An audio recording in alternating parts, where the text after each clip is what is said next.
Welcome to Stay at Home Connect. I'm Phyllis Jackson.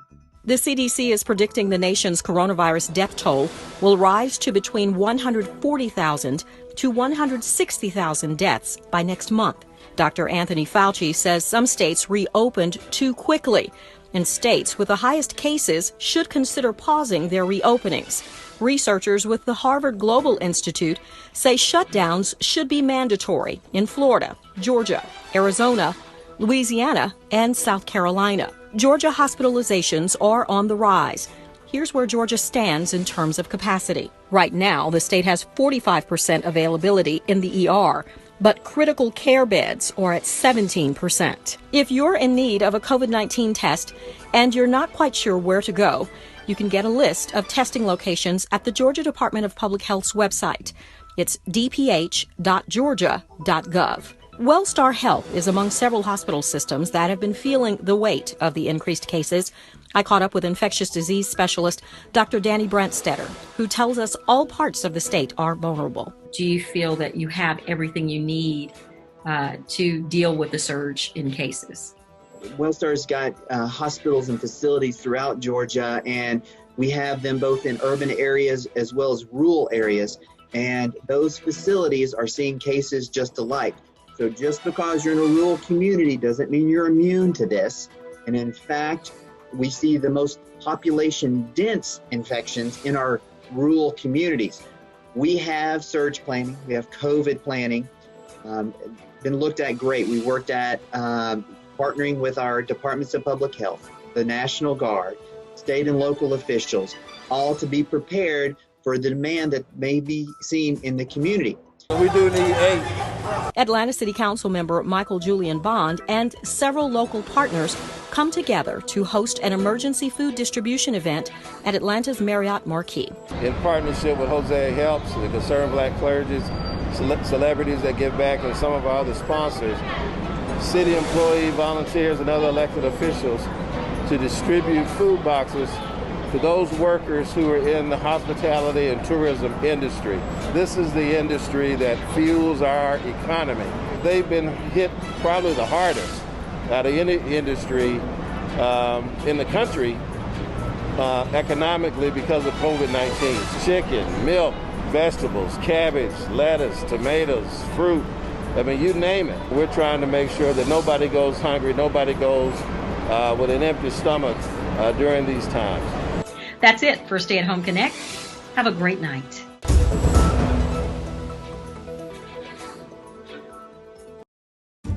Can one girl in a small town, an architect in a major city, and a suburban high school coach shape the future of the United States? Yes, they can. Because every 10 years, the census gives us that power. You can shape your future by responding to the 2020 census. Where do we need new roads to make our lives easier? Where will new school programs help our children thrive?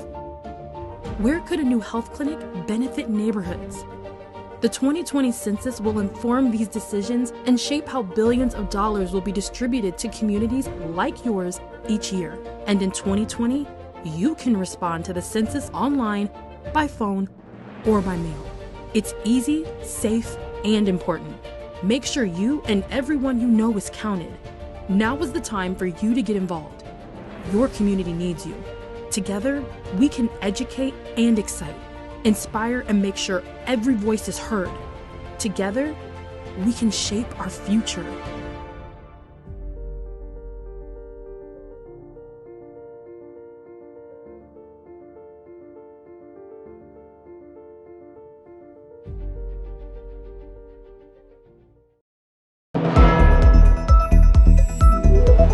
I'm Phyllis Jackson, and this is Stay at Home Connect. Georgia reaches a record high of over 2,200 newly confirmed cases of coronavirus. The Georgia Department of Public Health reports a 60% increase since the week of June 14th. The average number of cases for a 7-day period has almost tripled since last month. Despite the increase, Governor Brian Kemp says he has no plans to mandate the use of masks or establish any new limits. California will see the mandatory closings of bars and nightclubs in 7 counties, including Los Angeles, due to the surge of COVID-19 cases connected to these types of establishments. The increase in reported cases has led Texas to shut down bars statewide. No word on when they will reopen. Texas also hits the pause button on additional reopening plans. Similar moves in Florida, with bar closings to slow down the spread of the virus. Also in the Sunshine State, multiple beaches are closing during the July 4th weekend. Health and Human Services Secretary Alex Azar says the window is closing for the U.S. to curb coronavirus.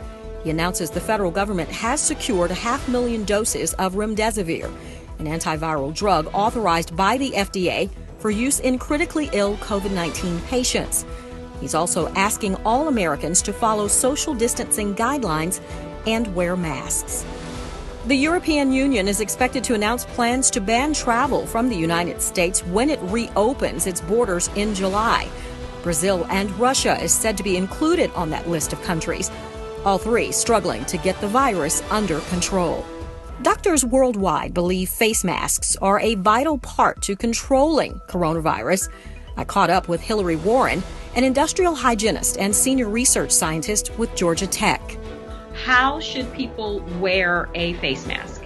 Yeah, great question. And we see it even outside of COVID, people just not necessarily knowing how to appropriately wear any of the respiratory protection devices. And every time I see them below someone's nose, I'm like, oh, just a mouth breather, huh? Like, no, you have to have the whole thing. It's really intended to be up over your nose and your mouth, because the other component is, your nose is a mucous membrane too. I mean, not only you are exhaling through it, but that creates another portal for you. And while we know really the intention of wearing a face covering, any of these non-PPE related ones right now is to, again, keep our own germs to ourselves. It is still a mechanical piece of barrier that's between you and somebody else, right? And it's only going to work as well as it's being worn. Councilmember Dustin Hillis provides free COVID-19 testing in District 9 at the Springfield Missionary Baptist Church. Atlanta City Council member Marcy Collier Overstreet hosts a food giveaway to assist District 11 residents during the 4th of July holiday. Glad you could join us for Stay at Home Connect. Have a great night.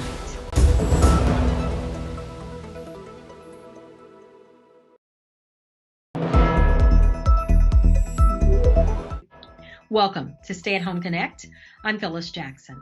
The CDC is predicting the nation's coronavirus death toll will rise to between 140,000 to 160,000 deaths by next month. Dr. Anthony Fauci says some states reopened too quickly, and states with the highest cases should consider pausing their reopenings.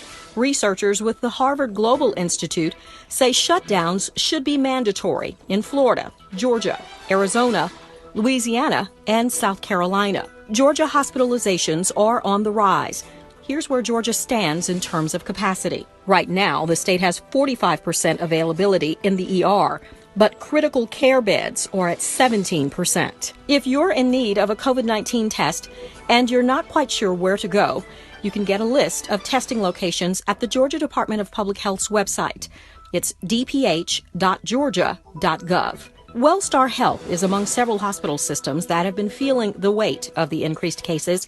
I caught up with infectious disease specialist Dr. Danny Brandstetter, who tells us all parts of the state are vulnerable. Do you feel that you have everything you need to deal with the surge in cases? Wellstar's got hospitals and facilities throughout Georgia, and we have them both in urban areas as well as rural areas. And those facilities are seeing cases just alike. So just because you're in a rural community doesn't mean you're immune to this. And in fact, we see the most population-dense infections in our rural communities. We have surge planning, we have COVID planning, been looked at great. We worked at partnering with our departments of public health, the National Guard, state and local officials, all to be prepared for the demand that may be seen in the community. We do need 8. Atlanta City Council member Michael Julian Bond and several local partners come together to host an emergency food distribution event at Atlanta's Marriott Marquis. In partnership with Jose Helps, the Concerned Black Clergy, celebrities that give back, and some of our other sponsors, city employee, volunteers, and other elected officials to distribute food boxes to those workers who are in the hospitality and tourism industry. This is the industry that fuels our economy. They've been hit probably the hardest out of any industry in the country economically because of COVID-19. Chicken, milk, vegetables, cabbage, lettuce, tomatoes, fruit. I mean, you name it. We're trying to make sure that nobody goes hungry, nobody goes with an empty stomach during these times. That's it for Stay at Home Connect. Have a great night.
We will officially call the meeting to order.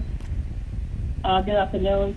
This is Councilmember George Shepherd, Chair of the Public Safety and Legal Administration Committee. I want to welcome everyone who signed on to participate in this remote meeting. We will start by doing an introduction of members of the committee. Ms. Lindo, can you actually do a roll call, please? Yes, Madam Chair. We have Councilmember George Shepherd. Here. Councilmember Dustin Hiller. Here. Councilmember Andrea Boone. Present.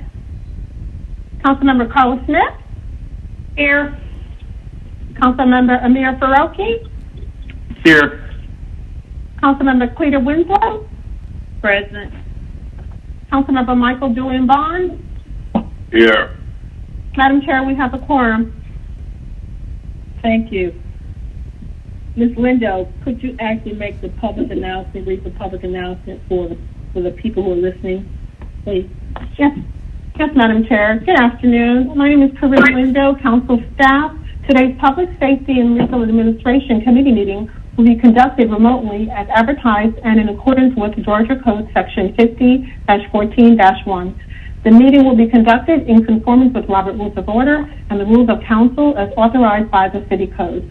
The public may access the meeting conference bridge toll-free by dialing 877-579-6743 and entering conference ID number 831-599-1256.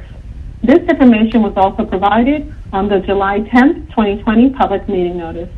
The public may also view the meeting on Channel 26 on the Council's homepage at citycouncil.atlantag.gov, on the Council's Facebook and Twitter pages at ATL Council, and on the Atlanta City Council YouTube channel. All presentations are available on the City Council website on the Public Safety and Legal Administration presentation page. Today's meeting agenda was also published and made available on Friday, July 10th via the city's website at atlantacityga.iqm2.com. In addition, the public was able to submit comments via voicemail at 404-330-6022 up to 1 hour prior to this meeting. These comments will be played during the public comment portion of the meeting. All persons present on a remote council meeting conference bridge are requested to please mute your phones and speakers. Meeting participants wishing to speak must be acknowledged by the committee chair. Amendments, substitutes, and informational documents have been distributed to committee members beforehand. Thank you all in advance for your cooperation. Thank you, Ms. Lindo. We can also be joined by President Felicia Moore. She's also on the call with public comment.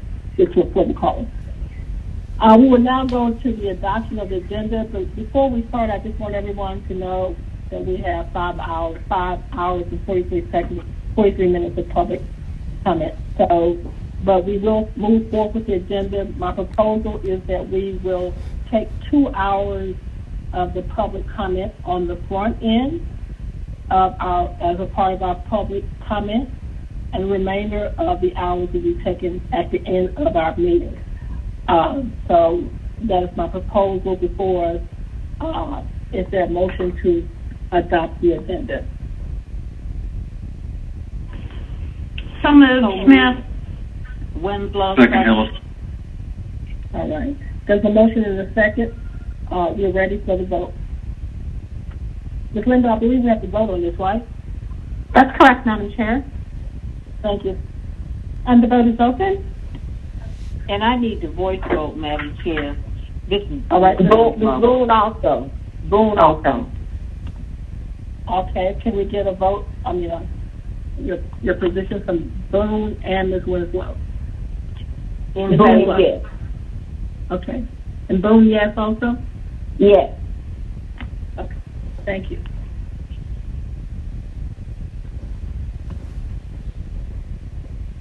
The vote is closed. 7 yeas, 0 nays. The agenda has been adopted. All right, thank you. So we'll now move to approval of the minutes. May I entertain a motion to approve the minutes? So moved, Smith. Second, Hills. We're ready for the vote, Ms. Lindo. One moment. The vote is open.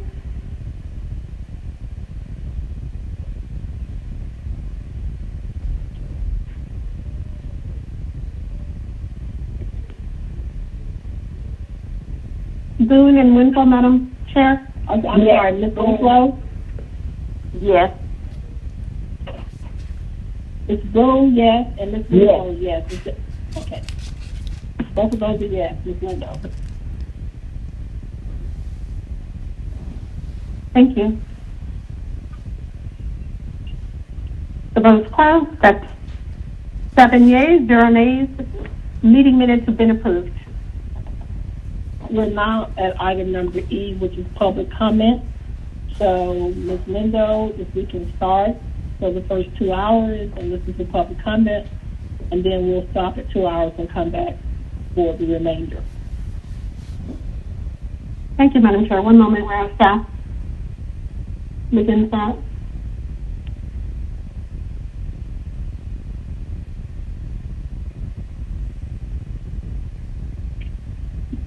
Hello, my name is Virginia Spinks. I'm a resident of in Atlanta, and I'm calling to ask the Public Safety Committee to support the ordinance demanding that the Atlanta Police Department cooperate with the DA on investigations of officer-involved shootings. I think it's critical that the police department cooperate with the DA for prosecution whenever there is misconduct. Thank you so much. Bye-bye. Hi, my name is Katie Mentor, and I wanted to leave a voicemail and make sure that it is known that my family and I respect the police, and we're here for the police, and I hope that the city is here for the police, and I hope that we do not become a city like D.C. We recently left D.C., and it's just a violent city, and if we just fund the police, and if we keep going down the road that we're going, we will become a city like D.C., and you do not want to become a city like District of Columbia. This is a wonderful city. I was born here. I love Atlanta. But please, let's lift our cops up. Let's let it know that we respect them. We need them.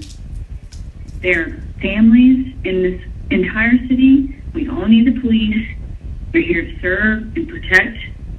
We're not here to abuse people, but we need the police to keep everybody safe. In fact, last night in our neighborhood, we have never experienced street racing. There was street racing throughout our neighborhood at 1 o'clock in the morning. There are families here. There are elderly here. There are newborn people here. It's a disgrace. It's disrespectful. Let's keep our streets safe. Let's give the cops the money and the funding and the respect that they need. Because without them, this city will not be safe. Please do not become the next Washington, D.C. It is awful there, okay? I'm speaking from the heart. Stuff like this makes me want to run for city council myself, run for mayor, just something to make sure that I can do my best, whatever it is, to help keep this city safe. Please do not defund the cops. Give them the support and the respect they need. Thank you. My name is Sherry Linville. I live at 8026th Street, Atlanta, Georgia, 30309. I'd like to voice my concern about the continual hot rodding that's occurring on the weekends on Peachtree between 75 and Collier. It's becoming very excessive, beyond excessive. It's dangerous, and it's making us feel like we're in danger. We'd like for you to do something about the situation. Thank you. Hi, my name is Cormac Potter, and I'm calling the City Council to place a request regarding the Atlanta Police Department. I am wanting to request that the APD explore alternative methods to crowd control. This is with the protests in mind. I have some ideas. There are 4 of them. First off, I want to say that I don't support the usage of rubber bullets, guns, beanbags, tear gas, sound grenades, tanks, or jail vans, and there's no need to call in the National Guard. Second, I want to request that we send out a crowd dispense alert 30 minutes to an hour before arriving on the scene to give people an option to leave instead of boxing them in. Individuals may be more than happy to comply with requests if you just give them the opportunity. Third, when arriving on the scene, I want APD to try to negotiate and give options on where people can stand. State troopers have typically been better than APD, but if they could both give it a shot, have a conversation before you use force. Fourth, I'd like to ask that the maximum punishment when thinking about crowd control should be no more than a $150 fine and no jail time whatsoever. Thank you for serving on the City Council. We appreciate all that you do, and I hope that together we can do the right thing. Thanks.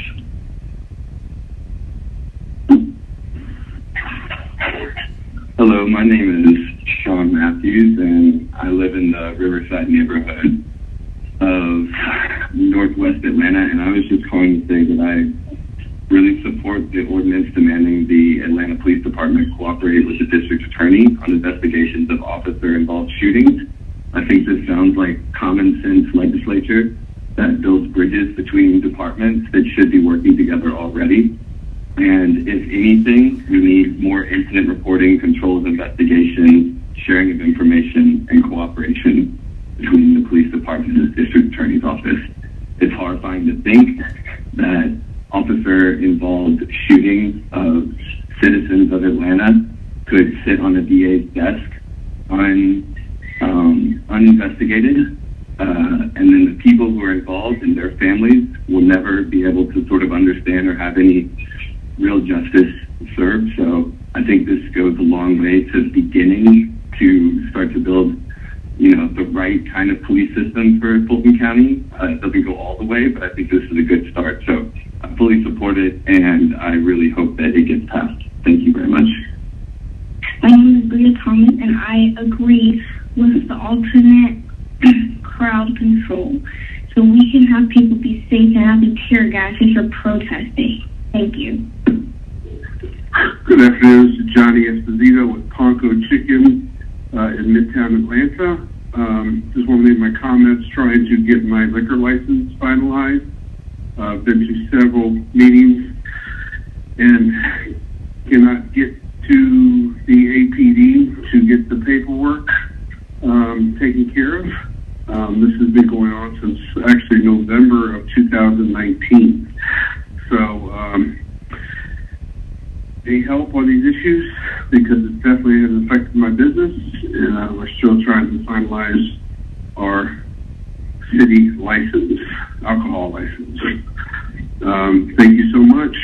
Once again, Johnny Esposito, Ponco Chicken Midtown, 404-488-4443.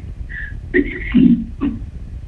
Hello, my name is Kira Hines, and I'm calling about Councilperson Brown's proposed measures for today's meeting. I would like to say that I think it's really important that the DA cooperation resolution is passed. I encourage y'all to vote yes on that. I think it's insane to me that this is not something that's already in place in our city, and I think that the accountability it would hold for our police department to serve justice for when they commit crimes is really crucial. And I think that, although ultimately I believe that the police is not the solution to any of our city's problems, at least holding them accountable in this way is a step in the right direction. In terms of the other resolutions for alternative crowd control methods, giving cops more tools with which to harm people, even if it's not killing them, it's still harming them, is not what we're looking for. We want y'all to take action to actually defund and disband and take away resources from our cops. The cops, they're not ours, they're y'all's. And actually like giving them more tools with which to harm people is not going to be helpful, because then they just have more ways to hurt us. And then instead of just tear gas, it's tear gas and a stink bomb, and that's just not right. So please consider this. I would say that this could be the beginning of a conversation about what could be better than these measures, but these measures are not sufficient and can still create spaces for the Atlanta Police Department to hurt Atlantans. And that's not the idea, is it? I don't think it is, but they like to do it anyways. So please reconsider what your goal is with the crowd control tactics, and maybe think about actually answering the calls of the crowds and thinking about ways to actually defund the police instead of just giving the police more stuff that's less harmful. That doesn't help. That's still more stuff. That's not defunding. That's more. That's funding. We don't want that. Just listen to us and do the right thing. Thank you. Hello, good afternoon. I'm a concerned Atlanta citizen. I'm calling to voice my support of the public safety ordinance demanding that APD cooperate with the DA on investigations of officer-involved shootings. I'd like to stress the urgent need for police reform measures to take place in our beloved city, mostly to protect our citizens of all races and creeds, but especially those of the Black community. As census data has revealed, that Atlanta is a majority Black city. In conclusion, Black Lives Matter.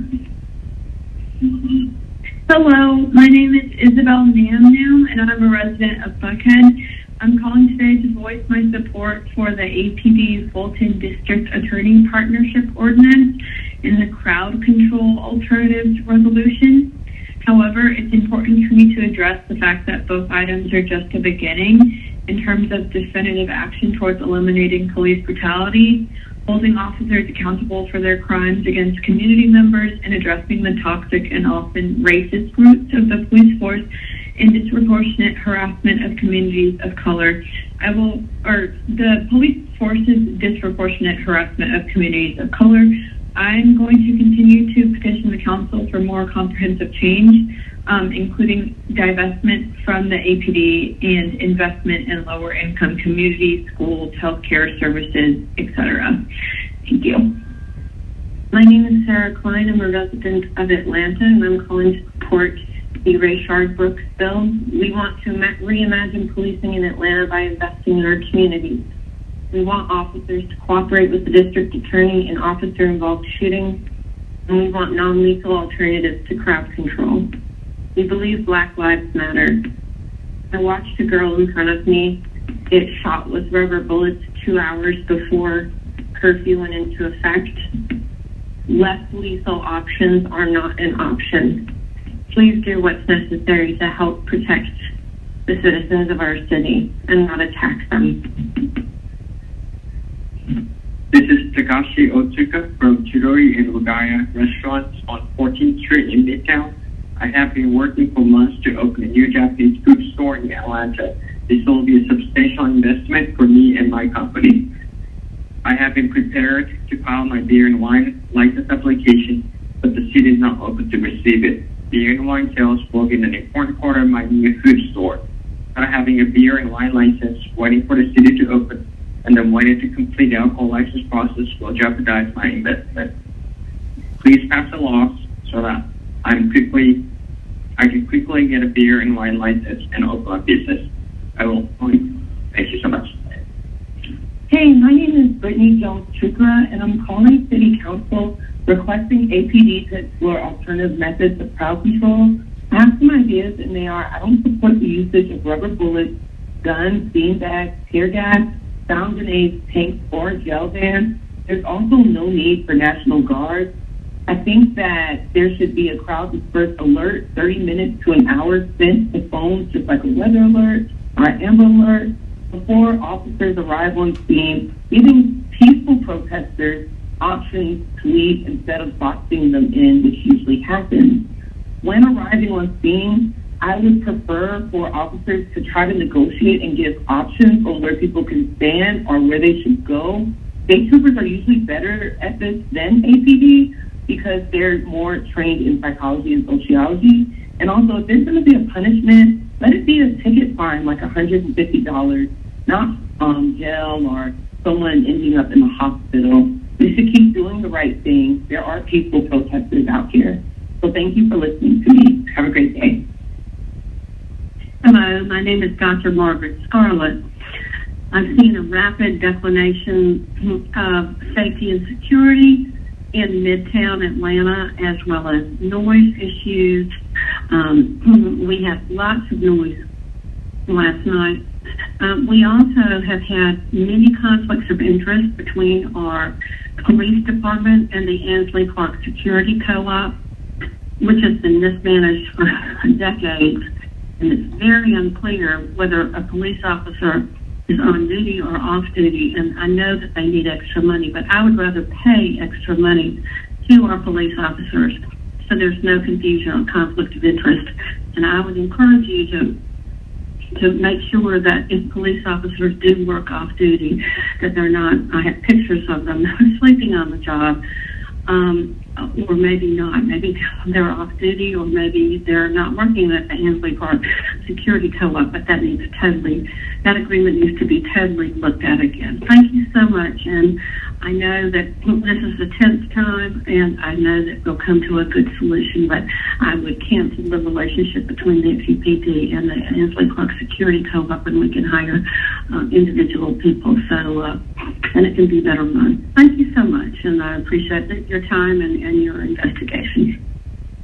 This is Anthony Colombo calling.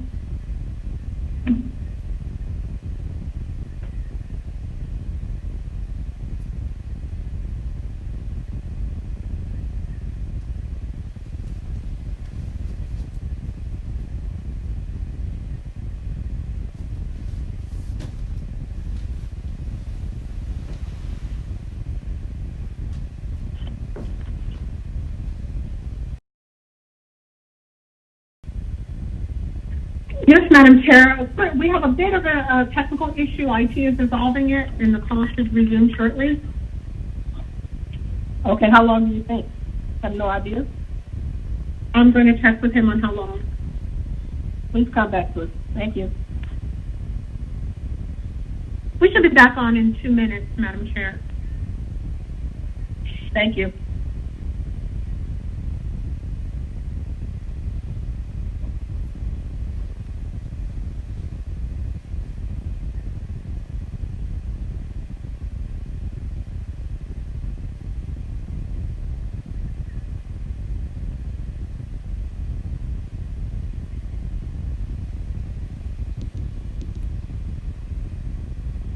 Steve Brown. I'm calling to ask why in the world there was such a commotion last night in Midtown, Saturday, July 11. There were explosions. It sounded like wheelies, cars, people screaming, yelling for at least 45 minutes. I don't know that and helicopters. I don't know what was going on, but the police needed to have been there to stop these. Hi, my name is Brad Beatles. I'm a citizen of East Atlanta. First, I would like to say that the time slot is an attempt to silence your citizens and limit their free speech. Just like the curfew was put in place, that was also an attempt to limit our free speech. The enforcement of the curfew gave the police reason to use potentially lethal weapons like tear gas and rubber bullets that are banned by the Geneva Convention. The military presence, the militarized police presence at the protest was agitating to the crowd, and we saw a significant mood change after the incident on that Saturday night where the officers were fired after tasing and slashing the tires of the two college students. They were only being further agitated by militarized police. Secondly, imperative for police accountability and transparency. Lastly, I would also like to ask that the City of Atlanta ban mandating that the Atlanta Police Department explore non-lethal and I'm calling to request that you adopt an ordinance that would allow for temporary alcohol licenses. Many of the guests do not want to return until once we can offer alcohol. Thank you for your time and consideration. Thank you. Hello, my name is Stanley Thompson, and I've lived at Date for over 25 years in Atlanta. And I would like to comment on their support for the police department and not less. I think that it is absolutely absurd and true, completely a political statement that he would try to create more and more roadblocks for our police department as they try to keep us safe for our and to prevent crime in our city. Thank you. Hello, my name is Michelle Lambert, City Council, that I personally am in full support of the ordinance demanding the police department cooperate with the district attorney on investigations of officer-involved shootings.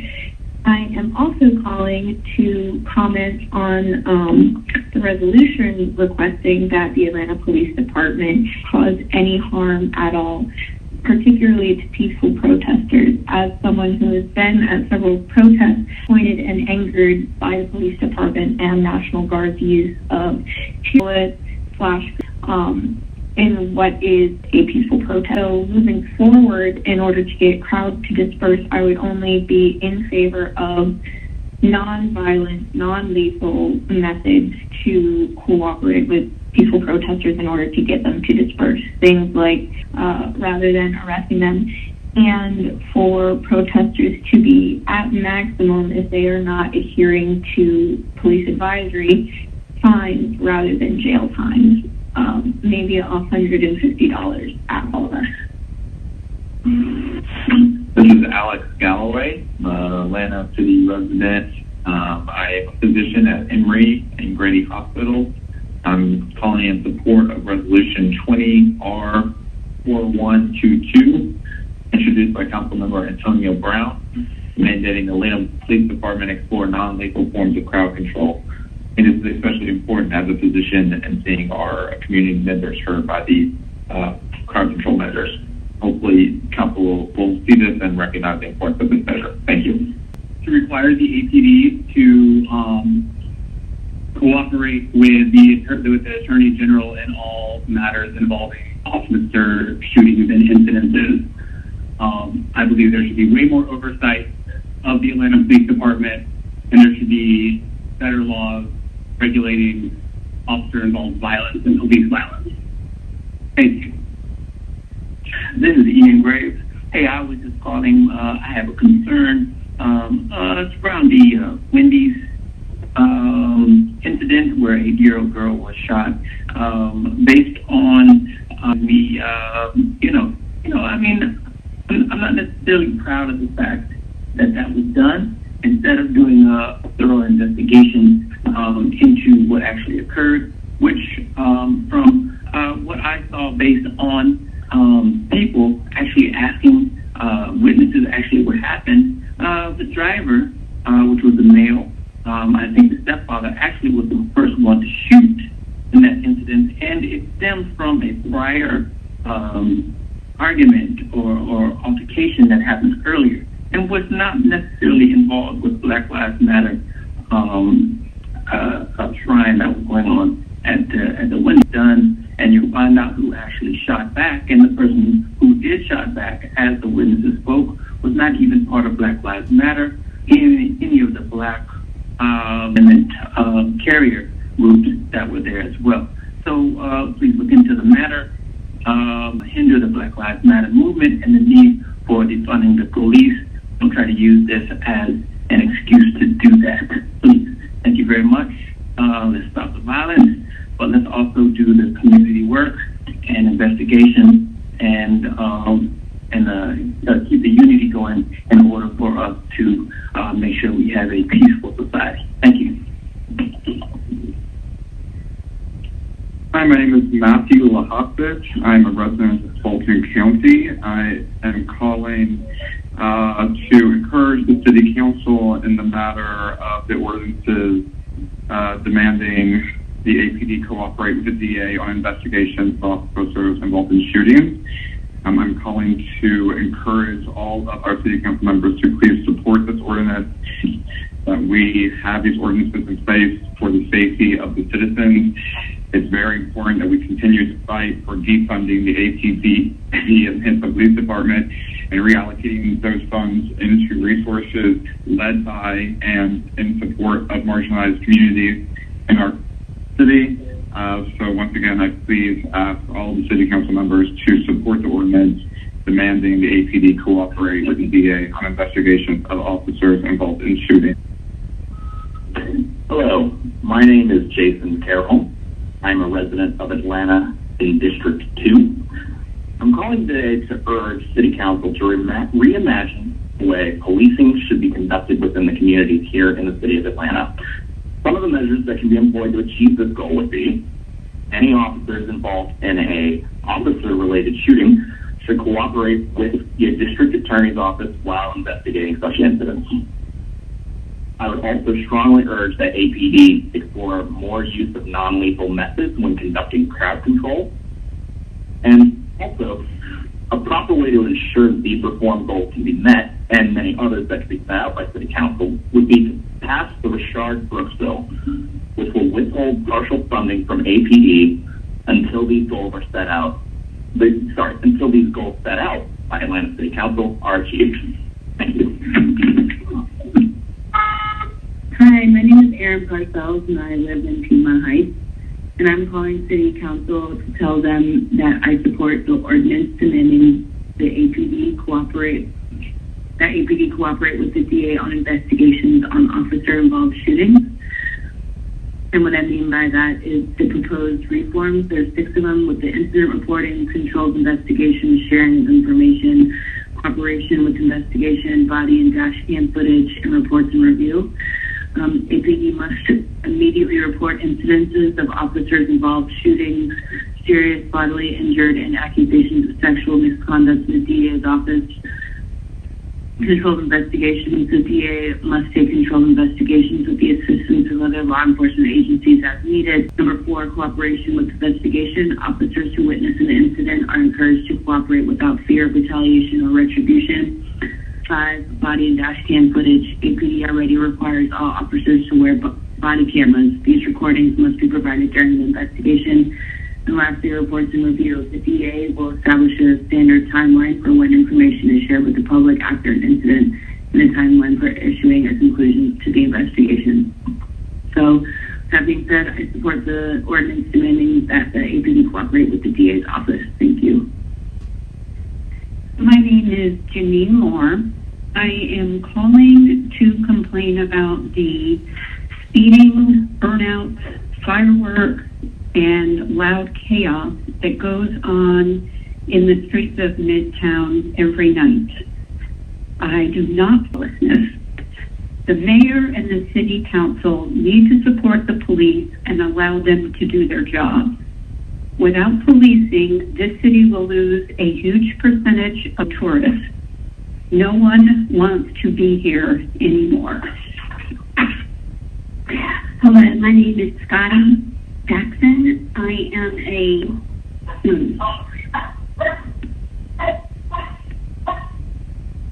Hi, my name is Kirsten Hunter. I'm a constituent here in Atlanta. I'm calling to ask that you support the ordinance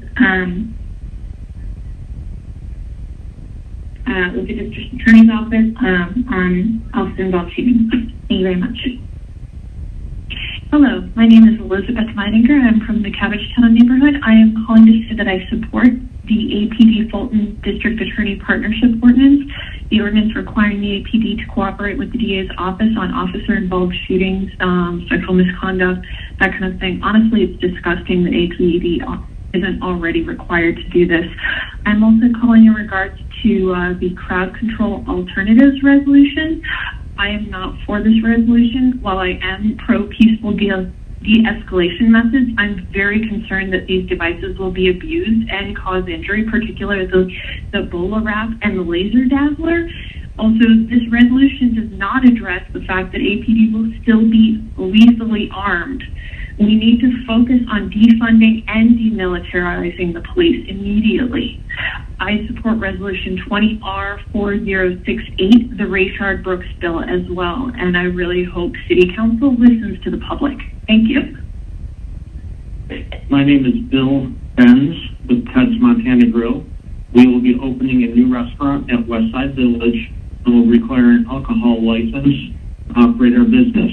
I am requesting City Council adopt a legislation that would enable the city to receive and process temporary alcohol licenses during the COVID-19 pandemic. Thank you.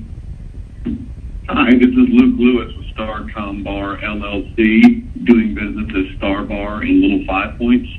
We received our temporary liquor license about 2 weeks before the state of emergency was declared, and we are calling to voice our support for resolution number 20-R-4121 and for 20-O-1496 for the extension of temporary liquor licenses and the issuance of permanent liquor licenses. We are at a standstill due to the COVID-19 pandemic, have completed all other requirements not involving the City of Atlanta, and are waiting on the City of Atlanta to approve a permanent liquor license for us. We stand behind these. It's going to help a lot of businesses out, including ours, to move forward and move out of the pandemic. We thank you for your time and your consideration of these matters. Hello, committee. My name is Caitlin Studer of Fulton County. I'm calling to ask that the committee help with reimagining public safety by funding rather than the bloated police department.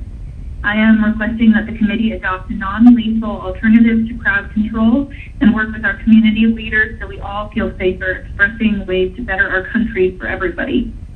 Our communities want officers to cooperate and even be compelled to work with the district attorney in officer-involved shootings. And finally, I support the Rayshard Brooks bill, and I hope the committee is called to be on the correct side of history with your decisions. Thank you very much. Hi, my name is Gigi McGackey, and I'm a resident of Home Park in West Midtown Atlanta. I am calling to encourage the City Council to support the ordinance that demands the APD cooperate with the DA on investigations of officer-involved shootings. The fact that this is not already policy is completely ridiculous. And I would also like to express my support for the resolution requesting that APD explore alternative methods of crowd control. As a person who has been threatened with tear gas, as a person who has witnessed people get tear gas, pepper sprayed, this with rubber bullets, these have shown to be lethal in the past. There are alternative forms of crowd control like skunk, bowler wrap, laser dazzlers that are way less likely to cause harm to people and more likely to achieve the desired effects of dispersing a crowd. And I personally don't think these should ever be used on protesters. Crowd control is certainly something that should never be used on people expressing their First Amendment rights, but if they have to be used, I would rather that they be used in a way that won't kill the residents of your city. All right, I hope that you guys think beyond these two resolutions and vote to continue to defund the police. Defunding APD is how we will actually see crime prevention in this city. We don't need another name to come from here. We don't need Atlanta police to kill more people and do more harm to communities of non-Black and Indigenous people of color. So do better, City Council. I know you can. Jada Braxton. I am calling to show my support and to urge you to support the ordinance demanding the APD to cooperate with DA on investigations of officer-involved shootings. There should be incident reporting. There should be the sharing of information. APD should continue to be required to turn over evidence to the district attorney within 24 hours of request. APD should immediately report incidents of officer-involved shootings with serious bodily injury and accusations of sexual misconduct to the district attorney's office.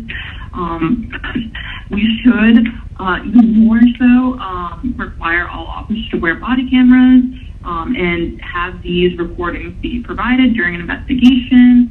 I strongly support the ordinance banning the APD to cooperate with the DA on investigations of officer-involved shootings. I believe that you should strongly support this ordinance as well. Thank you. Hello, this is Susie Swalia from Pick and Pay, and I purchased the existing neighborhood grocery store earlier this year. and received a temporary alcohol license, temporary beer and wine license from the city of Atlanta. But actually, I have not completed the beer and wine license process because the license review has not been meeting, and now I'm worried about my temporary alcohol license will expire soon. So, and my investment in my business is also at risk. So please take quick action to extend the term of my temporary alcohol license. Please do something in this process. Thank you so much. Hi, my name is Erin Parcells, and I'm calling to request the defunding of the Atlanta Police Department and that you reallocate those millions of dollars to more important causes like education, communities of color, parks and recreation. Some people with substance abuse are experiencing homelessness.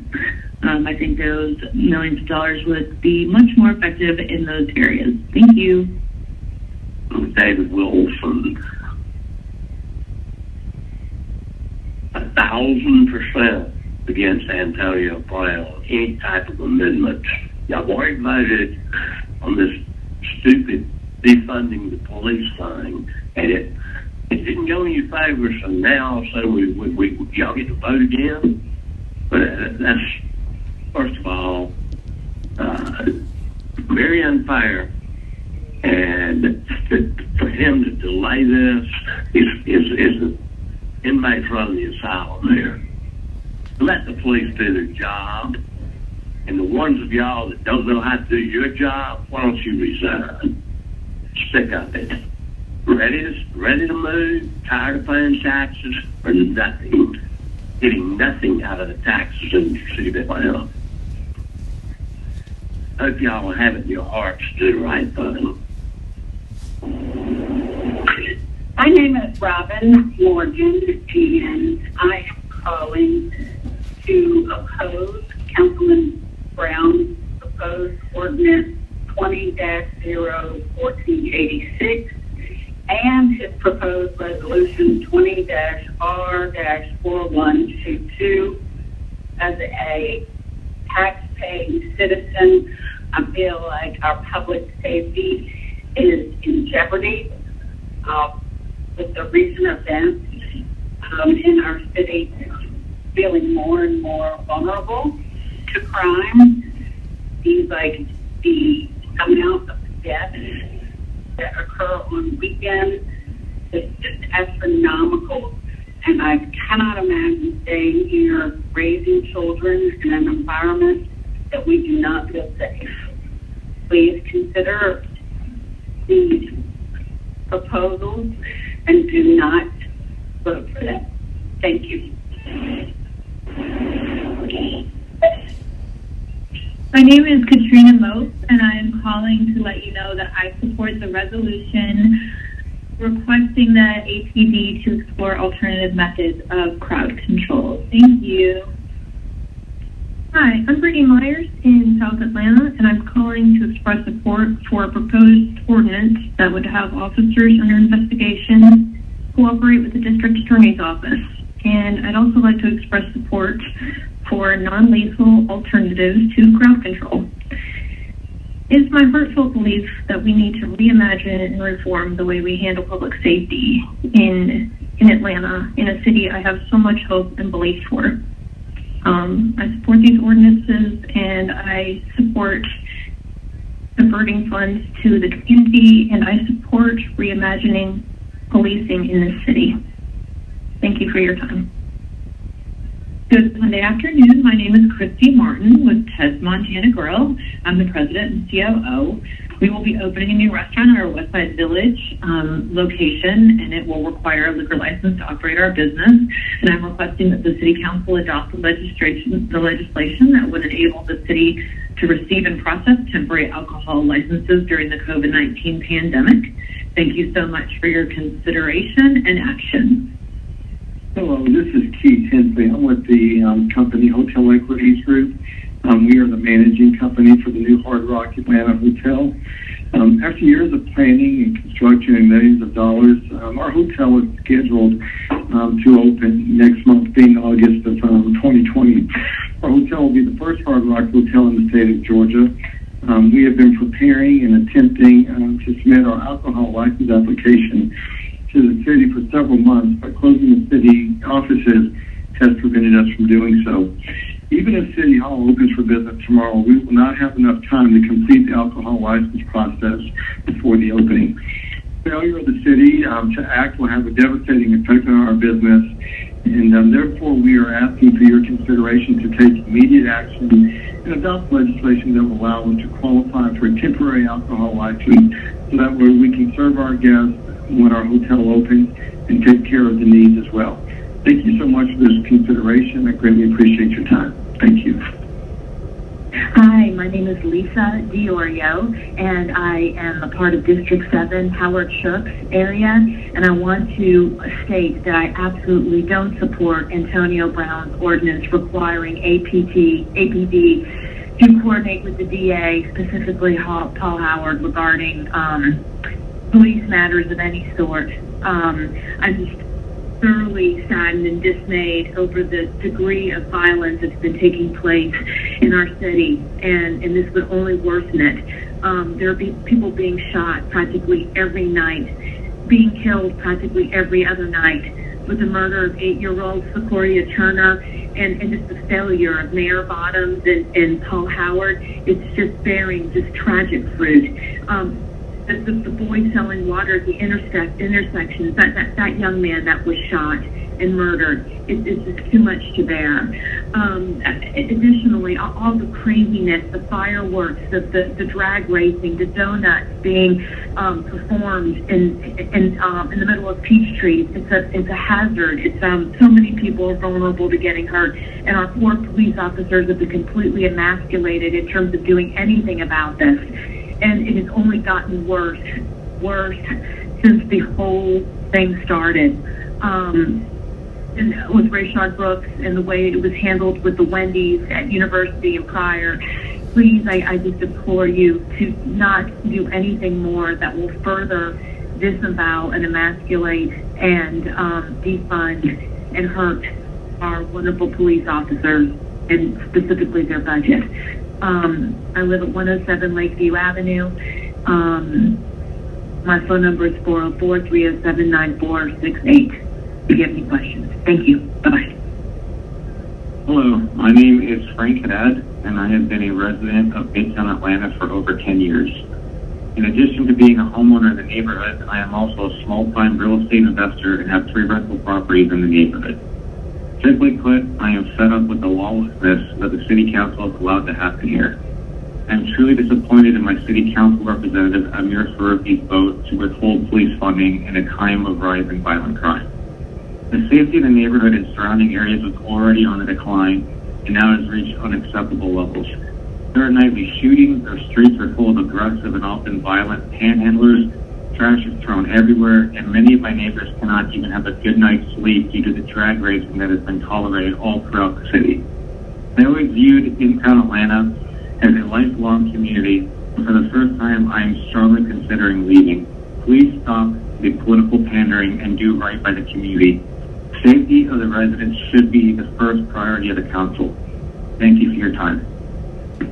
My name is Pamela Jones. I'm calling City Council requesting APD to explore alternative methods of crowd control. I have some ideas, and they are: I don't support the usage of rubber bullets, guns, beanbags, tear gas, sound grenades, tanks, or jail vans. There's also no need for National Guard. Send a crowd disperse alert 30 minutes to an hour before arriving on scene, giving people the option to leave instead of boxing them in. Arriving on scene, try to negotiate and give opinions on what people can stand, I can't really read my writing. I'm sorry. Maximum punishment for not leaving should be should be $50 fine, not jail. Do the right thing. Thank you.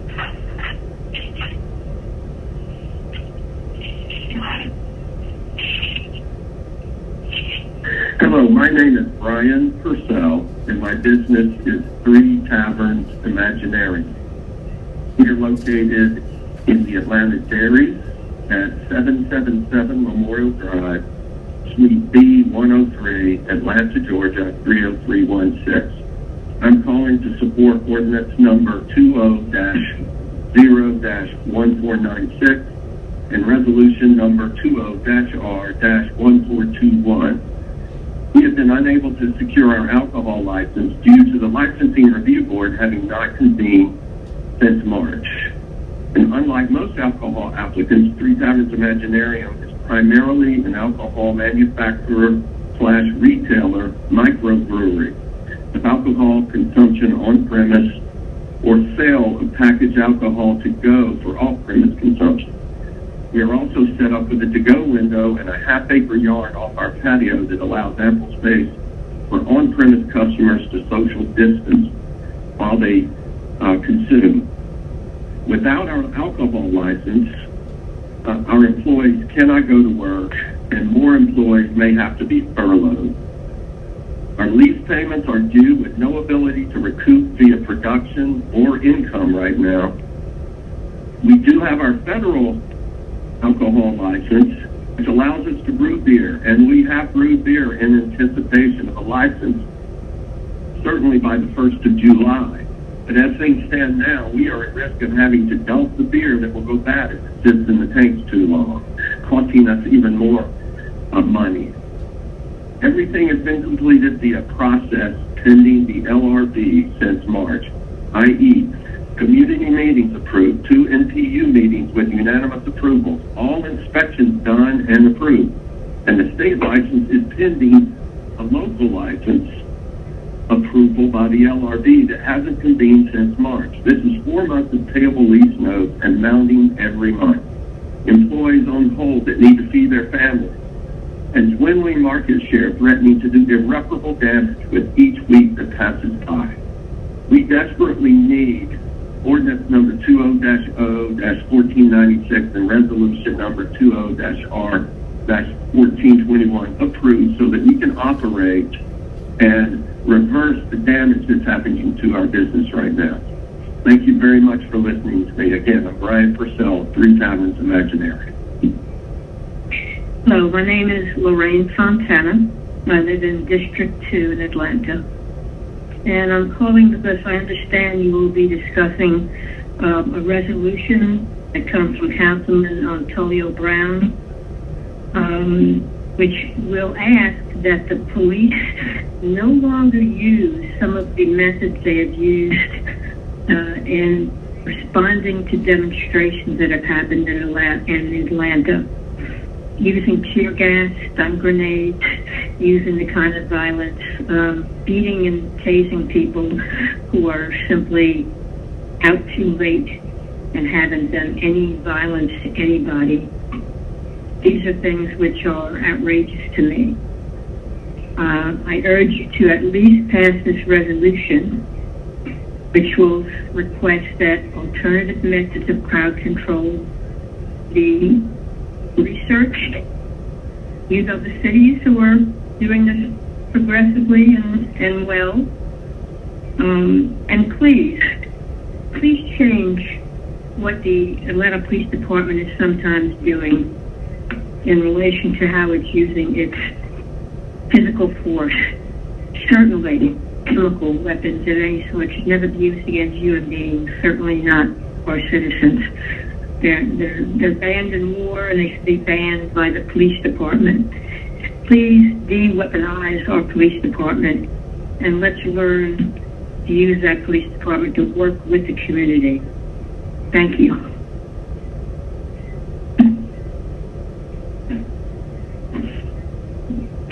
My name is Adriana Rosario. I wanted to call the City Council to let you know that I support the ordinance demanding that the Atlanta Police Department cooperate with the DEA's office. Thank you. Hello, this is Paul Breslin. First I'd like to thank the mayor and city council for their incredible efforts and hard work. I know this has been a very difficult time and quite challenging in that regard.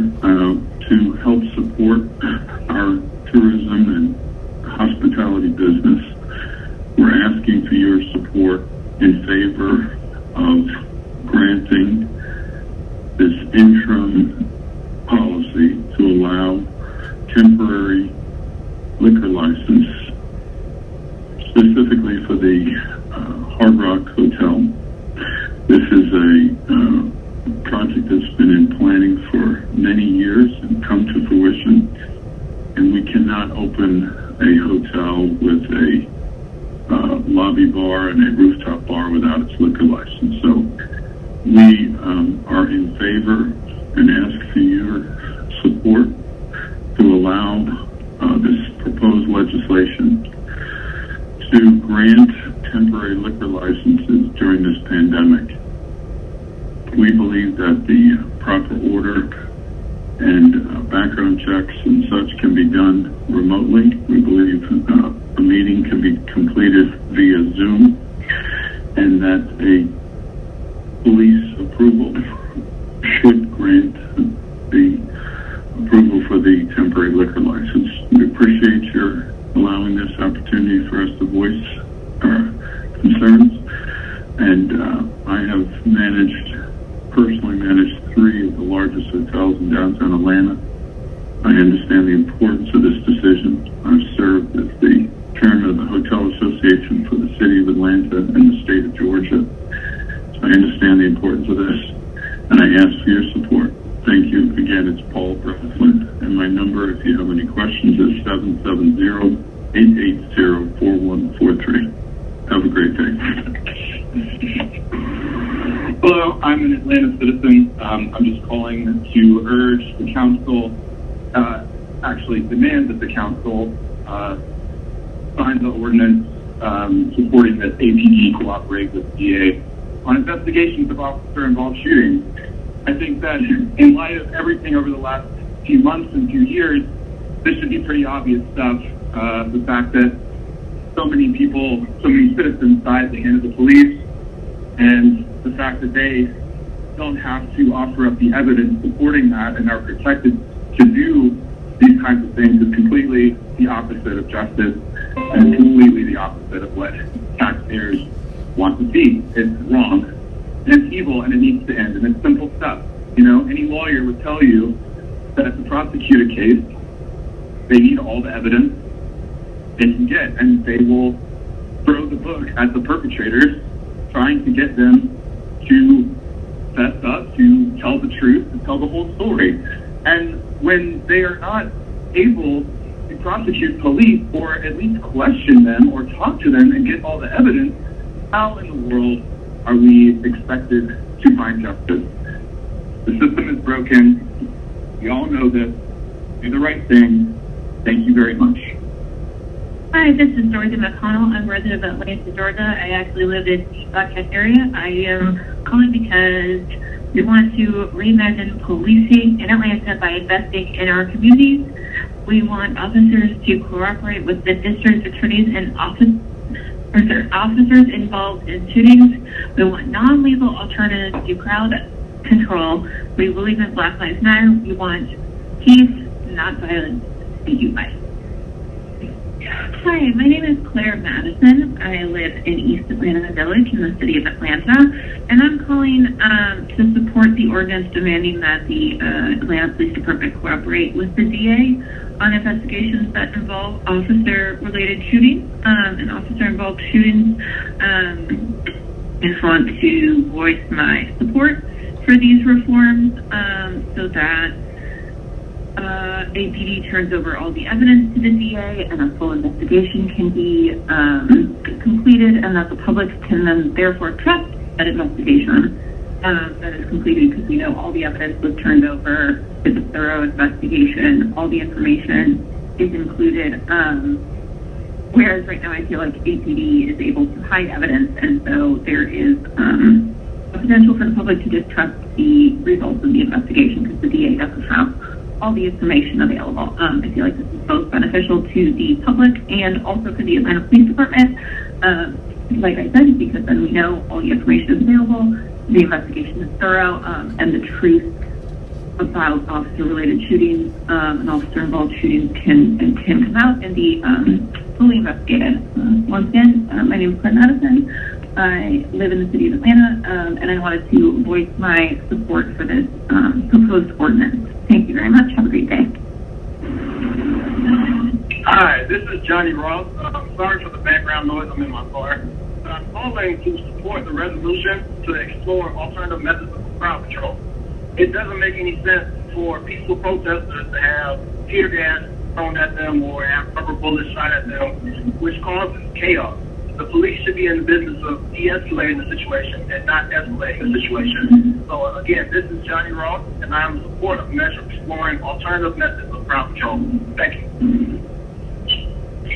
Hi, my name is Dr. Adora Poon, and I'm calling primarily to voice my wholehearted support of the ordinance that will require the APD to cooperate with the DA's office on officer-involved shootings. Please vote yes to this ordinance. Each and every citizen needs to be held accountable for their actions, and police officers are no exception. As a matter of fact, police need to be held at a much higher level of accountability since they are public servants hired to protect and serve. At the very minimum, they need to have complete transparency. Therefore, the fact that the proposed points of the ordinance are not already being enforced is shocking to me. It should be needless to say that the APD must immediately report any incidents of officer-involved shootings, serious bodily injury, and accusations of sexual misconduct to the DA's office within a timely manner, namely the 24 hours as proposed in this ordinance. For any incident, all body and dash cam footage needs to be provided. All officers who witness an incident must be able to cooperate without fear of retaliation or retribution from within the department.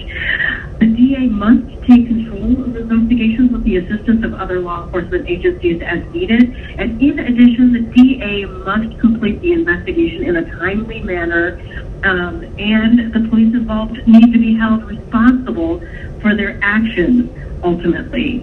Our country has a completely broken policing system, the foundation of which was created out of a racist system and based on punitive justice.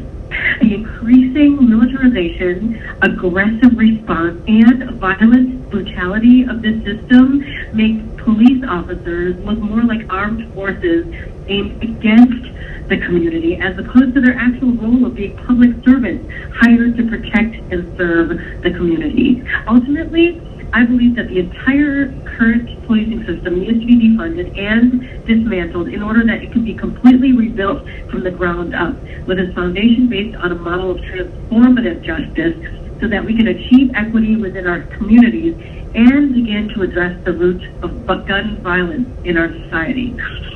Since I know that many people view that idea as radical at this moment, I do support the resolution to explore alternative non-lethal methods of crowd control in the meantime. I think that's basically putting a Band-Aid on a gaping wound, but at least beginning the conversation anywhere is better than nothing. So again, please continue to consider defunding and dismantling our current police in order to completely reimagine public safety in a way that will ultimately benefit all of us, including the police. In the meantime, vote yes to the ordinance. This is Dr. Jason Schneider calling. I'm a resident of the Old Fourth Ward and a physician at Grady Hospital. I'm calling to voice my support for the resolution introduced by Councilmember Antonio Brown, Resolution 20-R-4122, that will mandate that the Atlanta Police Department explore non-lethal forms of crowd control. Police brutality is a health issue and a public health crisis, and I think this resolution, if adopted, will reduce the impact of police brutality on our community. Again, I encourage the committee to forward this resolution on to the full council for adoption. Thank you. Hey, my name is Megan Kaiser. I live in 30310. I was just calling to say that I 100% support the new ordinance proposal demanding that the APD cooperate with the DA on investigations of officer-involved shootings. Obviously, I mean, I'm astounded that this hasn't already been, isn't already an established precedent, but please, absolutely, we need police required to report on police-associated shootings. I mean, it's a no-brainer. We all know that on a human level. So, representing myself, who lives here in Capitol View neighborhood, and my partner, who also shares this address with me, please support this bill that is being introduced tomorrow. There's just no reason not to. We all know that. Thanks. Bye. My name is Sadhana Imbavande, and I support the resolution requesting the APD to explore alternative methods to crowd control. These methods are skunk, bull wrap, and laser dazzling. Thank you. Hi, this is Casey Leary. I'd like to leave a comment. We want to reimagine policing in Atlanta by investing in our community. We want officers to cooperate with the district attorney in officer-involved shootings. We want non-lethal alternatives to crowd control. We believe that Black Lives Matter. I am Gary Billman. We want to leave a comment. We want to reimagine policing in Atlanta by investing in our communities. We want officers to cooperate with the district attorney in officer-involved shootings. We want non-lethal alternatives to crowd control. We believe Black Lives Matter. Hi there, my name is Genevieve Barber. Thanks for taking public comment. I'm calling to support the ordinance that the APD cooperate with the DA on investigations on shootings involving officers. I also support the Ray Brooks bill. However, neither of these go far enough. We urgently need to reimagine public safety. I support divesting and reinvesting in community support programs that really work, rather than staying with our damaging current policing with its shamefully bloated overtime expenditures, a policing system that has disproportionately served the interests of wealthy, white property owners, while communities of color experience intimidation, violence, and all too often death. Because the APD is far more likely to use excessive force, harm, and kill black men, while having access to and using military techniques and equipment, divesting and reinvesting is an urgent civil rights issue. Because we are the cradle of the civil rights movement, I trust our city will take the lead. I look forward to being part of the solution. Thanks so much. Hi, my name is Quote Potter. I live in Atlanta, in Fulton County, South Coast Atlanta. I am calling to say that I support the ordinance demanding the APD cooperate with the DA on investigations of an officer-involved shootings. This means that I support things related to the incident reporting, control of investigations, sharing information, cooperation with investigation, body and dash cam footage, and reports and review. I want you to support the ordinance demanding the APD cooperate with the DA on investigations of officer-involved shootings. Thank you for your time, and thank you for the work that you do. Hi, my name is Don, and I'm calling to support ordinance 1483 and 1486 and 1487. It's really important that the DA's office and APD work together to provide information and cooperate with the DA's office in terms of investigating shootings and other police misconduct. I believe that in order for justice to be brought, we need to pursue it to its full intent, and 1486 helps with this.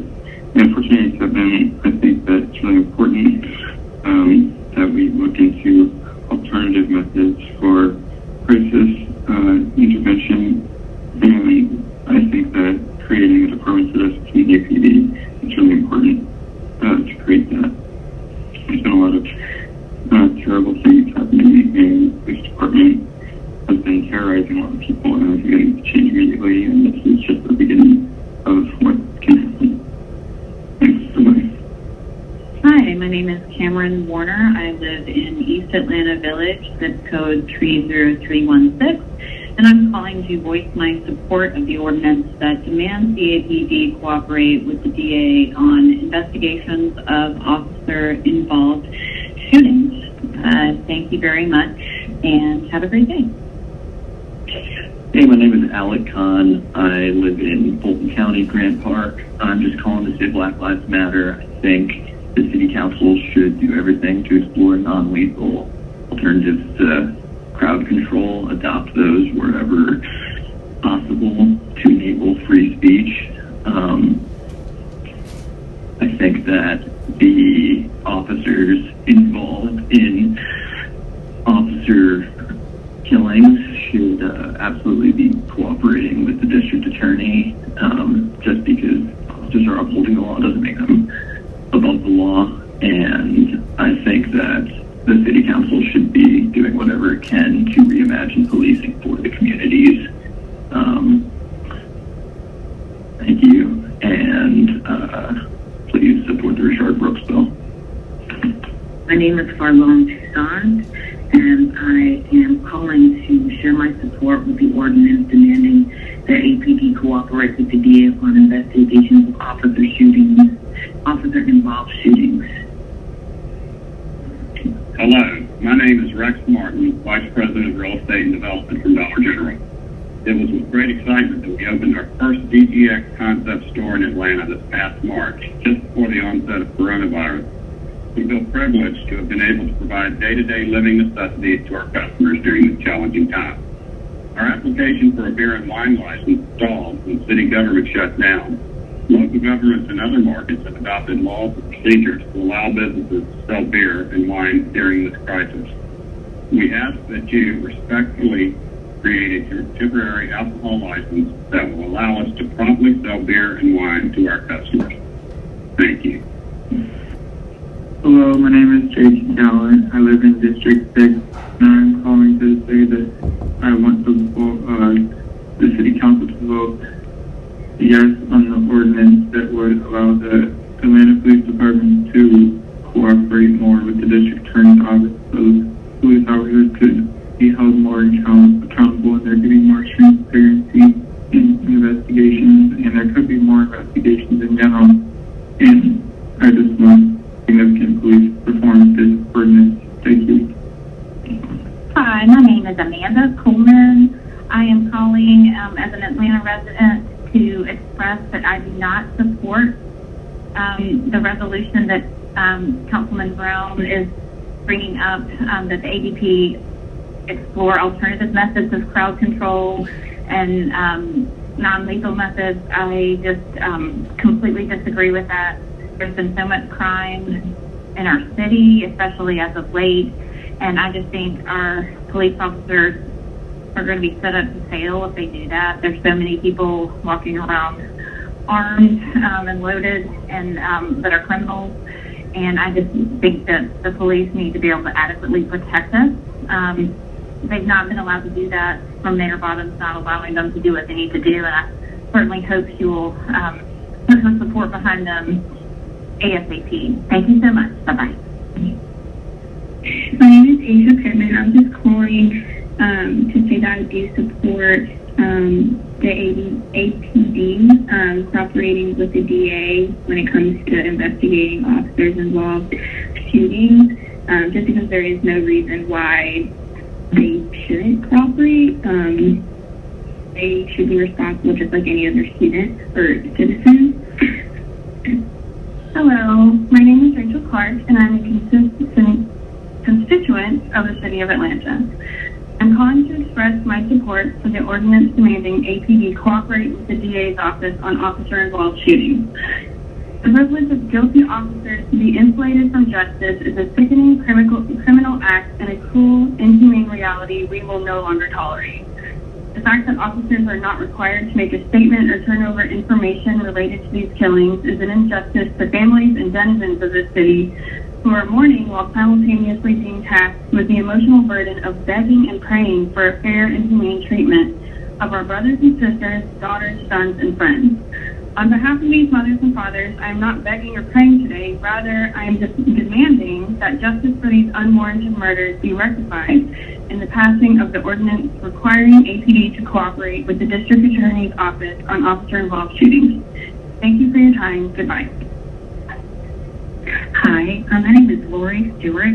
I'm with Ted's Montana Grill, and we're opening a new restaurant at Westside Village and will require an alcohol license to operate that business.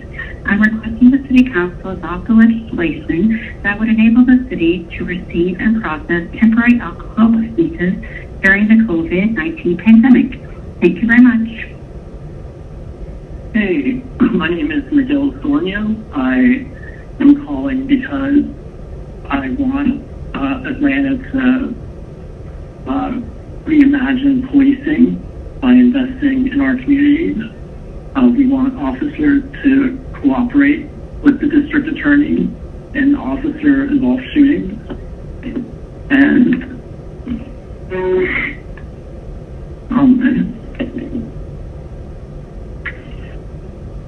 I think that at protests, police should be using non-lethal alternatives to crowd control. And rubber bullets are lethal. That's it. Thank you so much. Black Lives Matter.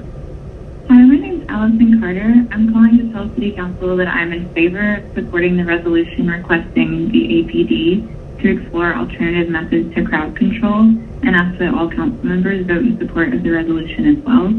Additionally, I'm also calling in support of the ordinance demanding the APD cooperate with the District Attorney's Office on investigation of officer-involved shootings, and I'm asking that all council members vote in support of this resolution as well. Thank you for your time.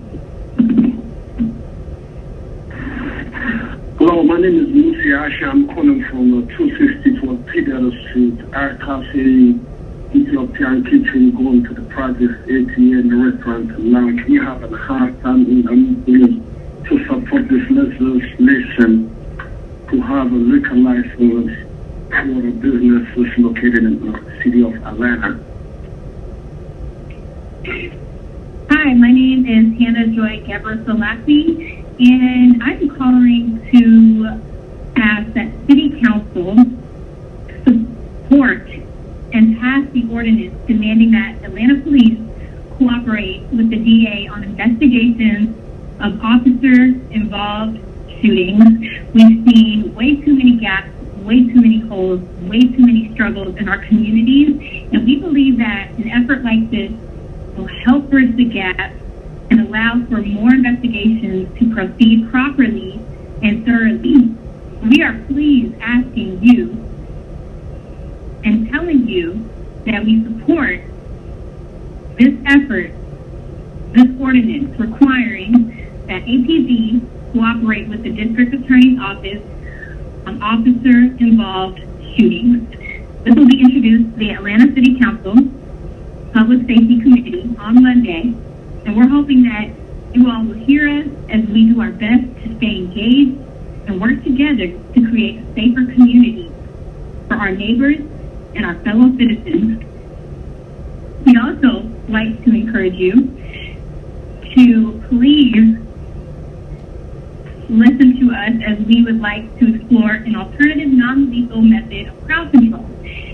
This will also be introduced, and we hope that you all will hear this message, particularly myself, Hannah Joy Gebrselassie. I am asking you to, listen to this resolution and implement this type of measure to protect citizens around Atlanta. I've been protesting in the streets. I've protested for more than 30 days in the past couple of months, and I can't begin to tell you the type of force that we've felt and experienced from National Guard and police.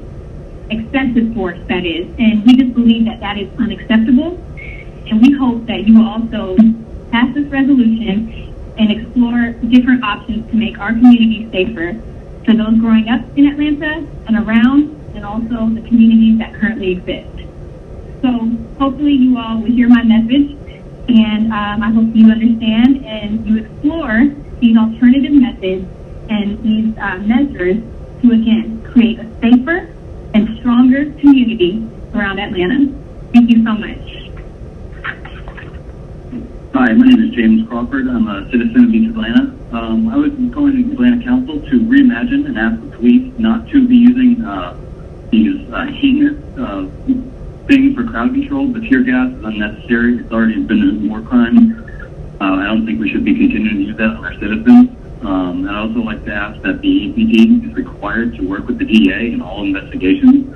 And I'd also like to just continue the fight for reform of the police department. I think we have better ways to do this and police our community. Thank you very much. Have a great day.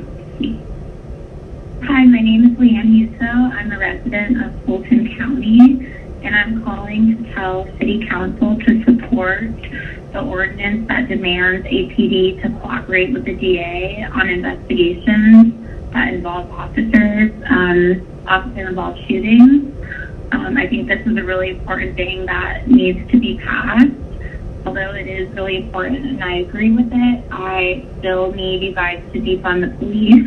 They get way too much money, and that money can be used for the community. It can go into healthcare, it can go into more affordable housing, and education too. So if you could defund the police, that would be great, because that's what the community has been and will continue to ask you to do. Thanks. And I always think to propose ordinance to choose your staff. So, 1 or 8 days.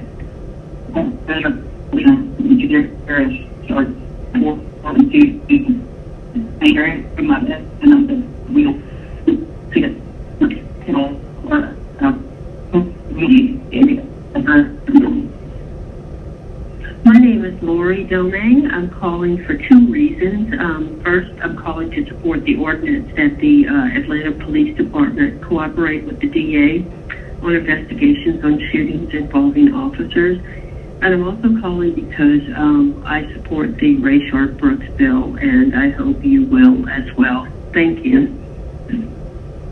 Hello, my name is Rahul Kamath, and I'm a resident of Atlanta, Fulton County. I'm calling about the upcoming ordinance and resolution regarding public fee that's going to be talked about tomorrow, July 13th. In terms of the ordinance, I strongly agree that we should be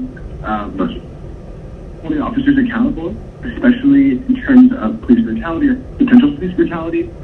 I think all sections 1 through 4 are steps in the right direction, and I want to express my support for them, especially in terms of cooperating with state and local government and offices to ensure that in cases of possible police brutality or misconduct or sexual assault or anything negative that may be perpetrated by a police officer, that is taken seriously and investigated by state, especially by the district attorney's office, and that those officers should be held accountable.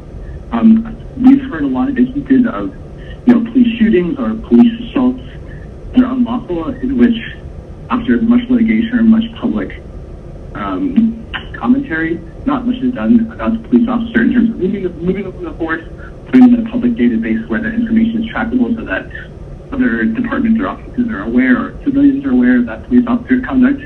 I think that's all really important because there should be a system to hold our police accountable, much like there is a system to hold every civilian accountable. So I really want to strongly express my support for that. In terms of the resolution on crowd control alternatives, I want to say very clearly that I think it's important that crowd control be done in a very safe and non-harmful way, and especially that any sort of brutality or response to brutality and protests of any kind against police brutality should be seriously considered and handled by the laws that we have in the city. It's really crazy to me to think that in a peaceful protest, which is one of the fundamental rights guaranteed to American citizens by our Constitution, by all of our laws, that any sort of harmful responses are not only suggested, but often encouraged and called for by local and state officials, by our president.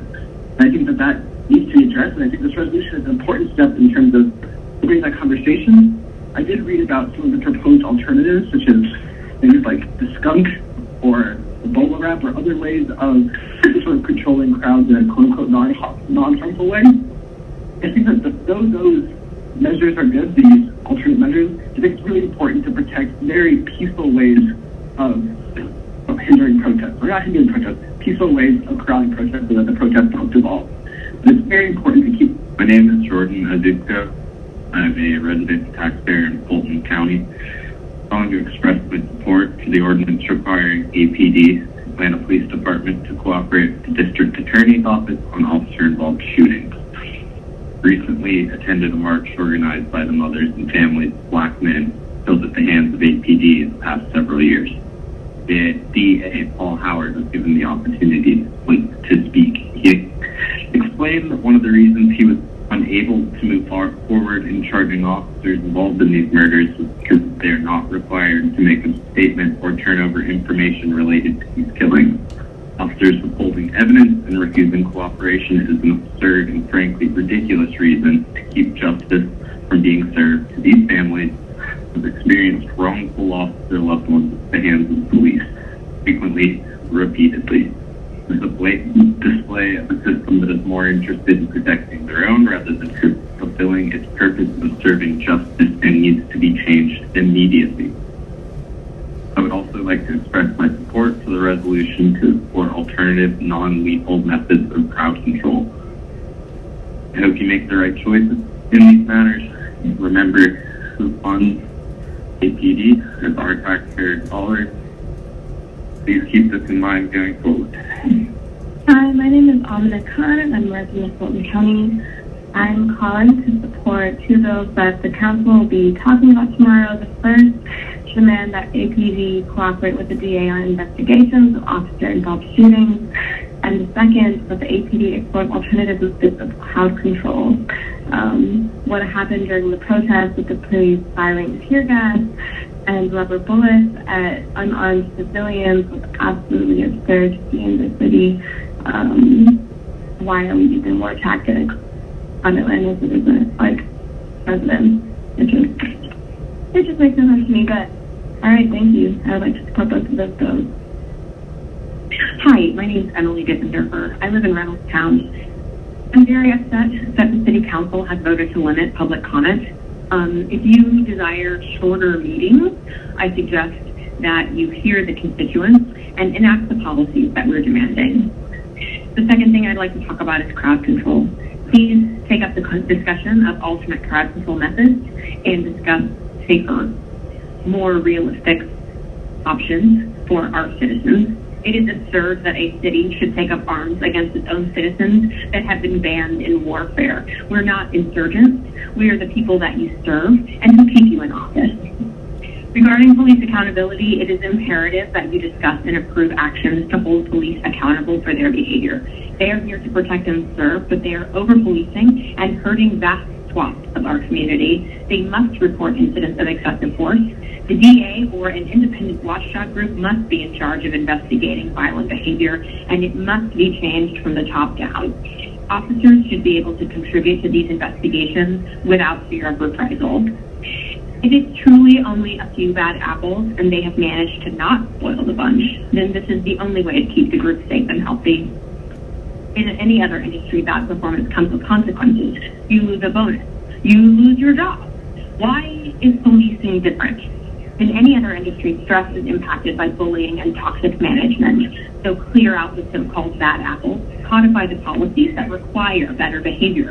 And if you can't do that, what I would call the bare minimum, expect that we will continue to call. Your meetings will stay long, and the people will continue to be in the streets. We will vote you out, and ultimately, we will defund the police and make sure that the budget is reallocated to the communities that need it. I hope that you will hear us, regardless of your limitations.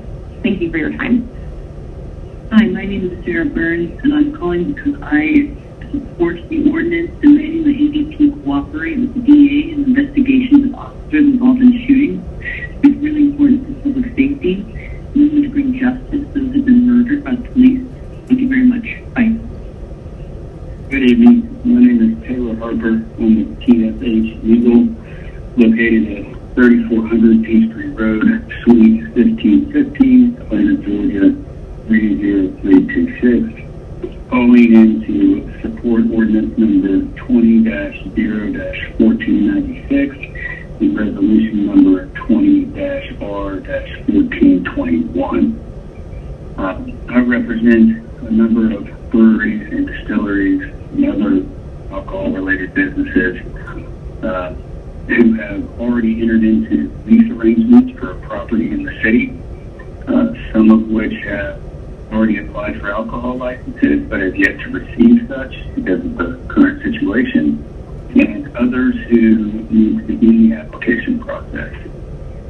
Each day that these businesses are delayed from obtaining their alcohol licenses costs them significant dollar amounts in terms of rent payments, lost revenue, among others. One of the considerations when it comes to breweries and distilleries is, unlike many restaurants that could open and just serve food, breweries and distilleries cannot do so, so they are wholly reliant on these alcohol licenses. To rectify this situation, I support this legislation and resolution. Thank you. Hi, my name is Barry Selke, and I'm a resident in Fulton County. I wanted to call to thank the council for measures taken to date, including the 2 ordinances passed requiring crisis intervention and community support, as well as cooperation with the district attorney's office. I think non-lethal alternatives should absolutely be required of the police force, in addition to nonviolent and de-escalation training for police officers. I also wanted to share my support for Councilman Antonio Brown's proposal to transfer $73.3 million to promote systemic change in the culture and implementation of the police force. Thank you for the opportunity to share my opinion, and have a nice day.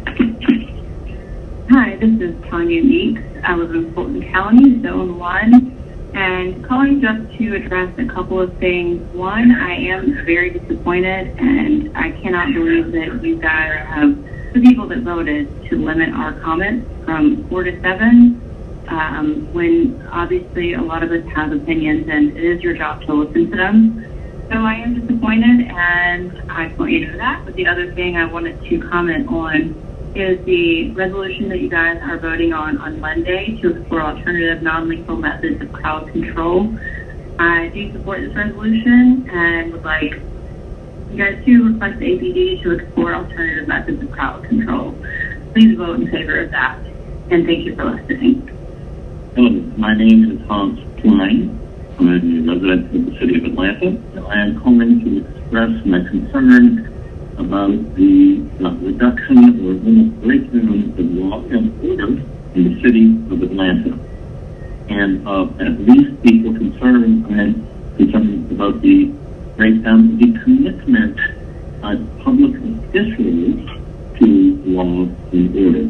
It is the basic function of the public, elected officials, and institutions of government to maintain order in a community.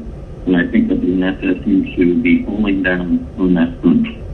So please, let's restore the functioning of the public sector and the government. Please do law and order. And please maintain your commitment to law and order. Thank you. Hi, and I live in District 5. I'm calling today to ask you to please support the resolution requesting the APD explore alternative methods to crowd control, as well as the ordinance demanding that the APD cooperate with the DA on investigations of officer-involved shootings. Thank you for your time. Hello, my name is Jessica Lane. I'm calling from Morningside, and I am a lifelong resident of Atlanta. I'm calling to tell the City Council that I support the ordinance demanding the APD cooperate with the DA on investigations of officer-involved shootings, and I encourage them to move this ordinance forward. Thank you. Hello, my name is Michael Heeman. I'm a resident over by Atlantic Station. Just calling to leave a comment that I strongly support the proposed ordinance demanding the APD to cooperate with the DA on investigations in officer-involved shootings. So wanted to express my full public support for that. Thank you. My name is Layla Laniago, and I'm completely opposed Council Brown's proposal.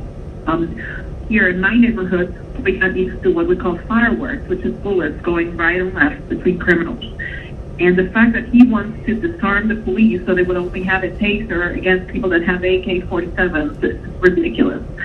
So please just stop trying to get votes or fame or try to be the only guy fighting, for something else. And just try and defend your citizens so that pay taxes to that. Thank you. Hi, my name is Lauren Coughlin, and I am calling to voice my support at the resolution being submitted on Monday that would require the APD to examine alternative non-lethal methods of crowd control. I think I especially support the use of BOLA wraps in place of tasers to reduce injuries and fatalities. I also support the ordinance requiring the APD to cooperate with the district attorney's office on officer-involved shootings. It is absurd that the police department does not have to turn over evidence in cases of police misconduct. This is not justice, and frankly, if you don't support this, I urge you not to run for office. Thank you very much, and have a good one. Hello, this is Daria Lebedev, and I'm a constituent of the City of Atlanta. I'm calling just to express my support for the ordinance demanding that the APD cooperates with the DA's office on the officer-involved shootings. The privilege of guilty officers to be insulated from justice is just a sickening criminal act and a cruel, inhumane reality. We definitely no longer want to tolerate the fact that officers are not required to make a statement or turn over information to do with these killings is an injustice to everyone involved, especially the families. On behalf of these family members, like mothers and fathers, I am asking and begging and honestly demanding that justice for these unwarranted murders be rectified in the passing of the ordinance requiring the APD to cooperate with the district attorney's office on officers involved in the shooting. So thank you for your time. Hi, my name is Kaylin Krieger. I'm calling the Atlanta City Council to voice my support for the resolution to request the Atlanta Police Department to explore alternative methods of crowd control. Many peaceful protesters were injured recently during recent protests due to extremely violent forms of control that were used, such as tasers and rubber bullets, and these were uncalled for. Skunk, BOLA wraps, and laser dazzlers and other alternative forms of crowd control will be more effective and will be much safer. Thank you. Hi, my name is Caroline Olkers. I've been an Atlanta City resident since 2000. I wanted to call in and voice my support for mandatory cooperation between APD and any other police force and DAs when investigating officer-involved shootings. I would also like to voice my support for alternative non-lethal methods of crowd control. I would like a ban on rubber bullets and a ban on tear gas. These are not things that we should be using against peaceful protesters. Police should not just be able to rule that a peaceful protest is an unlawful gathering and then decide that they want to use weapons of destruction that can kill, maim, and seriously injure people when there is no cause and people are just exercising their First Amendment rights. I want to voice my opinion for reimagining policing in Atlanta by investing in our communities. I want all officers to cooperate with the DA in officer-involved shootings. They should not be exempt, and it is horrific that they have been exempt. I want non-lethal methods of crowd control, and I believe that Black Lives Matter. I hope you take this seriously and you make some serious changes to our city policy. Thank you very much. Hi, my name is Emily Pittman. I'm calling because I wanted to leave a comment for you guys to listen to. We need to make sure our officers are held accountable, and they need to hold themselves accountable. They need to work with the district attorney whenever officers are involved with shootings or with being abusive towards their citizens. And they need to start being held accountable, and we need to make sure that goes through. We want to start moving funds to assist in our community-based programs, and we need to be better about how we use crowd control methods. We need to stop using tactics that are potentially lethal, and we need to be better. We need our police to be better. This is Chet Papelka, and I just want to call and support the city ordinance for the Atlanta Police Department to have to cooperate with the district attorney's office. Hi, my name is Jeff Thomas. I'm calling for a couple of reasons. One, I want to urge you to please vote for the Rashad Brooks bill. I think it's really important that we reinvest in our community and imagine different ways that we could handle public safety. And I want to specifically say that I don't think the Rashad Brooks bill is about abolishing the police, and I don't support abolishing the police. And I hope that your constituents know that. I also wanted to express my concern I also wanted to express that I really wanted officers to cooperate with the district attorney's office in the case of officer-involved shootings. I think that's so absurd that that is not happening now. And I also think it's really important that my third point is that we have the APD investigate non-lethal alternatives to crowd control. Thank you very much.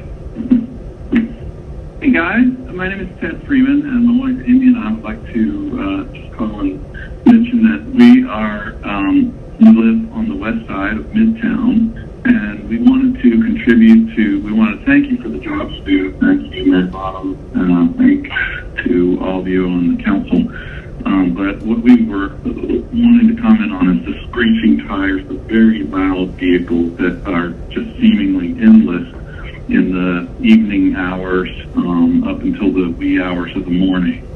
And it just seems like from what we can hear inside our house, there's just gunning motors and screeching and squealing, and it just sounds like it's coming from all directions. It really is ridiculous. And we've seen evidence of the blocking of traffic on major thoroughfares. As I drive around town, I see the, tire marks, and this is completely unacceptable. Where people are blocking traffic, they're going the wrong way, driving incredibly recklessly and dangerously on thoroughfares of Atlanta. We hear fireworks pretty constantly. I know that's a problem other places too. I don't know if this is because of TikTok or some kind of social media posting or just to aggravate people. But I mean, I don't want to hear this. I feel like it just seems like it's out of control. So what I think it sounds like we need is stiffer penalties for people that are disobedient and absolutely intolerant ways that endanger people in the city. And if you could maybe go after money and property in a more significant way. I mean, I understand people are shut in and they don't have a lot of other opportunities to let off steam. Obviously, there are people that are, just having fun, I'm sure, but it's a fun in a dangerous way, and we gotta be able to take back control of the city streets for sure. And I'm sorry that it is not a convenient time for all this to be happening. I know our police are very stressed and have a lot going on, and I know there's a lot happening in our city right now, but it seems like at a certain point we have to take back the streets and have some kind of anti-cruising and anti-street blocking that has real teeth to it that will help encourage people to do a different thing. If they could go to Hi, I'm calling as a citizen to demand that the City Council support the ordinance demanding that the APD cooperate with the DA on investigations of officer-involved shootings. The fact that the police aren't required to comply with the DA on these investigations and that the police killings are almost always reported as justified killings is disgusting. The city has blood on its hands, and the only thing you can do as so-called leaders of the city is to support these accountability measures. We will be defunding and abolishing the police, so you can either help us or you can move out of the way for change. Hi, my name is Erin Dodd, and I support the ordinance demanding that the ADP cooperate with the DA on investigations of officer-involved shootings. I think that the transparency would be so helpful for all parties involved, and that this could really reduce the amount of shootings and the amount of distrust people have with the police. Thank you for your consideration. Hello, my name is Patrick Braswell, and I'm calling from District 8. First of all, I want to say that I appreciate all the hard work of the Public Safety Committee and entire City Council. Thank you guys for your efforts. I wanted to voice my opinion today that I do not believe we need to reduce APD's method of crowd control. I think that APD did a great job of crowd control when a curfew was in place during the protest. Plus, there are many weapons on the street today, both legal and illegal, being used by folks who are properly trained and not trained. And it would be extremely harmful to APD and the community at large to reduce the APD's protective weapons. They are a frontline defense towards safety. Please do not take away from the APD in any form of reducing weapons, nor in the form of withholding their budget in any amount, and definitely not by $73 million. The crime is rampant, and frankly, I feel unsafe. And this isn't acceptable. It is unacceptable with the great city that we have. Plus, Paul Howard is an embarrassment to our fine city on many fronts, and I no longer believe anything he has to say. Fannie Willis will have my vote, and I hope that they will have the rest of the city's vote as well. So thank you so much for your time and considering my opinion. Thank you. Hello, my name is Taylor Costa-Bergman, and I'm calling in support of the ordinance demanding that the APD cooperate with the DA in investigations of officer-involved shootings. I think it's essential that we take a stand and we do something about this if, we're not already having policies that are in place to protect our citizens. Thank you. Hey, I am Donald Brown. Hey, I'm calling City Council requesting APD to explore alternative methods of crowd control. I have some ideas, and they are: I don't support the uses of rubber bullets, guns, beanbags, tear gas, arm ramps, down grenades, tanks, and jail bail. There are also no need for the National Guard.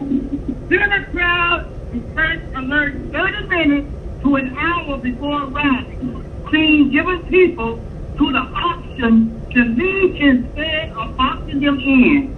Arrive on the scene, try to negotiate and give options of where people can stand. State troopers are usually better at this than APD. Maximum punishment for not leaving should be $150 fine, not jail. Do the right thing, please. My name is Shannon McKnight, and I'm a constituent of the City of Atlanta. I'm calling to express my support for the ordinance demanding APD cooperate with the DA's office on officer-involved shootings. The privilege of guilty officers to be insulated from justice is a sickening criminal act and a cruel, inhumane reality we will no longer tolerate. The fact that officers are not required to make a statement or turn over information related to these killings is an injustice to families and citizens of the city who are mourning while simultaneously being tasked with the emotional burden of begging and praying for a fair and humane treatment of our brothers and sisters, daughters, sons, and friends. On behalf of these mothers and fathers, I am not begging or praying today. Rather, I am demanding that justice for these unwarranted murders be rectified in the passing of the ordinance requiring APD to cooperate with the District Attorney's Office on officer-involved shootings. Thank you for your time. Goodbye. Hi, my name is Paula Herbert, and I am calling in regards to the fact of requesting to explore alternative methods of crowd control. I support the resolution requesting the APD to explore alternative methods of crowd control. So please take that in mind. Some of these methods include skunk, roller wraps, and so I support this motion. Thank you, and I hope you have a wonderful day. Bye. Hi, this is William DeButz, calling on July 12th at 5:45 p.m. I am calling to mention and request my opposed to ordinance, Councilman Brown's proposed ordinance of 20-0-1486. And I'm also opposed to his resolution 20-R-4122. My only other request would be for the council to begin to, actually, for the council to now please start to lead and quit being so antagonistic to the citizens of Atlanta.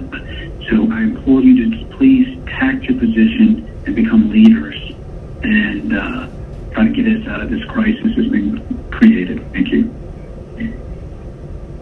Hi, I'm William Hughes. I am a civilian of Atlanta, Georgia, and I'm calling to tell you that I support the ordinance demanding the APD cooperate with the DA on investigations of officer-involved shootings. Thank you. Hi, I'm calling the City Council requesting that APD explore alternative methods of crowd control. I absolutely do not support the use of rubber bullets, tear gas, sound grenades, and especially paint. There's absolutely no need for the National Guard to come to escalate protests at this point. You guys need to be focusing on defunding the police and not on giving them more resources to brutalize and terrorize our community. So do the right thing, defund the police, and look into alternative methods of crowd control. Thank you. My name is Cy Bates. I'm an Atlanta resident, and I'm calling to say that we need more police accountability. The police must answer to justice because right now they have too much money, too much power. They have free reign to terrorize our communities with their toxic policies and behaviors. It's no secret that poor people and black people are being criminalized more and more, and the police are the tools being used for this bidding. They should be required to cooperate with DA investigations at the very least. And more than that, they should be defunded, and our public money should be used to keep communities safe, which includes investing in teachers, education, and alternatives and solutions to cages and financial penalties. Thank you. Hi there, my name is Sarah Moreno. I'm calling to encourage City Council to strongly consider the alternative methods being suggested to break up protests. Please remember that protesting is our First Amendment right. Even if you don't agree with what is being said in the protest or what is being protested for, it is citizens' right to protest. So the fact that lethal or potentially lethal force being used against protesters is absolutely heinous.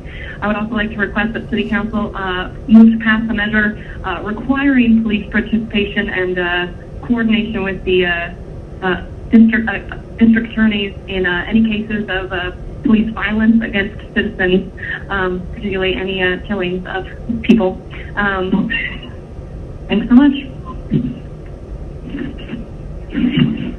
Hello, my name is Kate Grantham, and I just wanted to call to say I am supporting the ordinance demanding the ADP cooperate with the District Attorney's Office.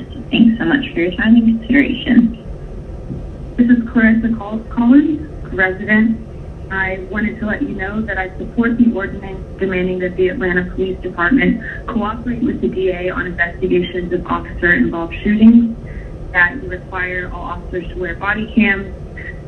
These recordings should be provided during an investigation. I would hope that all officers who witness an incident are encouraged to cooperate without fear of retaliation or retribution, and that incidents of officer-involved shootings and accusations of sexual misconduct should be involved with the district attorney's office. The district attorney should take control of investigations with the assistance of other law enforcement agencies as needed. I support this ordinance. Thank you. Hi, my name is Ted Freeman, and I just called. I got through the message, and I tried to press pound. I didn't get a confirmation that my message was accepted or anything, so that would be helpful. I also wanted to say, if the mayor could build a coalition between business leaders, community entertainers, and sports people that are prominent, that could come out and say, this is unsafe for your friends and family that are trying to get to Piedmont Hospital or wherever, and if you block traffic, it's very dangerous for people. And if we could get a bunch of people from the community to come out and just speak to these people that are doing it, I think that we could make some headway that way. And also, it's possible that you could build some kind of a relationship with a mall or somewhere that has a large outdoor parking lot where you could have an authorized street, like a street type party out there, and have food vendors and have an MC or a DJ or something, and make it a big cool party scene. And if people want to spin out or whatever, it wouldn't have to be far out of town. It could be worked up with some local in-town properties that might have that kind of landscape that this could happen. I just think there's got to be ways we can publicize that it's a problem, get the word out that celebrities are not condoning this, and they don't think it's okay, and that there's other options that people can do. So I really appreciate it. Thanks for your time. I hope that my first message made it, but if not, this is about the cruising and traffic stoppages and wrong way driving and loud cars and fireworks. Thanks so much. Bye. Hello, my name is Brian Alonzo, and I'm a very concerned citizen residing in Fulton. Me and my neighborhood want to see the Atlanta PD reimagined and restructured. We want increased cooperation between police officers and the DA in officer-involved shootings, and we want non-lethal alternatives to crowd control that don't involve tear gas and rubber bullets. We believe Black Lives Matter and want to see that reflected in future safety policy. Thank you. Hi, my name is Royce Mann, and I'm a resident of Atlanta, Georgia, zip code 30307, and I am calling to ask that the committee please support and push through the legislation introduced by Councilman Brown. Two pieces. One, to explore non-lethal alternatives for crowd control, as well as legislation that would force APD to cooperate in district attorney investigations involving officer-involved shootings. Both of these are very important issues. As somebody who's been on the ground protesting, as somebody who has seen people shot with rubber bullets, sprayed with tear gas, who's had to treat bloody gashes on protesters' heads, who suffered and experienced violence at the hands of law enforcement merely for protesting. It's really time that the city look into better ways to address crowd control without creating conflict. And then with APD cooperating with the DA's offices, important as well. There have been numerous cases of the killing of Oscar King, the killing of Detrick Griffin, Jimmy Atchison, many people who were killed by APD and who have not received justice, and that is largely because there's been a lack of complete cooperation between the APD and the district attorney's offices in these cases. So, yeah, please support those two measures and ensure that they get through to the full council. Thank you. Hi, my name is Lisa McGee. I support the ordinance demanding that the APD cooperate with the DA on investigations of officer-involved shootings. I think this is a really important ordinance that I would really like to see put into effect. Thank you. Hello, my name is Michael Forbes. I'm calling City Council requesting APD to explore alternative methods of crowd control. I have some ideas, and they are, number one, I don't support the usage of rubber bullets, guns, beanbags, boiler wraps, tear gas, sound grenades, tank, or jail vans. There's also no need for National Guard. Number two, send a crowd disperse alert 30 minutes to an hour before arriving on scene, giving people the option to leave instead of boxing them in. Number three, arriving on scene, try to negotiate and give options on where people can stand. State troopers are usually better at this than APD. Number four, maximum punishment for not leaving should be $150 fine, not jail. Do the right thing. Thank you. Bye. Hello, my name is Sam, and I'm calling to support the ordinance demanding the Atlanta Police Department cooperate with the DA on investigations of officer-involved shootings. Again, I'm calling to support the ordinance demanding the Atlanta Police Department cooperate with the DA on investigations of officer-related shootings. Thank you. Hello, my name is Jeremiah Olsing. I'm calling to support Instruct-0-1486, which would improve accountability for police officers in Atlanta. Police officers are among very few groups of people given the authority to use force in our country, and they are rarely held accountable for any instances in which that power is used. This ordinance would be a step in the right direction for ensuring Atlantans get the justice they deserve when their rights and lives are unjustly infringed upon. I'm also calling to ask you to support the Rayshard Brooks bill, which would reallocate $73 million from the Atlanta police budget to other community-based initiatives.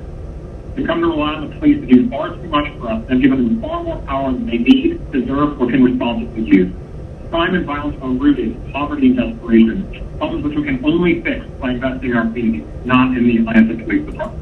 Thank you.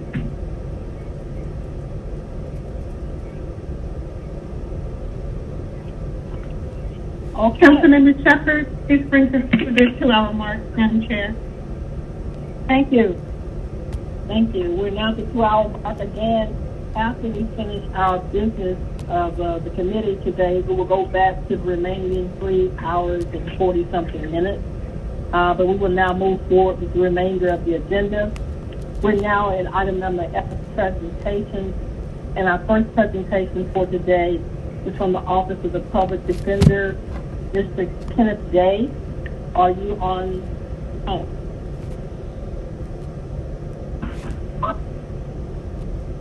Yes, I'm available. Thank you. All right, Mr. Day, you're now ready for your presentation. Thank you, Councilmember Shepherd. This is Kenneth Days. I'm the Director and Chief Public Defender for the City of Atlanta Office of the Public Defender. I am glad to be able to present our brief summary of what our department has been able to accomplish this past quarter, and especially during these unprecedented times that have undoubtedly required each city department to more or less restructure their normal methodologies and practices. If we can continue to the second slide, please. For the public defender, the nature of our work is very fluid and requires operations in multiple environments. And I have to really first take an opportunity to acknowledge the incredible ways in which our entire staff has risen to the occasion in support of our mission to defend and serve the public. And that would include the support staff in our office, our social workers, the attorneys, the investigators, and also the client advocates. Each day, these very remarkable individuals are present at the office. They're actively working on thousands of current cases that we have. They're at the jail counseling individuals. They're making resource assessments. They're in the courtrooms providing advocacy, and they still manage to remain active in the community and continuing to support the many third-party service providers, those partners that we have through our clinical and support programming. We've, as an office, have sustained our critical operations as a holistic law practice and ensure the continuity of service that we're providing with no diminution in the delivery of those services throughout the pandemic thus far. If you could please move to slide 3. As you may know, public defense is a constitutionally mandated both on a state and federal level, and our city has mandated public defense services in its charter as well. Public defense has evolved considerably over the last 10 to 15 years, and it requires now a much higher standard in the ways that cases are handled and the ethical obligations and responsibilities of supportive functions. So essentially we're tasked with much more than just going to court alone. If we can move to slide 4. The city municipal courts, by the volume of the number of cases that cycle through annually, make it essentially the largest jurisdiction as a court in the state. And really, in terms of volume, it's the largest court in the Southeast. And that volume directly correlates to our department having the highest number of cases assigned annually, more so than any other public defender office in the state or even in the Southeast. And so what slide 4 illustrates is the work in our office that's being done daily. The COVID-19 pandemic has actually exacerbated the necessity for some of the social services that we provide in conjunction with the criminal case. About 1/3 of the individuals that we represent have issues with either housing stability or instability, a substance dependency issue, or a mental health issue, or a combination of those three, or if not, all three of those issues combined. So our social service provisions are very critical in accompanying the legal work involved in the criminal case. If we could move to slide 5, please. The intensity of our representation, its continuation in addressing the collateral issues after a criminal case is concluded, it establishes a level of trust that typically doesn't exist with other service providers. And of course, our entire staff has been very diligent in continuing to communicate and support individuals that need those critical services and assist them in obtaining things such as identification or medicine, housing. We do a lot to simple things as food and water or clothing items, medical treatment, transportation, employment, things that you don't think of as necessities that need to go to our clients, but we're out there doing that every single solitary day. If we can move to slide 6. Approximately 2 years ago, in conjunction with the Mayor's Access to Counsel initiative, our office received grant funding from the Vera Institute of Justice to establish an immigration practice within our office. We're the only public defender in the state of Georgia, and at this moment in the Southeast, to be able to advocate for individuals facing deportation, and as well to have a staff that provides daily advisories in that regard. So since accepting some qualified candidates as clients, our office has represented 4 individuals in removal defense cases, and we provided more than 100 Padilla advisories from the municipal court alone.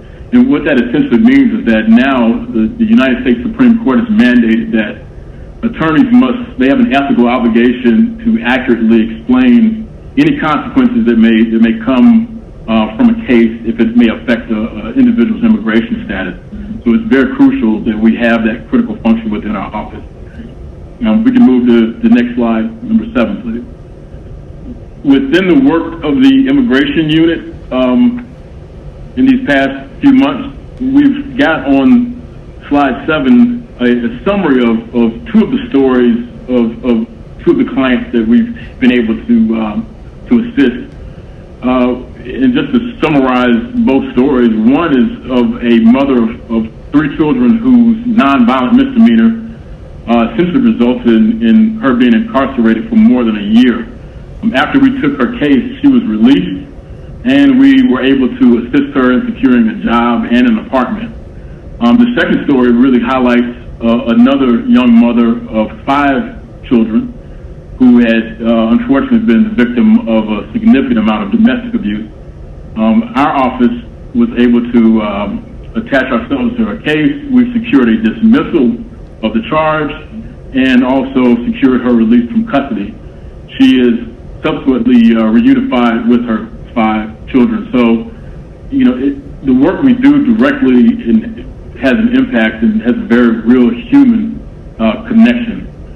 It actually affects families. And so it's important really just beyond the courtroom alone. And in this regard, we're especially grateful to the Vera Institute of Justice because of their continuing support of our efforts and for being a valuable resource as well. And likewise, I'd be remiss not to also say how appreciative we are of City Council in approving our grant funding towards these efforts, which at this time really makes the City of Atlanta a national model and a leader in best practices for public defense, specifically when you're talking about immigration issues. If we could move to slide number 8. What this shows is, last year we formalized the process and really just added a catchy name to some work that we've always done. And thus our Lawyers Initiative for Transforming Society, or LIFT, began. Many of the individuals who experience homelessness or housing instability or lack of employment, they encounter a significant obstacle if they can't take the initiative to meet the requirements for housing or jobs, only to be denied because of an outstanding or an old warrant. And usually those warrants are issued for failure to appear, for very minor crimes, you know, something as innocuous as a jaywalking or panhandling charge. And if that warrant is out of state, attempting to try to navigate the clearance of that warrant is made even more difficult. So what our LIFT program has been able to do is allow service providers, like here locally, the COC, we're allowing them to contact us directly and be assigned directly to an attorney who will kind of navigate a lot of that arduous work to get the warrant removed. And so when we're successful, that provides a direct mechanism to what may be sometimes the last obstacle in a housing placement or an employment for an individual. If we could move to slide 9. Our social services processes, and that is to say the collateral work that's performed by our client advocates, is illustrated on the flow chart on page 9. As part of our intake process, we make sure that every client assigned to our office is given a needs assessment, and simultaneously to the legal representation that we provide, and sometimes often even after a case has been adjudicated, our staff engages in these services to make sure to eliminate the factors that contribute to many clients ever being charged. So it's quite important that we continue to do this important work outside the courtroom, because it also promotes the reduction of contact made by really all of the public safety departments. So it's truly proactive in that sense, and it's work that we can now quantify by the reduction in the recidivist cases that we've measured over the past year. We can go to the last slide, which illustrates some of our staff engaging in some of the services for our clients. And I'm happy at this time to answer any questions that anybody may have. Thank you, Mr. Davis. Do any of my colleagues have questions for Mr. Davis? Any of my colleagues have questions for Mr. Davis? So, Mr. Davis, how are we doing in terms of your staff during this COVID-19? Are you all able to actually interact? I know there's not court, but there are some scenarios where you're still acting as a public defender. Yes, absolutely.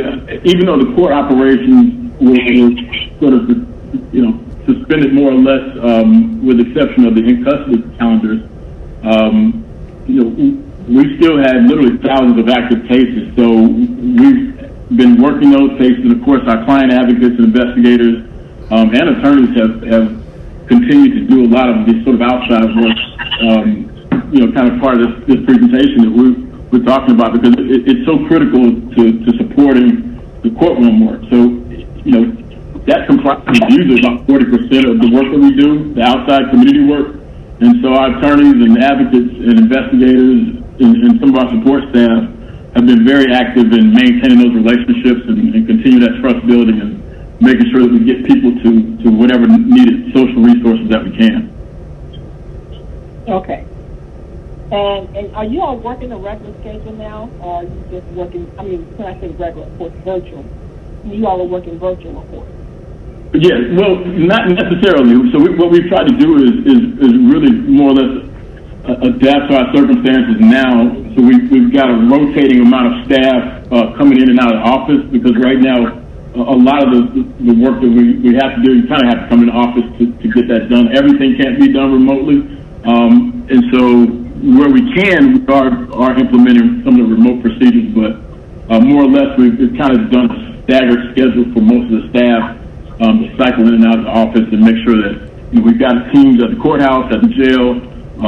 Some of those folks are coming into the office at differing hours, and likewise in some of the community partnerships that we have, we've got staff members that are still actively engaging in those legal clinics and some of those support functions to some of our legal clinical programming. So it's still the same full-time work, probably a little bit more now, but I think, we're managing as best we can under the circumstances, because, it needs to get done, and I think everybody shares the same concern of wanting to make sure we keep, we keep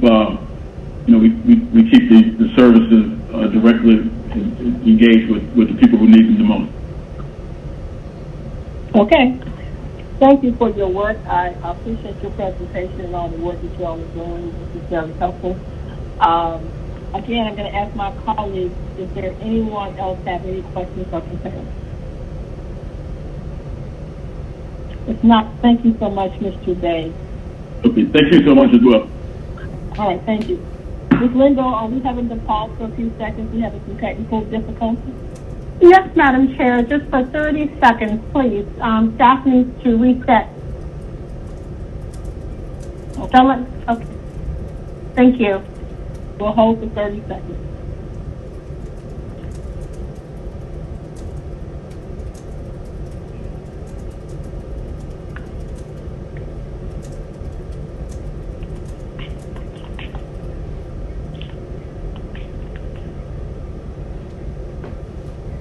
Thank you. We're now ready for Mr. Court. Judge Portis, are you there? Good afternoon, Madam Chair, Council President Moore, and members of the committee. This is Chris Portis, Chief Judge for the Municipal Court of Atlanta, and I'm joined this afternoon by Rashida Davis, the Court Administrator and Chief Clerk of Court. We are happy to join you this afternoon to make the Court's quarterly report to this committee, and we can move on to the next slide. Beginning with the slide numbered as 2, this slide displays the case totals month over month from March 2019 to March 2020, which is just before we suspended all of our major operations due to COVID. As displayed on the graph, the normal average for monthly cases is right at 15,000 cases per month. Next slide, please. This should be slide number 3. This slide breaks down in percentages the case totals from the previous slide into the different case types that are heard at the court. As usually standard and historical percentages, the misdemeanor traffic section is the largest by volume, and then the remaining case types from misdemeanors of drug-related offenses, ordinance violations, parking appeals, serious traffic, and DUIs round out the remaining portions of cases. Next slide, please. This should be slide number 4. This slide displays case data specifically related to the COVID period from March 2020 to the present. It displays the number of cases received relative to the number of cases being closed for these weekly periods. With the cases that are payable online, coupled with the cases that are still being resolved and closed by individuals through alternative sentencing, we're still able to close cases even though large portions of the operation have been suspended. Next slide, please. This should be slide number 5. This slide compares the data from the previous slide with data from the same period 1 year ago. For the period of March through June of last year, an average of 19,000 cases per month were closed. As you can see in the comparison with the months for 2020, as a result of COVID, those numbers are down to an average of 4,700 cases per month from March through June. Next slide, please. This should be slide number 6. This is for the period of March through the present. Again, this is a snapshot of where we are now during this COVID period. And this slide shows the relative types of cases received. And this is still in keeping with the historical trends where traffic is the predominating case type. Next slide, please. The slide that you should be seeing is the slide that is numbered as 7. This slide displays the historical trend of failure to appears or FTAs from March 2017 through March of 2020. During the COVID period from March 13th through now, there are no FTAs, and all outstanding FTAs have been temporarily suspended, but this at least gives a snapshot of going as far back as March of 2017, and you can see the historical trend lines as detailed. Next slide, please. This should be slide number 8. This slide shows the number of failure to appears or FTAs that are resolved through our FTA walk-in court for the period of January 2019 to January of 2020. And for that 12-month period, a total of just over 27,000 FTA cases were resolved by walk-in defendants, which averages at about 2,200 FTA resolved cases per month. So in essence, the walk-in court both helps the defendants resolve those cases without delay and penalty, but it also helps the court to avoid backlogs that result from FTAs by consistently and constantly closing those cases. Next slide, please. The slide that you should be seeing now is the slide numbered as 9. This slide shows the proportion of signature bonds and surety bonds for calendar year 2019, and whether from the jail or the courtroom, signature bonds account for 3 out of every 4 bonds, or 75%. Next slide, please. The slide that you should be seeing is the slide numbered as 10. This slide shows the number of bonds so far this calendar year from January 1st to date. The trend and ratio of surety bond to signature bond matches the historical trend from the previous slide of every 3 out of 4 bonds that are issued are signature bonds. Next slide, please. The slide that you should be seeing is the slide numbered as 11. This slide provides a snapshot of customer service by showing the number of calls received and the top 5 questions asked. From January through June of this year, we've received an average call volume of about 8,000 calls per month. and the most commonly question that is asked is, how much is my fine? Followed by, what if I miss my court date? And when is my court date? We like to keep an eye on these trends, number one, because it gives us an idea of where we need to allocate resources, as well as be prepared for the most common questions and issues that individuals may have in interacting with or dealing with their court system. Next slide, please. And that concludes the prepared presentation, and I will be happy to take any questions, concerns, or comments that you may have. Thank you, Judge Portis. I'm now opening it up to my colleagues on the committee.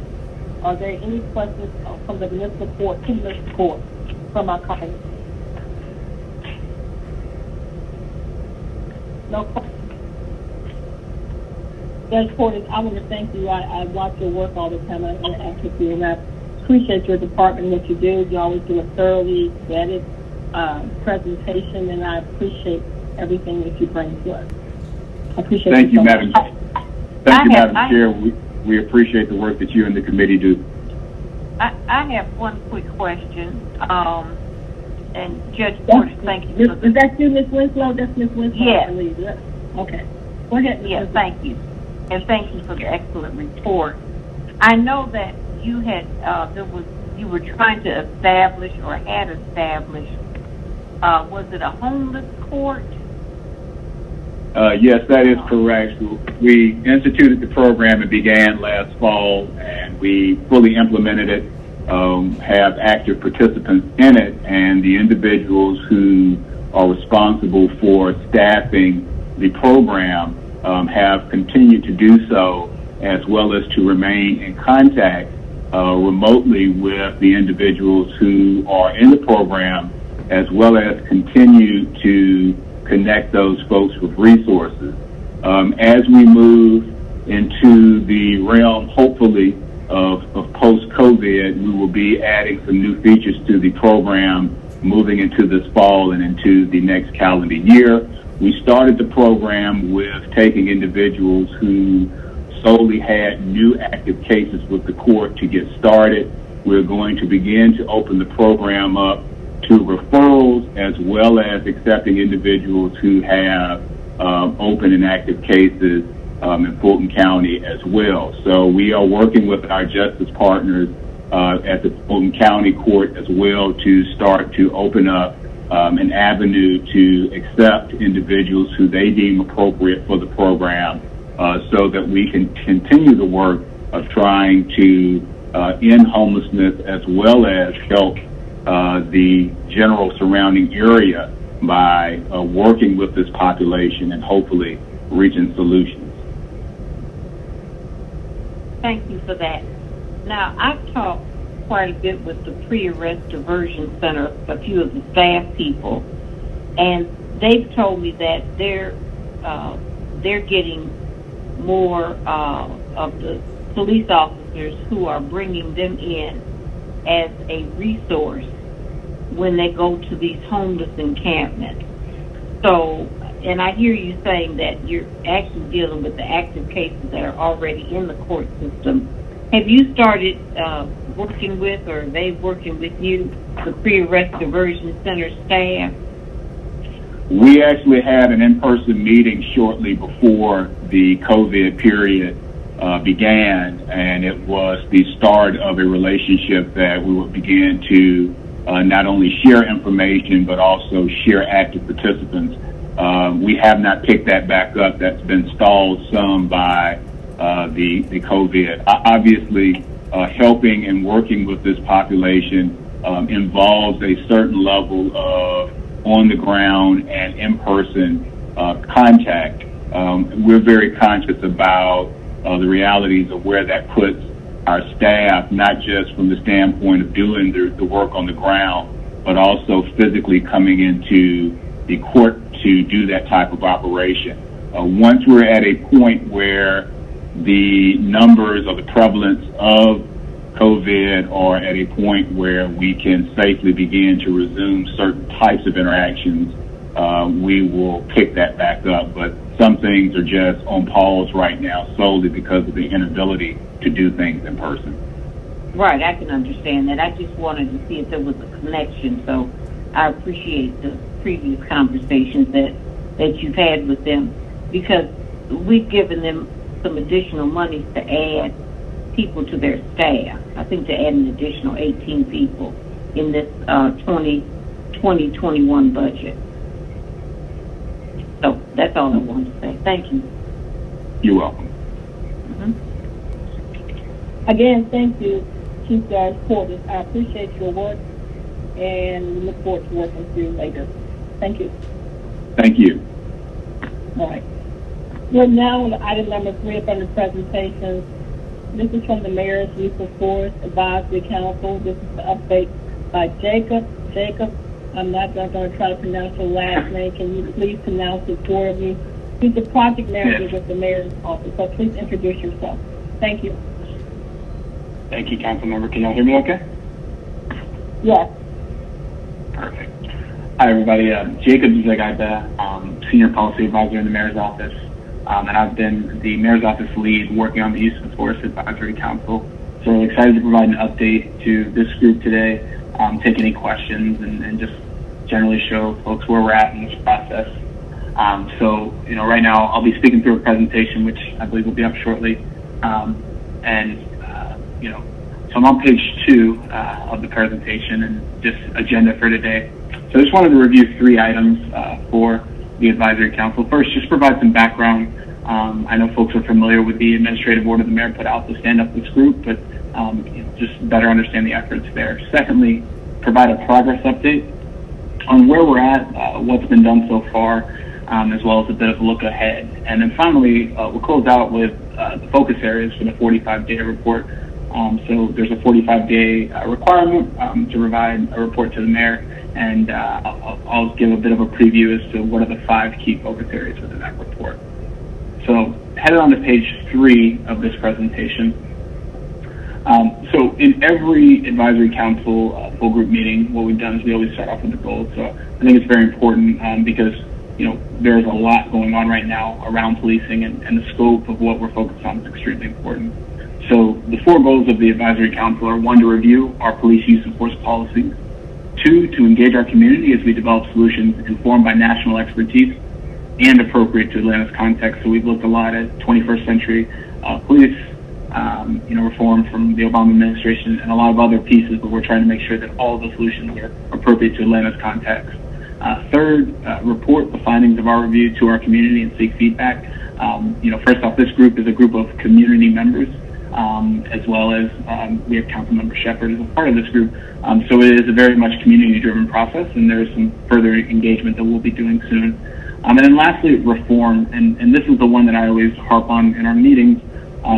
The goal of this group is to drive reforms around police use of force policy. So we've got to be laser focused on recommendations that we can move forward with and drive change, not just good ideas, not just ideals, but things that can push towards reform. The one thing I would just highlight, and this is something we talk about in every one of our meetings, is that we are strictly scoped to looking at use of force. So the implications may be on overall police reform, but really it's about use of force, and that's where our discussions and recommendations have been. So on to page 4 within the presentation, I can't even begin to present this page without saying thank you. We've had almost 30-person advisory council from all parts of the city who have really leaned in, provided a lot of time, a lot of expertise, been extremely thoughtful. So thank you to this group and everything they've provided thus far. On the right, you can see some stats, like over a 4-week period, over 1,000 hours of collective meetings, a lot of discussion, a lot of ideas have come out, and a lot of dialogue has begun with APD, with external stakeholders. There's other people who have been involved who aren't part of the Advisory Council, but I'd be remiss if I didn't put their names up here and just give them a big thank you, because we couldn't have gotten as far as we have, as fast as we have, without all of their hard work and time. So on to page 5, just to ground us in the effort, so this group stood up over about a 6-week period, almost 7. And we kicked off on June 10th. As part of the administrative order, we had to get a 14-day recommendation report to the mayor, which was submitted, I'll speak a little bit about. After we submitted the 14-day recommendation, we moved towards a more subgroup approach. So you'll see, up in the red is our full group meetings that we've been doing largely on a weekly cadence. And then in blue, we have a number of subgroups that have been working very hard, and we're in our 4th week of subgroup meetings to come up with the recommendations that go into the 45-day report. Like I said, the 14-day recommendations I'll review, as well as the focus areas that we've spent some time developing so that we can have really robust, thought-through recommendations to the mayor.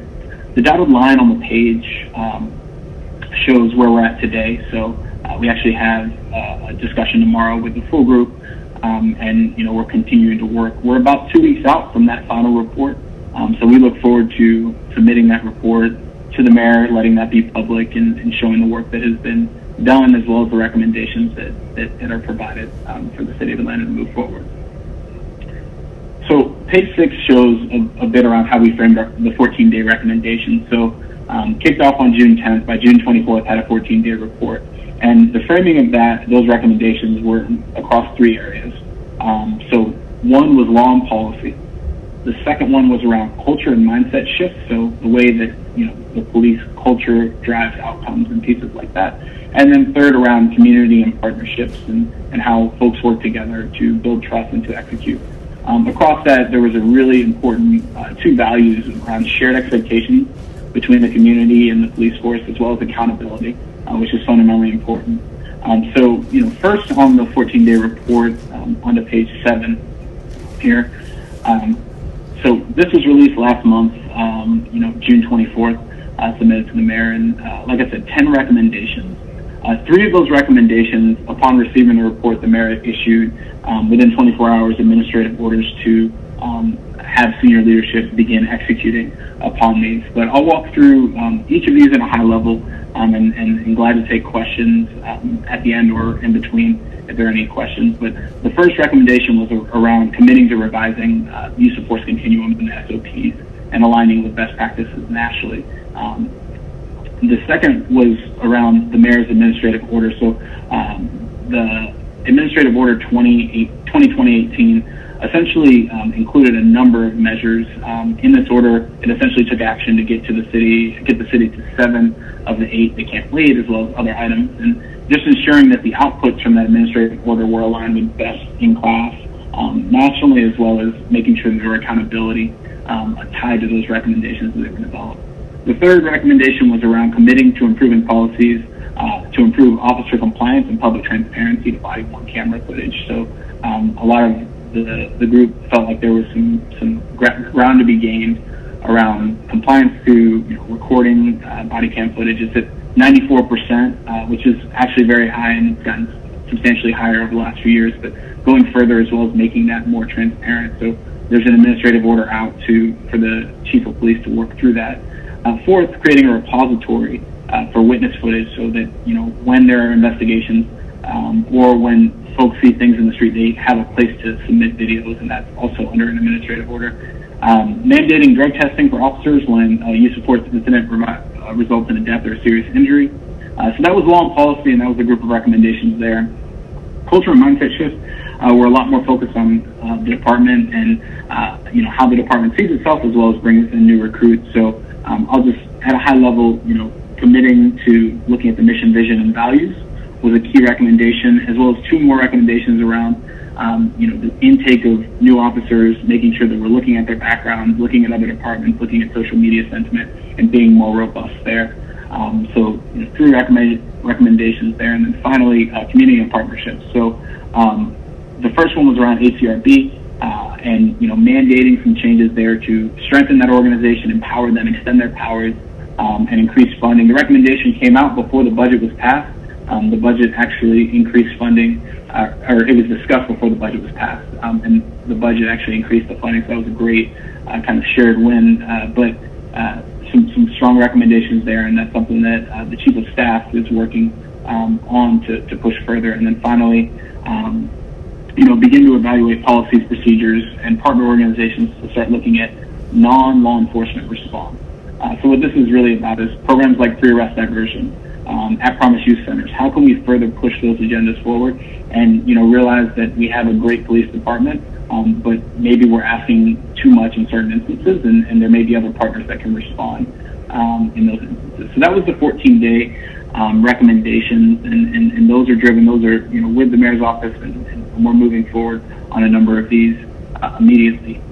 If we go to page 8, I'll talk a little bit about where the focus is now for the group, because those were submitted late last month. Now we're kind of in a new phase of work, and that is the 45-day recommendations. So, after we hit the 14-day report, there was a discussion. Do we want to go a mile wide and an inch deep? So looking at a lot of different recommendations across a lot of different areas. Or do we want to spend a lot of time on a few areas and go very deep and provide very spot-out recommendations that provide guidance? And the latter of the two was the decision. So we picked 5 focus areas, and the advisory council has been working across these. So I'll walk through each at a high level. So the first is around APD SOPs. So looking at the center operating procedures related to use of force. And that group has dug into excruciating detail, looking at what our SOPs say, what other cities are doing, and coming up with some type of guidance around what they believe to be best in class and what Atlanta could perhaps aspire to based on looking at other cities, around use of force. The second is around use of force reporting. So annually, the city provides a use of force report, which, is part of our accreditation.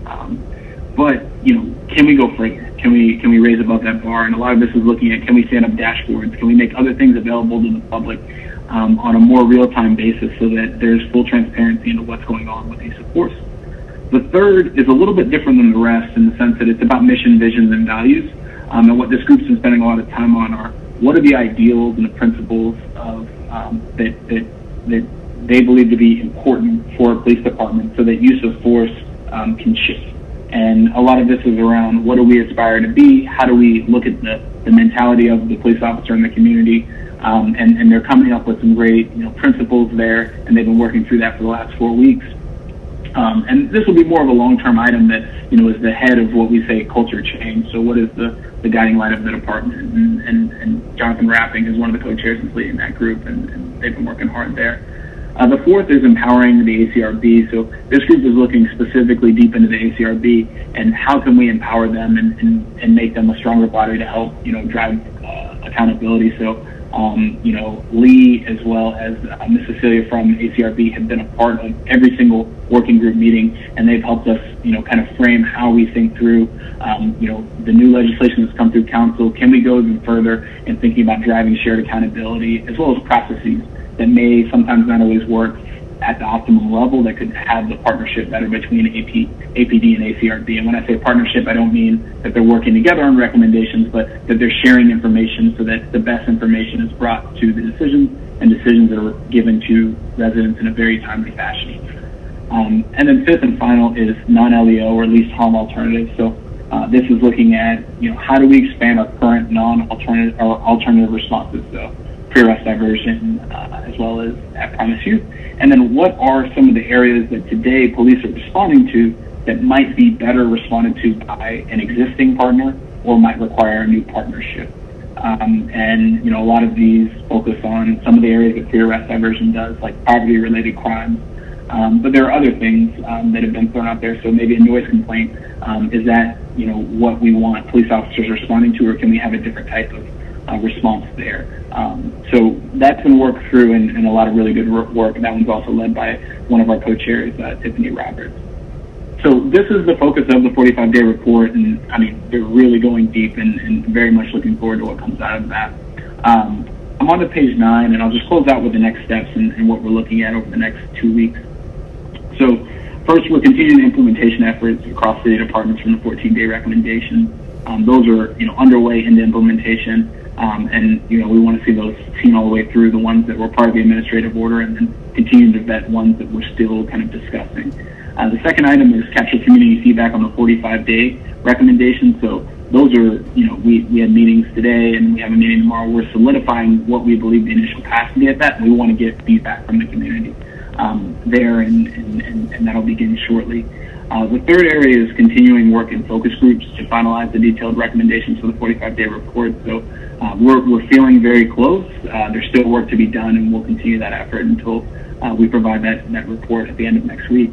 And then last, and certainly not least, is identifying the initiatives from the advisory council that feed into the overall, reimagining policing work that the Mayor's Administrative Order 20/2019 has put out there. So there will be some things that inevitably this advisory council may not either have the bandwidth, expertise, or timeline to see through, and we want to make sure we identify those items, or there may be recommendations that come out that the city will need some support on, and that's what the fourth bullet is about. So I'll stop here and take any questions. I'll just say that I think that, again, this is very much scoped on use of force, and we've been working on a fast timeline. So thank you to the advisory council for all their time and hard work to get as much as we can as quickly as possible.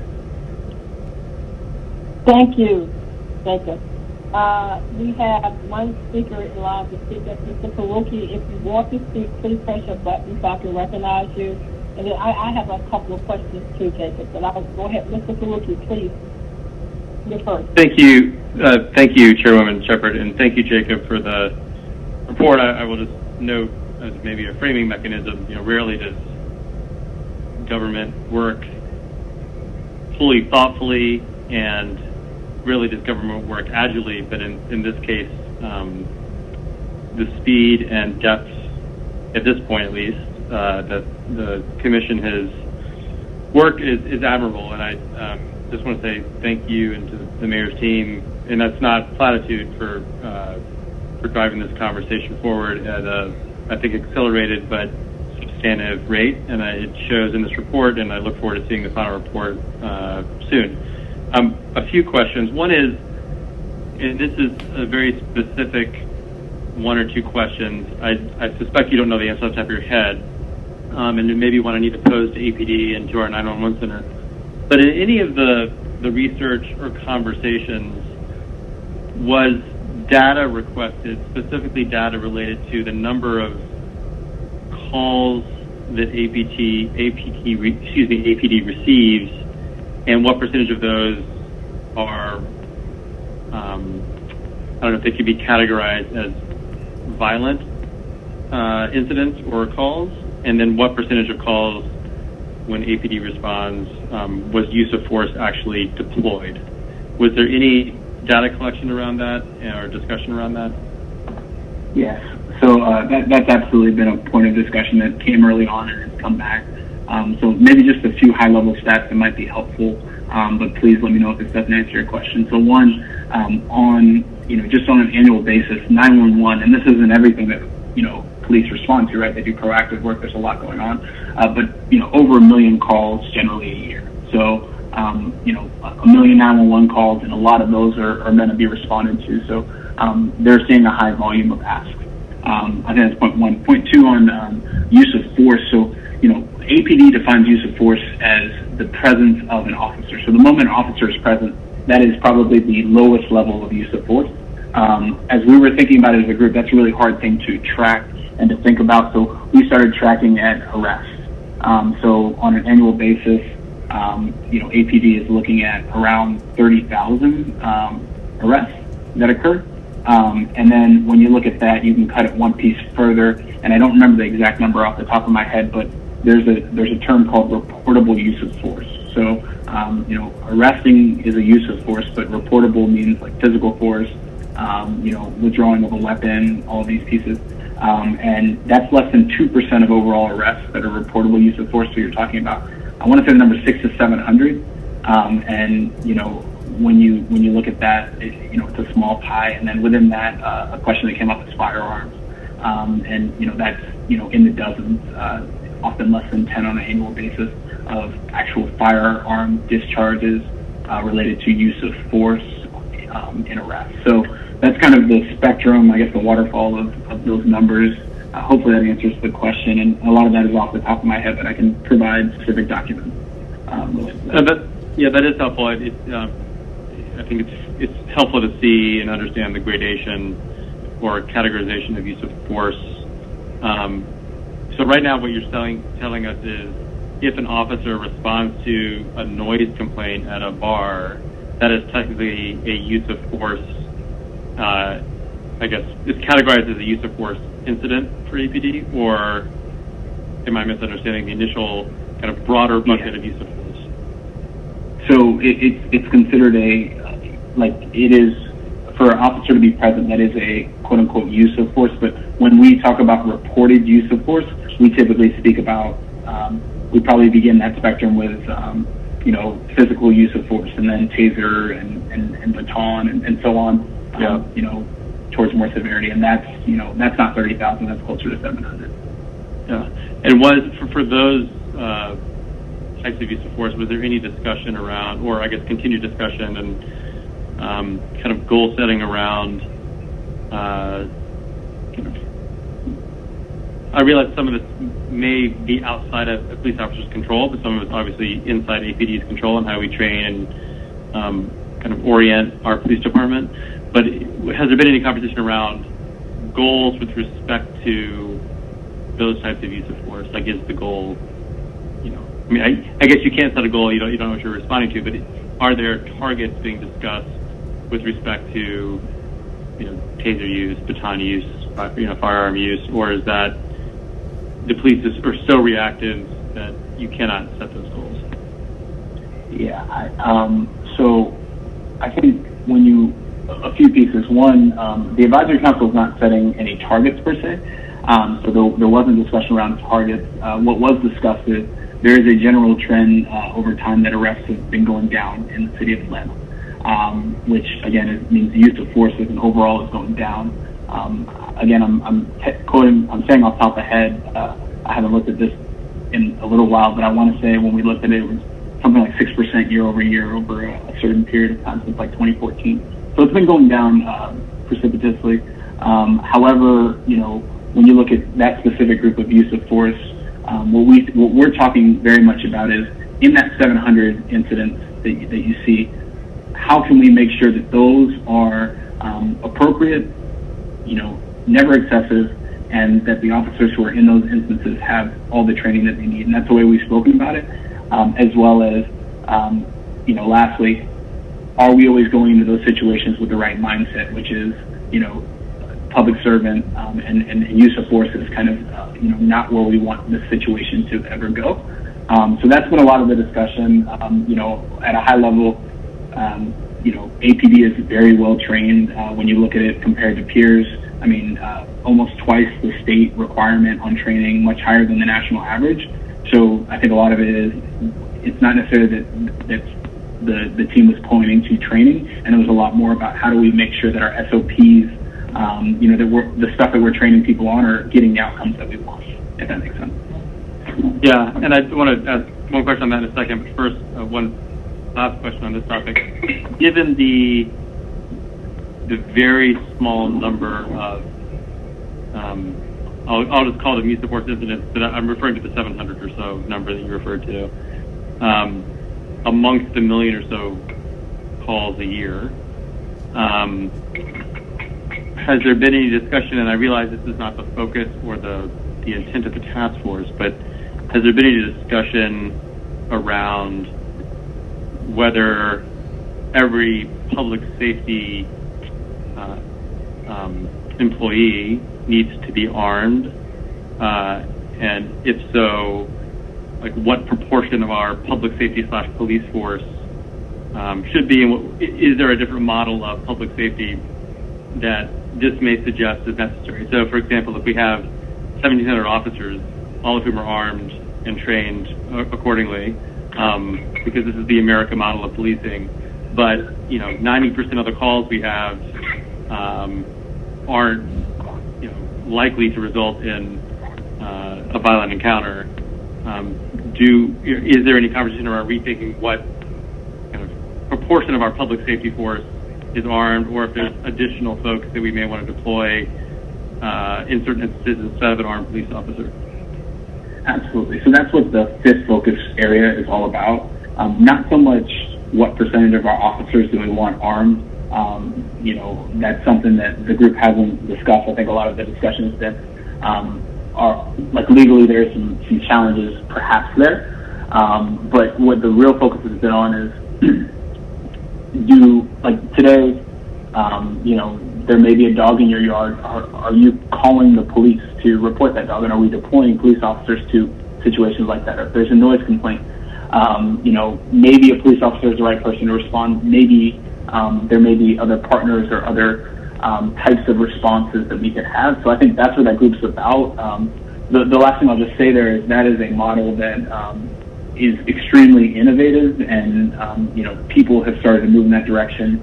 San Francisco, LA have made big announcements.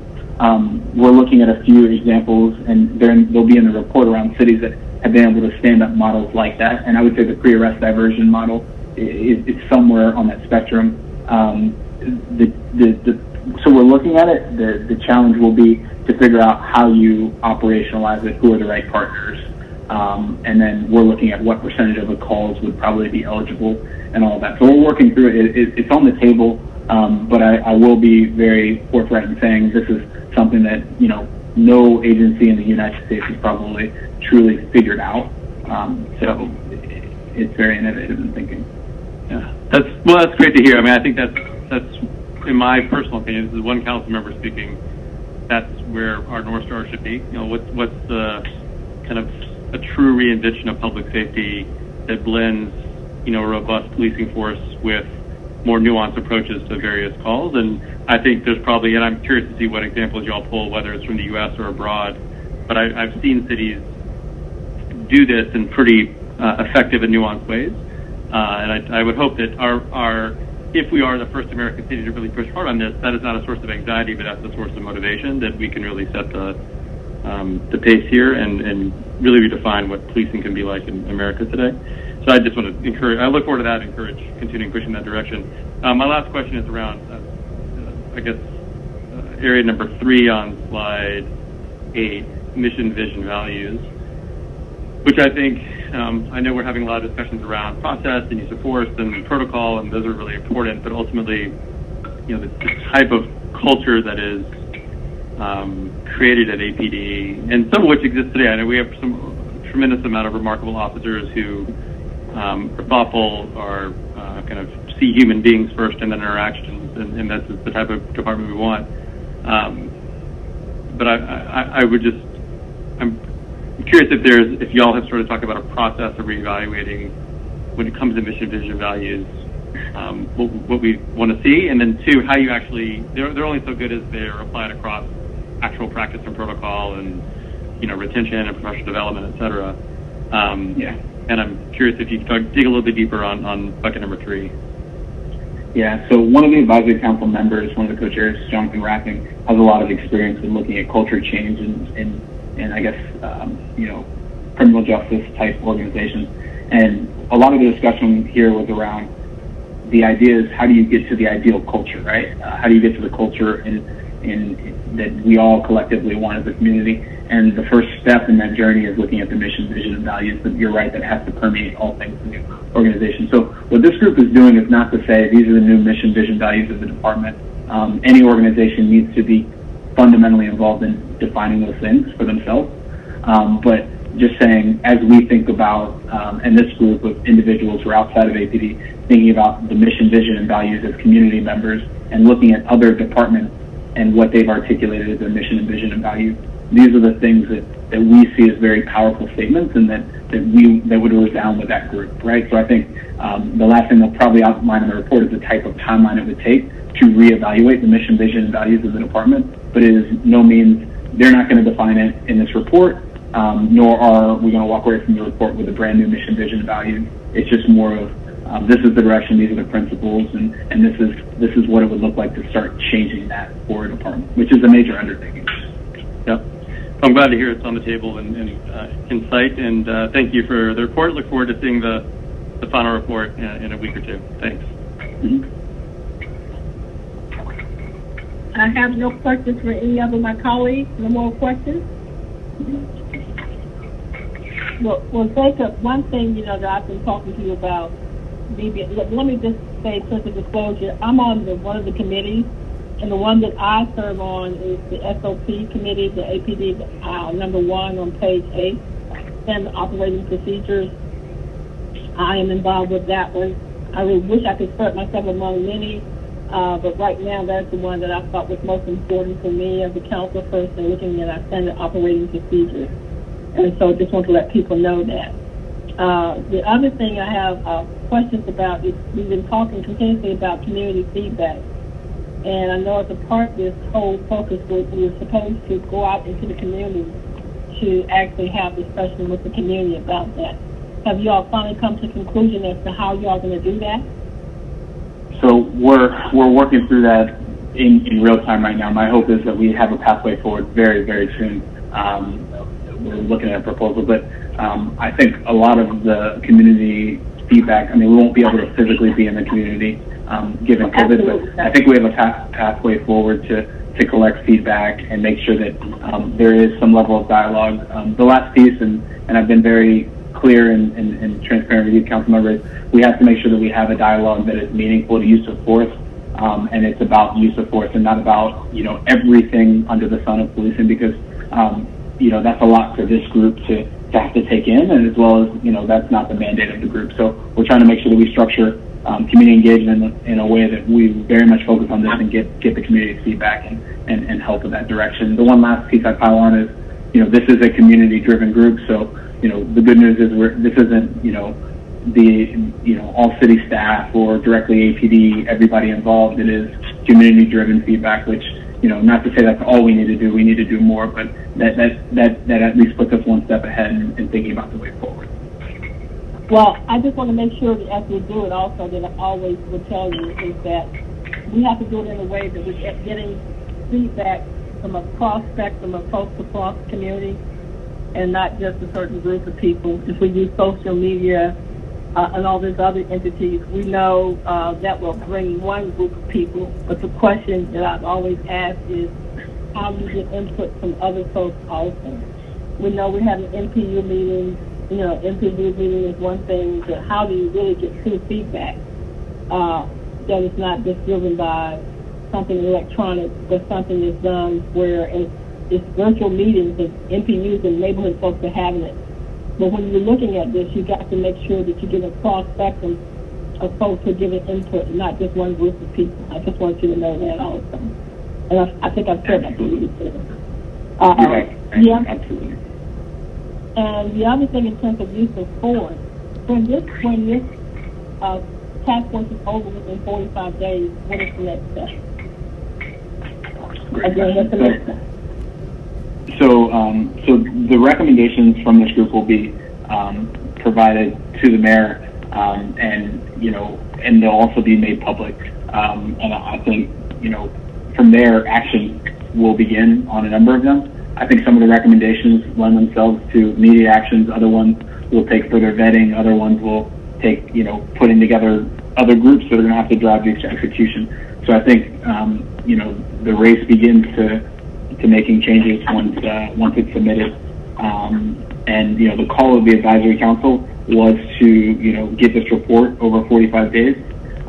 So we'll have to determine kind of what happens after that with the group and how we report out and we remain transparent around our progress. But the goal will be get the 45-day report, and then that's the time that we begin to think about action and implementation. Well, the only reason I'm saying that too is as a public safety chair, and also as a council member, this whole issue around, and I hate to even say the word, but defunding the police department, for me, one of the things I've always said is that what we need to do immediately is to talk about what are we going to do to reform our police department. That is the top number one issue around. I would like to make sure that we have something in place no later than the next 90 days, well, at least by the end of the year. A whole comprehensive look at all those reforms categorically. And so for me, once we come up with these 45 days recommendations, that's when I feel as a council in the city, that's where the rubber hits the road. And we need to be taking these recommendations and beginning to really look at them and begin to really pull together a whole how we're going to roll some of these things out. Is there additional things that need to happen? A whole array of different things that need to happen. And so I just don't want this to be a document and something that's even sitting on the shelf somewhere. We say we recommend it, and that's nothing happened. So I'm going to interact with my colleagues to talk about that also and come up with some recommendations that I will get to you all and to my colleagues in terms of what my thoughts are on it. I also want to say that some of the things that have happened, even in terms of as we finish this committee today, there's papers that are actually being introduced with some of the recommendations around use of force. And I believe that what we need to be doing is not just, at this point, doing a very early vetting of use of force as opposed to us doing some sporadic recommendations in terms of use of force without looking at everything comprehensively, because it's kind of sporadic now in terms of folks introducing different papers. And I think this use of force task force immediately began to do the work, but actually pull all of those documents and all these legislation and stuff together so that we can have a comprehensive overhaul and not just a sporadic, this is the fix for here, without not looking at it comprehensively. That's just my position on that. And I just want to know in terms of that's why I'm asking about the task force and what happens after this is over with, because we have so much work to do. We have a huge amount of work to do. This is just the beginning. This is not the end. This is the beginning of the work.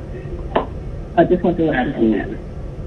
Absolutely, council member, and I think absolutely hear you on the legislative piece. I know that there have been a number of pieces that have gone forth that were discussed by the group, and they saw them go forth from council, and indicative of the direction that things are moving, as well as other things like 8 They Can't Wait, that 7 of the 8 were already moving, so getting the last one in place. So I think you're absolutely right that we'll have to figure out how we bring this all together for a cohesive step forward.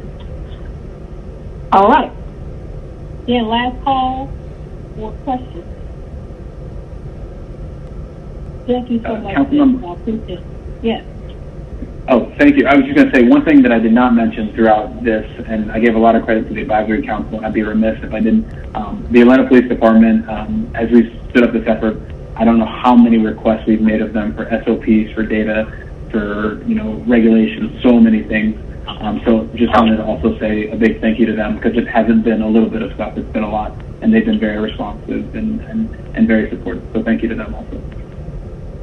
Thank you. You're absolutely correct. I appreciate the police department. Thank you. Thank you.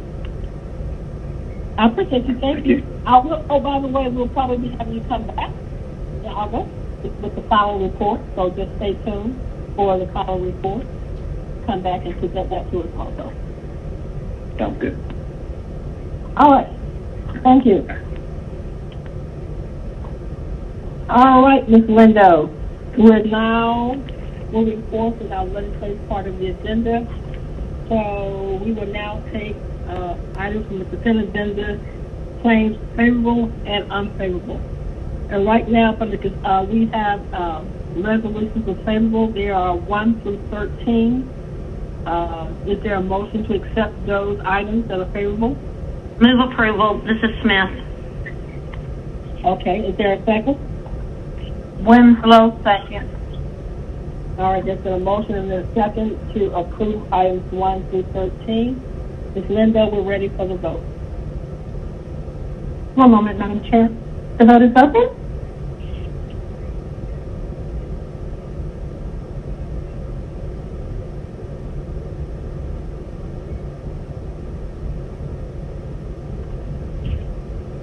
The vote is closed. 7 yeas, 0 nays, Madam Chair. Those items are favorable.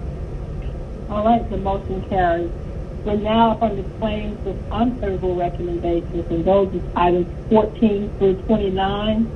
Is there a motion? Move to approve, Smith. Second. Winslow, second. All right, we're ready for the vote, Ms. Lindo. One moment.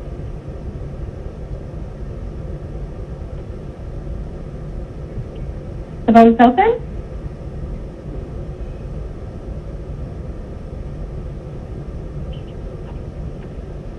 The vote is closed. 7 yeas, 0 nays. Those items have been endorsed. All right. Thank you. The motion carries. Okay, we're now to item number 8, ordinance for first read. Ms. Lindo, would you sound, we have one. Would you sound that one, please? Yes, Madam Chair, that's ordinance 20-1509.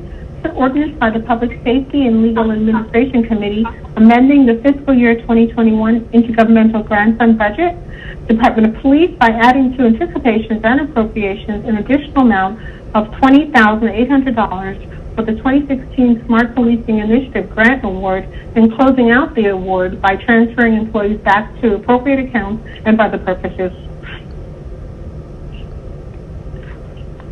All right, thank you. We do not have to take a vote on that, so thank you for that first read. We're now on item number, section I, ordinance for second read. Item number 2, can you sound that, Ms. Lindo? Yes, Madam Chair, that's ordinance 20-1477. It's an ordinance by Councilmember Michael Julian Bond to amend the charter of the City of Atlanta, Georgia, 1996, Georgia laws, page 4469. Adopted under and by virtue of the authority of the Municipal Home Rule Act of 1965, Section 36-35-1, as amended by amending Part 1, Charter and related laws, subpart A, Charter, to add a new Appendix 4 entitled Atlanta Citizen Review Board, so as to add the Atlanta Citizen Review Board as a charter-mandated board and for other purposes. All right. Mr. Bond, do you want to speak to this? Move approval. Well, I'm not sure. Can we approve this? Is this a charter amendment? Yes, Right, we Madam Chair. have to come before us 3 times. We have to act upon it each time. Right, that's right. So I just didn't know if you want to. We can't approve it today. We have to. It has to be come before us 3 times before we change, before we approve it. Every time. So I vote, and I move that we vote affirmatively, it will return again. Right. All right. So we'll just accept that and move forward to the next item, Ms. Lindo. Madam Chair, I believe we do need a vote on it. Yeah, we have to vote on it. Okay, I'm sorry. We do have to vote on it. Okay, I'm sorry. Second, Smith. Who made it first? Who made a motion? That was Bond. Oh, that was Bond. Okay, I'm sorry. Bond first, motion, and Smith second. Thank you. We're ready for the vote, Ms. Lindo. One moment. The vote is open.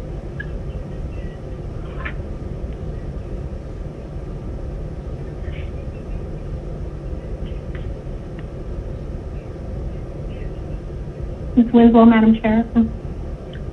Winslow, yes. Is Ms. Boone back on yet? Yes, she is, Madam Chair. The vote is closed. 7 yeas, 0 nays. That item is favorable, and we'll move to the August 3rd, 2020 council meeting for the second read and adoption. Thank you. We're now item number 3. Can you sound that, please?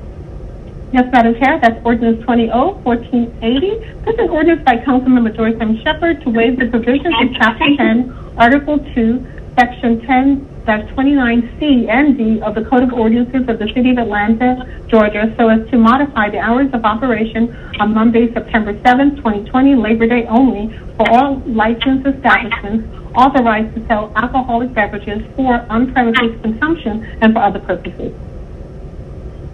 Motion to approve. Second, Smith. This is second by Smith. Any questions? If not, we're ready for the vote.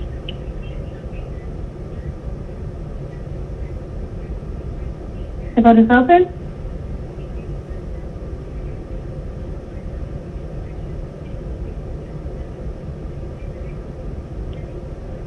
Ms. Winslow, Madam Chair. In favor. Okay.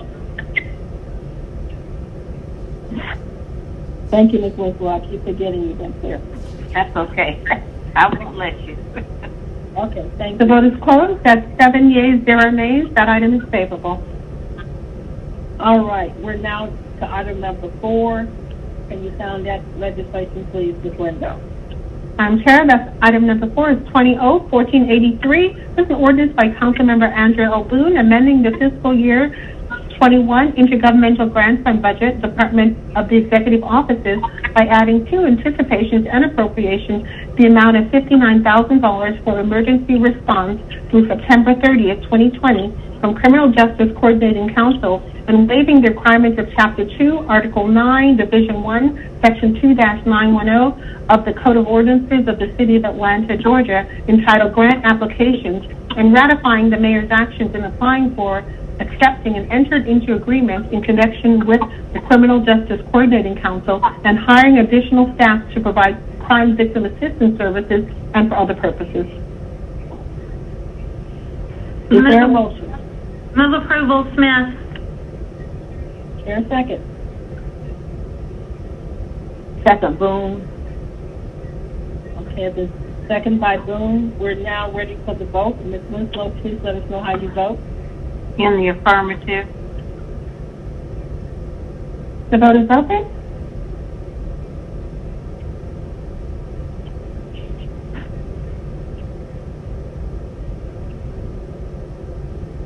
Votes closed. 7 yeas, 0 nays. That item is favorable, Madam Chair, and it's a dual referral, so that will be moving on to the Finance Executive Committee. Okay, thank you. Do we need to vote for that to move on, or is it just? No, we do not. Automatically will move. Okay, thank you. We're now item number 5. Is now that legislation, please, Ms. Window? Yes, Madam Chair. That's ordinance 20-1486. This is an ordinance by Councilmember Antonio Brown requiring that the Atlanta Police Department provide information and cooperate with the Fulton County District Attorney's Office as necessary to facilitate, improve the efficiency, and enhance the transparency of investigations involving officer-involved shootings, incidents of serious bodily injury, and accusations of sexual misconduct. And Madam Chair, we do have a substitute? Yes. Would you bring the substitute forward, please? Second, bringing the substitute forward, Smith. Ms. Lindo?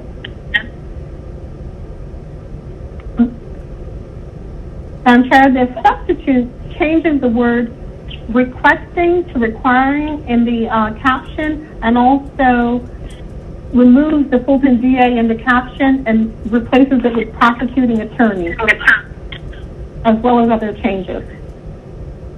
And I believe there was a red line version as well as the clean version provided in your packet. Yes. Okay.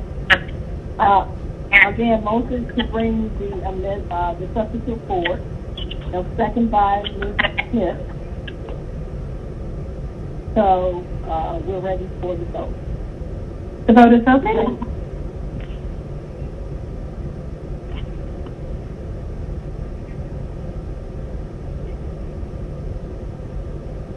Ms. Winslow, Madam Chair? Oh, Ms. Winslow? Yes. The vote is closed. 7 yeas, 0 nays. The substitute is on the floor. The substitute is before us. And so, I don't know if Mr. Brown is there, if he wants to speak to this, and then I was going to ask the law department, if Mr. Brown wants to speak first, and ask the law department to speak after him. Yes, Madam Chair, if you don't mind, I would like to speak on the legislation. Yes, go ahead. Thank you, Madam Chair and colleagues. Thank you for the opportunity to speak on the legislation coming before you today.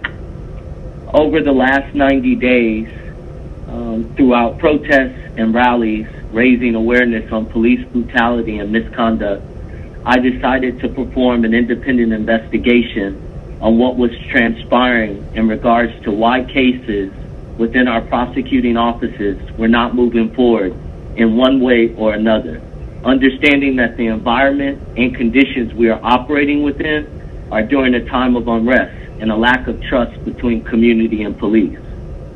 During this period, I interviewed various sources from APD officers in a variety of capacities within the police force, prosecuting agencies, individuals and families of victims impacted by police misconduct, and also experts in the field that includes recommendations from Obama's 21st Century Policing Report.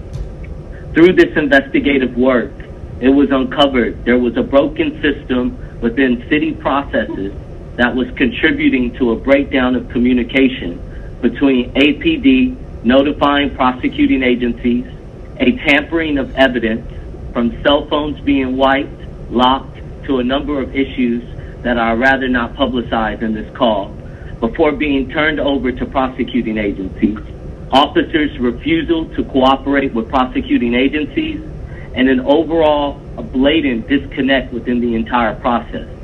I also determined through my interviews, speaking with several APD officers that had been involved in certain incidents that were being investigated by a prosecuting agency, that there was no whistleblower program established to protect officers from retaliation should they come forth. And if there was one within the SOPs of APD, officers did not trust it.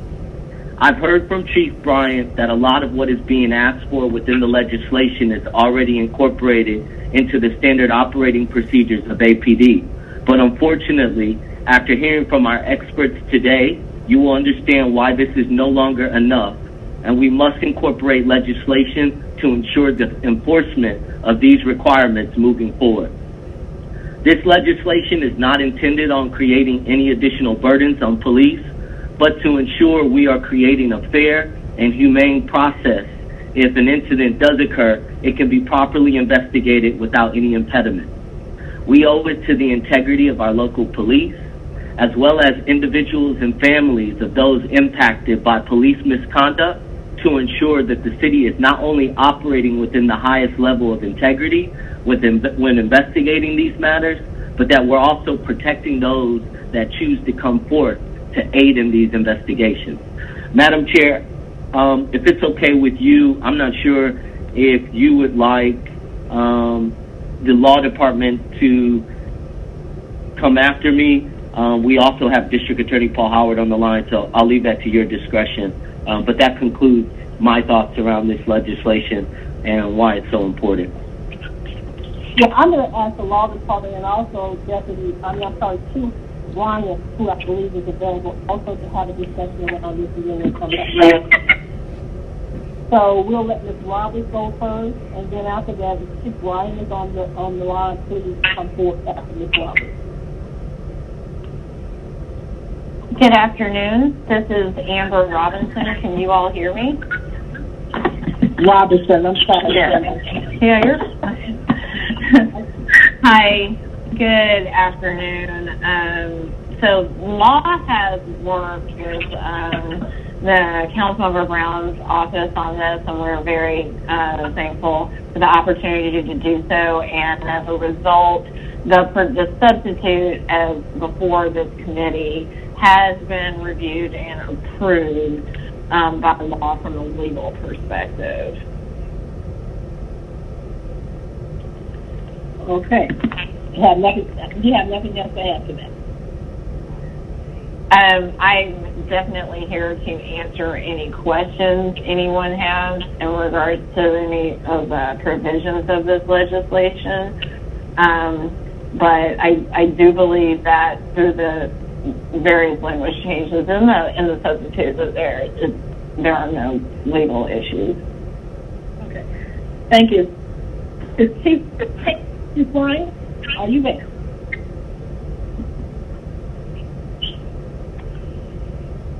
Is Chief Bryant on the line?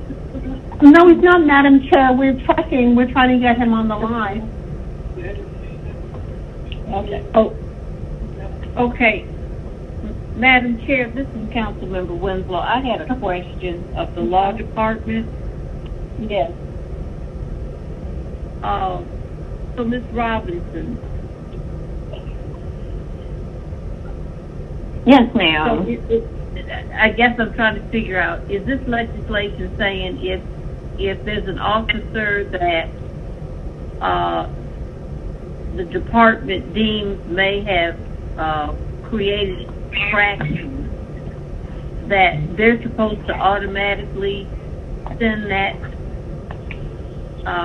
infraction along with the officer over to the DA's office for prosecution. So, can you explain how it works, the mechanism? So, from a mechanism standpoint, is the ordinance sets forth that APD would just simply immediately report these incidents to the prosecuting attorney's office expeditiously. And I believe, as set forth at the beginning of this discussion, it's APD's position that they currently do that.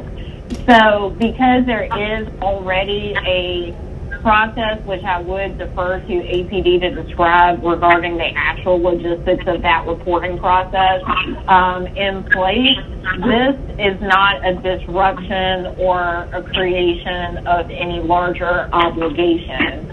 So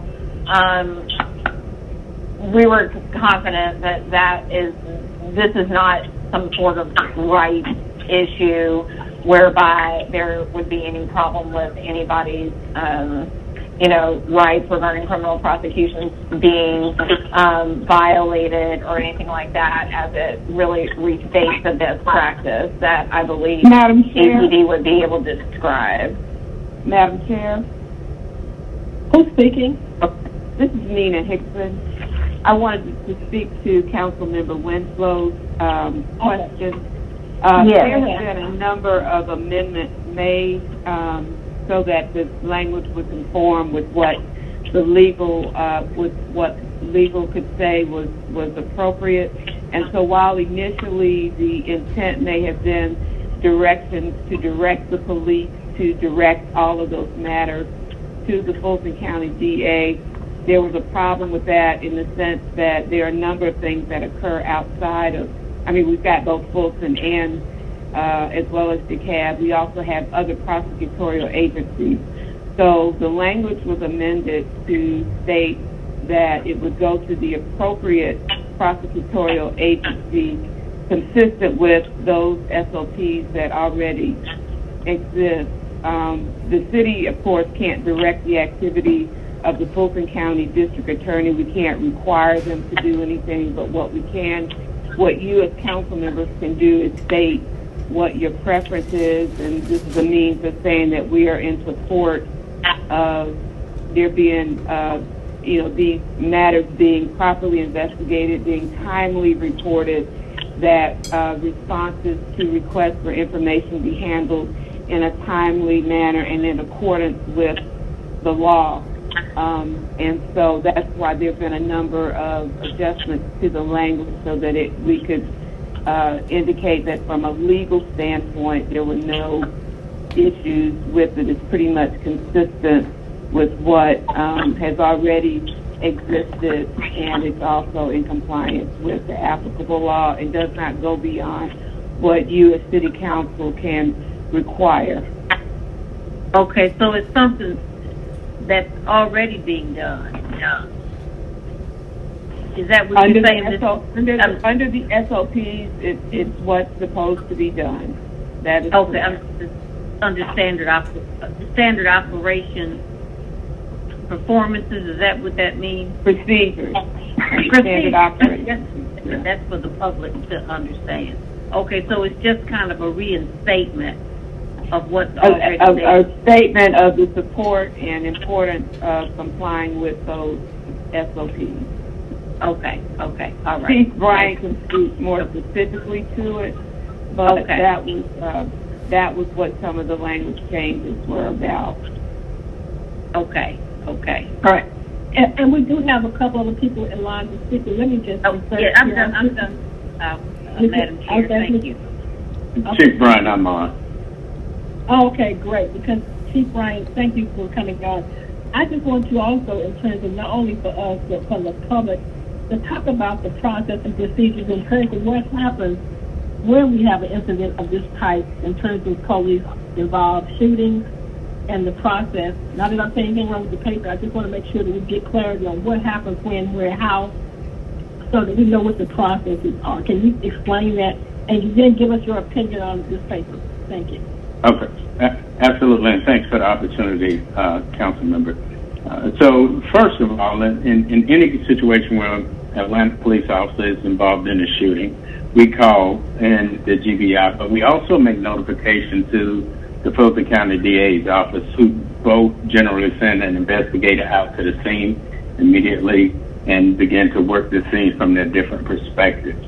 But the lead investigating agency, in accordance to the Presidential Task Force report, as of 2016, we have been turning our investigations over to the GBI to do those investigations, who then make their concluding findings and turn it over to the DA's office as well. So we, and as far as providing information to the DA's office, we conduct that through both subpoenas and open records to make sure that we are keeping a level of tracking and making sure that we are getting the documents that they are requesting to them as appropriatly.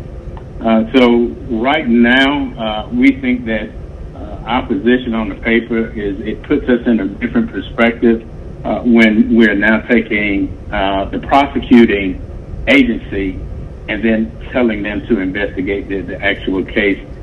We rather continue to stay as is with the independent investigation, an impartial independent investigation by the GBI, who does a number of these shootings, not just in the local area, but throughout the state as a whole.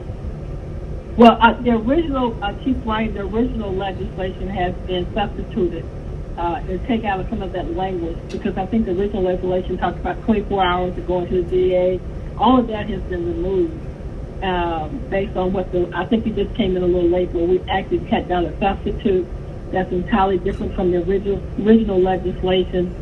So according to the law department, pretty much they're saying that the new legislation is really pretty much what we're already doing. I don't know if you need to hear it one more time from our law department so we can be clear on it. But pretty much it's not the original legislation. Please, because I was having the technical, I got on the back end of Ms. Hickson talking. Ms. Hickson, can you go through that one more time, please, and talk about also the purview of the GBI, the Fed, and the state in terms of some of these legislation also. So just go through that one more time. Ms. Hickson or Ms. Robbins. Hi, it's Amber again. So that's exactly right. There have been a lot of changes to this legislation from its original form. Specifically, and I'll address the issue with the GBI at first, we recognize that the GBI is tasked with taking the lead on any of these sorts of investigations, and thus any reference to who has to control the investigation has been removed from the substitute. So there is no further reference in regards to that as an exact response to the fact that the GBI is the primary agency in control of these investigations. But the substitute legislation does change the requirements of the ordinance to a request that the Atlanta Police Department enact these reforms, and to go through them, they request that the APD have a process for the reporting of these major incidents to the prosecuting attorney's office. There's been any references specifically to the Fulton County District Attorney's Office have been removed, because as we know, there are many jurisdictions which the city is within, as well as any jurisdiction where an incident may occur, regardless of whether or not it's where the city is located, would also be implicated. It sets forth that any information sharing would be in accordance with state and federal law, which of course has governs all of the information that the city provides to anyone, and sets forth that the department should not retaliate against any employees which do cooperate with any prosecuting attorney's offices.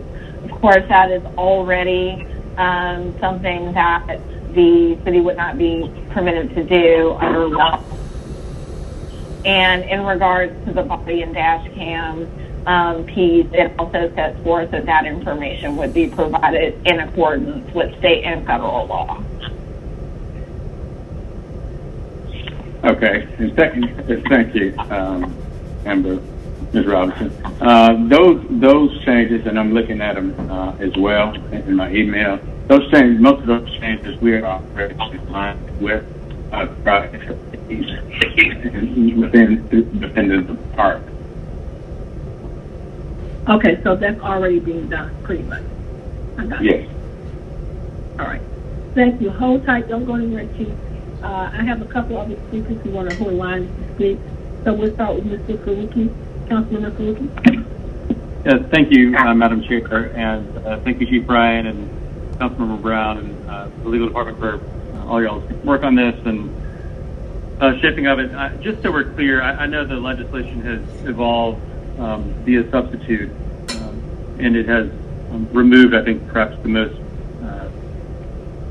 controversial or troublesome component of kind of control investigation, depending on how you look at it. So I guess my question now is a simple one, and one that I would hope helps the public as well. The current legislation before us, in it, what, if anything, does it establish that's not already being executed or in place today? Madam Chair, can I speak? Can I respond to Councilmember Faruqi? Who were you asking that to? Were you asking that to the chief or to the... You, I'm sorry. Yeah, to you, Madam Chair. So I think Antonio was asking me who I asked the question to, but yeah, my question is for, I suppose, Councilmember Brown is the author of the paper. Okay, all right, thank you. Madam Chair. Go ahead, Mr. Brown. Thank you. Mr. Faruqi, so I think what's important for us to hear, and the chair has not yet recognized him to speak, but I think it's important to hear from District Attorney Paul Howard, who's on the call with us today, because I don't think that this legislation necessarily is about what's already in place. It's about what's being done, and if there's an enforcement mechanism in place to ensure that what is supposed to happen is happening, and then also the designation of a whistleblower program in which our speakers on this call could also speak to, because I think that without their perspective being weighed into this conversation, I think it could be a bit misleading, as though we're just putting forth legislation addressing things that are already a part of a standard operating procedure within the city of Atlanta that's being addressed and done, and that's not the case. So I think it's important, Madam Chair, if you wouldn't mind, if we could hear from District Attorney Paul Howard so he could help address some of the concerns of the council members pertaining specifically to why this legislation is so important today. Mr. Faruqi, you have the floor. Is that your... Thank you. No, I appreciate Councilmember Brown's response. I guess my question, if I could ask a question of Chief Bryan, if this legislation is in place, just say theoretically tomorrow, obviously it's not going to be in place tomorrow, it has to go through full council, but what, if anything, materially changes for the department in an incident? Not much. Not much would change at all. Again, we cooperate accordingly with everyone. And as far as the whistleblower, I mean, we fall under the regular state whistleblowers guidelines. So I don't see how this will have any significant effect on us at all. And I think Councilmember Brown does bring up a good point concern just on the nature of whistleblowing and the freedom to speak out, particularly as we move to a framework in which we may expect officers to intervene if they see excessive use of force. Can you just talk a little bit about the internal APD processes with respect to whistleblowing? Absolutely. So right now, if an officer decides he want to have a conversation or tell or expose any given situation, even if he decides and he feels that he's being retributed against, there's a process in place, a grievance process in place that goes beyond me that can expose any type of situation where he's being retributed. Our grievance process requires that someone cannot, even through that mechanism, a person can't be retributed against, that people cannot be challenged once they expose any information that they feel will be for the benefit of our police department. Thank you. Madam Chair, I don't have any other questions. Thank you. All right. Can you speak, Ms. Robinson, to the whistleblowers legislation? Can you speak to that? And then I'm going to let you go to, and then after that, after Mr. Peroki, if it's all right with you, Mr. Hillis, I will let Mr. Howard speak after Mr. Peroki and after this. Okay? Ms. Robinson. Yes. Hi.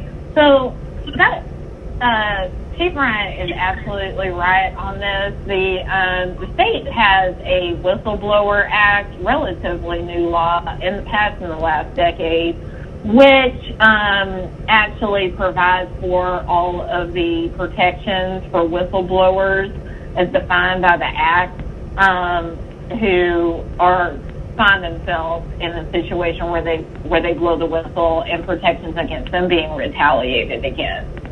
So that was what I made mention of in my recitation of the substitute, that is already established by state law. The Whistleblower Act does do that. So that is something that is already covered by state law. Okay, and so your position is that this legislation pretty much is doing what we're already doing? Yes. Okay. All right. We're going to move on. Mr. Brown, if you want to bring Mr. Howard forward at this point, please bring him forward. Yes. District Attorney Paul Howard, are you on the line with us? Text me your code number. Okay. If you please mute your phone if you're not talking.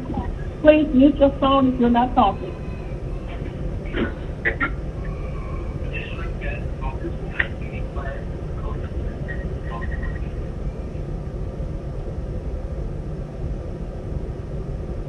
Mr. Brown, is Mr. Howard on? Can you hear me? Hello? Who's speaking? Who's speaking? Who's speaking? Is this Mr. Howard? Mr. Howard? Mr. Brown? Yeah, that was District Attorney Paul Howard. He's on the line. I think I don't know what the issue is with his phone, but he's on the line right now. That was him who just spoke. Hopefully he'll come back. Paul Howard, are you on the line still?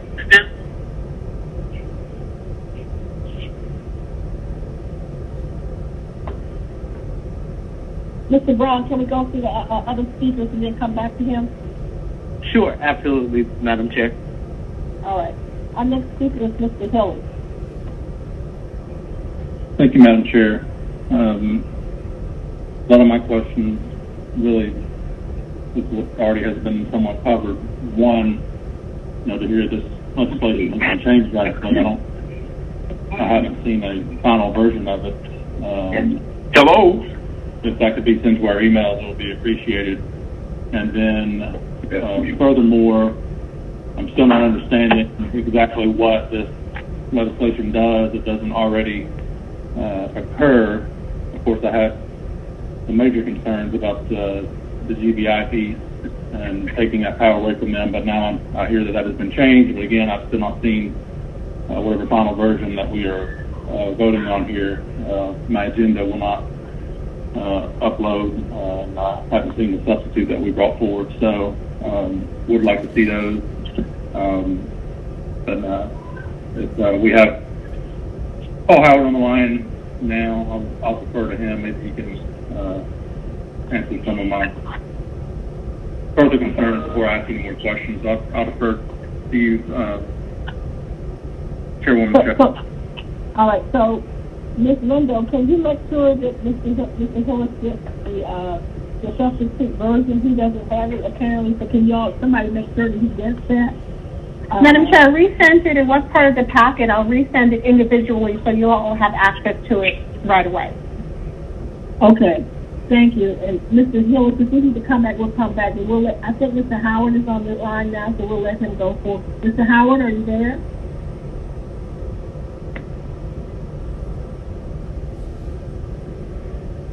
Mr. Howard.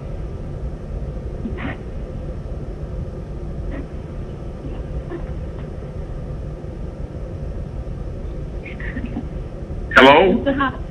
Hello? How are you? Hello? How are you? Yes, can you hear me? Yes, we can hear you now. Okay, thank you. Okay, go ahead, Mr. Howard. I think Mr. Brown is having you to come and speak today before us, and so please. Yes, and first of all, I'd like to thank Councilman Brown for proposing this legislation, and I want to thank you all for giving me the opportunity to speak. I know that the hour is late, so I won't keep you for a long time. I do want to say a couple of things, and the first thing, without all due respect to all of the folks involved, what has been outlined in this ordinance is not already happening. I would not share in the wasting of your time to consider a bill where those things are already happening. And I want to tell you that those things are not already happening. And because they are not happening, it causes undue delay in many of the cases that we prosecute. And so I just want to tell you a couple of things that are affected by it and why this bill is so important. You know, one of the things that this ordinance attempted to do initially was to designate or to identify the district attorney's office as the independent investigating agency. And that is in compliance with the 21st Century Policing Task Force. What the task force recommendation said was that police officers should not investigate themselves. The GBI that's often referred to is another police agency.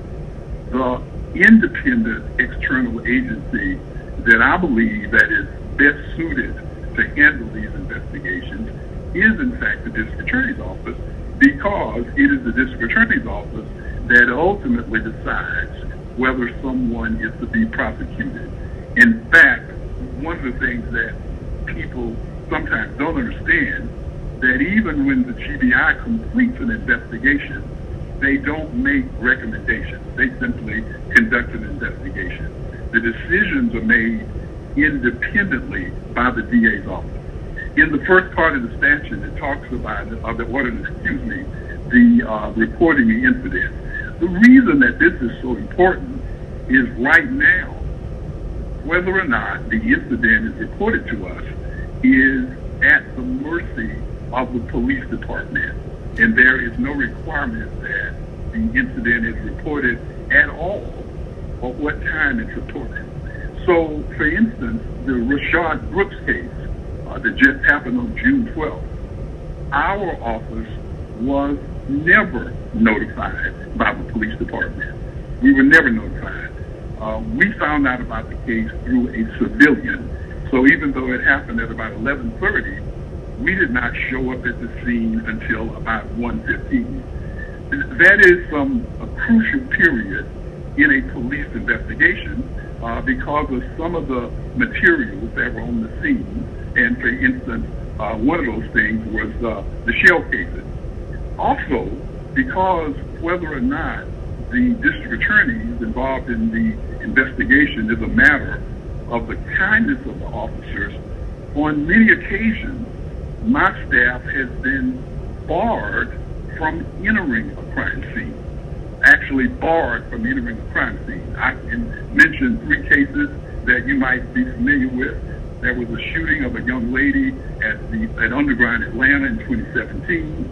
The case involving Jimmy Atchison, who was shot by an Atlanta police officer we were barred from going into the scene of that crime. Also, the incident that involved Maurice Hampton was killed on Campbellton Road in 2013. We again were barred from coming on the scene, and it was particularly interesting in this case because the principal witness in this case was in fact hidden from the DA's office for some year and a half.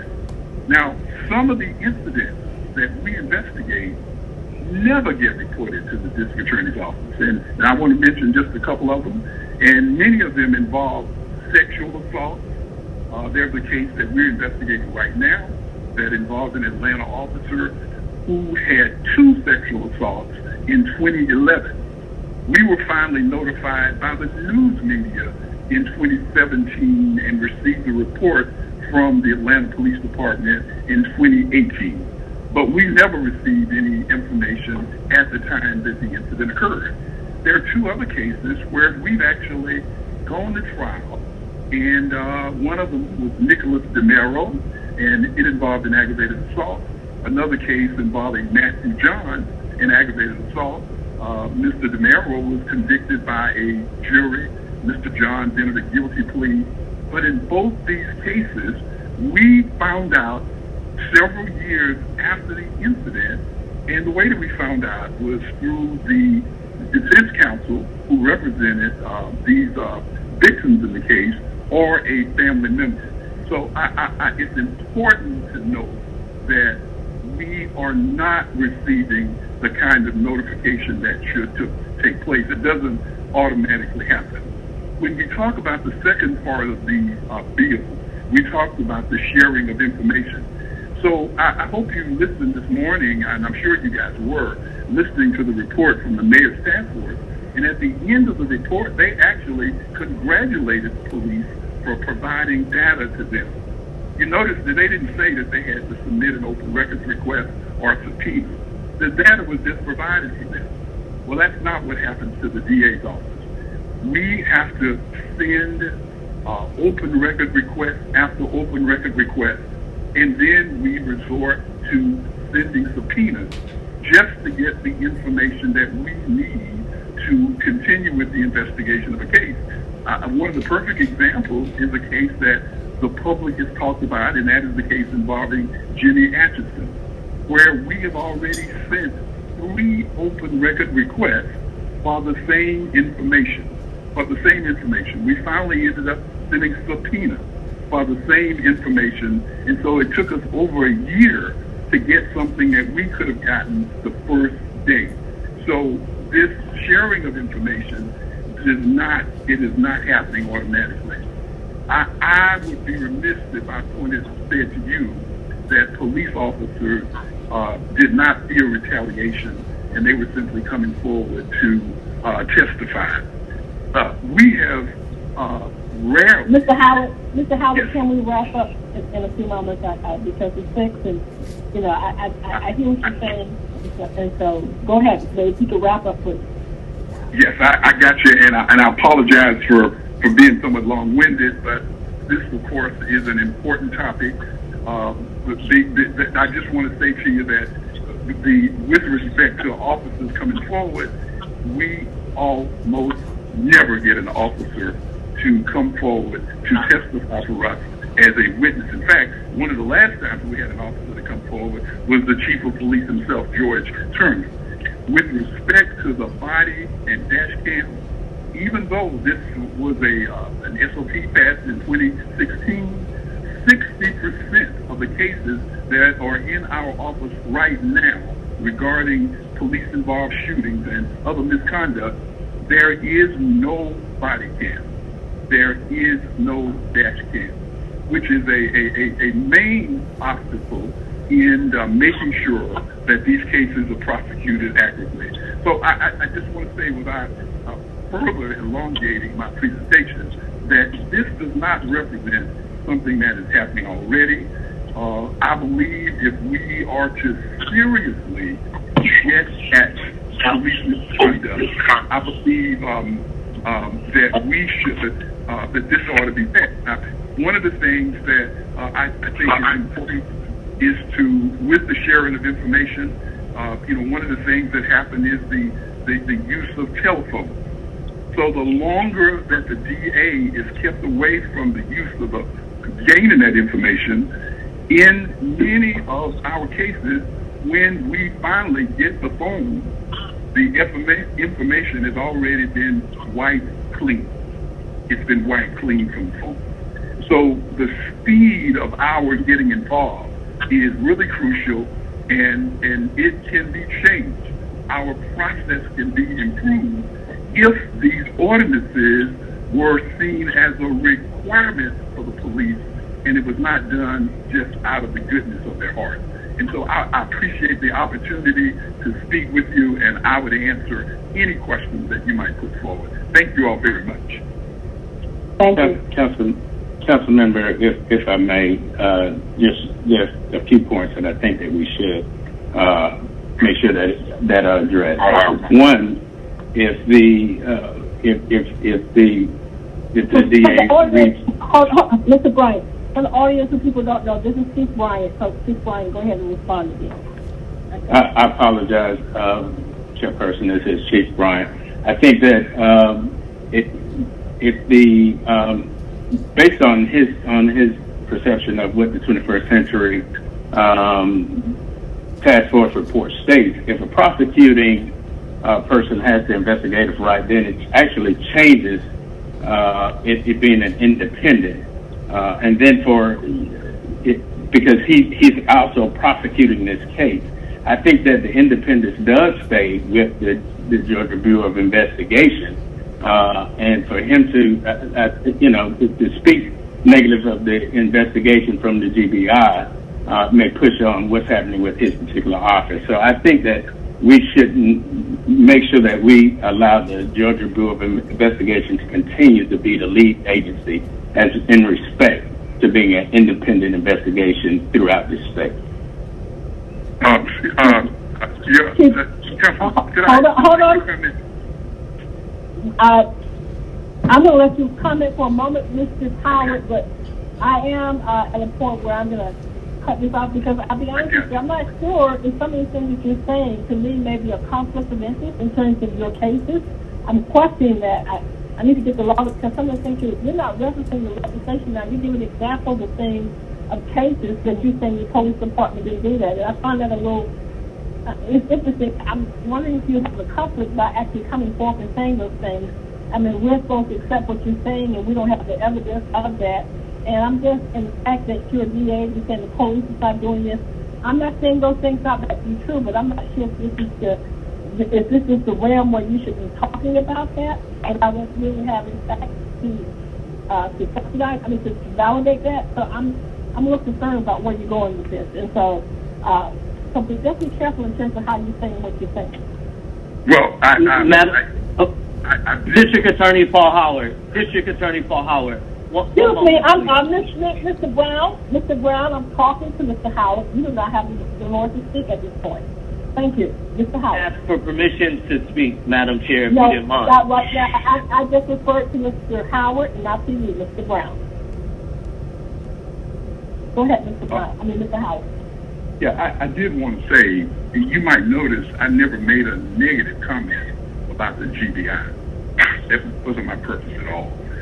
What I said is that the DA's office ultimately determines whether or not someone is charged.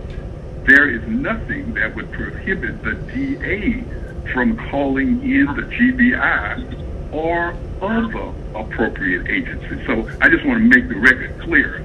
I'm not negative. The purpose, and I've spent a lot of time reviewing the literature regarding the 21st century policing reports. And what that report tried to get at is the simple proposition of law enforcement officers investigating themselves. That's what the report did. And significantly, it was the law enforcement agencies themselves who concluded that we should not investigate up themselves. And I simply said the GBI is another law enforcement agency. Now, regarding the conflicts of interest, I think what I'm doing is simply answering a question with some specific facts. When the police indicated that these things were happening, I don't believe that presents a conflict of interest to them. I'm just simply stating that these are some things that did not happen, and I don't see how, with all due respect, by pointing out a specific example, it becomes a conflict of interest simply to convey what is a correct fact. Thank you, Mr. Howard, for your comment. We're going to move back to Mr. Hillis. I believe he has the floor, so we're going to move back. Thank you. Mr. Hillis.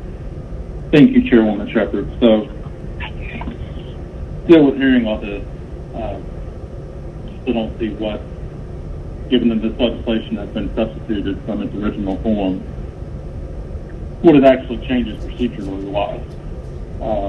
I think we have a very good system set up right now where, just like most other law enforcement agencies in Georgia, they do not investigate themselves. They call the GBI. The GBI handles the investigation. They do not make a determination, and they hand it off to whatever prosecuting attorney of the county or judicial district that they are in. Furthermore, just speaking to some of these cases that Mr. Howard referred to, last year, the last of my 2 years as the chair of this committee, I worked with the council staff and other council members who sat on this committee last year. I believe Councilmember Boone is the only one that remains from last year, including myself. At some point when we were giving a presentation, we were told that there were somewhere around 20 outstanding cases sitting in the DA's office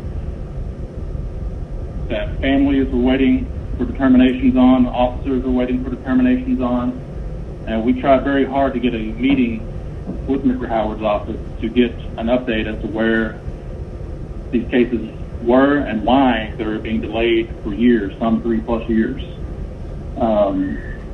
We feel like we got the runaround, we never got that meeting,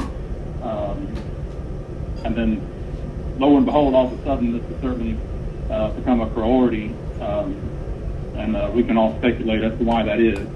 But again, just going back to the legislation specifically, I still don't see what this changes as it has been substituted, and a lot has changed since the original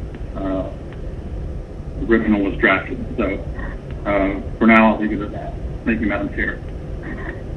Madam Chair? I'm sorry, who's speaking? Who's this? This is Paul Howard. Oh, no, please. No, Mr. Howard, with all due respect. No, Mr. Howard, you cannot speak at this moment. But, Madam Chair, what he has said is not Mr. Howard, point of order. And if we have to mute you, Mr. Howard, I'm sorry. But you're going to have to allow me as a chair to run my meeting. So we're now at Mr. Faroki. Mr. Faroki. And then Ms. Winslow is after that. Thank you, Madam Chair. Just so we're clear, we kind of went down a rabbit hole there, and I want to make sure that I'm clear and that we as a body is clear and that the public is clear. And despite District Attorney Howard's remarks, from my understanding, based on the substitute, nothing in the legislation allows the DA, any DA, whether it's DeKalb County, Fulton County, any prosecuting authority, to be the primary investigative entity for a officer-involved shooting or excessive use of force. Is that correct? And I suppose that question is for Councilmember Brown. Yes, Mr. Peroki, you are correct. And I just want to reiterate, I've heard from Councilmember Hillis and other council members as to why this is so significant. And I think why this is so significant is because of the fact that obviously with standard operating procedures already in place within our police department, and for any prosecuting agency to still have issues like have been revealed today on this call, then something is not working within the current system and within the standard operating procedures that are in place, which speaks to the necessity of this ordinance. Yes, you're absolutely right. These things are in the standard operating procedures. We knew that. But who's enforcing them? How are they being enforced if they're not through legislation? And that is the purpose of what we're doing right now, is we're codifying the standard operating procedures to ensure that they're being adhered to by our police department and our leadership in our police department, so that we never have to go down this road again. So any prosecuting agency in the city of Atlanta will never have to have an issue like some of the issues that have been brought forth on this call. But the substitute now instructs or requests APD to follow what's on the ordinance. Is that correct? Yes, Councilmember Faroki, yes. This is correct. And I would just add in closing, you know, I do find the district attorney's suggestion that GBI is not an independent entity to be a bit misleading and perhaps self-serving. I suspect the DA has often, you know, used GBI investigation results in his own prosecution because of its very independence. So I do think the process in place works. There's a legal system in place that works, and I think what we're trying to get to in better policy, I'm hoping, is a cleaner exchange of information so that justice can be served. But I did want to note that's all I have. Okay, thank you. Ms. Winslow. Yeah, I just wanted to talk about, I guess, my experiences since I've been on city council. And I don't want the public to think that the Atlanta Police Department is running amok with bad police officers. Now, back in 1995, I was about a year into my office, I saw some things that didn't look right to me over in the Pittsburgh community. Okay?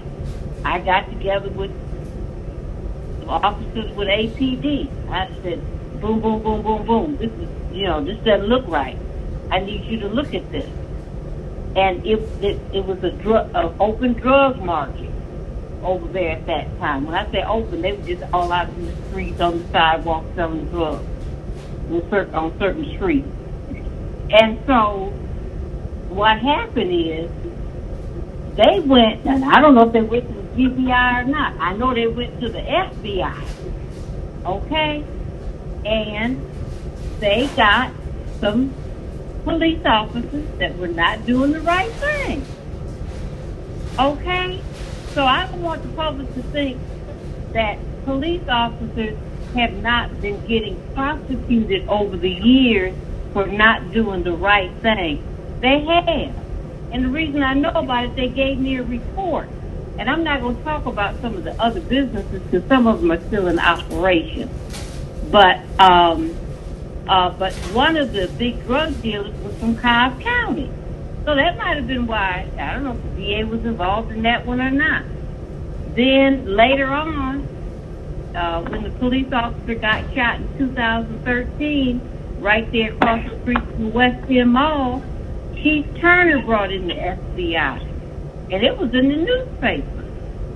And they actually, there were some police officers that were not doing the right thing. Those police officers were prosecuted. I don't know if they went through the district attorney, but he brought in the FBI. And he cleared house. So I want the public to know that, and those are just the ones that I personally know about, because I was putting a lot of pressure on APD to do something about some things that I was seeing that didn't look right. Okay, so I can't say that they have not responded, to the council, to the elected officials. I can't say that. And then there have been some other police that, because they did not do the right thing, unfortunately went to jail. It was a black young man that got killed. I think it was up in Buckhead. That police officer went to jail. I don't know if he went through the DA's office. But every case, I don't think goes through the DA's office. Sometimes it's a different type of case when the APD looks at it and they say, okay, this may be a higher level. We may need to do some other things. So we need to bring in somebody else. So I'm not saying that Paul Howard is wrong, but I'm just saying my experience has been that when it's been of a different nature, sometimes they bring in the GBI, and in my case, they brought in the FBI, and they cleaned out. They really did. So I just want to let the public know that. Thank you, Madam Chair. Thank you, Ms. Winslow. And let me just say also in terms of that, the point I was trying to make earlier in terms of some of the things Mr. Howard was saying is I don't know yay or nay to that. That's something that we would have to go back and look at. So for us to take those as examples without facts, I'm a little concerned about that. But however, that does not mean it goes back to one of the things that I think I heard Mr. Brown say is what we're doing now, and as I said earlier, even with the Use of Force Task Force, is that we got to look at everything from every angle. We've got to go back, but as soon as we get back in council, starting in August, we've got to really ramp up and really begin to dig deep into all of these particular things that people are raising their flags about and saying, this is not happening, this is wrong, that's wrong, all these different things are happening. So, I hear all of that, but today I can't say, Mr. Howard, and I have all respect for you, is that I can just take that at your position without me having facts to know about that. I know some people ask, well, I'm talking, he's already told me, Councilman, some of these issues are FBI issues. They're not GBI or DA. Some of them have gone to the FBI, going back to what Ms. Winslow just said. So I appreciate you being here, Mr. Howard, but at this point, guys, I think we have learned on both sides what we believe and that the legislation is before us. Unless someone else has a comment or have a question, the paper is before us at this point. And is there a motion?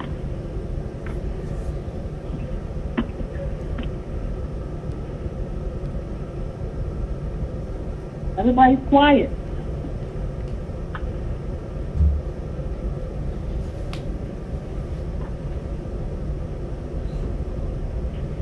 Yeah, Chairwoman Shepherd? Yes. Well, if no one else is going to talk and make any motions, like I said, this is, it sounds like this legislation is duplicative. It puts a bunch of stuff forward that we're already doing.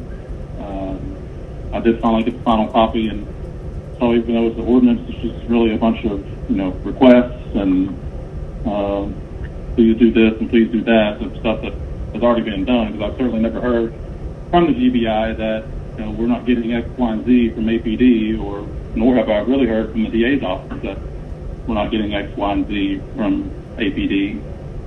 And just going back to, my statement earlier, we have, I know that APD has turned over investigations that are now 3+ years old that just sit in the DA's office. So until I hear really more information on this from, maybe I can finally get a meeting with Mr. Howard to talk about his concerns specifically, and also, like to sit down and hear more from Steve Bryant. So I'll just make a motion to hold this legislation. Second by Winslow. There's a motion and a second to hold the legislation. Are there any questions in reference to the motion? If not, Madam Chair, may I make a comment, please? Yes, Mr. Brown. I just want to reiterate, Councilmember Hillis has made certain statements about the paper being redundant to what's already happening, and I think that that's false. You have the district attorney of Fulton County that specifically just stated that these things are not happening. And even though we have standard operating procedures in place that identify these things and that they should be happening, there's been no enforcement mechanism through legislation to ensure that they do happen. You know, I've heard on this call people's personal opinions and bias to one or the other. I didn't put this paper forward because of any of those things. I did research, and through my research determined that there was a disconnect in communication between the APD and our prosecuting agencies in the city of Atlanta.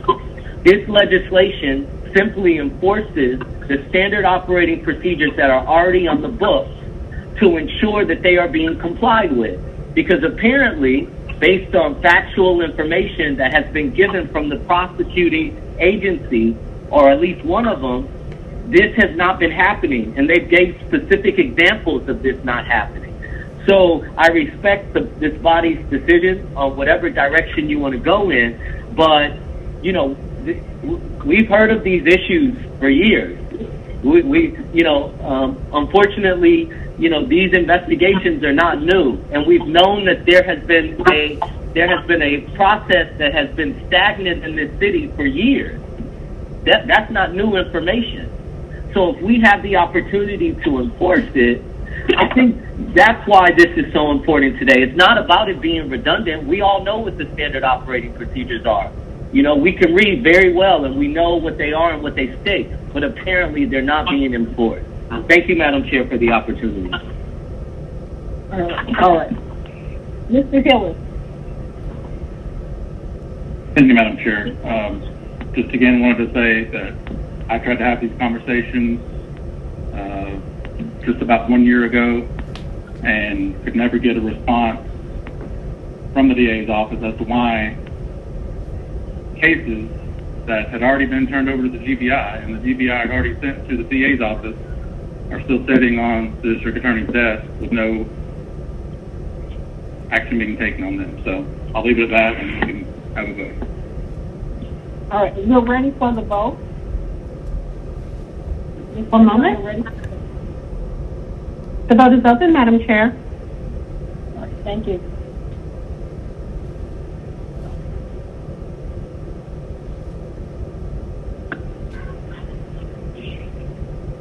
Everyone, please vote.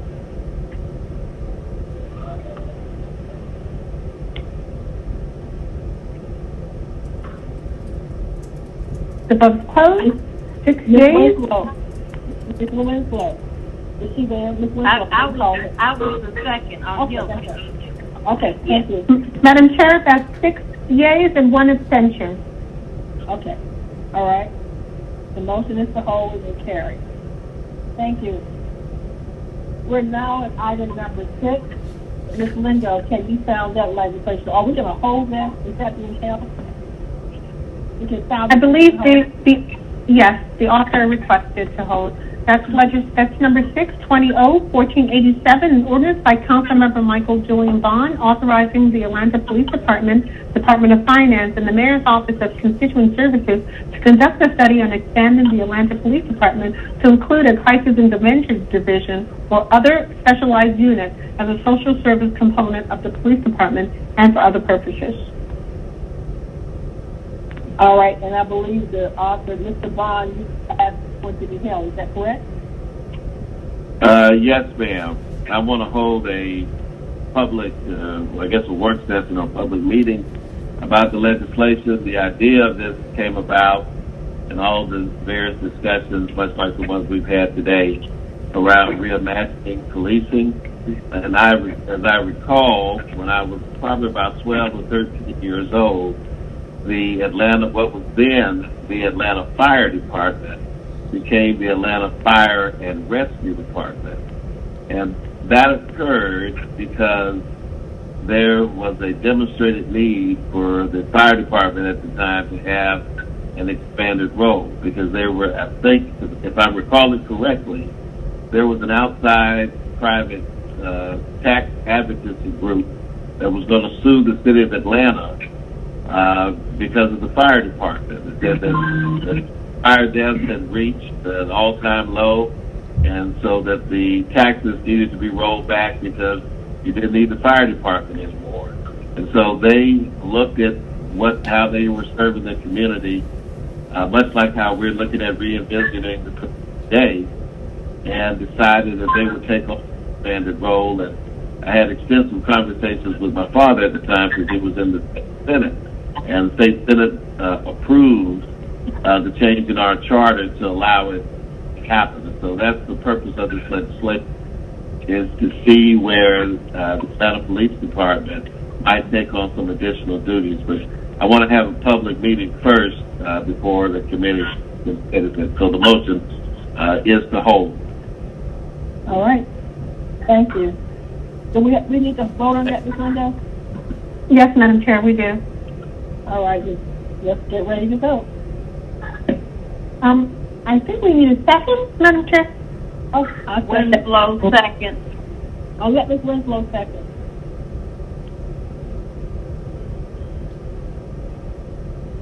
The vote is open.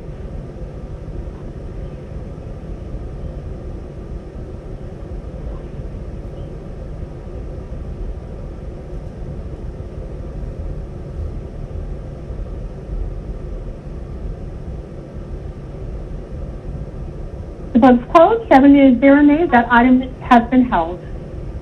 All right. Thank you. We're now on item number 7. Could you sound that, Ms. Linda? Madam Chair, that's ordinance 20-1496, an ordinance by council members Michael Julian Bond and Andrea L. Boone to amend Chapter 10, Article 2, Division 2, Subdivision 1 of the City of Atlanta Code of Ordinances so as to create a process to apply for and to receive temporary alcoholic beverage licenses during the COVID-19 city emergency and for other purposes. All right. Mr. Bond, this is the legislation. I'll let you speak to that. Well, I'd like to move approval.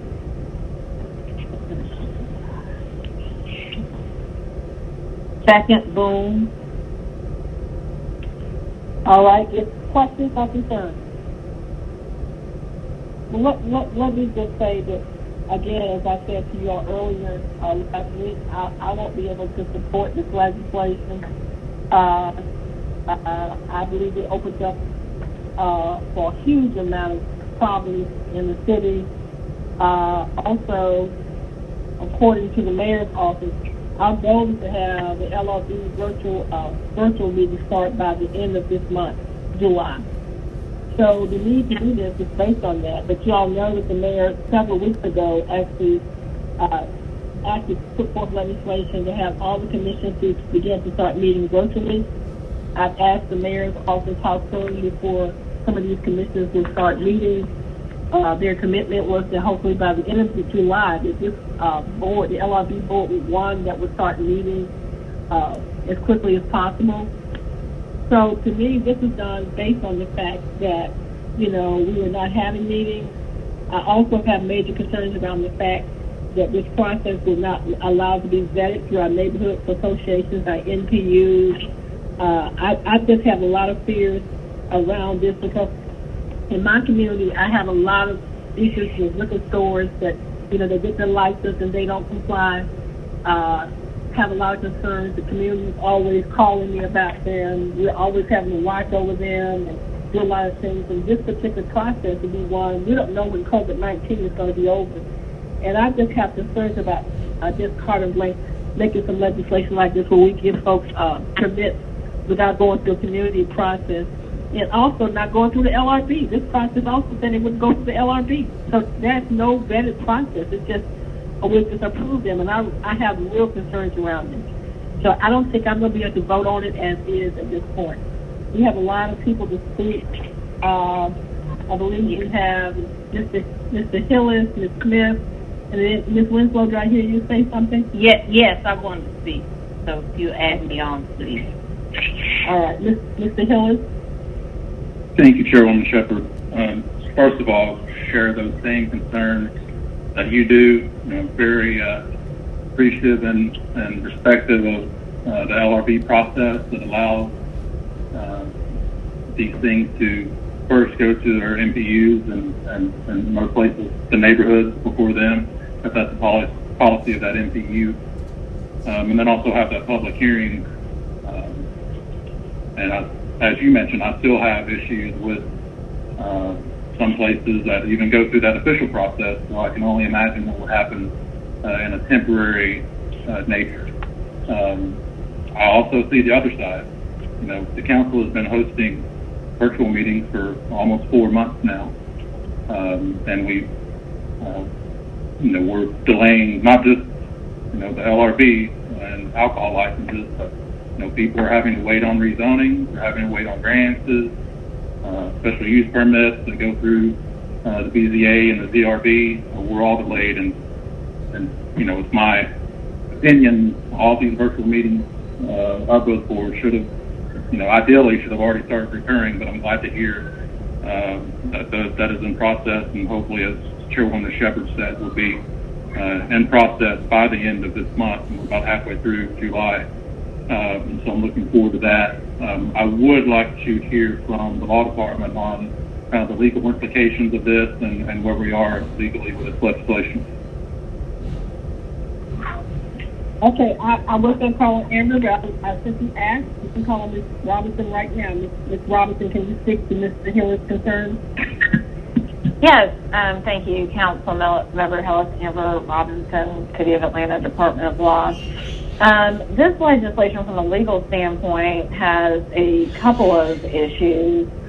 One, state law sets forth how long a state temporary license can last. The law itself gives that ability to define the length of a temporary license to the state Commissioner of Revenue, which has published guidance setting forth that those state temporary licenses shall only last 120 days. 120 days is currently the amount of time set forth in the City of Atlanta Code of Ordinances for City of Atlanta temporary license. So whereas the city would be able to increase the length of its temporary license, and it would have no ability to increase the length of the state temporary license.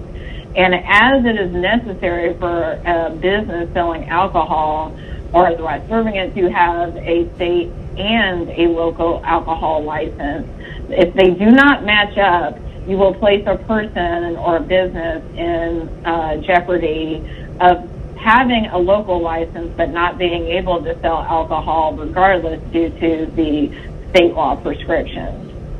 Furthermore, as you all know, if a person is granted an annual alcohol license, those licenses all expire at the close of a calendar year, December 31st, requiring anybody wishing to continue the sale and service of alcohol in the next calendar year to secure a renewed alcohol license.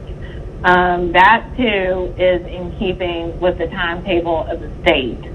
Here, as proposed, there would be temporary licenses which would be able to last for the duration of the COVID state of emergency, which of course is indefinitely, given where we are. We have no indication as to when the COVID state of emergency may conclude. Insofar as that conclusion of the COVID state of emergency is following the close of the calendar year, there would be a conflict with a license that would persist beyond the end of the calendar year into the next calendar year and not expiring. But it's a temporary license, so technically it shouldn't last in keeping with being consistent with the state law longer than 120 days. That's why ordinarily that's not a problem. But this anticipates that a temporary license could last conceivably for years, unfortunately, however long the COVID state of emergency is. And so that presents a state law issue. Madam Chair, may I respond as the author of the paper? I want to ask Mr. Phillips, is there anything else you want to say to that? No, just thank you for that, Ms. Robinson, and I defer. Okay, Mr. Bond. Thank you, Madam Chair. Thank you, Mr. Hillis. And thank you, Ms. Robinson. But I have to respectfully submit that Ms. Robinson has severely mischaracterized the issue. The issue at the state of Georgia is the Revenue Department as far as the limit on the time that a temporary license can exist is not in the state code, is not in the state law, well, rather that a temporary license can exist for a municipality. Is not in the state law, is not in the state code, and is not expressed in any state policy. Let me say that again. The timing of a temporary license for a municipality is not expressed in state law, not expressed in the state code, not expressed in the state policy. What the State Revenue Office did, and I supplied a copy of it to Ms. Lindo that she can supply to members of the committee, is a policy for their own office operation, a bulletin that they put out some months ago, where they're saying that within their own office operation, that they would restrict their temporary permit to 120 days. It didn't say that they would restrict any municipality, including the city of Atlanta or any other city in Georgia, to that 120-day period.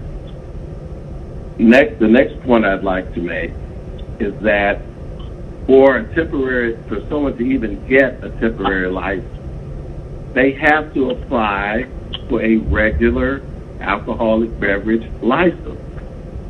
That procedure goes to the NPU, it goes to the community. The temporary license is only contemplated to exist until the regular process of getting all the checks on the permanent application worked out. It's not to go. It's not to last forever. This legislation is not, as the author, I'm not contemplating that temporary licenses would exist forever. As a matter of fact, that's a fanciful statement, because if the LRB is up and running by the end of the month, let's say, for example, and someone has a temporary license, eventually they're going to get a license. They're going to, even though many of these folks who are in this bind, many of these restaurants, hotels, bars, and other businesses have been in this bind since March, as Mr. Hill has pointed out, and have been in limbo. If the LRB started tomorrow night, they'd have a backlog of cases that they would have to consider. So, but eventually, after they get through 100 or 200 or 200 that may be pending, eventually they would get a permanent license. And so the need for the temporary license would go away completely. So you wouldn't have people having licenses for temporary licenses for 18 months or 2 years or forever during the pandemic, because ultimately they would gain a license. And then the next point I'd like to make is, yes, all annual licenses expire on December 31st at the end of every calendar year. That is the procedure, that is the law, that follows state law. They began the application process, I believe, in November for renewals. And again, if you are trying to get your annual license renewed, you don't have the need to get another temporary license that may go beyond the limit of the calendar year. And of course, for those who are applying for alcoholic licenses in December and November, they get temporary licenses when they apply for their standard licenses. So this legislation is in line with our actual code It's in line with our state code and state laws. There's no variance. And then an added caveat to this is that if someone has a temporary license, the chief of police, when that license, when he or she approves that license, they can just as easily pull or take that license without cause if there is an issue or a problem.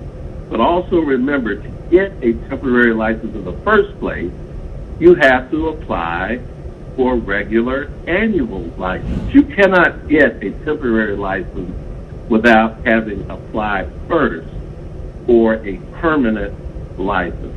And the chief of police, during that time frame of which the temporary license is in place, can pull that license for cause. So if you have a bad actor or bad business operator who's getting the temporary license while they're waiting for approval for their annual license, the chief of police can go in there at any time with if the community complains, if the council member complains, if the church down the street complains, can go in there and take that license off the wall at any time.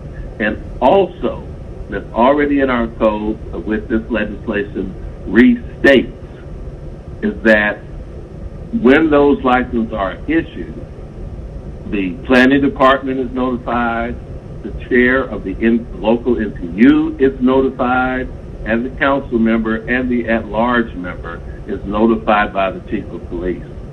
So there is notification there. It exists already in our code. This legislation does not take it away. We're trying to help the many businesses that have been negatively impacted by COVID-19 and subsequently by the shutdown of the boards and commissions within the city of Atlanta. It is an unintended consequence for the shutdown of City Hall, but it has harmed many businesses, as we heard during public comment, and many of you may have got calls, have harmed these businesses through no fault of their own. And they have reached out to the administration intermittently, I believe, and maybe directly to law or the mayor's office. I've gotten that information anecdotally, and they were told to come to the city council to fix their problem. And so now these businesses are dependent on us to fix their problem. Now, I supported Ms. Smith's legislation. I think it's great. I'm so glad she did it. But it's still, we need a shorter term, a gap remedy in between when her legislation will take effect. Because even if people are applying, people can't even apply for a regular alcohol license now. There's nobody there answering the phone. They're not responding. The office is not up and running. And so you have people who have been, in a state of limbo now for almost 4 months. If the LRB doesn't get up and running until the end of this month, that's almost 5 months. And then, of course, they have to open the office up. They have 30 days before they can get on the calendar you're supposed to go to the NPU before you go to the LRB. So that might be another month. That might be 6 months that people have to wait. Now, I support what Councilmember Carl Smith did. It's brilliant. I wish he had done it in April. But the fact is that we are here now today. We have a very good piece of legislation that was written by 2 attorneys who served in the role that Ms. Robinson had served in previously with the city of Atlanta. They know their stuff, and they've written this, and it's a good piece of legislation. And we need to help these businesses. Because as I close, I just want to remind everyone, we had a $30 million deficit. We need the revenue from these businesses to be up and running, not only for the fees that they pay when they get their licenses, but for the tax revenue that they generate when these businesses are open. And many of these businesses are harmed, and the employees are harmed because they can't operate. You've got people in a box. You've got people who are trying to transfer their businesses, are trying to sell them to someone else. They can't complete the sale because they can't get a permanent license. You've got people who are trying to start their businesses or keep them going, rather, through the pandemic, and they're about to run out of time because if they applied in March when the office was still open, that 4-month period is about to come to an end. So they've been allowed to have these alcohol sales at their at their restaurants or at their stores, and then all of a sudden they're going to hit a wall where they're not going to be able to sell anymore because they'll be out of compliance. So we have got to work this out now. We've got to work this out today.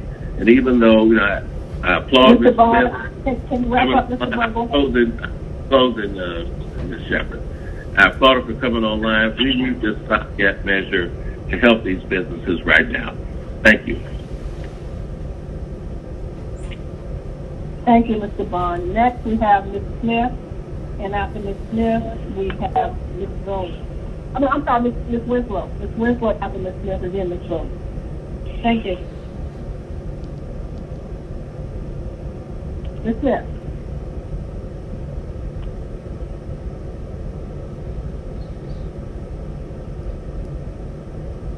Ms. Smith?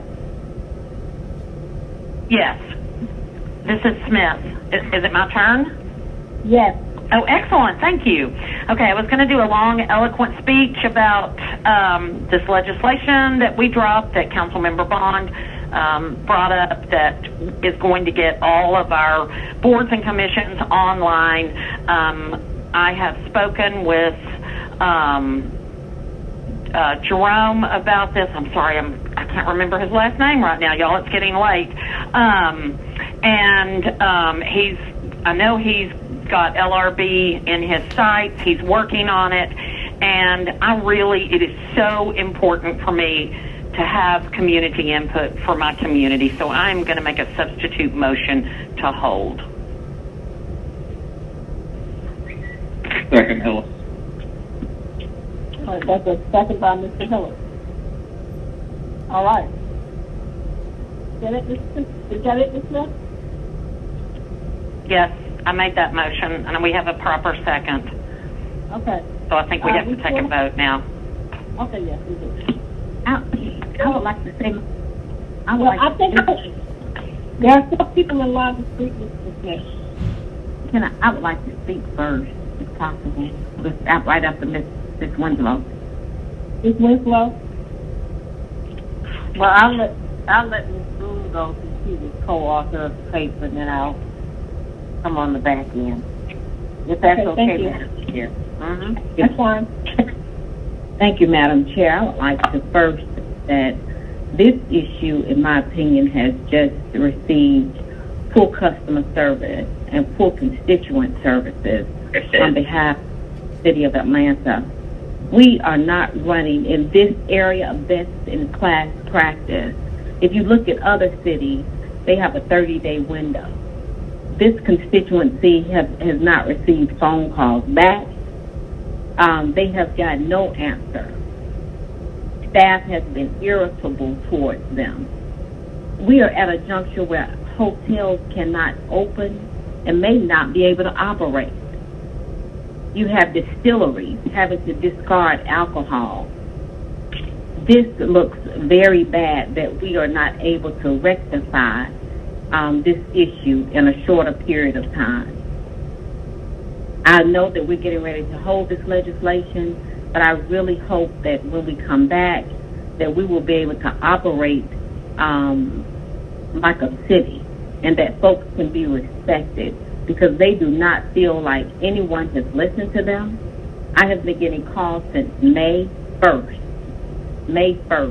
regarding this issue. And one person has controlled this entire issue, and that is not fair to these constituents. We've heard from Dollar General, we've heard from Hard Rock Cafe, we've heard from large and small businesses, and this is not how we treat people. That ends my comments. Thank you, Madam Chair. Thank you, Ms. Gold. Ms. Winslow. Yeah, I just want to make sure that, and I know that Councilmember Smith has we have this legislation to restart everything. But, I think there's been a message sent loud and clear to the administration that businesses are hurting. And so they need they need this. They need things to open up. If you can open up, if you can bring the LRB together before the Liquor License Review Board together before the end of the month, that would be great. That would be even better. I just want to make sure that we don't subvert the NPUs, okay? Because that's always been a policy that we've used, is that they at least have a chance to say yay or nay, okay? And I understand all of the other things, but I did have some concerns in regard to new licenses, and making them temporary at this time and not going through the process. So I'm concerned about that. So if the administration can get started before the end of the month, that would be great, okay, to help these businesses. And the Hard Rock Cafe, that's right in Castleberry Hill. So that's right in my bailiwick, okay? That's right in my backyard. And they need their license to get open along with these other businesses. Thank you. All right. Next, Mr. Hillis, did you want to speak again? Yes, Chairwoman Shepherd, just quickly, I know what you said about the LRB and getting it back up to the end of the month. Well, first, I just wanted to say I don't, like I said the first time, I don't disagree with, anything, that businesses need to, what Councilmember Boone said, and they haven't been getting, good word back from those that are responsible for this process. But as Councilmember Smith said, and others, I just have an issue with, I know the notification's there, but notification is not the same as engagement. And the neighborhoods and NPUs and the people at these board meetings need to be a part of that decision process. So I just wanted to see if we had anyone from the administration online that could maybe provide us with a more specific time that first LRB meeting is going to take place, and if they will be having multiple meetings to address the sure-to-be backlog that will be present. Do we have anyone from administration to speak? Ms. Chair, it's Smith again. His name is Jerome Jordan. He's the one that I've been working with on getting these boards up and running. He may be on the line. I'm going to yield to Mr. Aletta Jack or whoever's going to speak. Can somebody introduce himself? Yes, Councilmember Shepherd. This is Jerome Jordan, Deputy Chief of Staff. And to your point, Councilmember Smith, yes, we have been working together on this issue. And to you, Councilmember Hillis, thank you for your question. So the way we are, the team has made this one of the priority boards to get up and running. And we will be we're working to ensure that this is up by the end of the month, meaning even today, the law department, AIM, and even APD were meeting on a plan that would allow the LRB to get started. That plan will consider the possible addition of additional meetings than they normally do to address any backlog concerns. And I just do want to make it clear that this is one of the priority boards. The team's working diligently, and they're going to do everything that they can to ensure that this board can meet at the end of the month. One of the things that we want to ensure, though, is, as you know, the City of Atlanta is a little different than other jurisdictions in that embedded in our license review process is public input. And so we want to have an opportunity for the LRB to get up and running and then assess how that is, and make sure that we still can respect the public input process. But to your question, Councilmember Hillis, yes, we are working to ensure that the meeting will be up this month, by the end of the month, and the plan will also consider whether to hold additional meetings if necessary. Right, thank you, Mr. Jordan. All right, is that it, Mr. Hillis? Yes, Madam Chair, thank you. Thank you.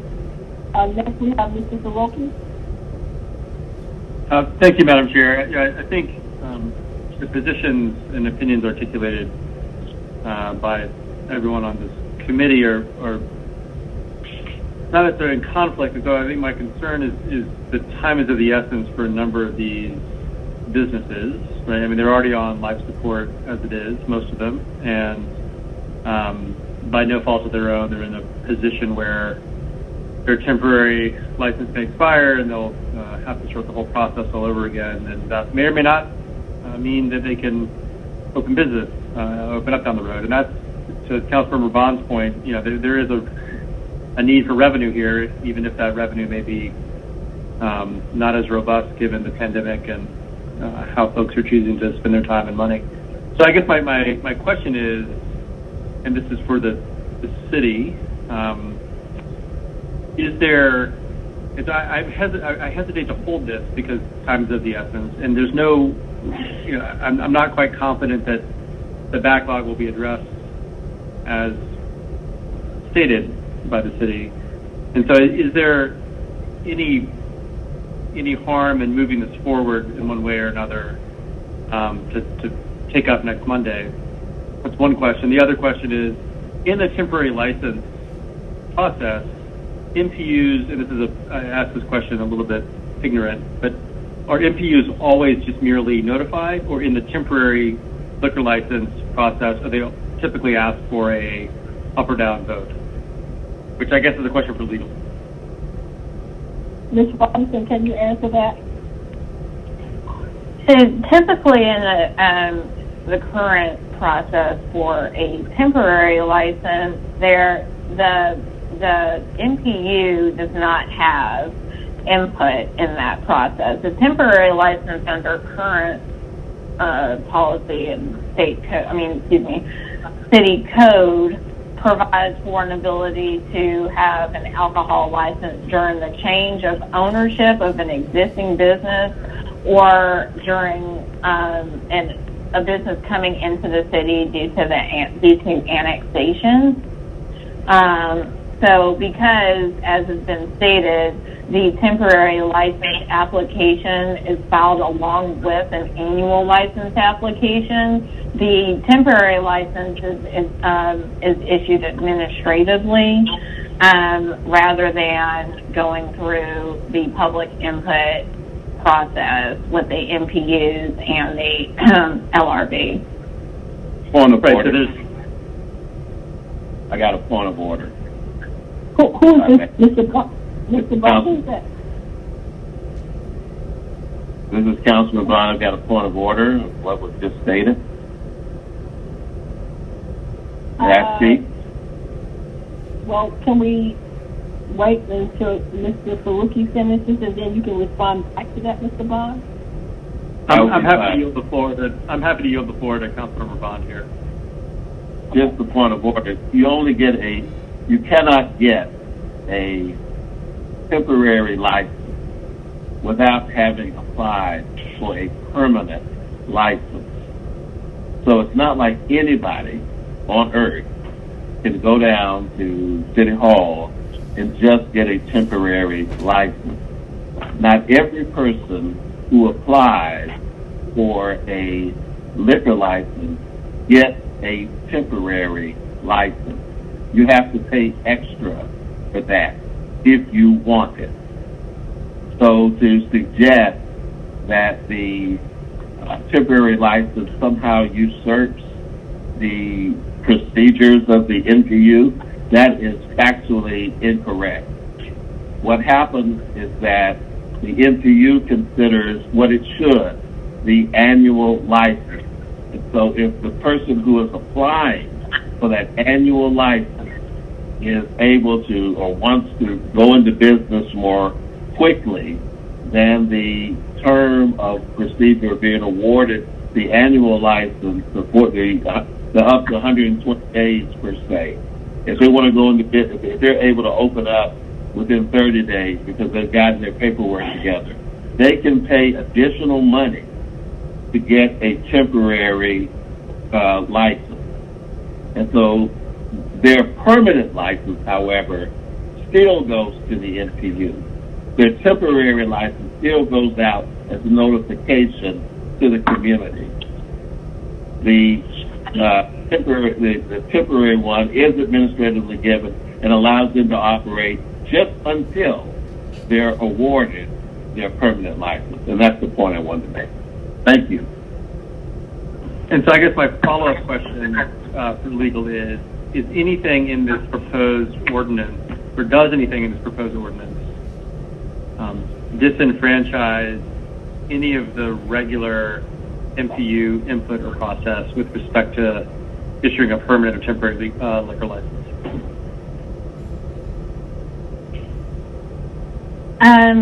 So I don't know what necessarily is meant by the phrase disenfranchised.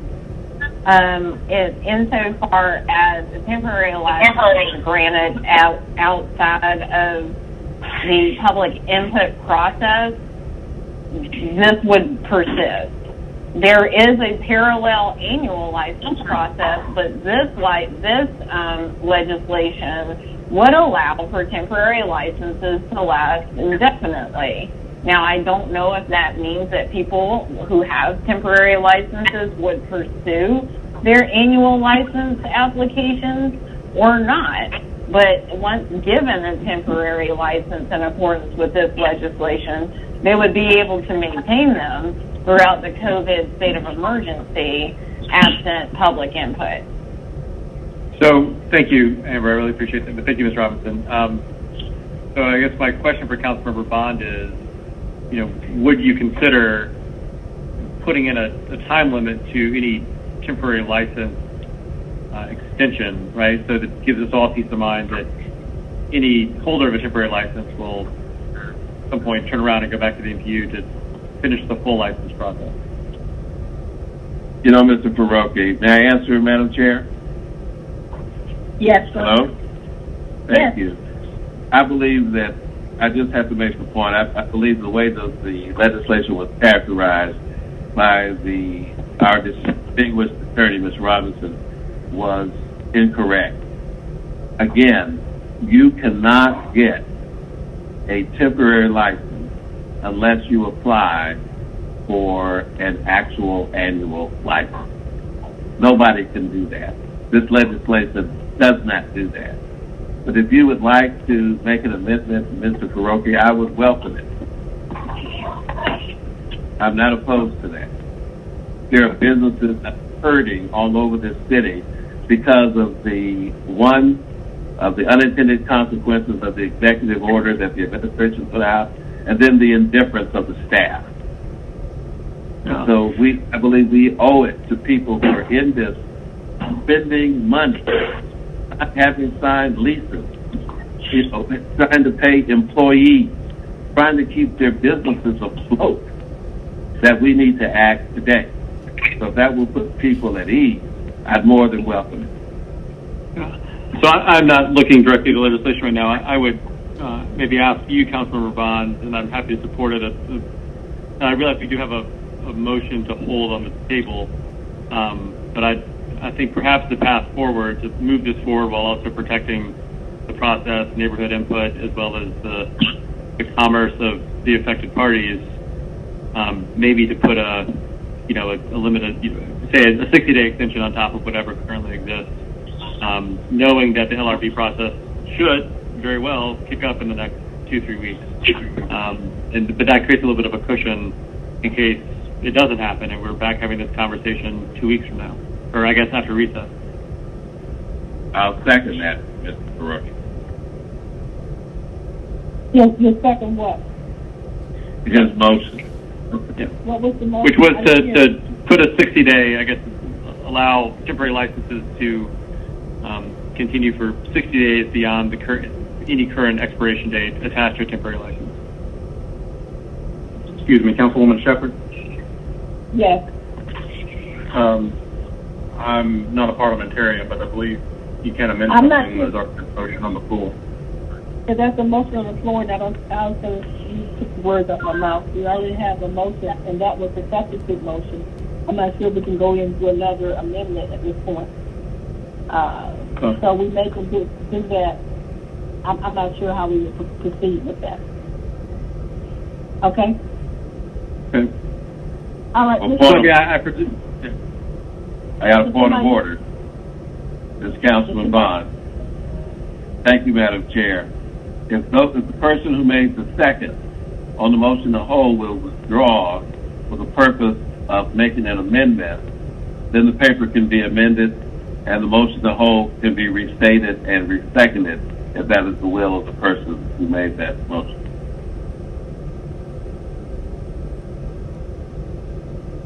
Or the person who made the second, they know who they are. Was it Winslow? I thought it was, I don't know. Was it? It was Hillis, Madam Chair. I believe it was Smith and Hillis. I'm going to stay with my motion. I was thinking about talking, but I'm just going to stay with my motion right now. And Mr. Hillis, what is your position? I withdraw my motion or my second to amend the paper, but really, the position's not going to change for me. So. Well, Mr. Hillis, this is Smith, and so I don't see why, if we hold this and LRB starts meeting, they're going to meet soon, and we can see how it goes.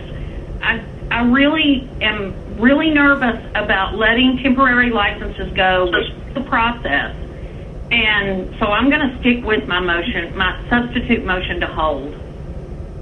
And I second that.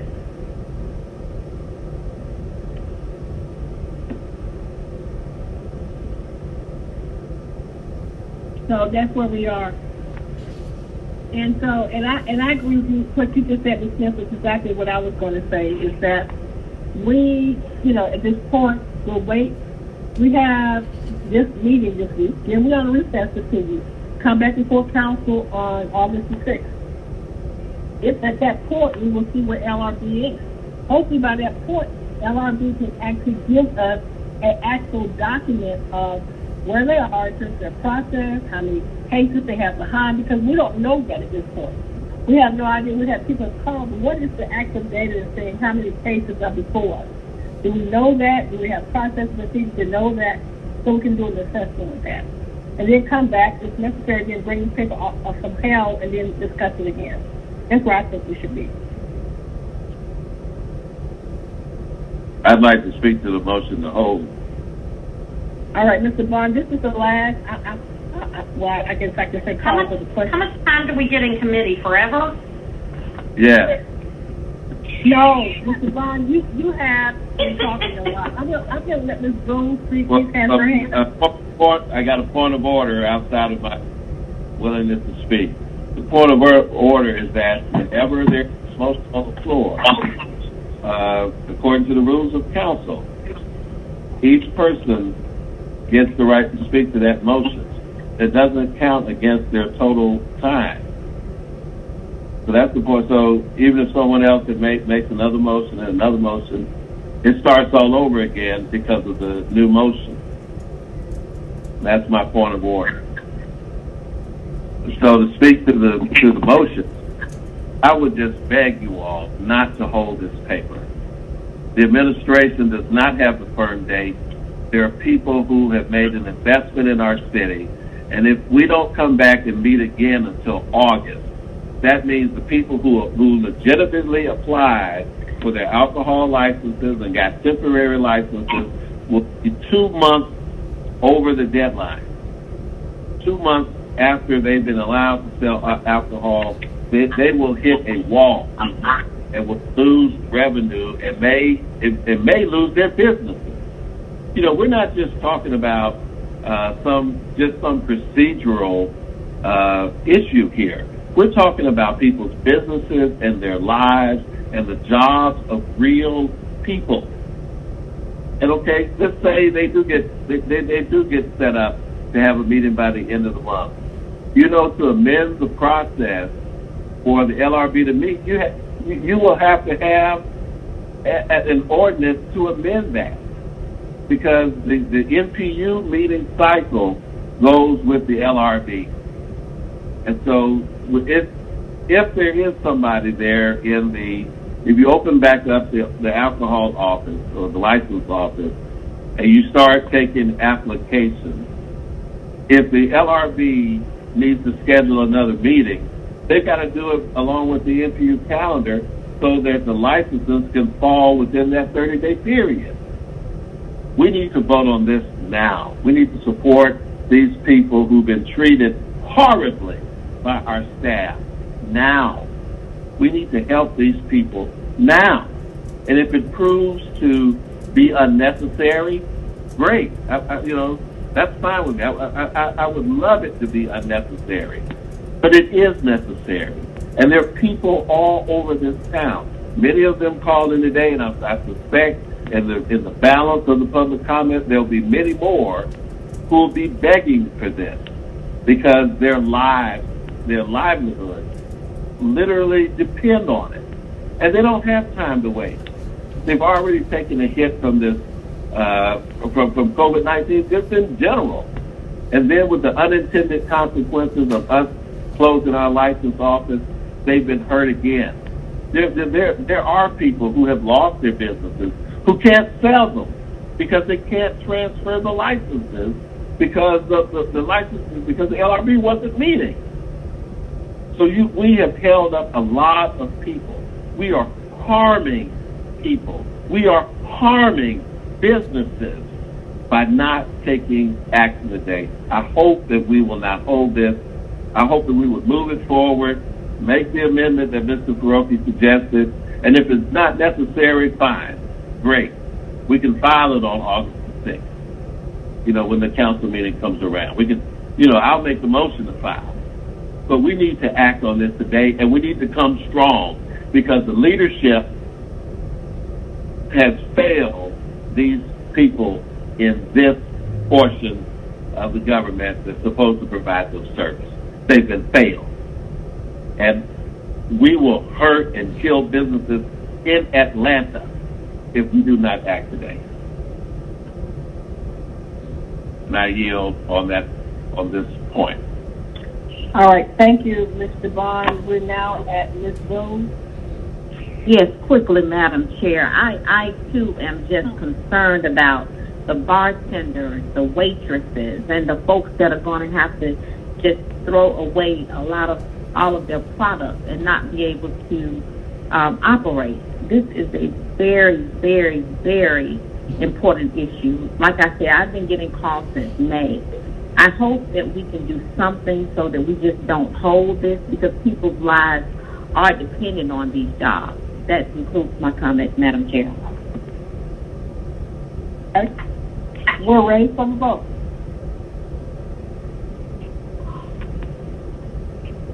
One moment. The vote is open.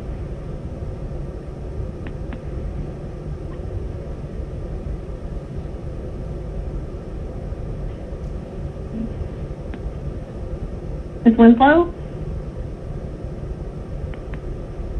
This is to hold, right? That's correct. In favor.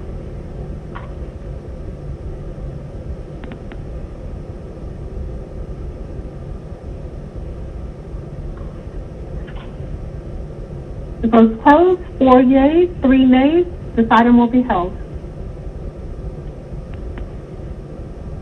I'd like to speak to my vote.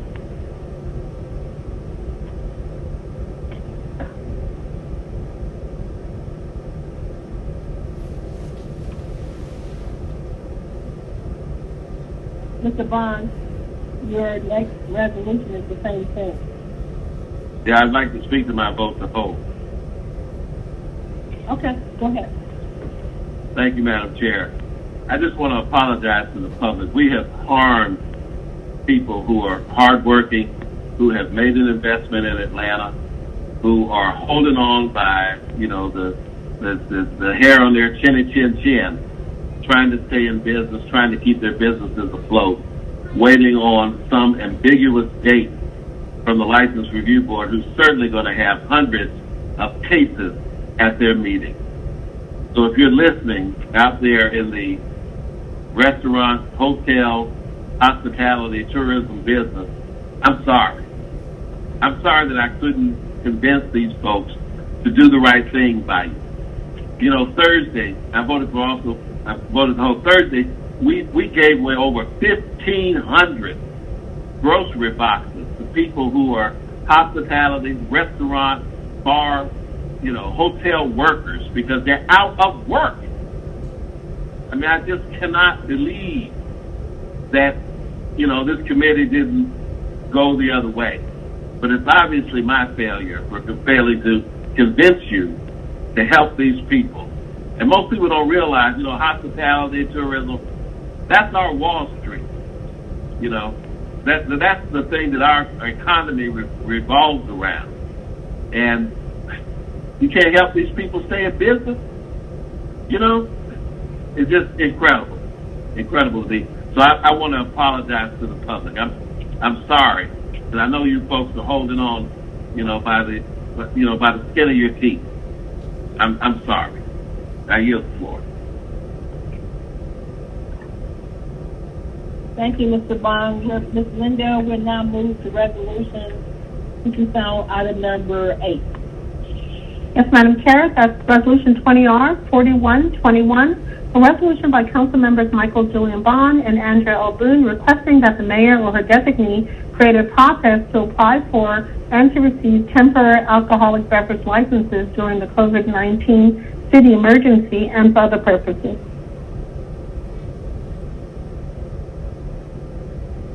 Mr. Bond. Move approval. Second for review. A motion and a second. Are there any comments? What are we voting on, Madam Chair? This is the same legislation we just voted on, except for this one is not an ordinance, it's a resolution. What, do we have a resolution before us? They're going to put a resolution together? No, the resolution is already before us, Ms. Winslow. Ms. Lindo, would you sound the resolution again, please? Absolutely, Madam Chair. That's Resolution 20R4121, a resolution by Council Members Michael Julian Bond and Andrea L. Boone requesting that the mayor or her designee create a process to apply for and to receive temporary alcoholic beverage licenses during the COVID-19 city emergency and for other purposes. All right. Thank you. I believe Ms. Smith, you have a question? Yes. Isn't this the exact same thing that we just sat and discussed forever? Yes, it's the exact same thing. It's just okay, then I'm going to make a substitute motion to hold this one also, since this is a rerun. Second.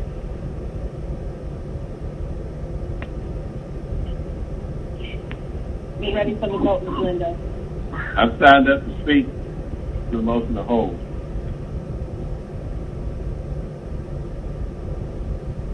All right, Mr. Bond, please speak. Thank you, Madam Chair. Please vote for this. Please. I'm on my knees. Please vote for this. Please show these folks that your heart is in the right place. It's non-binding. It's a resolution. Please show them that you'll at least do this. That you'll at least say, hey, you know, we want to work this out. Please, this is a policy statement. It's not binding. It's not going to hold up anything. Please, please, please. You know, I don't beg for myself, but I will beg for other people. Please, just make this statement so they don't think that we're all cruel and indifferent like the staff that they've encountered for the last 4 months. Please, I'm begging you, please support this legislation. Please do not support the motion to hold. Please, please do not. Please withdraw the second and the motions and let's just pass. Please, please.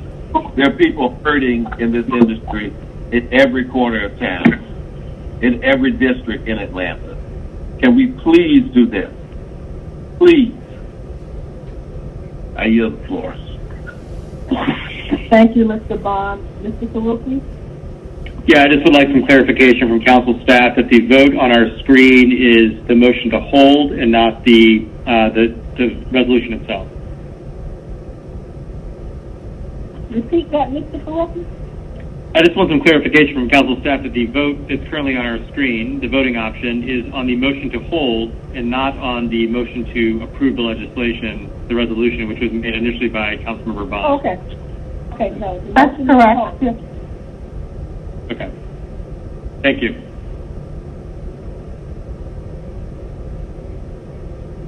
You ready for the vote, Ms. Linda?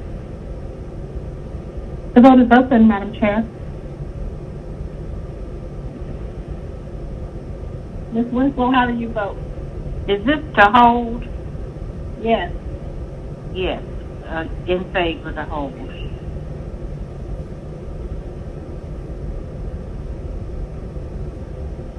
The vote is closed. 4 yeas, 0 nays. Deciding will be held. The motion carries. Let's now move to item number 9. Ms. Lindo, can you sound that legislation, please? Yes, Madam Chair, that's Resolution 20R-4122, a resolution by Councilmember Antonio Brown requesting the Atlanta Police Department explore alternative non-lethal methods of crowd control and consider utilizing a maldorant chemical compound known as a stink bomb, wrapping apparatus, laser dazzler, or other methods available and for other purposes. All right. Is Mr. Brown available? I'm here, Madam Chair. Now, Mr. Brown, do you want to bring forth the other legislation that was held also at the same time? Oh, I'm open to it. I know that Chief Bryant stated he needed some time the last time it came before this body. This additional piece of legislation kind of has done some of the work that I know he was potentially looking into. I leave it to, if I can bring it forth, absolutely, to go alongside this legislation. I mean, is Chief Bryant here to speak to this? Is Chief Bryant on the phone, on the call? He is, Madam Chair. One moment. I'm going to let Mr. Chief Bryant speak to that, Mr. Brown. Okay. Thank you, Madam Chair.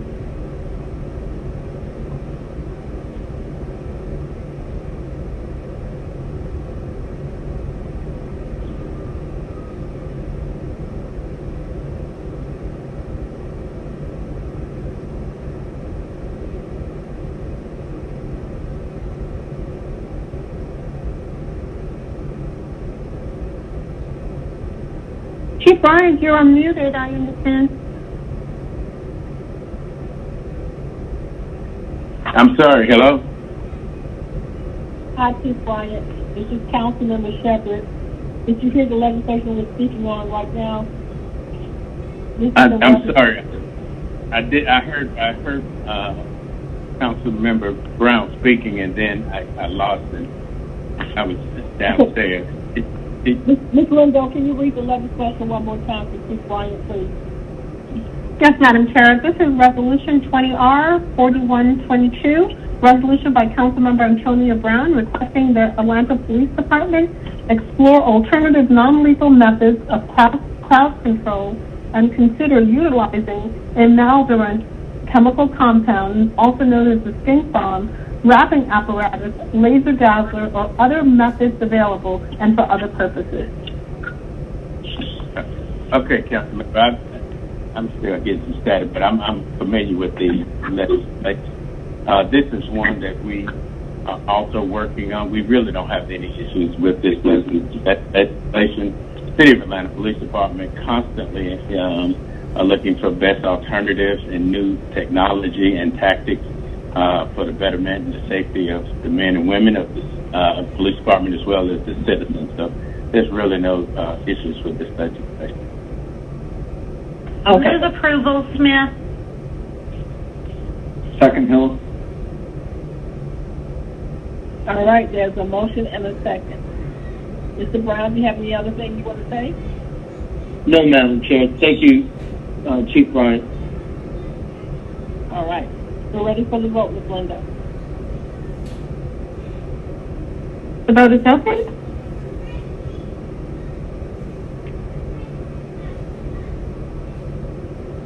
Mr. Winslow? Yes. Yes. Okay.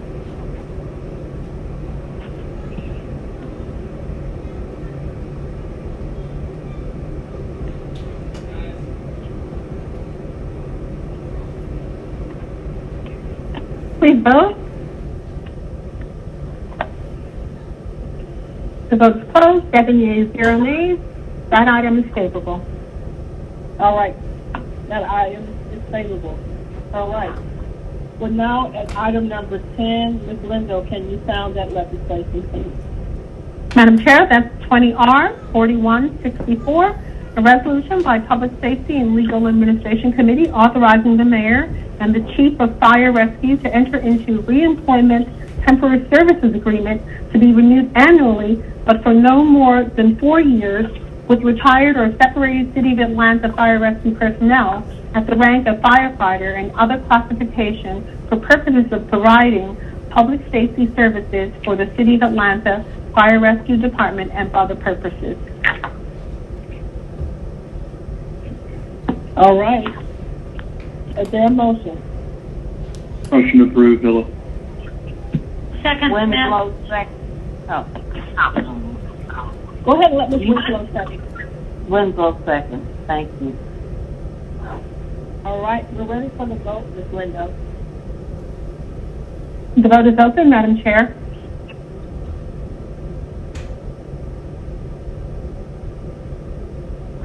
The vote is closed. 7 yeas, 0 nays. That item is favorable. Thank you. We're now at item number 11. Yes, that's Resolution 20R 4165, a resolution by Public Safety and Legal Administration Committee authorizing the mayor or her designee to enter into an intergovernmental agreement on behalf of the City of Atlanta with the Fulton County District Attorney's Office for reimbursement of costs associated with Cooperative Purchasing Agreement number CPG 1200234 with Systems Engineering Technologies Corporation in an amount not to exceed $68,164.86 with no renewal options and for other purposes. Questions or concerns or a motion? Is Mr. Howard still around? I don't think we do have procurement on the line if there are questions also, Madam. I was just wondering. Motion to approve, Smith. Winslow, second. And there's a motion and a second. We're ready for the vote, Ms. Lindo. The vote is open.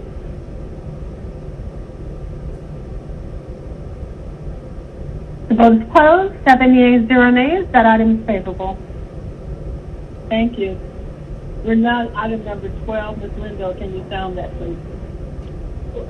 Yes, Madam Chair. That's Resolution 20R 4166, a resolution by Public Safety Legal Administration Committee authorizing the mayor or her designee to enter into Cooperative Purchase Agreement number CPG 1200234 with System Engineering Technologies Corporation on behalf of the City of Atlanta's Police Department under the Federal General Services Administration contract number 47 QTCA 18D00AW for the purchase of the Syntec ADAC S4 collection system pursuant to Section 2-1602 of the City of Atlanta Code of Ordinances, effective upon execution until April 19th, 2023, at an initial cost of $238,078.59 with annual maintenance costs of $34,082.43 with a combined amount not to exceed $306,243.45. All costs shall be charged to and listed below and for other purposes. Motion approved, Villa. Is there a second? Second, Smith. Second, Bone. Motion and second by Mr. Hillens and Ms. Smith. We're ready for the vote. Ms. Winslow, what is your vote? In favor.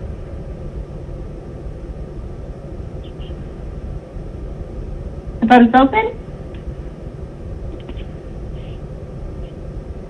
The vote is closed. 7 yeas, 0 nays. That item is favorable. All right, thank you. We're now for the K, Papers Held in Committee. Do we have one item coming out? Number 18? That's correct. That's correct, Madam Chair. That is by Ms. Boone.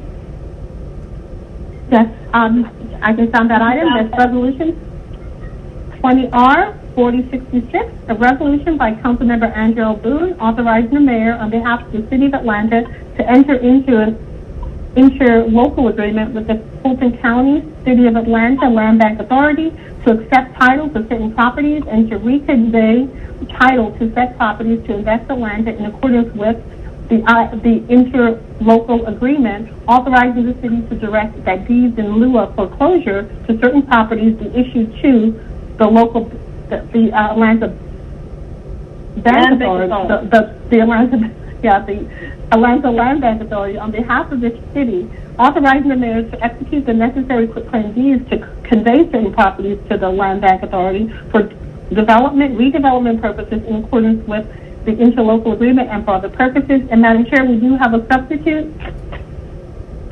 Motion to bring the substitute forward. Second, Smith. Ms. Lindo, could you sound the substitute? Madam Chair, yes. The substitute, the caption changes and it basically revises the language to remove the exhibits and just sort of clarify the use of the properties, that they will be used for economic development. And so the new caption reads, a resolution by Councilmember Andrew Boone as substituted by the Public Safety and Legal Administration Committee, authorizing the mayor on behalf of the City of Atlanta to enter into an intergovernmental agreement with the Fulton County, City of Atlanta Land Bank Authority to accept title to certain properties and to reconvey title to said properties to Invest Atlanta in accordance with the intergovernmental agreement, and authorizing the city to direct that the deeds in lieu of foreclosure to certain properties be issued to the local Land Bank Authority on behalf of the city, authorizing the mayor to execute the necessary quitclaim deeds to convey certain properties to the Land Bank Authority for development, redevelopment purposes in accordance with the intergovernmental agreement and for other purposes. Move approval. Who was that, Ms. Winslow? Boone. I'm sorry, Ms. Boone. Okay, Ms. Boone, I'm sorry. Madam Chair, we have to vote on the substitute. I don't believe we have to vote on the substitute. Ms. Boone, can you ask to move to bring this? Did we make? Oh, I made that motion to bring this substitute. Okay. Yes, we just need to take the vote on that. Let's take the vote on that. Ms. Boone, just come back and make the other approval. Thank you. The vote is open.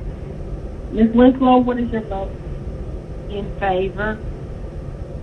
Thank you.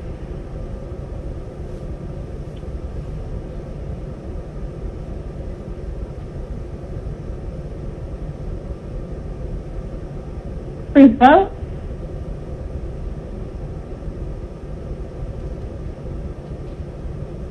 The vote is closed.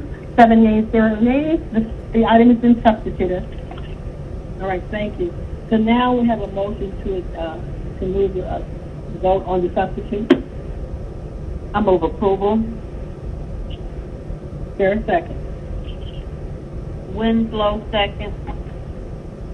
All right, Ms. Wendell, we're ready for the vote.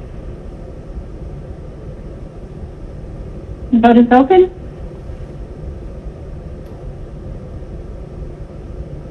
The vote is closed. 7 yeas, 0 nays. That item is favorable on substitute. All right. Is that all before us right now, Ms. Wendell, other than public comments? That's correct, Madam Chair. That completes our legislative items today. All right. Guys, do y'all have anything else? Anybody wants to make comment on anything? All right. Well, we're back at public comment. Wait, I pushed my speaker button, Madam Chair. Oh, I'm sorry, I didn't see you. I looked away, Mr. Bond. I apologize. Go ahead, Mr. Bond. Thank you, Madam Chair. I just want to go on the record. With that vote to hold, we have sentenced some people to go out of business. Secondly, I would like for the staff from the law department and the mayor's office to make sure that they send a definitive date for the start of the LRB within the next 24 hours, if they're that ready and that prepared. Also, if they can send to us, all members of council, when are they going to open up the license office again? When is it going to be staffed for, to be accessible to the public so that people can get a response out of that office and get information?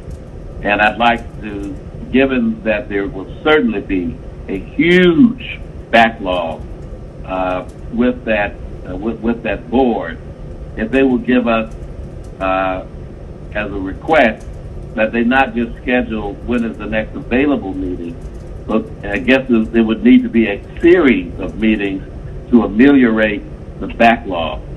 And I'd like to make that request, Ms. Lindo and Madam Chair, and if they could get that to us within the next 24 hours, I would deeply appreciate it. Ms. Lindo, can you send that request over to the mayor's office? Noted, Madam Chair. Thank you, Madam Chair. All right. Thank you. Is there anything else that anyone else would like to speak on before we go back to public comment? And again, Ms. Lindo, can you tell me how many hours we have left? Madam Chair, there are 171 messages remaining. That's 3 hours and 28 minutes and 18 seconds. Okay. And I believe the committee will have to come back to adjourn.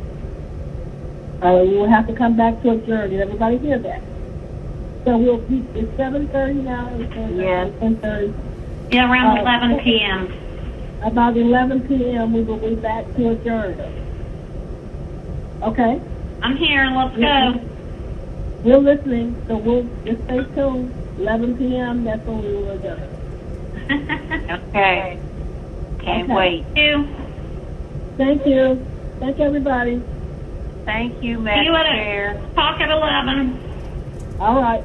Thank you. Ms. Lindo, we're ready to go. Okay, Madam Chair, one moment.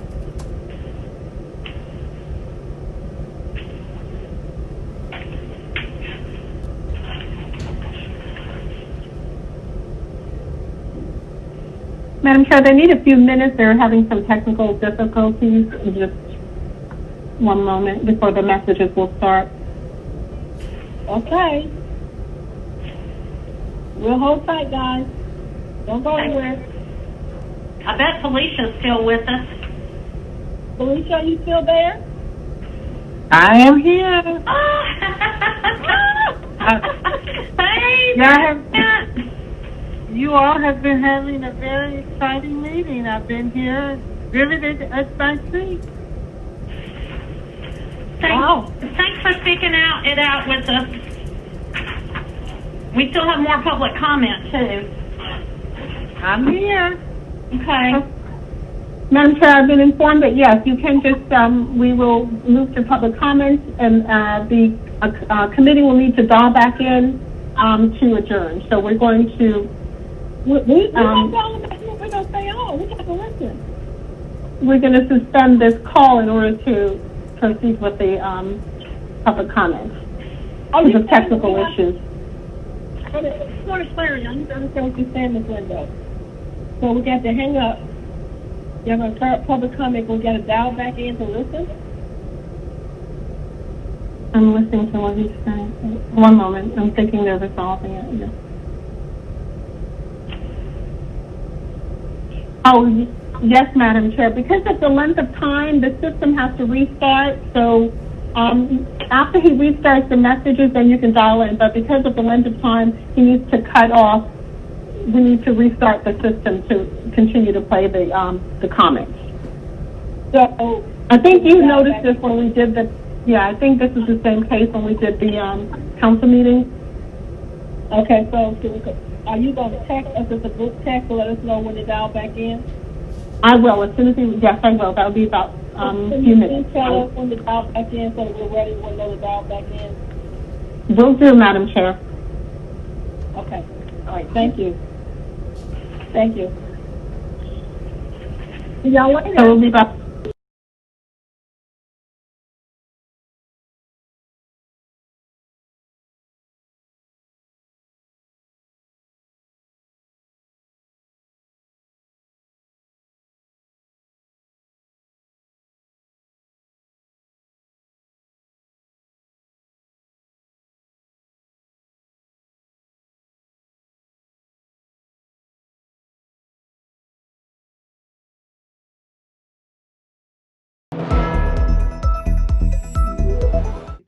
Welcome to Stay at Home Connect. I'm Phyllis Jackson. The CDC is predicting the nation's coronavirus death toll will rise to between 140,000 to 160,000 deaths by next month. Dr. Anthony Fauci says some states reopened too quickly, and states with the highest cases should consider pausing their reopenings. Researchers with the Harvard Global Institute say shutdowns should be mandatory in Florida, Georgia, Arizona, Louisiana, and South Carolina. Georgia hospitalizations are on the rise. Here's where Georgia stands in terms of capacity. Right now, the state has 45% availability in the ER, but critical care beds are at 17%. If you're in need of a COVID-19 test and you're not quite sure where to go, you can get a list of testing locations at the Georgia Department of Public Health's website.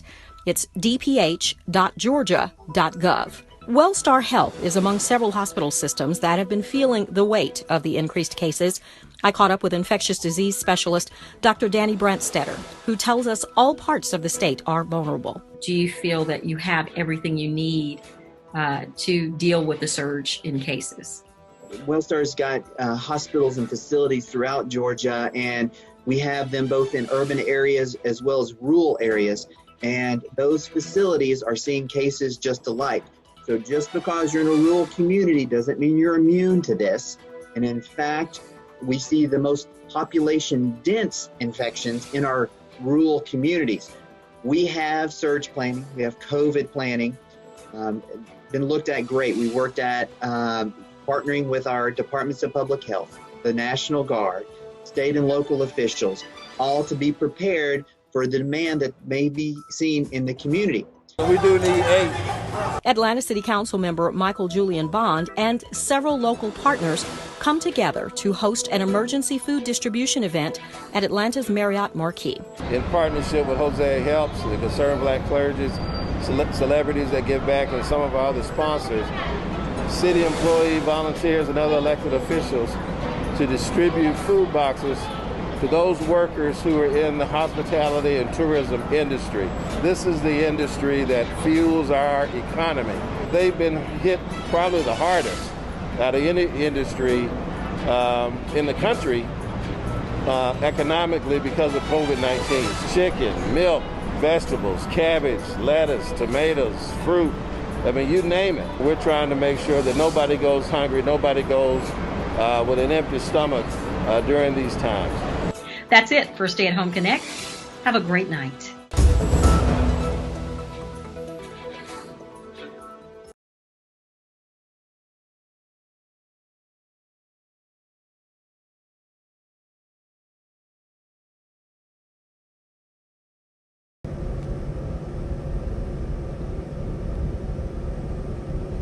Line muted.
my name is Katie Mentor, and I wanted to leave a voicemail and make sure that it is known that my family and I respect the police, and that we are here for the police, and I hope that the city is here for the police. I hope that we cannot become a city like D.C. We recently left D.C., and it's just a violent city, and if we defund the police, if we keep going down the road that we're going, we will become a city like D.C., and you do not want to become a city like District of Columbia. This is a wonderful city. I was born here.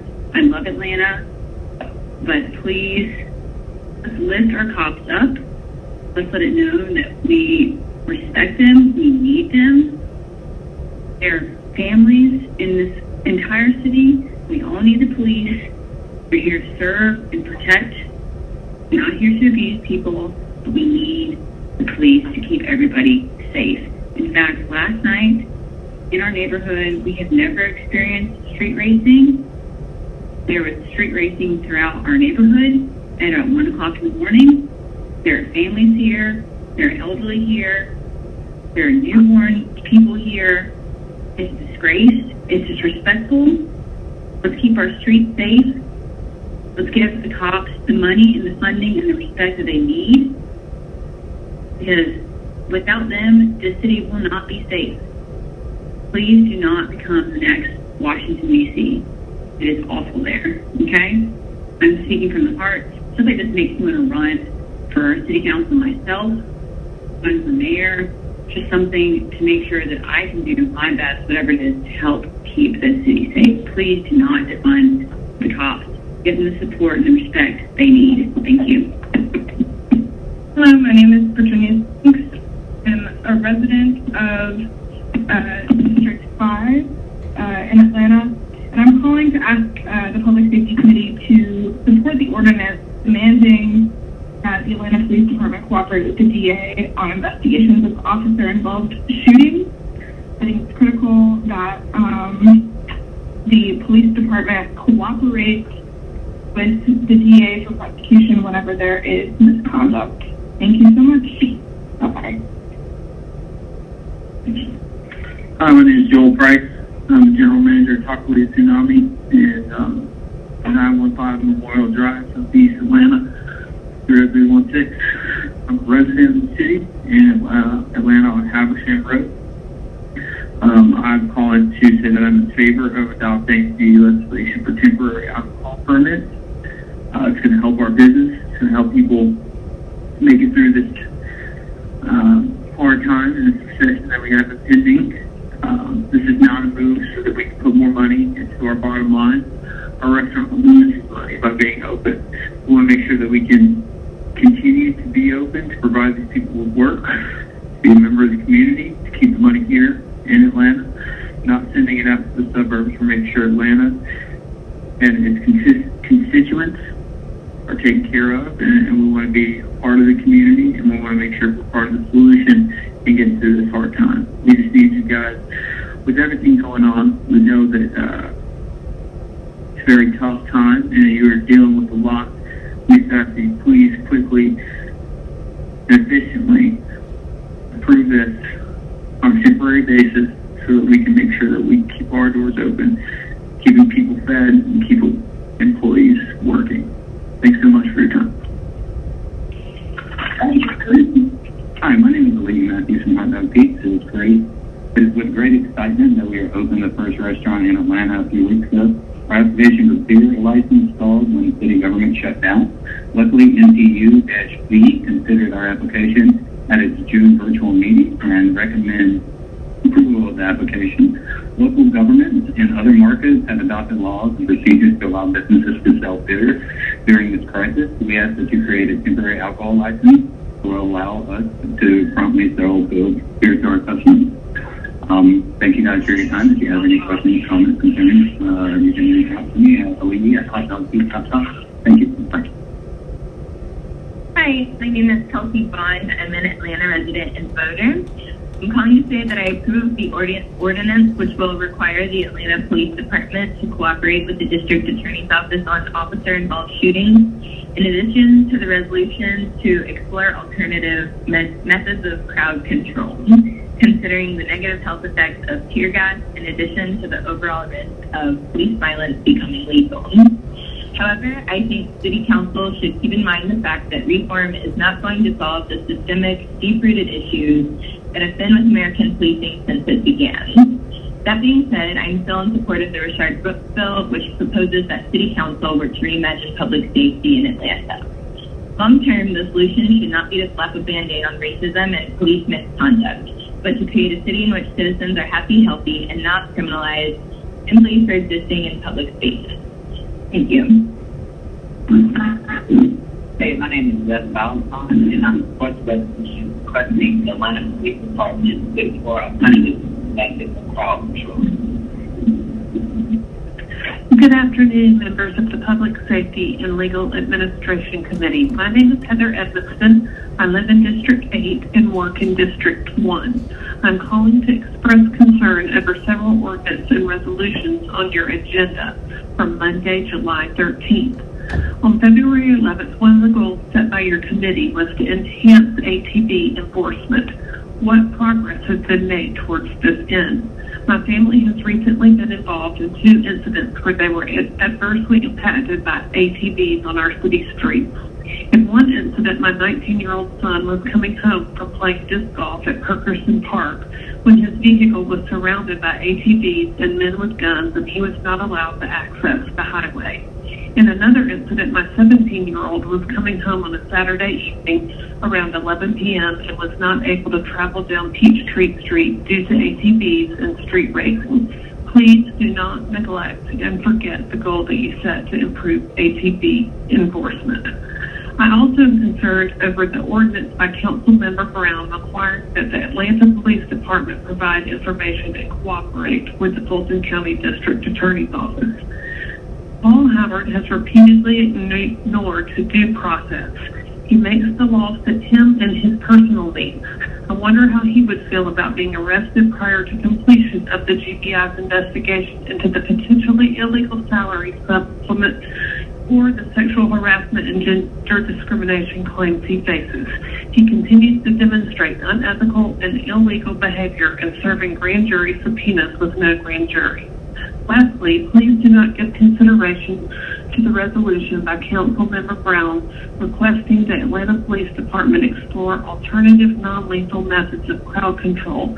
How can our officers be expected to walk around with only tasers and handcuffs while our criminals are armed with AK-47s and AR-15s? Many of us Atlantans already do not feel safe in our city. Passing such a resolution would only serve to make Atlanta feel less safe and be less safe. Please do not further handicap our peace officers. There is simply too much violence being committed by criminals with firearms to even consider disarming our police force in this situation.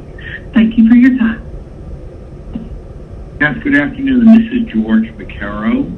I'm the co-founder and CEO of Ted's Montana Grill Restaurants. We currently operate 2 restaurants within the city of Atlanta. We are opening a 3rd restaurant in the city at the new West Side Village development on Marietta Street near the Waterworks. We have been through our preliminary hearing in February, and we are finishing the restaurant as we speak. We desperately need City Council to adopt the ordinance providing for virtual approval of liquor licenses so that our liquor license might be granted in its final form when we finish the restaurant and it allows us to open to the public. This is critical and essential to the continued development of the city and of our restaurant company. We have spent several $1 million building the business, and it is sitting idle while we wait for our liquor license approval. Please approve the legislation being considered to allow for virtual Liquor Control Board meetings, giving final approval for liquor licenses in the city of Atlanta. Again, this is George McCarrow. I'm the co-founder and CEO of Ted's Montana Grill. Thank you in advance for your consideration. Hello, my name is Jason Hutchins. I serve as public policy and Public Safety Chair for Neighborhood Planning Unit T. I'm calling regarding Resolution 20-R-411. During July 7, 2020, Atlanta City Council meeting, Councilman Michael Julian Bond introduced a resolution requesting that the mayor or designee create a process to apply for and to receive temporary alcohol beverage licenses during the COVID-19 emergency. This personal paper was introduced at the request of developers and business applicants. The residents of NPUD stand united in calling on the Atlanta City Council to reject this resolution. During the COVID-19 emergency, the NPU and its constituent communities have continued normal order of business.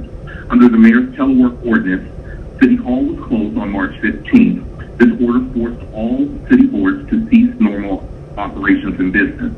On July 6th, the Atlanta City Council ratified a mayoral executive order to allow city boards to carry on their business remotely.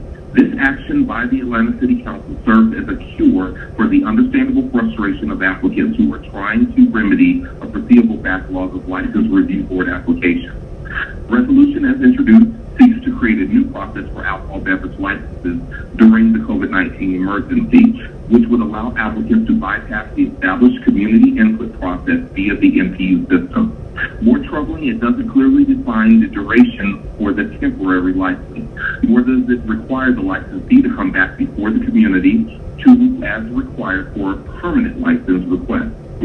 As an NPU, we encourage responsible business development. Bypassing the processes that allow the community to give insightful input only serves to exacerbate issues in other areas such as public safety. As a result, we ask that this legislation be filed and that the applicants follow the standard legislative process in obtaining an alcohol license now that the city board can do their business remotely. I thank you so much for your consideration on behalf of NPUT and hope that you will listen. Thank you. My name is Alex Franco, and I'm a citizen of Atlanta, Georgia, and I am calling to tell the City Council that they should support the ordinance demanding the Atlanta Police Department cooperate with the DA on investigations of officer-involved shootings.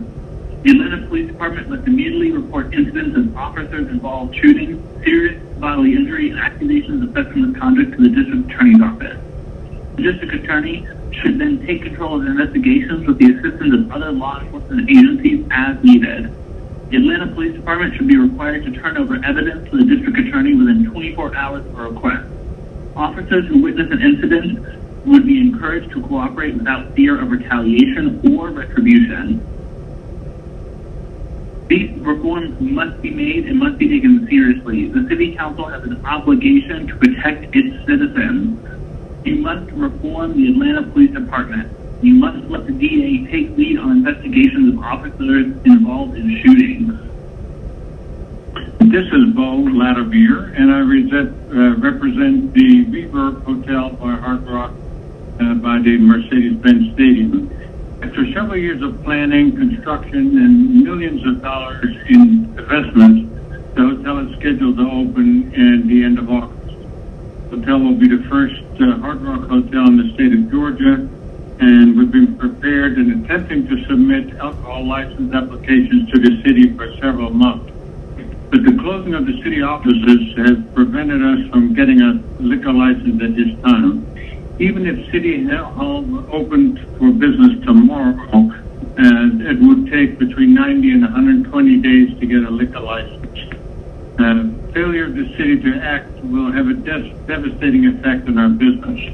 We ask you to take immediate action and adopt legislation that will allow us to qualify for a temporary alcohol license so that we can serve the guests of the hotel and get the hotel open in this very tough time with the COVID-19 pandemic going on.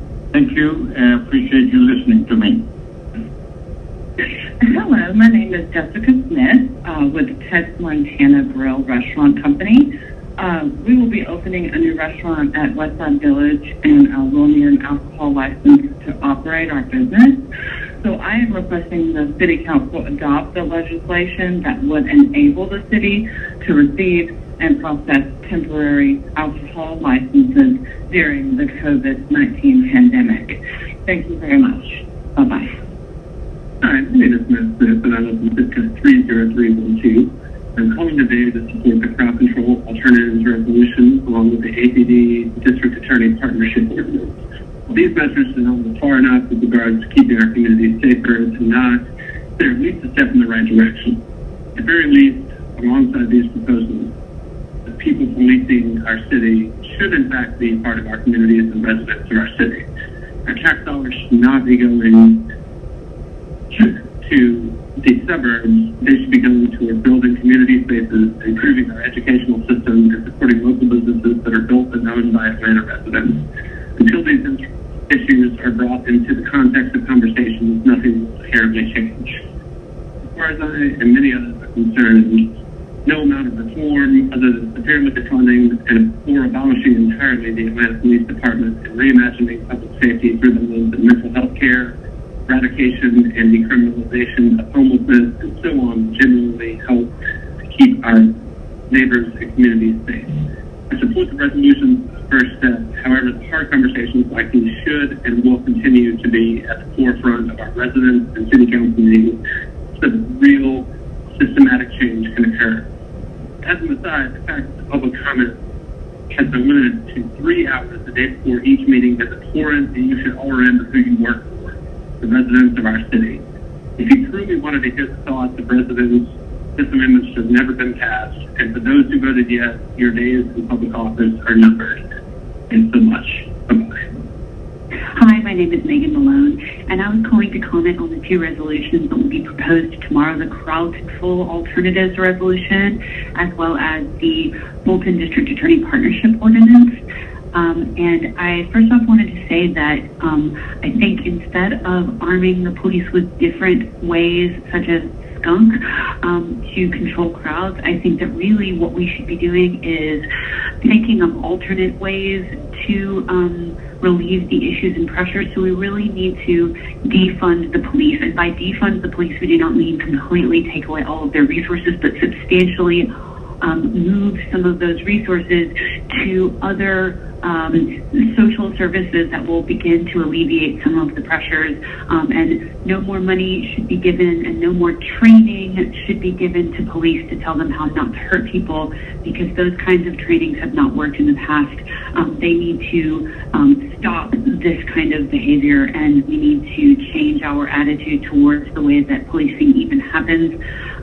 I think that the other ordinance that's going to be brought to the council is to, it says it's necessary to facilitate, improve the efficiency, and enhance the transparency of investigations involving officer-involved shootings. I believe that all of these kinds of things are really excellent.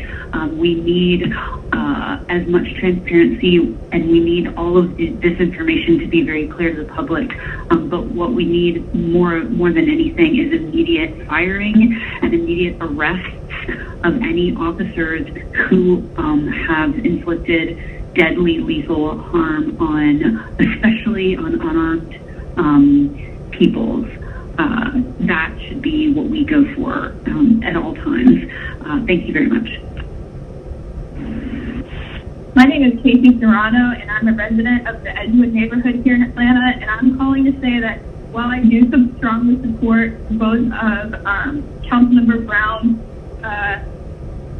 the resolution and the ordinance here today to change the way that police misconduct is handled and the way that police respond to crowd control measures, I do want the council to keep in mind that real change will not be found in small reforms like this, but rather in defunding the police and reinvesting that money to make our communities safer through helping uplift organizations and programs that help with things like education, public health, food insecurity, etc.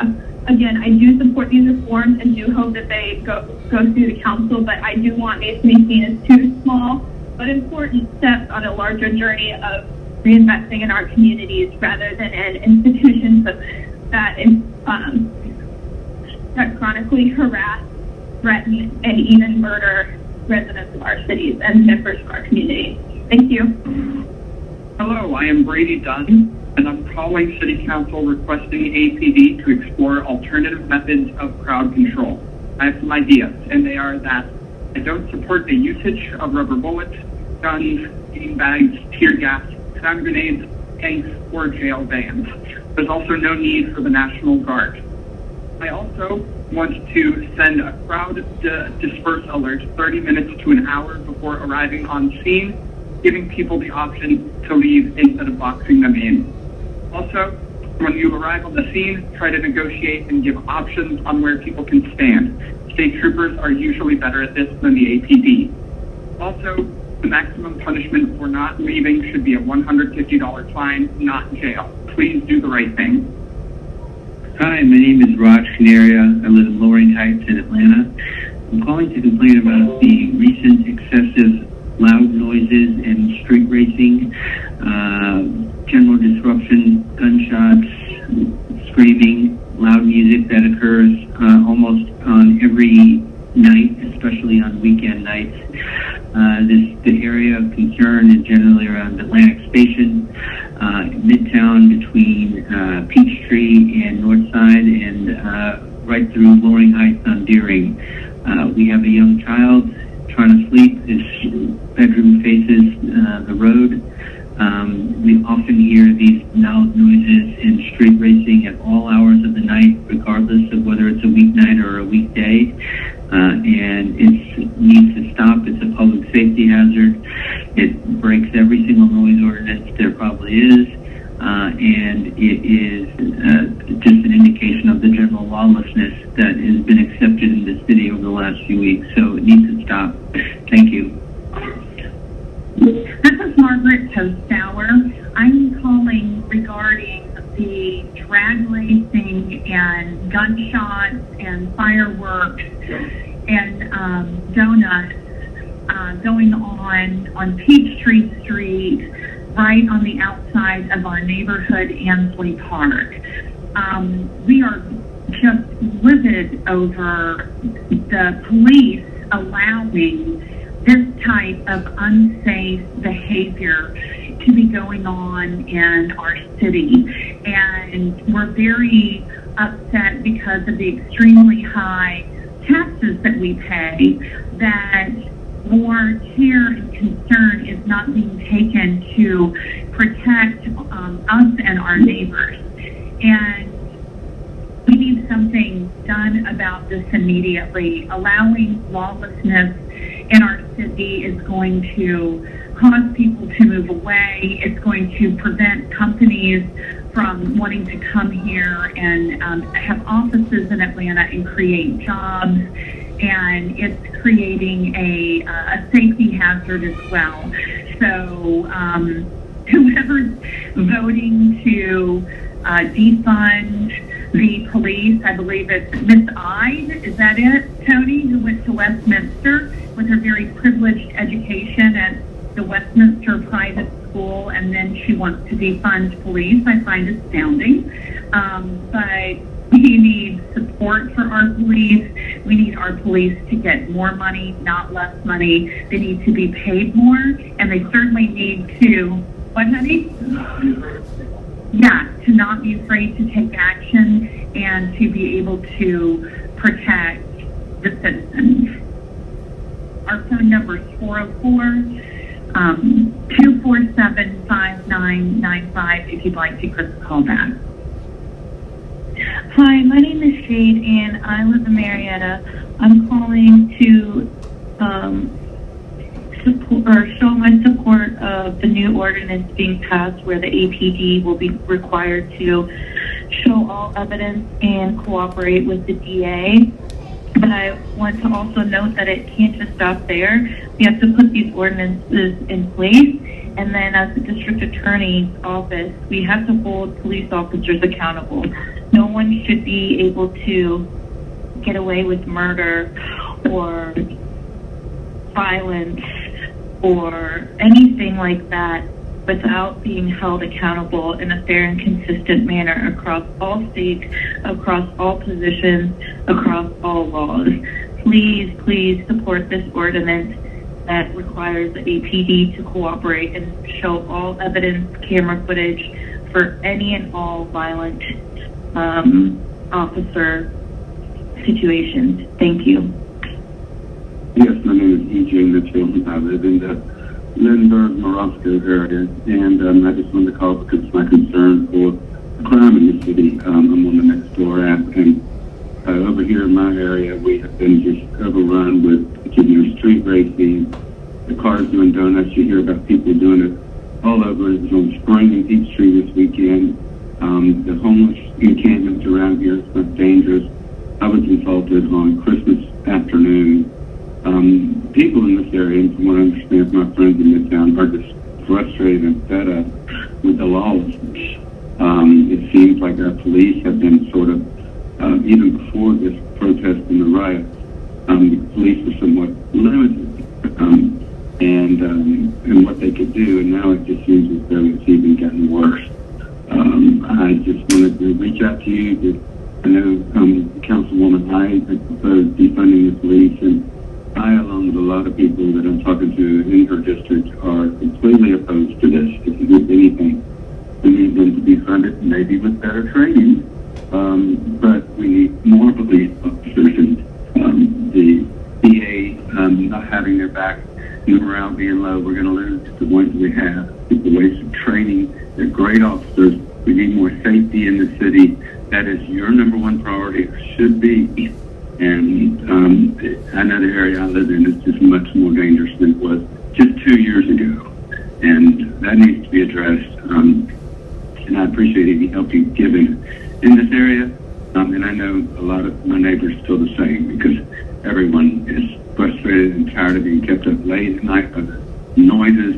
Can't walk our dogs because of the homeless encampments, the vagrants. It's just out of control. Thank you. Thank you for your time today, Atlanta City Council. My name is Cindy Coburn. I live in District 5, and I'm calling today about reimagining our police department. I'm calling in today to support that we continue with the proposal that would reform policing in a more positive way for our communities, and also holding officers accountable and creating a more safe environment. And I do strongly support the reforms in which that would allow the DA's office to receive evidence and materials from APD. I think that's important. Our police officers must be held accountable for their own misconduct, and in some cases, as we've witnessed, is that it results in violence and death. And our officers cannot act with impunity, especially when we pay their income and their retirement and all their benefits. It's just unacceptable. I do support it, and I hope that you continue forward in your meeting. The next proposal I think that you guys have is about non-lethal methods for crowd control. During the quarantine, there's nothing else to do. I was able to witness on live TV how our police department handled the protests. I strongly believe that if there are safer non-lethal forms of crowd control, that we should look into that, use our resources for that, get rid of tear gas and stun grenades. I saw too many egregious acts live on television. Nobody needs to spend to that. So I really want to thank Councilman Antonio Brown in District 3 for setting this path. And as a District 5 member, I do support looking into other methods of controlling crowds. But I also understand that police have a difficult job. So as we continue this conversation about our police department and how that's going to look, please, City Council, consider that maybe defund is not the right word, but we need to reimagine. We need to look at the resources that we're spending in our police department, the things that they're doing that harms our communities. I do support the police, but I do also know for a fact that there are a lot of police that use their power to abuse the community. So thank you for your time, and I hope that you guys have a great day. Thank you again. Bye. Hello, my name is Chris Molina. I am a resident of Atlanta, and I was calling to really beg that the City Council really support the ordinance that will demand that the APD cooperate with the DA on investigations of officer-involved shootings.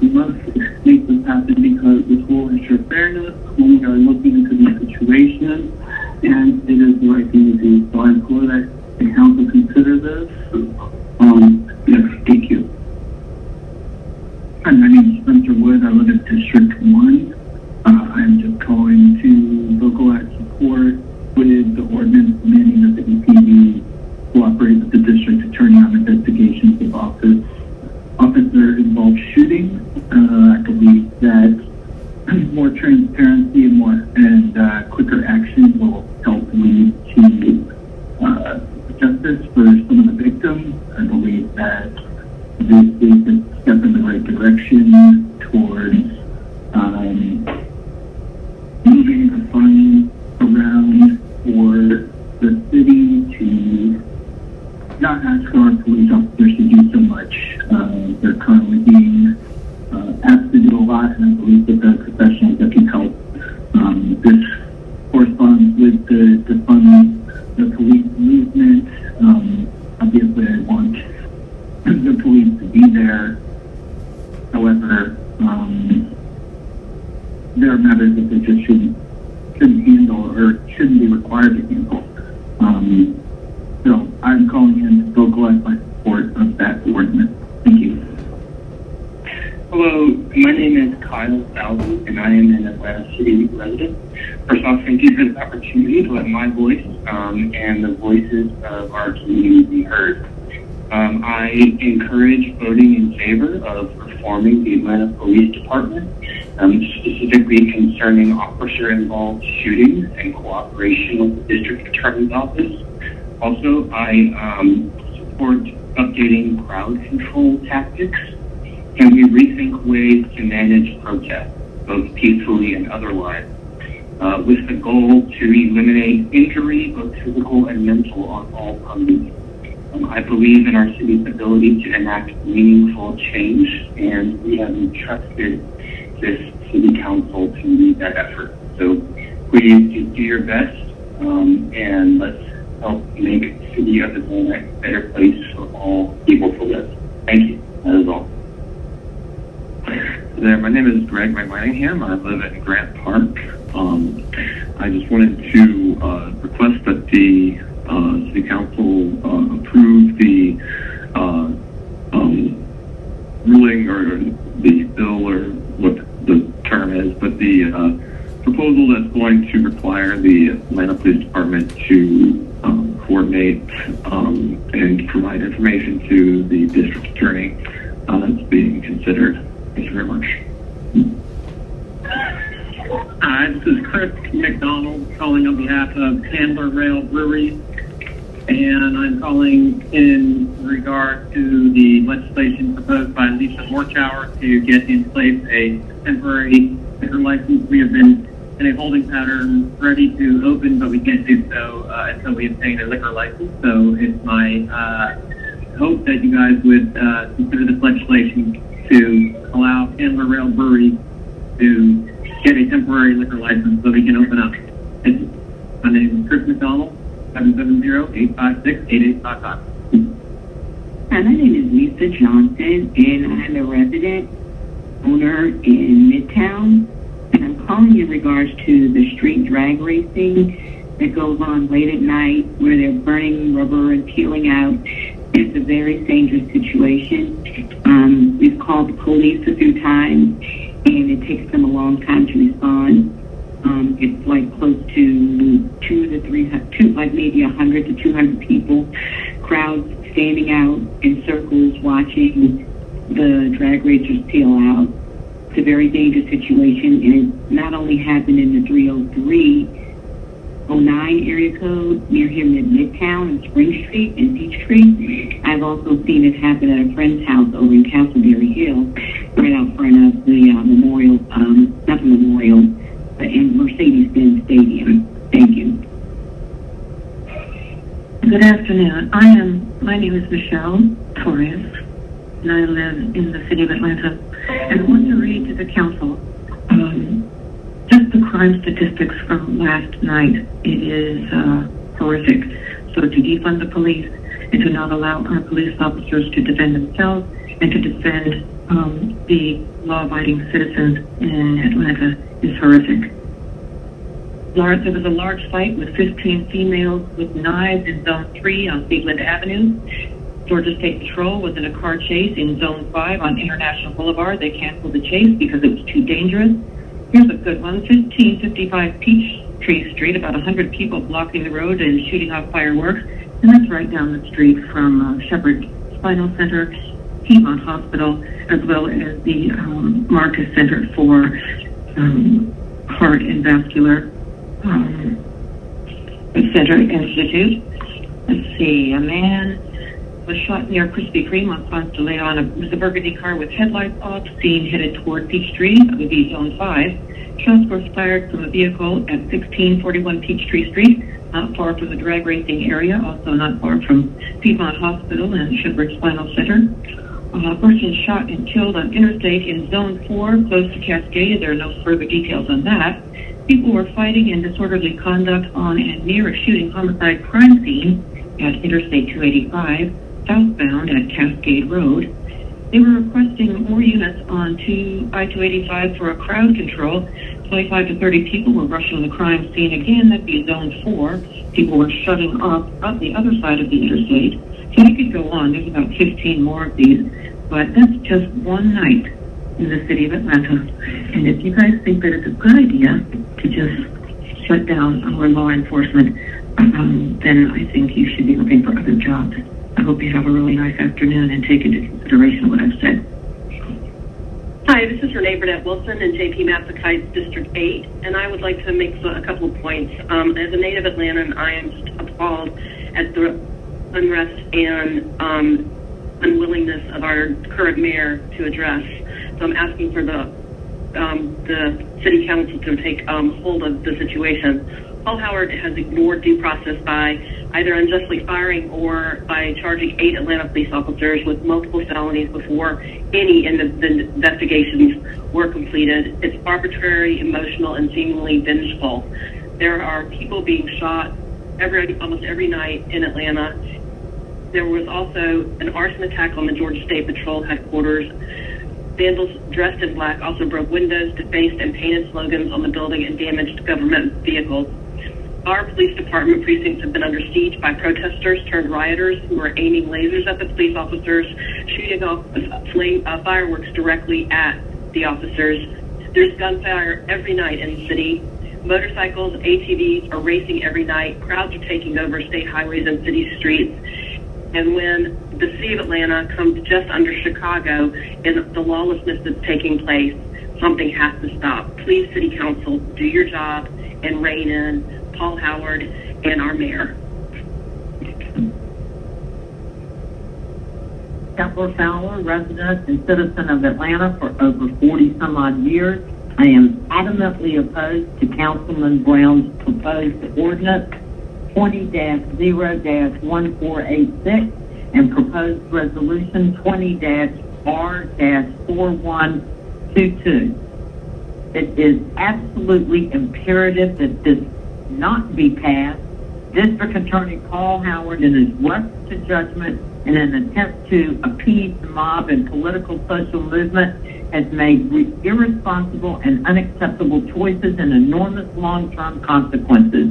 D.A. Howard is trying to bolster a losing re-election campaign, self-serving, has acted recklessly and abused his power. In Atlanta, people are being shot almost every single night, multiple shots. With the murder of an 8-year-old Corey Turner and the enormity of the failure of Mayor Bottoms and District Attorney Howard are just the beginning to bear tragic fruit. A boy selling water who was shot and killed on Peachtree Street that was shot over $10 is outrageous. An 80-year-old grandfather killed in his home by drive-by shooting.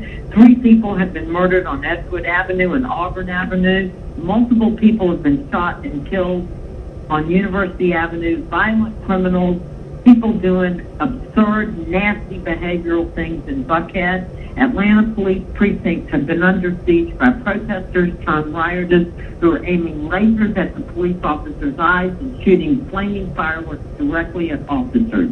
There's gunfire every night. Motorcycle and ATVs are racing every night.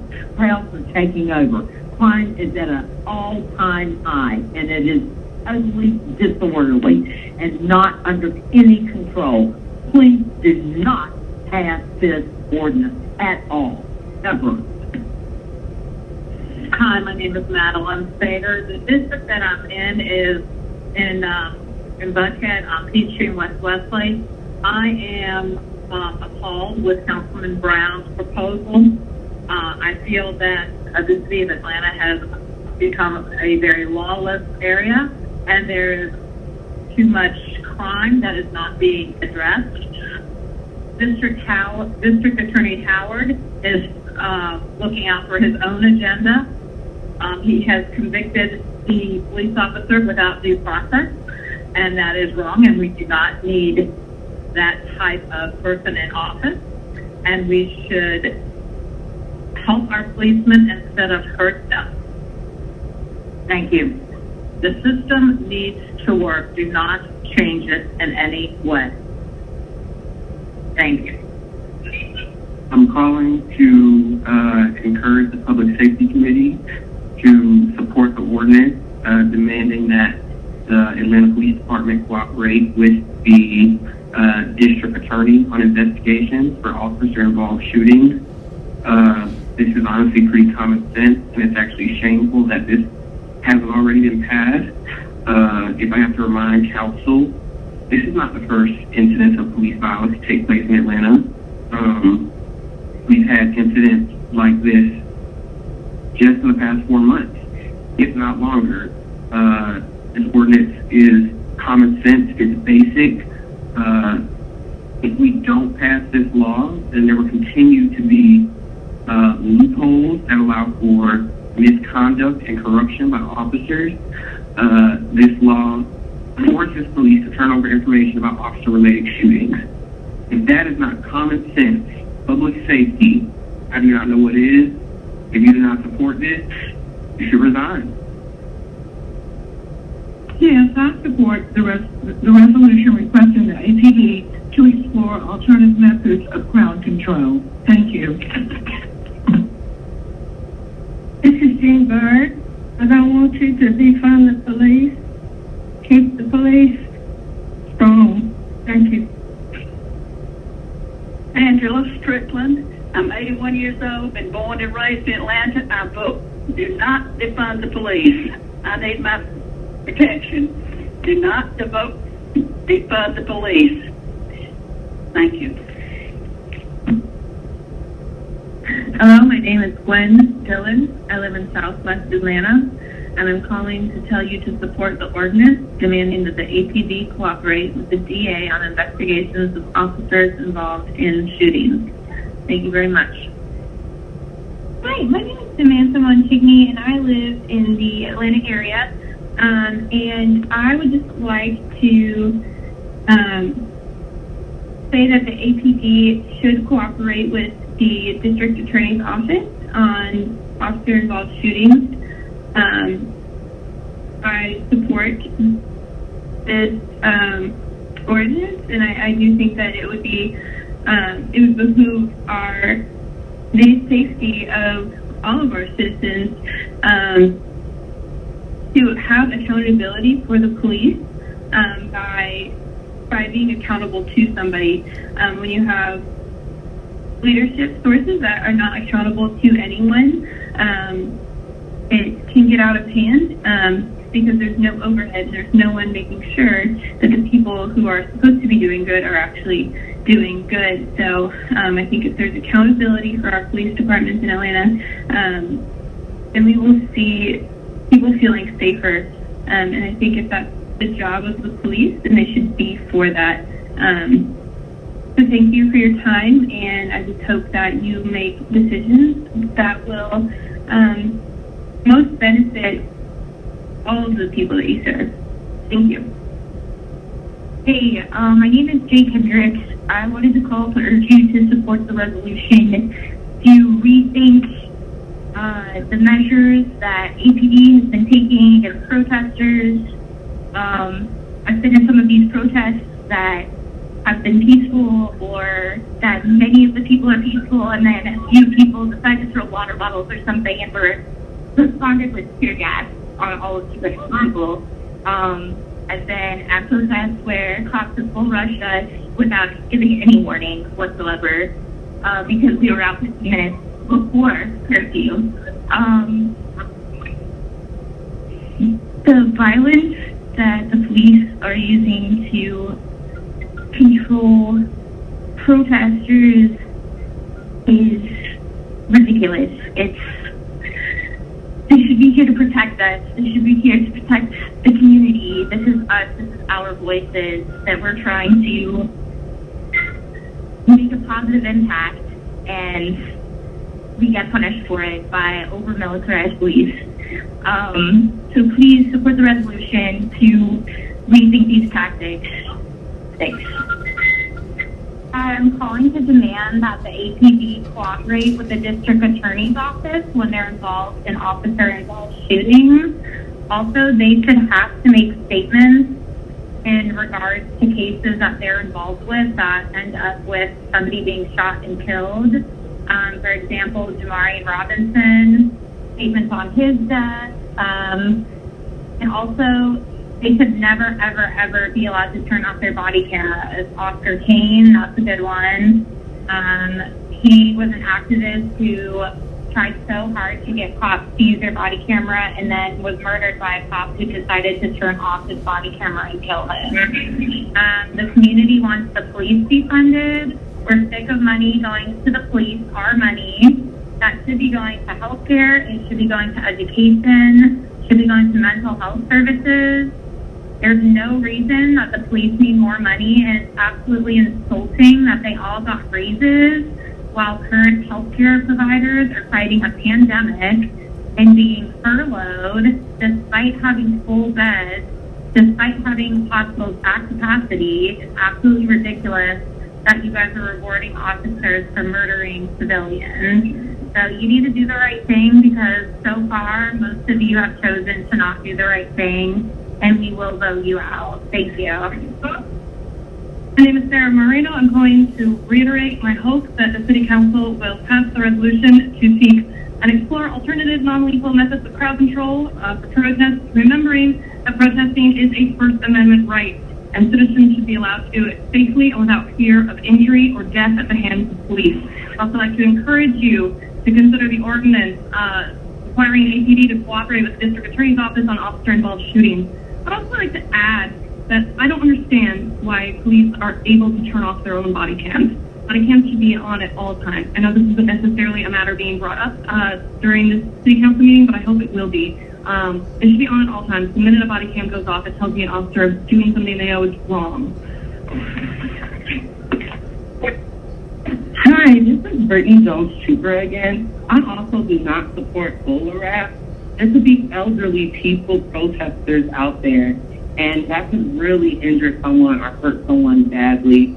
Again, it's good to send out an alert 30 minutes to an hour before to give those peaceful protesters, or to give those people an idea that, hey, we recognize there's a lot of movement in this area. We're giving you guys a fair chance to get out of this area. Please, we do not like you in this area. And when you get on scene, negotiate. These people are human, and people are upset right now, and it's messing up our First Amendment right if we keep getting shut down when we're being peaceful. So allow those peaceful protesters that you don't want in those areas to have the options to move, negotiate with them.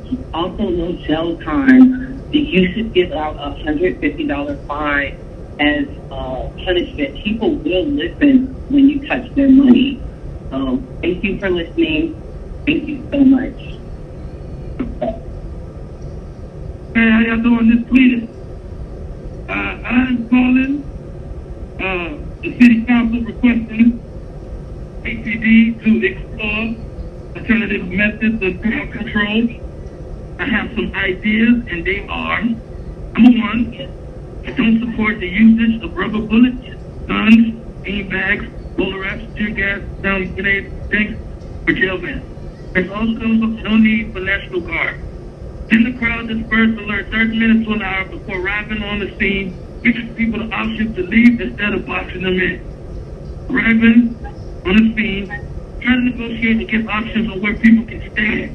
State troopers are usually better at this than APD. maximum punishment for not leaving should be $160 fine, not jail. Do the right thing. Thank you. Bye. Hello, this is Jane Mercado. I'm calling City Council requesting for APD to explore alternative methods of crowd control. I have some ideas, and they are, I don't support the usage of rubber bullets, guns, beanbags, boulder rafts, tear gas, sound grenades, tanks, or jail vans. There is no need for the National Guard. Send a crowd disperse alert 30 minutes to an hour before arriving on scene, giving people the option to leave instead of boxing them in. Also, arriving on scene, try to negotiate and give options on where people can stand. State troopers are usually better at this than APD. Also, maximum punishment for not leaving should be $150 fine, not jail. Do the right thing. Hi, I'm calling about alternative methods to crowd control. I don't believe that any police officer should be firing rubber bullets or grenades or using tanks on peaceful protesters. I believe that the police have to have protesters disperse. I believe that the police can also levy fines if protesters do not disperse after a set amount of time. I do not believe the police can block protesters in. I do not believe the police can attack protesters unprovoked. I do not believe that the police can use tear gas, sound grenades, any of that. Please, these are citizens using their First Amendment rights, and they should be respected. And you must respect them as citizens. Thank you. Good evening to the general public and to the city council members and the committee members of the Public Safety Committee. My name is Ron Shakir. I'd like to take advantage of the opportunity to ask some questions and to leave a comment. My question is, I would hope that in light of the high level of consciousness that seems to be raising and throughout the world about systemic racism, I would like to ask you to please consider the impact of every piece of legislation that it may have on people who have been most victimized and the people who participate in systemic racism. And this is something that we can turn around with policy and of fairness. It's been many policies of in transportation that has created a public safety situation like the corridor on Martin Luther King that has pretty much been overlooked when the community was screaming to address it. Public safety is one of the committees that shut down fathers and mothers who have been in the vending industry for 5, 10, 15, 20, 30 years. Like myself, Ron Shakir was in the vending business. So we see it throughout the streets today because of the lack of a police presence. One could say the public is in danger because of it being communicated that police is not on duty or for other kind of reasons. Maybe culturally, people are accepting the idea that they can commit a crime and get away with it. I would hope that we would be more diligent about connecting in with the policemen issues and to raise those issues of importance that they should come to work. And I would hope that this committee would send out a call for job openings to serve the best interest of protecting services for the land. My name is Ron Shakir. Thank you for the opportunity to make this comment. Good evening again. This is Tatiana Scarborough again. I wanted to add some comments.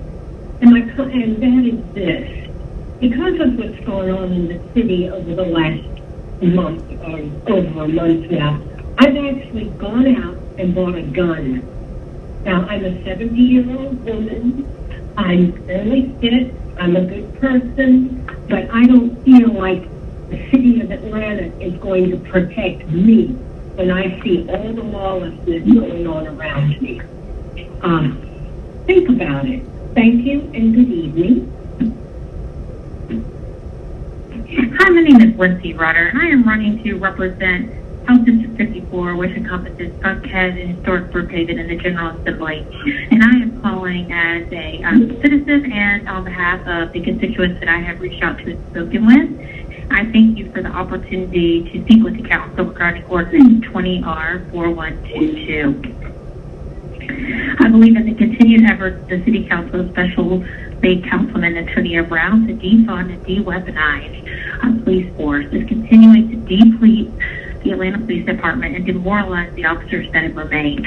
This is making every member of House District 54 and the entire Atlanta metro area at higher risk of repeat offenders, higher risk of continued skyrocketing crime rates.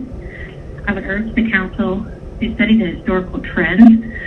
We have made these moves before in other parts of the country, and the results were tremendously detrimental to the community. And I would urge Antonio Brown to please read the book War on Cops, to look at the historical studies that have been done, and I would ask the Council to vote against this ordinance. Thank you for your time and consideration. Hi, my name is Sarah Cosburn, and I am a co-founder of Alphabet Retail. We're located at 1039 Grant Street Southeast, Suite E34 in Atlanta, zip code 30315. I'm calling you in support of the ordinance number 2001496 and the resolution number 20R1421. This resolution is extremely important to me because I'm opening a brewery in Atlanta and will be unable to do so for business without an alcohol license. Additionally, I'll be unable to close on my SBA business loan without an alcohol license, with several people unpaid at this point. My husband and I have already spent over $1.5 million in 3 years on this project. In fact, we've already spent $80,000 on rent this year. We are not eligible for the PPP loans yet and will likely go bankrupt before ever opening without some kind of alcohol license within the next 4 to 6 weeks. Because of this situation, we've already watched several other business owners close their doors into their business in the city of Atlanta without ever opening because they were unable to close on business loans without the alcohol licenses they needed. And we're afraid that's what we're up against unless something changes. It's simply unsustainable for us and other small business owners in the city of Atlanta. Have a good evening, and we're hoping for the best. Thanks. Hi, I'm a resident of Buckhead, Mary Hook. I'm calling to register my objection to the resolution about exploring alternative methods of crowd control by the Atlanta Public Safety Committee. Residents of Buckhead have experienced continuing increase in crime in the area, and the council appears to be trying to shackle the police. We do not support this motion. We want the police to get all the funding they need, including for their police cars replacement from the recent rioting. We're tired of council members continuing to rewrite amendments, trying to sneak them in to get them approved. If Mr. Brown thinks he's fooling anybody doing all this, it's crazy, and it makes people distrust many members of the council and committees for trying to put this over on people. Thank you for listening to this. I hope that people stop trying to redress this resolution in different colors and sneak it through. Thank you. This is Nisha Jonsley. I was calling to support APD ordinance. It would cost the GM the investigation of officers involved in shootings. I would appreciate that. Thank you. Bye. Hi there. My name is Natalie Buck, NATALIEBUCK, and I'm calling to strongly support the ordinance demanding that the APD cooperate with the DA on investigations of officer-involved shootings. I'm a Decatur voter who frequently visits and shops in the city of Atlanta. I have attended protests this summer and will continue to protest in ways that support defunding the police. I support police accountability and hope that you will support efficient and transparent investigations through these efforts to increase communication and data sharing. Thank you for your time and consideration of this important justice matter in Atlanta. Thank you. Hi, my name is Dr. Juhi Jain, and I am a resident of Atlanta, and I wanted to call to request the City Council of Atlanta to support the resolution requesting the Atlanta Police Department to explore alternative safe methods of crowd control and support the ordinance demanding Atlanta Police Department cooperate with the DA on investigations of officer-involved shootings. Thank you. Bye. Hello, my name is Kelsey Lemma, I'm a constituent of District 5. I strongly support the ordinance demanding that the APD cooperate with the DA on investigations of officer-involved shootings. The reforms that are proposed within this ordinance would be a huge step forward in improving the efficiency and enhancing the transparency of investigations of officer-involved shootings. We must find ways to hold APD accountable for their actions and allow for justice for previous victims, as well as keeping our Black and brown constituents safe within the city of Atlanta. Please pass this ordinance and continue to find ways to reform APD to ensure that we are constantly supporting the Black and brown populations and just making sure their safety is a priority. Thank you. Hello, my name is Kelly Gambrell, and I live in District 8 of the City of Atlanta. I'm calling to voice my opinion on a resolution that I understand is going to be introduced at the Atlanta City Council Public Safety Committee related to alternative non-lethal methods of crowd control. I believe that our officers, from what I understand, already participate and cooperate with investigations. And I think that a resolution like this is just causing bad publicity and further berating our police that are already not able to do their job the way that they should.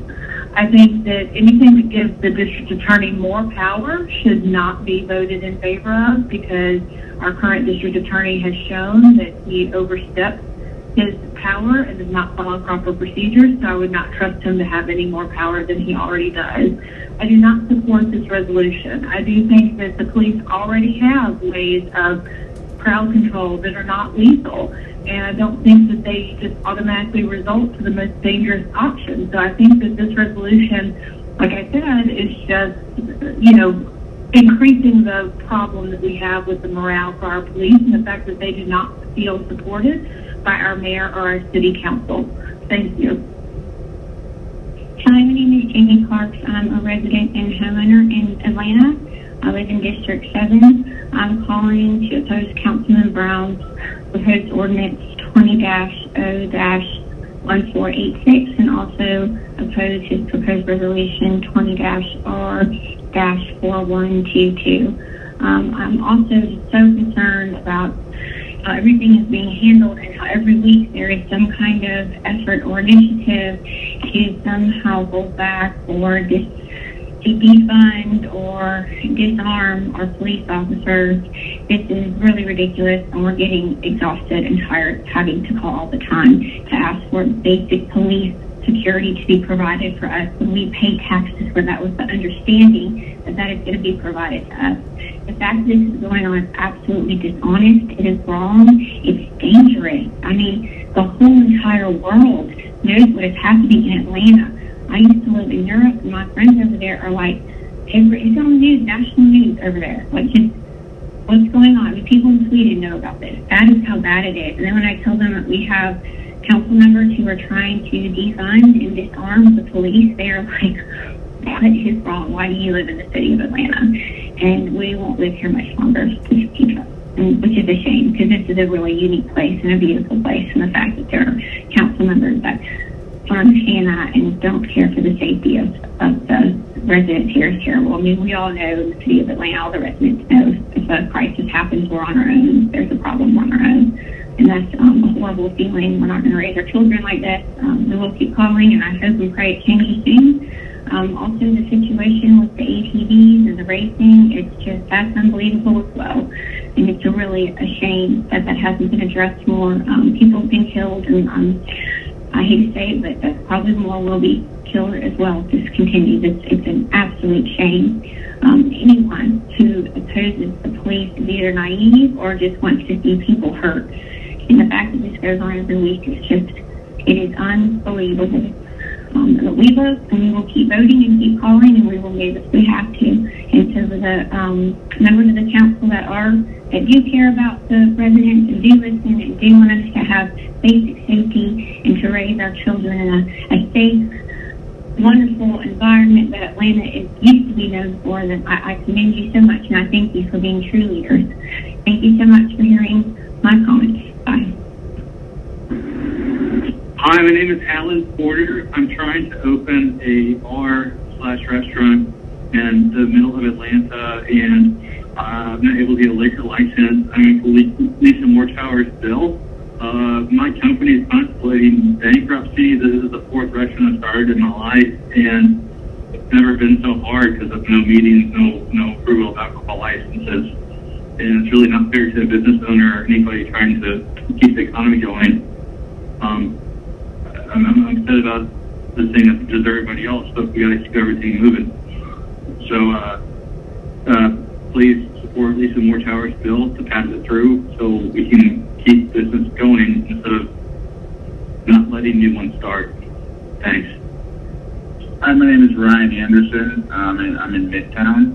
I'm sure you guys have heard all about it by now, but I just wanted to add my voice to the coalition, saying that the committee needs to address the incident of street racing throughout Midtown.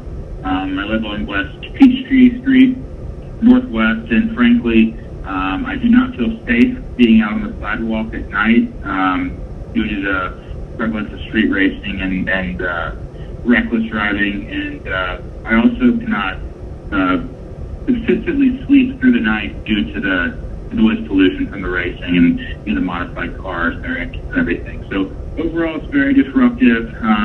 It's diminutive to the quality of life in Midtown, and is one of the reasons I'm thinking of moving away from the area.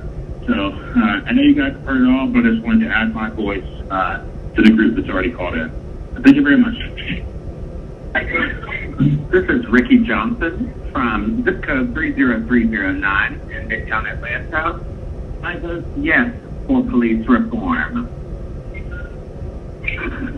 Hi, my name is Terry Bailey, and I'm an attorney at Taylor File Hartford Lumpson PC, located at 3400 Peachtree Road, Northeast, Suite 1515, Atlanta, Georgia 30326. I'm calling in support of ordinance number 20-01496 and resolution number 20-R1421. And I'm calling on behalf of many clients of mine. I know some of them will call in their own capacity, but I just want to highlight a few of the issues that are coming up very frequently.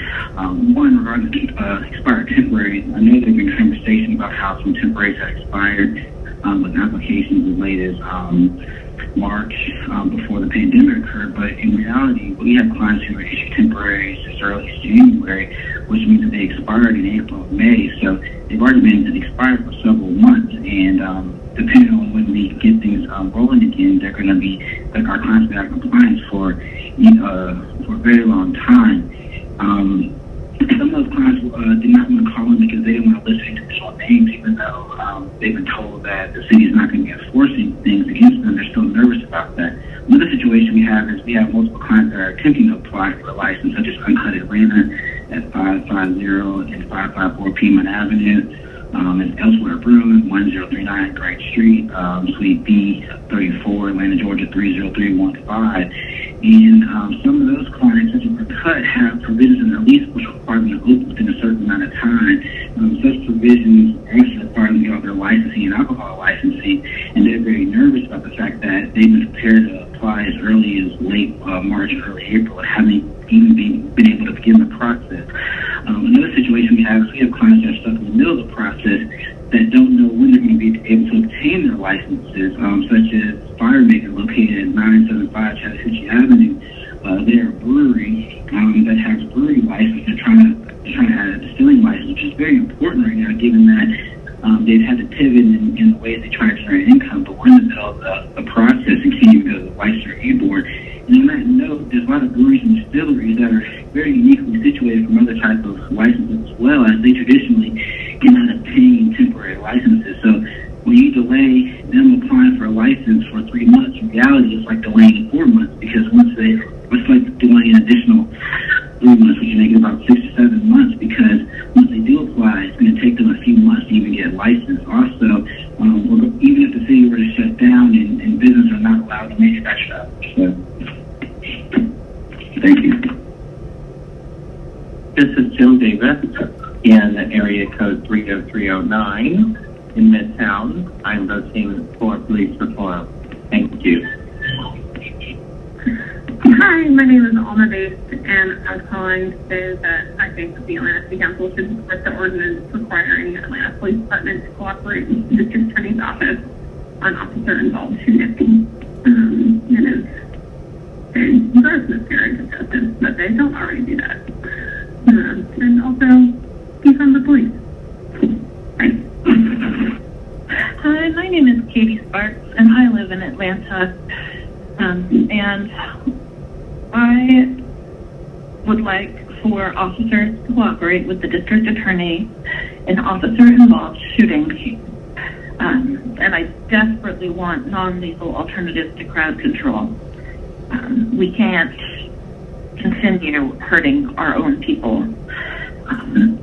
And I think it's important that we support Black lives in our community. Thank you very much for hearing my voice. Hi there, my name is Asia Arnold. I'm an Atlanta City resident living in zip code 30306, and I'm calling in regards of 2 new pieces of legislation that are going to be introduced tomorrow, Monday, July 13th. One is both are introduced by Councilman Antonio Brown, one being the ordinance in regards to crowd control by the APD in regards to protesters, and I hope that the City Council not only considers this resolution, I don't personally think it is necessarily the type of reforms that, I don't think it's all that we need to be doing. I hope that this is a segue into a much bigger conversation about how we can really reimagine public safety, and I hope that we can work towards a police force that feels like they don't need to harm or interfere with peaceful protesters at all. I'm particularly concerned about the example of the skunk tactic, the stink bomb tactic that's used in Israel. We already see some tactics used in Israel used here in Atlanta, and that's a little disconcerting to me. But I hope that you guys look at this ordinance and ask bigger questions about why our police force is so militarized and armed, and as long as the Atlanta police are still allowed to carry guns, even with these other crowd control options, and if training has proven to not work, I don't really see how it will be effective. So I hope that ordinance leads y'all to a bigger conversation. And as far as the legislation in the form of the ordinance in regards to Atlanta Police Department's relationship with Fulton District Counties, I urge you all to vote yes on that ordinance. That's something that should have been replaced a long time ago. To ensure justice and to hold police officers accountable, it is absolutely something we need. But again, we still need to do a lot more than that. So voting yes on that ordinance tomorrow, July 13th, with the Fulton County District Attorney's Office is, I hope you vote yes on that and understand that it is just one thing of money that we need to be giving to build a better future and step into a new era. Thank you. Bye. Hi, my name is Alex Mitchell. I'm calling in response to the Public Safety Committee, cooperation with the VA,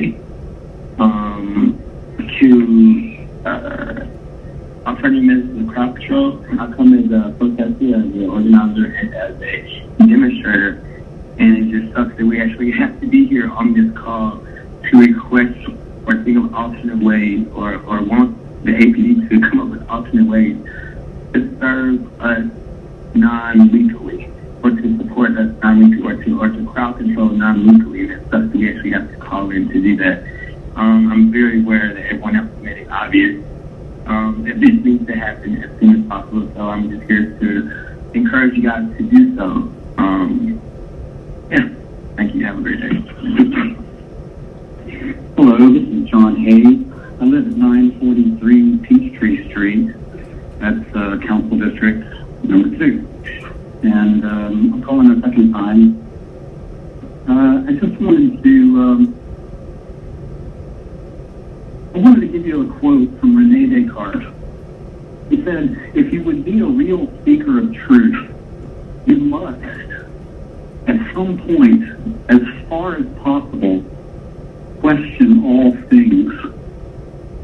I just wanted to challenge the committee to, when they hear the rest of these public comments, to question the assumptions that they'll see come up in their mind. A caller may say, this is going to hurt the poor to defund the police. To think to yourself, what do the police do for the poor? Consider that, and consider funding that more, and perhaps that doesn't even belong in the purview of the police. Maybe they'll say property damage or rape. Ask yourself the question, prove it to yourself that the police prevent rape. Is that true? Are there rapes that happen by police, in police custody, in corrections custody perhaps? Do they prevent property damage? Maybe. Do you know? These questions. Now's the time. Look how different the world is. Time for change, isn't it? Think about it.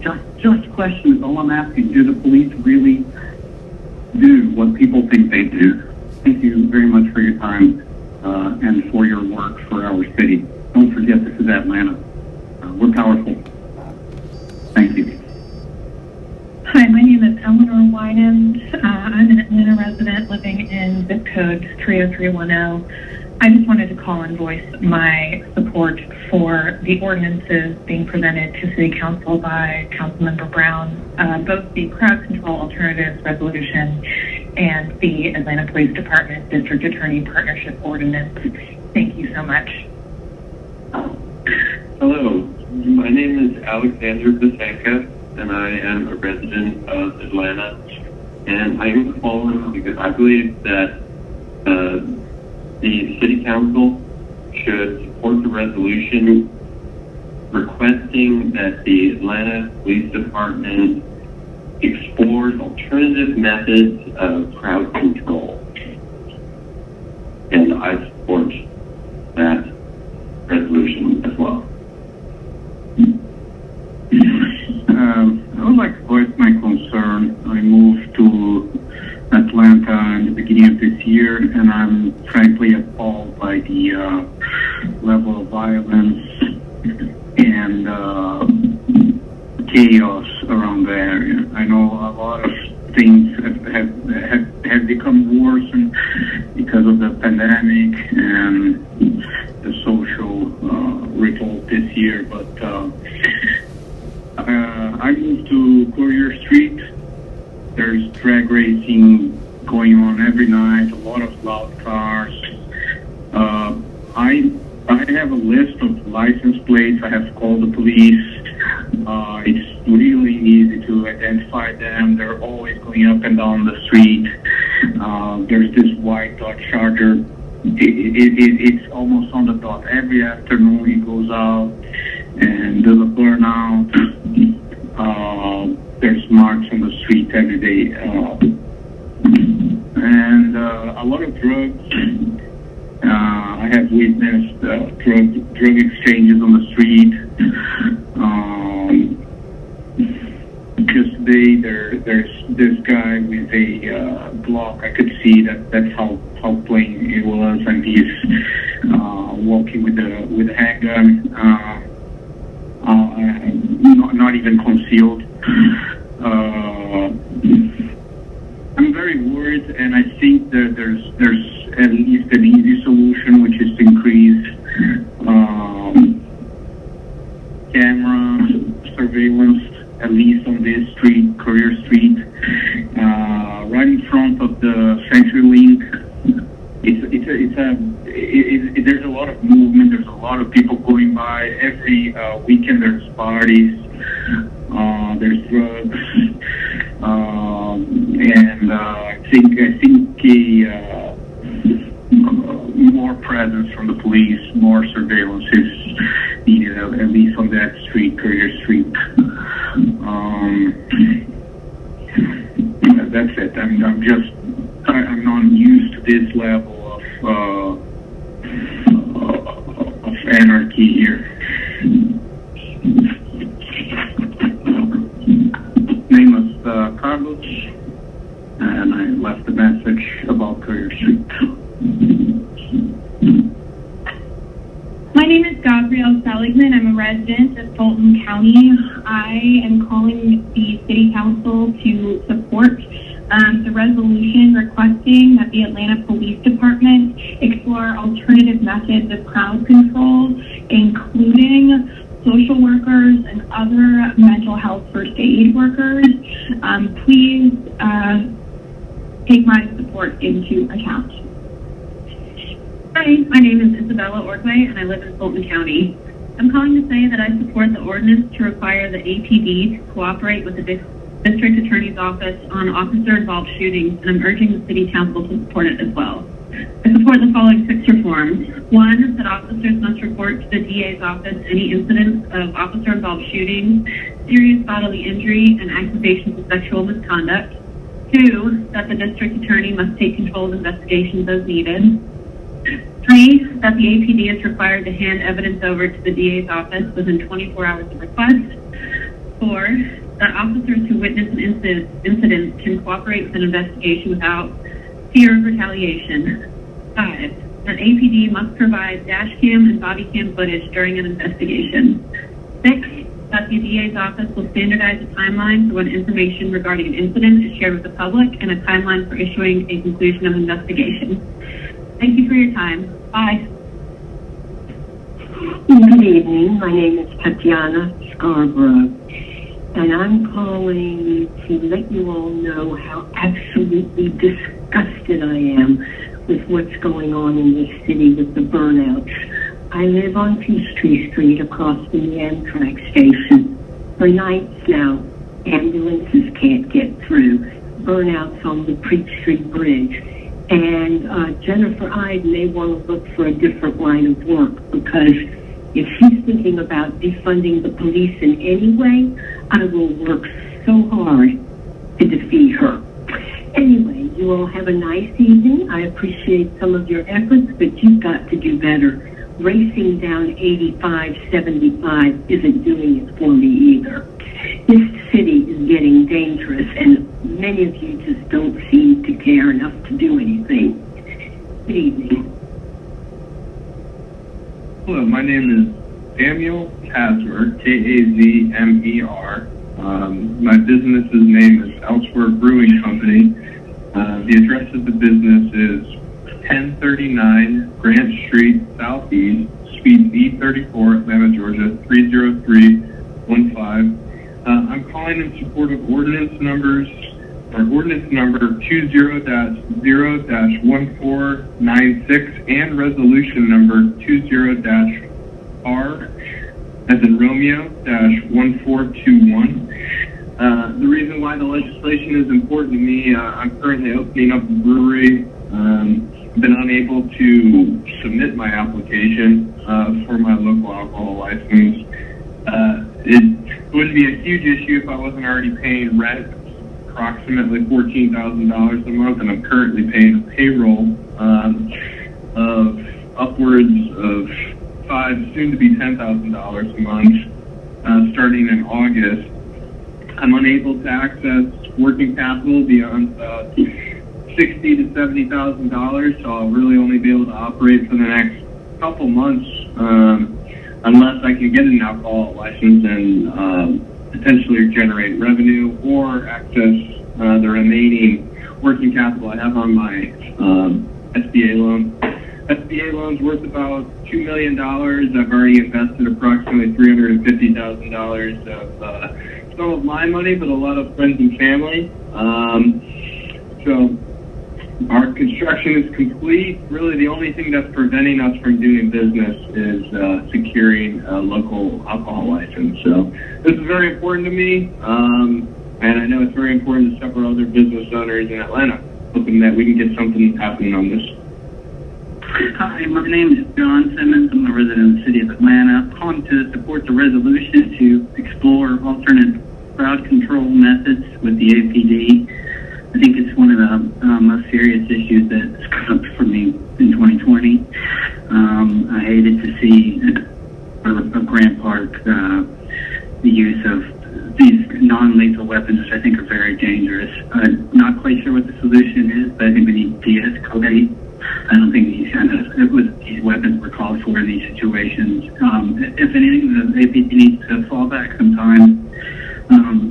That's one comment. I hate seeing the tear gas and the rubber bullets, LRAD cannons, all that stuff does not belong in the city of Atlanta and any urban city. Thank you very much. Bye. Hi, my name is Allison Kaufman. I live in District 5, and I'm calling to urge the committee to please support the ordinance demanding APD cooperate with the DA in investigations involving with officer-involved shootings. These investigations have historically taken a large amount of time and have been fraught with opposition from APD, and we ask that there is cooperation and that there is quicker resolution to these investigations so that officers that have repeated offenses or are found having discriminated can be removed from service as quickly and efficiently as possible. And I also continue to urge City Council to please consider defunding the Atlanta Police Department and cutting their budget by 50% and reallocating that to community service such as mental health and reproductive health care and affordable housing for everyone. Thank you so much. Hi, my name is Rachel Chambers. I support the resolution requesting the APD to explore alternative methods of crowd control. I also am supporting that the Atlanta Police Department turn over evidence in cases involving officer-involved shooting and examine non-lethal alternatives to crowd control. Thank you. Hello, my name is Omega Hino, and I am a resident of Fulton County, and I would like to voice my strong support of the ordinance demanding that the APD cooperate with the DA on investigations of officer-involved shootings. I am also in full support of the resolution requesting APD to explore alternative methods of crowd control. Both of these work towards the future Atlanta deserves, one wherein we trust the police to truly protect and serve. Thanks. Hi, my name is Rachel Will. I'm a resident of Kirkwood, and I'm calling to say I support the ordinance demanding APD cooperate with the DA on investigating officer-involved shootings. Thank you. Bye.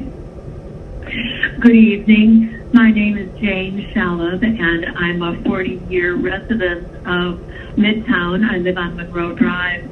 At the moment, it is 6:35 on Sunday evening, July 12th, and I'm calling because recently there have been some extremely loud and very fast speeding cars up and down Monroe Drive, especially late at night, and I can hear them, oh gosh, maybe a mile or so away. Sounds like they might be on Peachtree or even Piedmont. So I just wanted to say thank you for all that you do for the city, and I know you're probably getting calls about this, but I wanted to add my name and my concern about the safety of Midtown residents, and especially the safety of the drivers of the cars. I feel like it's amazing that more people haven't been hurt or killed. It's hard to describe the noise of the really loud motors and really, really fast speeds up and down Monroe and Piedmont and Peachtree. So thank you for your attention to this, and I'll look forward to maybe some news coverage about how these street fast drivers are being handled. Thank you again. Good evening. Bye-bye. Hi, my name is Robert Montwaid, Montwaid.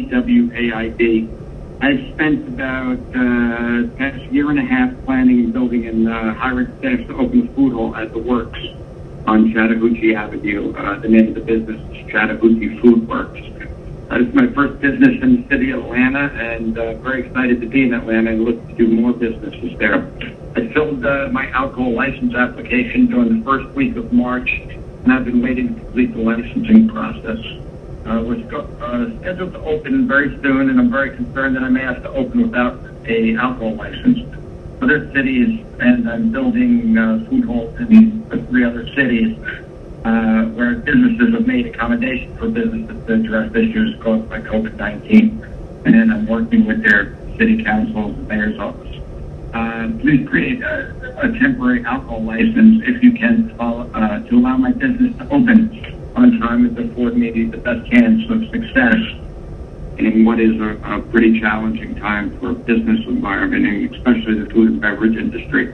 Thank you, and if you need to call me, my number is 917-952-9442. Again, my name is Robert Montwade.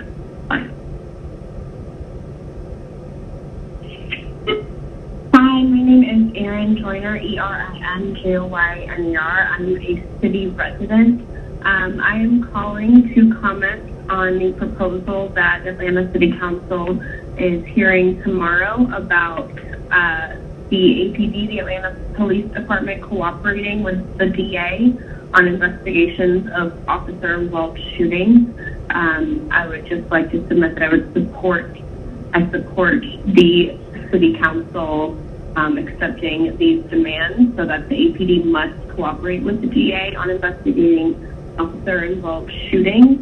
I also would like to submit a comment regarding the APD reconsidering their methods and exploring alternative methods of crowd control for protesters and for other large gatherings. I vehemently disagree with the use of tear gas and any other violent methods of crowd control and support APD exploring alternative methods, and would ask the City Council to please move that resolution forward so that we can, both resolutions forward so that we can hold our police accountable when they are involved in shootings, and that our citizens can be in less danger of the methods used for crowd control that the Atlanta Public Police Department currently uses. I would like the City Council to hear that its citizens want APD to explore alternative methods of crowd control. Thank you. Hi, this is Whitney Hook. I've lived and worked in Midtown for over 5 years now. And this year in particular has brought, many changes and unique challenges with it. And I want to thank each of you for your service to the city. That being said, one challenge that this City Council and Mayor are failing to stand up against is the rise of lawlessness and crime in our streets. I no longer feel safe walking in the evening. Aggressive panhandlers have become more prevalent. The sound of cars street racing has become a nightly occurrence. The streets are littered with trash. Some of the shifts have been incremental, but it has reached new levels over the past month. I'm no longer surprised when I hear gunshots or there are gunshots reported within blocks of where I live. And it's been during this time that some members of this council voted to withhold police funding, during a time when we need them and they need our support the most. The safety of our community should not be a question of politics or pandering to a political cause. Thank you for your time. Hello, my name is Catherine Cherry. I live in District 5. My representative is Madeline Archibald. I'm calling today to urge the City Council to pass the ordinance, the Atlanta Police Department, to cooperate with the District Attorney's Office on officer-involved shootings. Thank you. Hello, this is Nicole Murado, and I'm calling to send my comment that I support the ordinance demanding the APD cooperate with the DA on investigations of officer-involved shootings. Thank you so much. Bye-bye. Hello, my name is David Garcia, and I'm calling in support of 1486, which would improve accountability of police officers in Atlanta. Police officers are among the very few groups of people given the authority to use force in our country and are rarely held accountable in many instances in which their power is being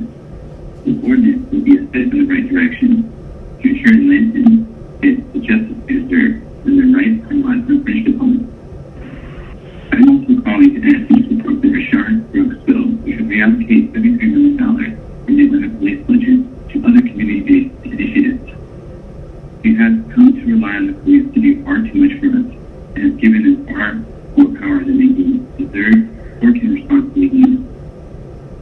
Crime and violence are rooted in poverty and desperation, problems which we can only fix by investing in our community, not the Atlanta Police Department. Thank you. Hi, my name is Janelle Foss. I'm a resident of Atlanta, Georgia, and I'm calling in support of the resolution requesting that the Atlanta Police Department explores alternative methods to crowd control. We are just hoping that there would be more non-lethal alternatives to crowd control, and we would love to require that the APD turns over evidence in cases involving officer shootings, because right now the law just doesn't require them to do that, and that seems ridiculous. So I'm just calling in support of that and really hoping that we can make some change and make it better for everyone, and hopefully really make sure that Black Lives Matter in the city. Thank you so much. Bye-bye. Yes, my name is Nancy Gallup. I live in Zone 2. I live in Buckhead, and I'm calling to oppose Councilman Brown's proposed ordinance 20-0-1486 and proposed resolution 20-R-4122. I'm calling because we have got a severe spike in crime in Buckhead and in the city of Atlanta. And the people that are really being hurt the most are the poorest in our city. And now you're trying to handicap the police even more. District Attorney Paul Howard, in his arrested judgment in an attempt to appease a mob and a social and political movement, has made enormously irresponsible and unacceptable choices, which have enormous long-term consequences for the city of Atlanta.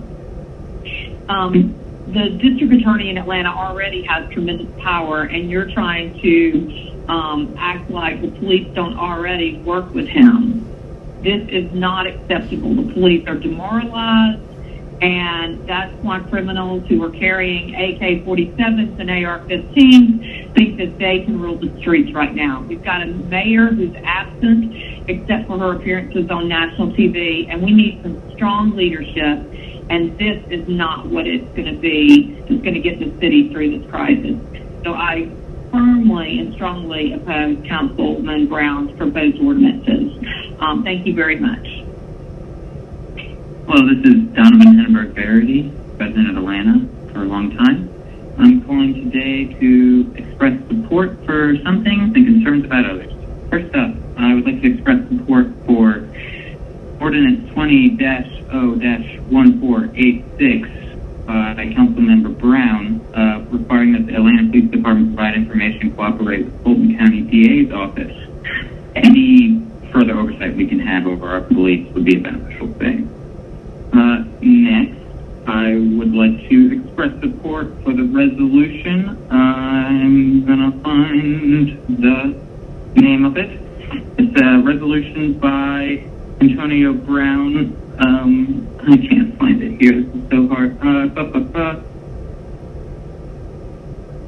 Resolution by Councilmember Brown requesting the Atlanta Police Department explore alternative non-lethal methods of crowd control. That is 20-R-4122. I think at the bare minimum, we should only be using things that aren't banned by the Geneva Convention. And if we could possibly stick to simpler weapons that the police would be able to use in the actual accordance with the guidelines that the manufacturer states, that would be wonderful. Next, I have concerns over proposed resolution regarding the purchase of a Cytec AEA CS4 collection system. This is essentially a CIA-grade surveillance system that we're about to hand over a department that has historically had very little oversight and very little consequences for abuse. I think before we spend more than $250,000 purchasing this system, we should have some real strong discussions about how it will be used, and if it is used not in that context, how people will be investigating punch.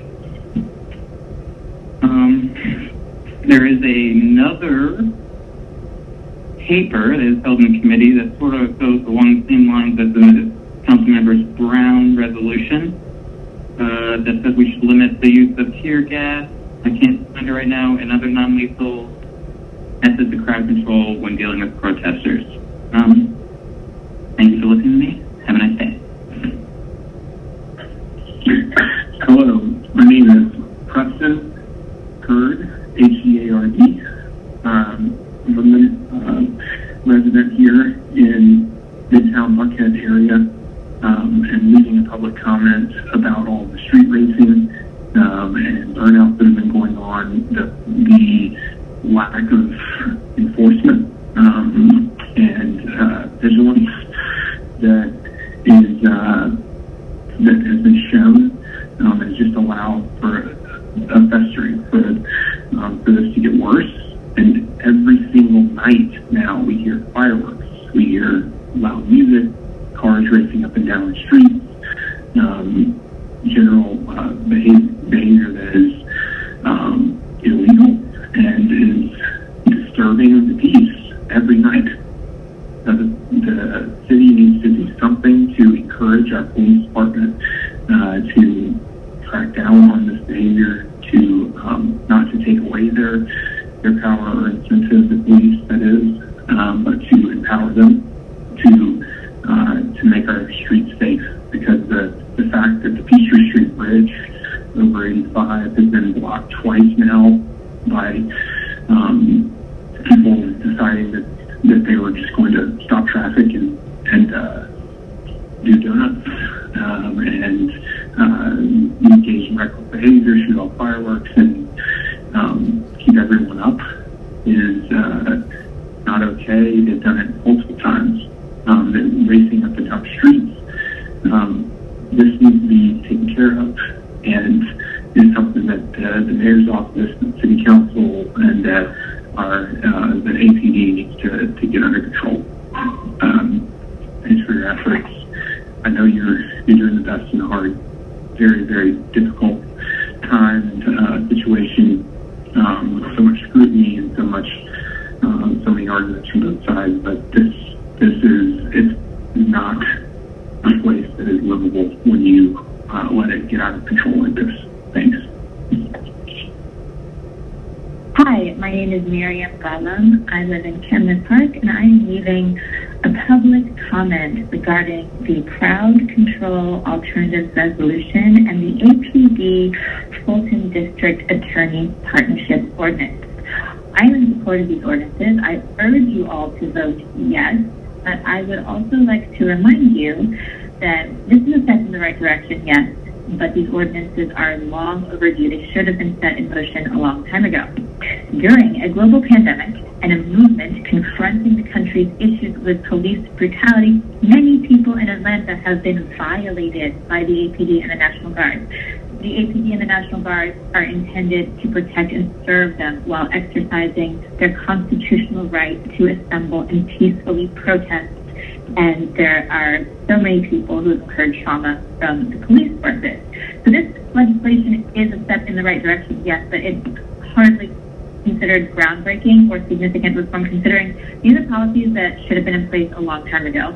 Additionally, I haven't seen any discussion about removing officers with a violent history or excessive force complaints in their jackets. So this means that the same officers would be on the street still with guns, but with less harmful new toys of crowd control, correct? So that doesn't seem to make a whole lot of sense if they're still carrying guns.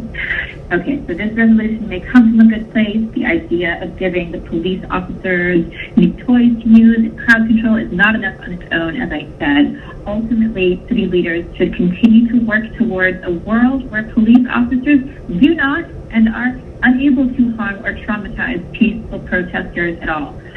I'm asking you to continue to move towards defunding the police, cutting their budgets and salary raises, and move funds into alternative means of community support. Or you can cut the budget and cut the number of police in half, because the surest way of reducing police violence is to reduce the power of the police, and fewer officers equals fewer opportunities for them to brutalize and kill people. Thank you. Hey, y'all. My name is Ashley Anderson. I was calling about the crowd control resolution and the ordinance for police cooperation with the district attorney. I think both of them are great ideas. Definitely the one about cooperating with the district attorney for the investigations. I think the idea of sharing all that information, it'll be good for the police, it'll be good for citizens. So I think that's an awesome idea. It sounds great. The crowd control resolution sounds like it could go in a really good direction too. I understand we're setting aside like half of the budget while you talk about ways that crowd control could be approached in maybe a more constructive way.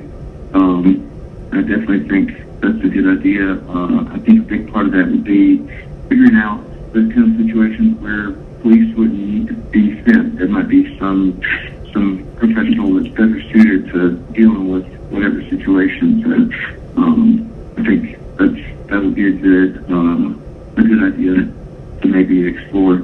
And also, I think community investment is still a big part of that whole problem, because people gotta have like opportunities to do something with themselves, either career-wise or just with their free time. I think that would cut off a lot of like situations where you would even need to control any crowd. They could control themselves. So I think that transferring a lot of those funds to community investment would be a worthwhile thing to think about. Let's see. Anything else? I guess if I can put like a little bow on it, I would just say this is something that popped into my head when I was reading about this. Public safety goes hand in hand with opportunity.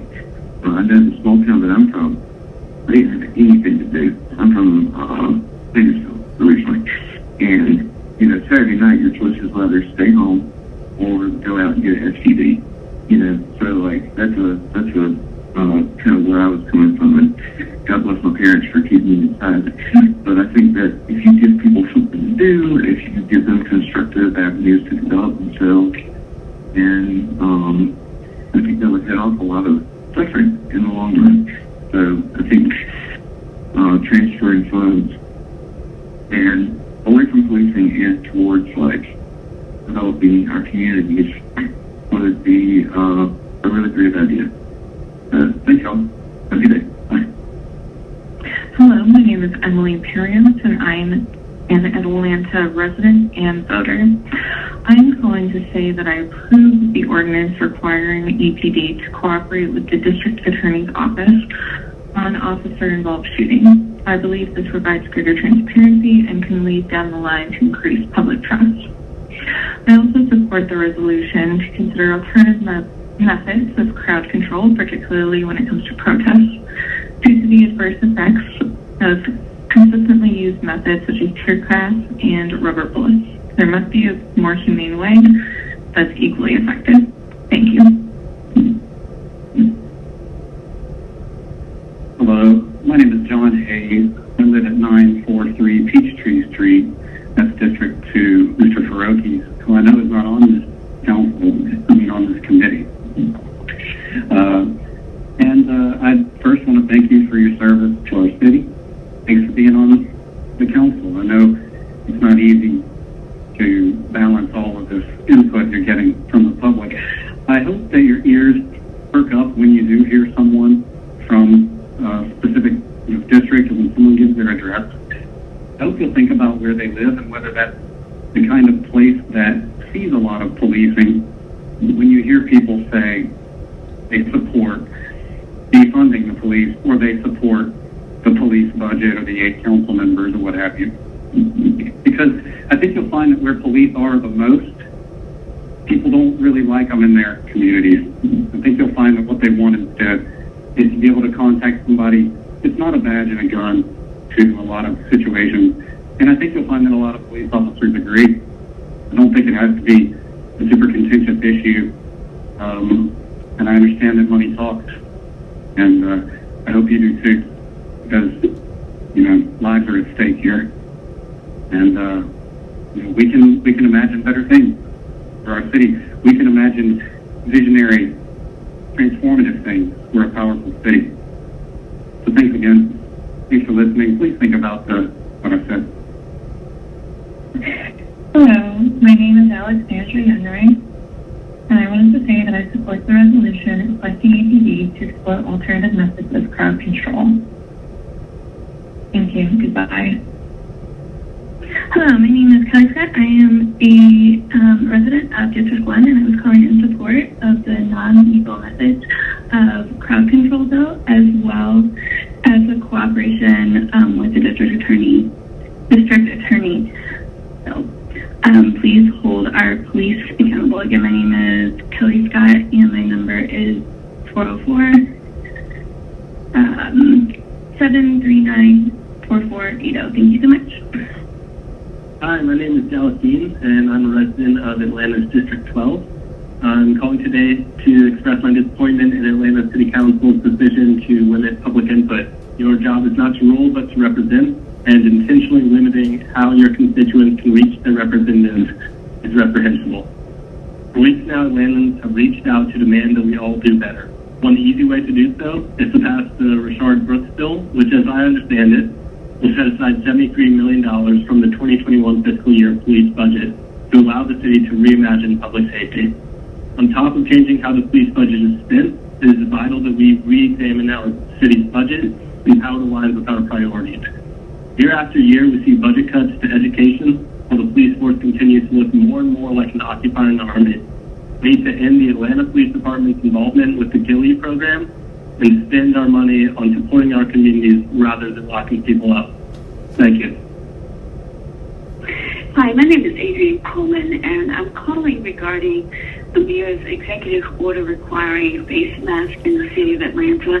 I'm calling the Public Safety Committee because the press release that was issued by the mayor stated that the Atlanta Fire and Rescue Department would be distributing face masks to our local communities. 5 days after that press release, there has been no announcement of what the distribution dates are, what the locations are. So I'm calling the committee to ask you to provide the community with an update in terms of distribution of free face masks within the city of Atlanta. Number 2, I am also concerned that the mayor's executive order did not stipulate how the face mask policy would be enforced. I am deeply concerned that this executive order presents another reason for our communities to interface with Atlanta police. I would like for the Atlanta Public Safety Committee to provide the community with details regarding the enforcement of the face mask policy, or to ask the administration if they would provide you and the community details on how this policy is going to be enforced. Thank you for your time. Hi, this is Meredith Bateman. I live in District 8, and I'm calling to implore y'all to please defend, that's D-E-F-E-N-D, our brave lawmen. They are outmatched right now with people who are unlawfully armed with AK-47. They are up against a district attorney who jumps and overcharges before hearing from a GBI investigation. We, the citizens, are under attack, and our officers are on the front line. My husband and daughter were held at gunpoint a couple of weekends ago on the way home from the pool as they pulled up behind 2 men urinating in a yard and in a public street. And my husband had the audacity to flash his lights at the gentleman. A gun was pulled on them. My 12-year-old daughter. This is not the city that I was born and raised in. It is quickly deteriorating. And again, I implore you to defend our brave men and women in blue. Thank you. Hi, my name is Maggie Matthews, and I live in the city of Atlanta, and I'm calling to ask the city council to support the resolution for Atlanta PD to explore alternative methods of crowd control. Some of the options that I think are way better than what's currently being implemented and might be able to help is getting rid of the use of rubber bullets, guns, beanbags, tear gas, sound grenades, tanks, or jail vans. Also, I don't support the National Guard being in our city. I think a crowd disperse alert should be sent out at least an hour before any of the police are going to arrive on scene and plan to disperse so that people could safely leave. When they do arrive on scene, they should always try to de-escalate the situation through negotiations and other options such as that. And finally, I think the maximum penalty should be just a simple fine. People shouldn't be going to jail time just because they're out on the street. So thank you very much for listening, and I hope that the City Council will support this resolution. Thank you. Hello, my name is Eva Jane Chartier, and I am calling to request that the City Council support the resolution for the APD to explore alternative methods of crowd control, safer methods of crowd control, ways that protect the population and the police are supposed to be protecting. Thank you. Hi, my name is Will Young. I'm a citizen of the City of Atlanta. I'm calling to express my support for the ordinance requiring the APD to cooperate with the DA. Paul Howard, the DA, he has expressed he cannot move forward in charging officers in cases of misconduct. And this is because the police department is not required to make statements or turn over information pertaining to police misconduct. The police withholding criminal evidence involved in cases of brutality, murder, and gross misconduct appear to be corruption from the outside, and it deeply hurts the public's opinion of police integrity. Officers must be held accountable so the public can begin to have trust in the police. The police department needs to start handling their PR problems. Pass this ordinance for the public's safety. Pass this ordinance for the police integrity. Do it so that people can believe in the police again. Thanks. Hello, good evening. My name is Dr. Tracy Henry. I am a doctor at Grady Hospital in Atlanta, Georgia, and I am supporting Resolution 20, R than Robert, 4122, introduced by Councilmember Antonio Brown, and I strongly support that the APD explore non-lethal forms of crowd control and replacing some of the tear gas and pepper spray with a more non-toxic options, and replacing tasers with things that could be safely immobilize a subject without causing harm to our patients and population. Thank you very much. Hi, my name is Emily Wood, and I'm calling to support the resolution to explore alternative non-lethal methods of crowd control. These methods include skunk, which is a bad smell for this first crowd, bowler wraps and laser dazzlers. I think they're an excellent method to replace the current methods of like rubber bullets and such, which can cause more damage than they solve. And also like to support the ordinance requiring the APD to cooperate with the district attorney's office on officer-involved shootings. On all reforms, including incident reporting, controlled investigation, sharing of information, cooperation with investigation, body and dash cam footage, and report and review. Thank you, and hope you have a nice day. Hi, my name is Havana Wynn. I live in the City of Atlanta. I wanted to call in and say that I support the ordinance demanding the APD to cooperate with the DA on any investigations of officer-involved shootings, particularly making sure that these incidents are reported very quickly within a 24 or 48 hour period. And also, I think that would further the police to be able to be investigated by an external entity, not from within the precinct or anything like that. Anyways, my name is Havana Wynn, and my number is 678-349-8564. Thank you. Hello, my name is Hannah McGugan. I am a 12-year resident of Atlanta. Just wanted to call in. I wanted to, speak up about the officers. We need to really reinvest into the community. If the officers are refusing to come to calls or they're nervous about it, that means they do not feel confident in their job, they either need to be taken off the street and retrained, or I don't know what the hell you do with them, but still, if the officers are too afraid to show up on a job and something's wrong, that could mean they're incompetent. Also, we need to have the officers cooperating with the district attorney. I don't know, I can't believe that has to be a talking point, but apparently it does. Thirdly, we want non-lethal crowd control. If the officers do not feel comfortable with that being talked to them, then it shouldn't be talked to the people they're protecting. If they consider it a lethal thing, they are afraid for their lives to have that talked to them, they shouldn't be talking to anybody else. Thank you. Have a good day. Oh, Black Lives Matter. Yeah. Hello, my name is Greg Nance, N-A-N-C-E, and I live in Aqua Condos on 10th Street.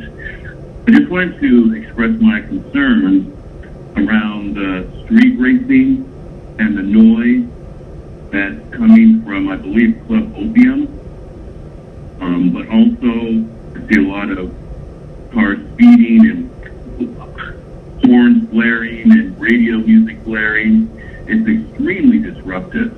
It's gotten much worse over the last 6 years that I've lived here. And I'm wondering, how can we fix this? What can we do to rectify this situation? It's really frustrating, and I think someone's going to eventually get hurt. And it seems like there are never any police around to control the crowds, to control the noise. Are there any noise ordinances also in Midtown? As we continue to build up this area, we need to do something about this. Thank you for listening, and I hope this gets addressed very quickly. Hi, my name is Charles Wood, and I'm a resident at Georgia Tech in Midtown. I'd like to support the resolution to explore alternative non-lethal methods of crowd control, including skunk to emit an odor to disperse crowds, bowler wrap, and laser dazzler. I think that all of these options are a better alternative to the current rubber bullets and tear gas that has been used of late. I'd also like to express my interest and support in the ordinance to encourage the APD to cooperate with the District Attorney's Office on officer-involved shootings, including all 6 reforms, including reporting, control of investigations, sharing of information, cooperation with investigations, body and dash cam footage, and reports and review. I think this is especially important since the incident of Rayshard Brooks, and it would provide better outline for how the DA should be involved with such cases. Thank you for your time. Hi, my name is Mackenzie Ward, and I am an Atlanta resident and voter, and I'm calling today to encourage the council tomorrow to vote for 2 ordinances. The first being that the Atlanta Police Department has to cooperate with the District Attorney's Office. I think this is very important. I think that our police officers need to be held accountable for their actions, more so than many others in the community, as they are in charge of protecting us, and sometimes they are failing to do that. And it is very important to me that they are held accountable. And secondly, the ordinance to require the City Council to consider alternate methods of crowd control.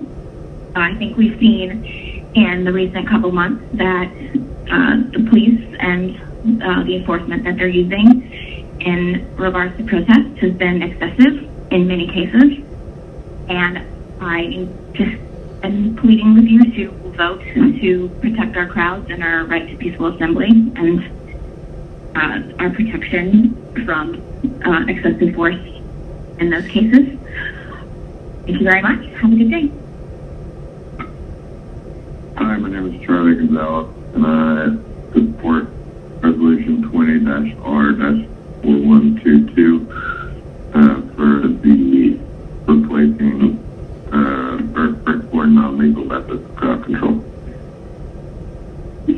My name is Melissa Gonzalez. I'm calling City Council requesting APD to explore alternative methods of crowd control.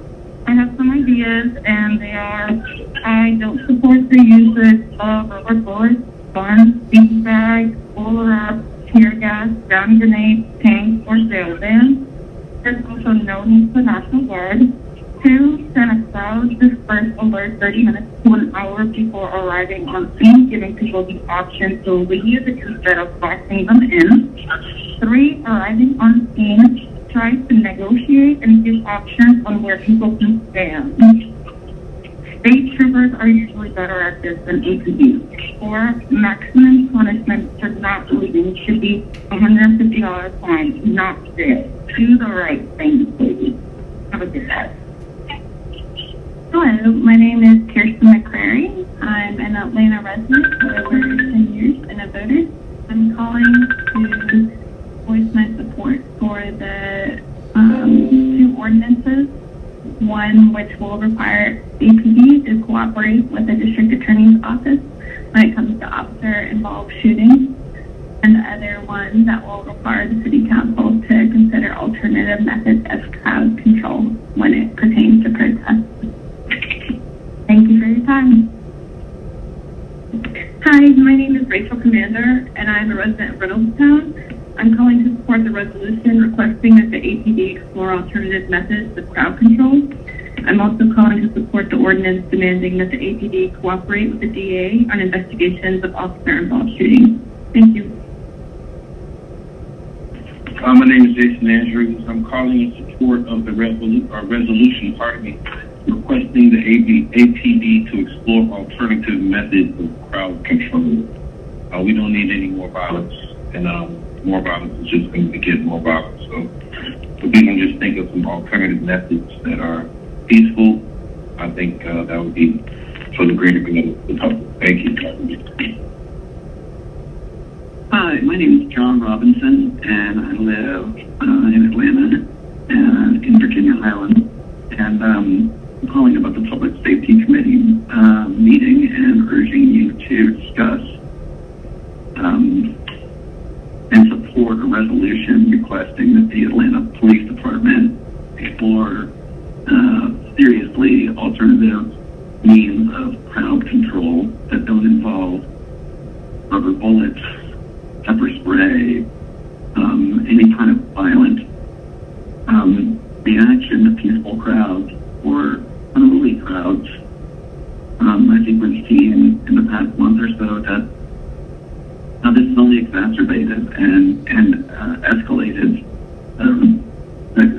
protesters, and it just escalates violence. And I think it would be a great example of that, and it would go a long way towards rebuilding trust with citizens and those unhappy with the way that police conduct themselves in the city. So please, I'm urging you to take up this resolution and seriously look into and find alternative methods, nonviolent methods of crowd control. Thank you.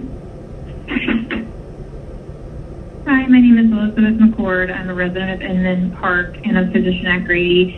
I am calling today to support the resolution 20R41229 introduced by Councilman Member Antonio Brown, which mandates that the Atlanta Police Department explore non-lethal forms of crowd control. Police brutality is a public health crisis and a health issue that affects all of us. So please consider this resolution today, and I appreciate you listening to my message. Hi, my name is Cassie Dos Santos. I currently reside in District 12, and I wanted to state that I, along with several other members of community members from District 12, would like to call on the City Council to request that APD explore alternative methods of crowd control. Personally, I've been a part of the protests, and I've seen firsthand that they're willing to get violent for no reason, and they're just looking for a chance to be able to beat up on people. So if we're tear gassing our citizens, and if we're beating them with batons, what are we trying to tell them? That we don't care about what they want, we don't care about their lives, we don't care about Black and brown community. I'd also like to say that I support the ordinance demanding the APD cooperate with the DA on investigations of officer-involved shootings, especially because we know that Atlanta police officers have showed that they prefer solidarity with killer cops than coming forward and talking about how the Atlanta police officers are abusing their power and killing citizens of Atlanta, Black and brown, for I'd like the city council to take these words, heed these words, know that your constituents want better. You know, we want better representation, we want better laws in place, and we want more community support. And if that's not something that you guys can give us, then please expect to be voted out, and we'll find somebody better. Thank you so much. Hi, this is Brian Ward. I'm an attorney and Atlanta resident, and I'm calling to voice my support for Resolution 20R4122, the common sense initiative that is a simple way to look after public safety. There's no reason not to do this. Thank you. Bye. Hi, my name is Kay Bell, and I'm an Atlanta resident, and I was just calling to let you know that I would love for you guys to support the ordinance that demands that the APD cooperates with the district attorney with any of the officer-involved shootings. I think it's a really important issue, and just wanted to make that known. Thank you.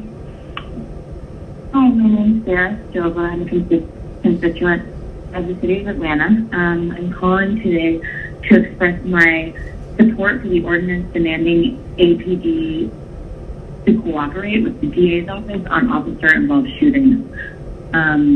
This is something that I think, I'm sure I'm one of many people flooding your inbox, but I feel really strongly that justice is not being served, and I am demanding better of our system.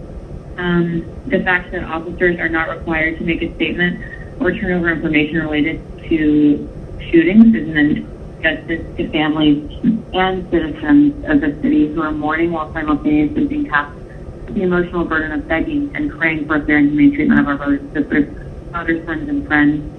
On behalf of these families, on behalf of the lives that have been pointlessly and heartlessly lost at the hands of our officers, I am demanding that justice be met. And I think the first step is the passing of this ordinance, which will require APD to cooperate with the DA. Thank you for listening, and I remain hopeful that change can happen. Bye. My name is Anna Ward. I'm 9 years old, and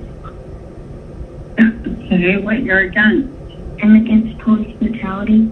And your for resolution Is 4122. And what do you not want to happen in our society? More police brutality and people being mistreated by police. Thank you. Okay. Because there are a law, and it's not a law of treating people back. Yeah, we want it to be okay. Thank you.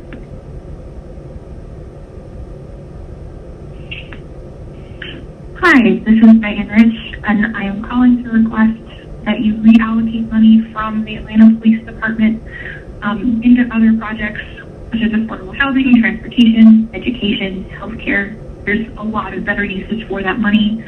Additionally, I am also requesting that you vote yes on Ordinance 20-0-1450, which would prohibit the use of military style vehicles, rubber bullets, and stun grenades on demonstrators, as well as limiting the use of LRADs. LRADs can give people permanent hearing damage, and rubber bullets can literally cause people permanent vision loss, and there's no reason to use them. Thank you. Hi, my name is Robert Paraguasu, and I live in Atlanta in the Cameron Park Little Five Points area. And I wanted to say that I support the ordinance demanding the APD cooperate with the DA on investigations of officer-involved shootings. Thank you very much. My name is Barry Lennon, Lennon. I'm calling about Candler Rail Brewery and Taqueria, located at 1660 DeKalb Avenue. We've had our liquor license application since April, and have not been able to file because of the delay with the COVID and all that. It's hindered being able to open our business, which is employees that we have that we can't bring onto work, and also tax dollars that we could be paying you guys. So, but again, that's 1660 DeKalb Avenue, just trying to get our liquor license application seen by someone. Again, it's been there since April, and there's been such a delay that it's really hindering our business plans. Thank you so much. Hey, so my name is Jake Hendrick. I wanted to let you know that I support the resolution requesting the APD to explore alternative methods of crowd control. I have some ideas, and they are that I don't support the usage of rubber bullets, guns, beanbags, bowler wraps, tear gas, sound grenades, tanks, or jail bans. There's also no need for National Guard. Send a crowd disperse alert 30 minutes to an hour before arriving on scene, giving people the option to leave instead of boxing them in. Arriving on scene, try to negotiate and give options on where people can stand. State troopers are usually better at this than APD. Maximum punishment for not leaving should be $150 fine, not jail. Do the right thing. This is Jonathan Williams. First and foremost, defund the police. And against the crowd control alternatives resolution, as this only allows for police to have more devices to use against people while ignoring the glaring fact that they will still have guns. This is a form of reformation that isn't actually addressing police brutality. Instead, we should work towards defunding and redistributing police funds. On the other hand, please vote yes on the APD Fulton District Attorney Partnership Ordinance. This ordinance will help uphold accountability for the police. While this is a good first step, it is not the entirety of the work that needs to be done in regards to the police department. Once again, defund the police. Hello, my name is Martha Ward. I'm a physician. I work for Emory University, and I am clinically operating at Grady Memorial Hospital.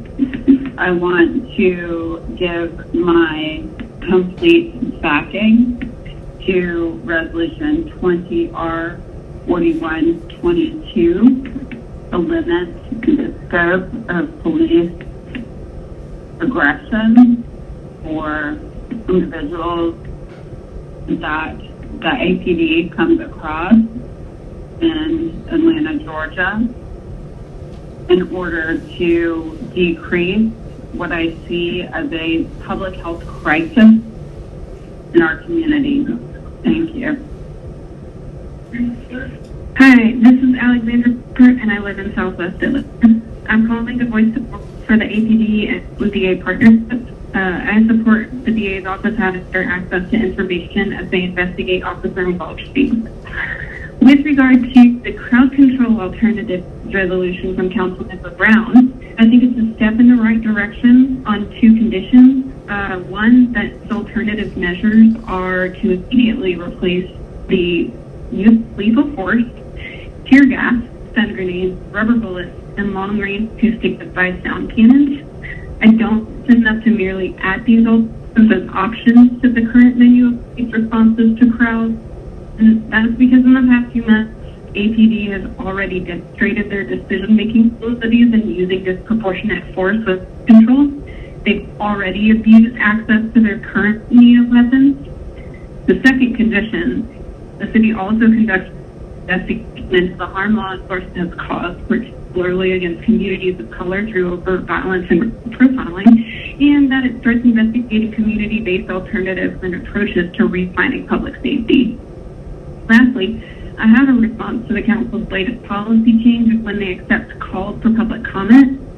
What you don't see in the past few months, the city is crying out for agency in defining what public safety looks like. Limiting our ability to voice in light of this seems more like an effort to silence responses rather than adapt to them. I mean, what you're hearing is civic engagement. The response is to limit access. Maybe the council could better serve its communities who need to be heard, offering clearer communication. And I don't know, offering opportunities to engage with democracy, and this includes, but doesn't have to be limited to ballot measures, surveys, spaces for the public to weigh in, virtual spaces, of course, like Downtown Decides. That was a great example of an initiative that opens up the lines for public comment and for public agency. You could open up public comment lines again. You could increase access to our representatives, meaning people. Change is happening whether you want to hear it or not. And if you don't want to hear it, it's going to talk louder until you don't have a choice or we vote you out. Anyway, thanks for hearing from me next week. I'm calling today to place my support for the ordinance being considered and for the police department to enforce.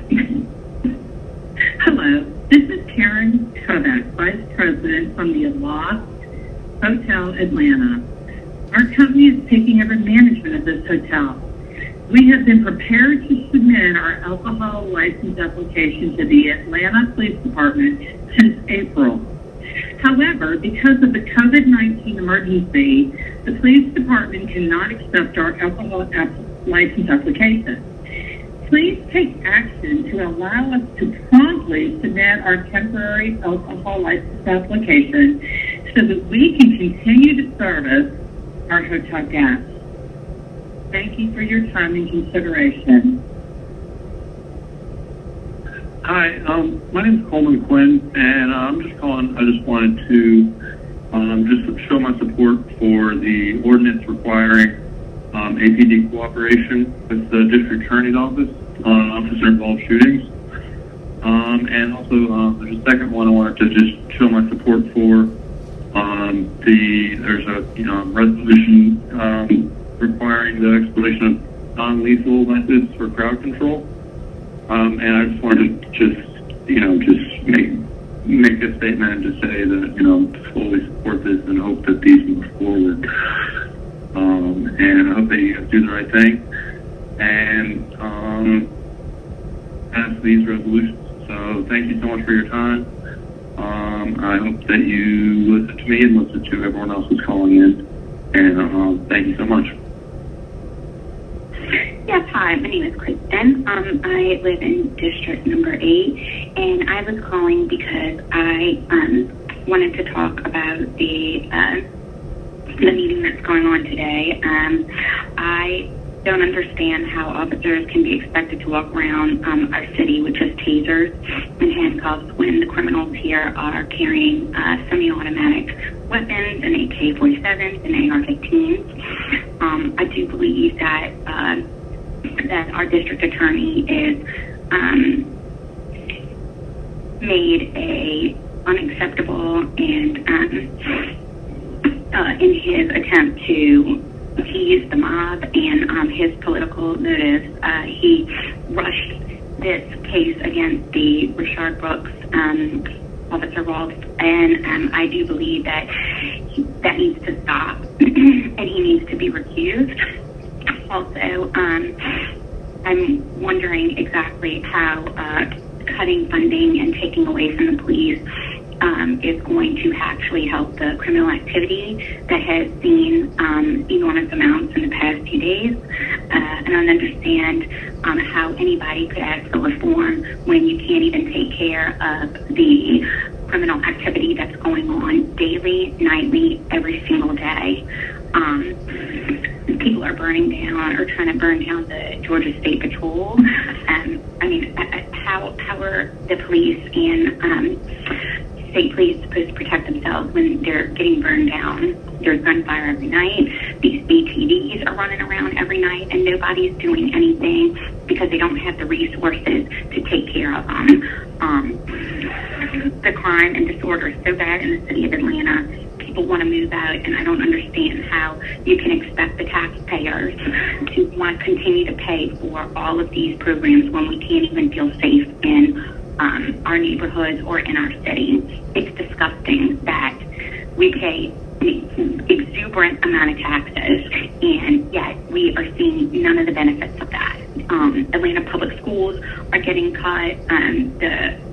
Our one safety net, the police, y'all are trying to cut funds from them and reprioritize where they go.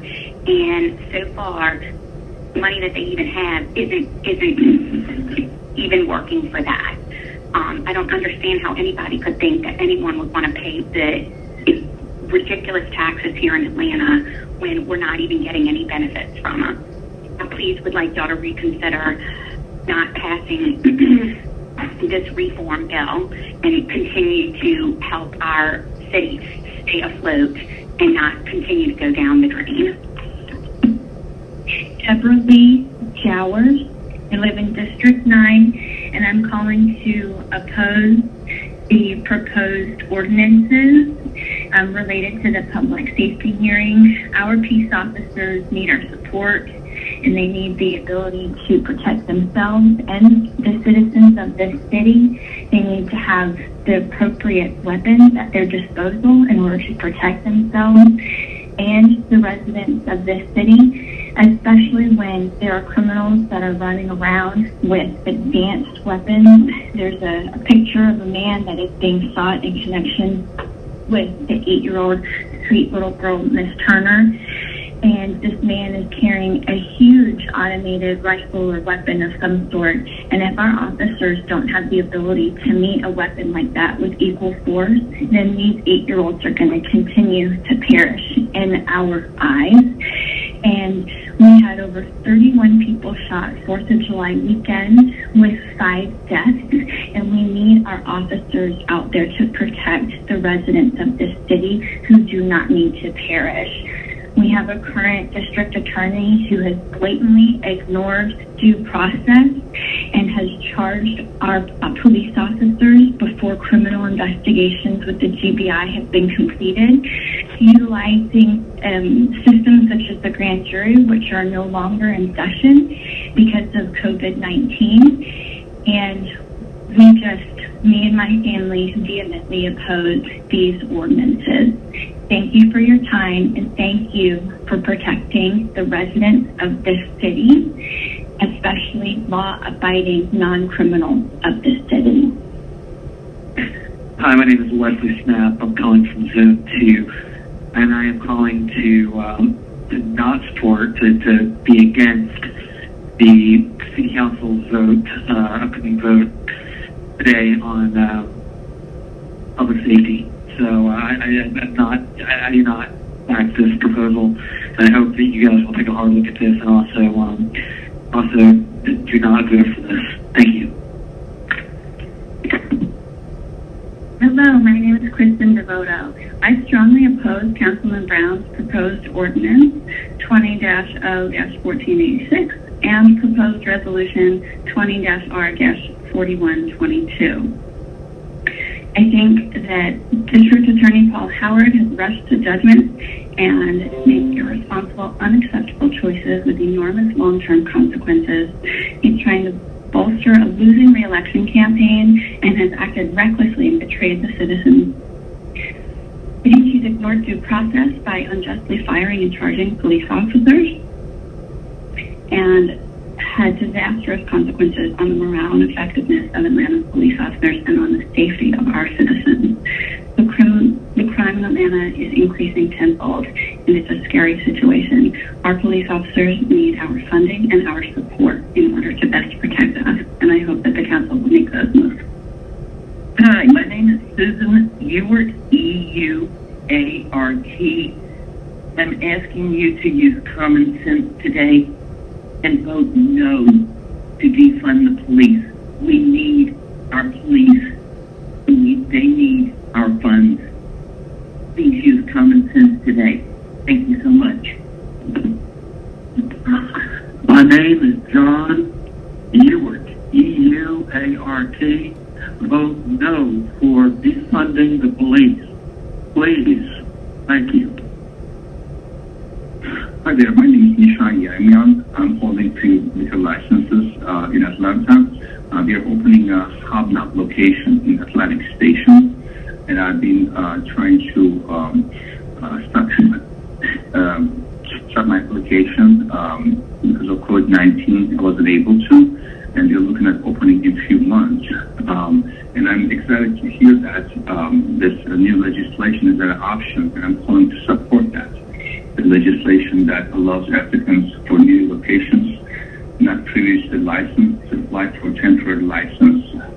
And I'm hoping that this legislation will pass so they will be able to open the restaurant in Atlantic Station called Havna. My number is 678-437-6024, and I'm calling to support this legislation. Thank you very much for the opportunity to participate. Hi there. My name is Nishan Yeremian. I hold a few liquor licenses in the city of Atlanta, including Havna Neighborhood Tavern, Lazy Llama Cantina, and we are opening Atlantic Station.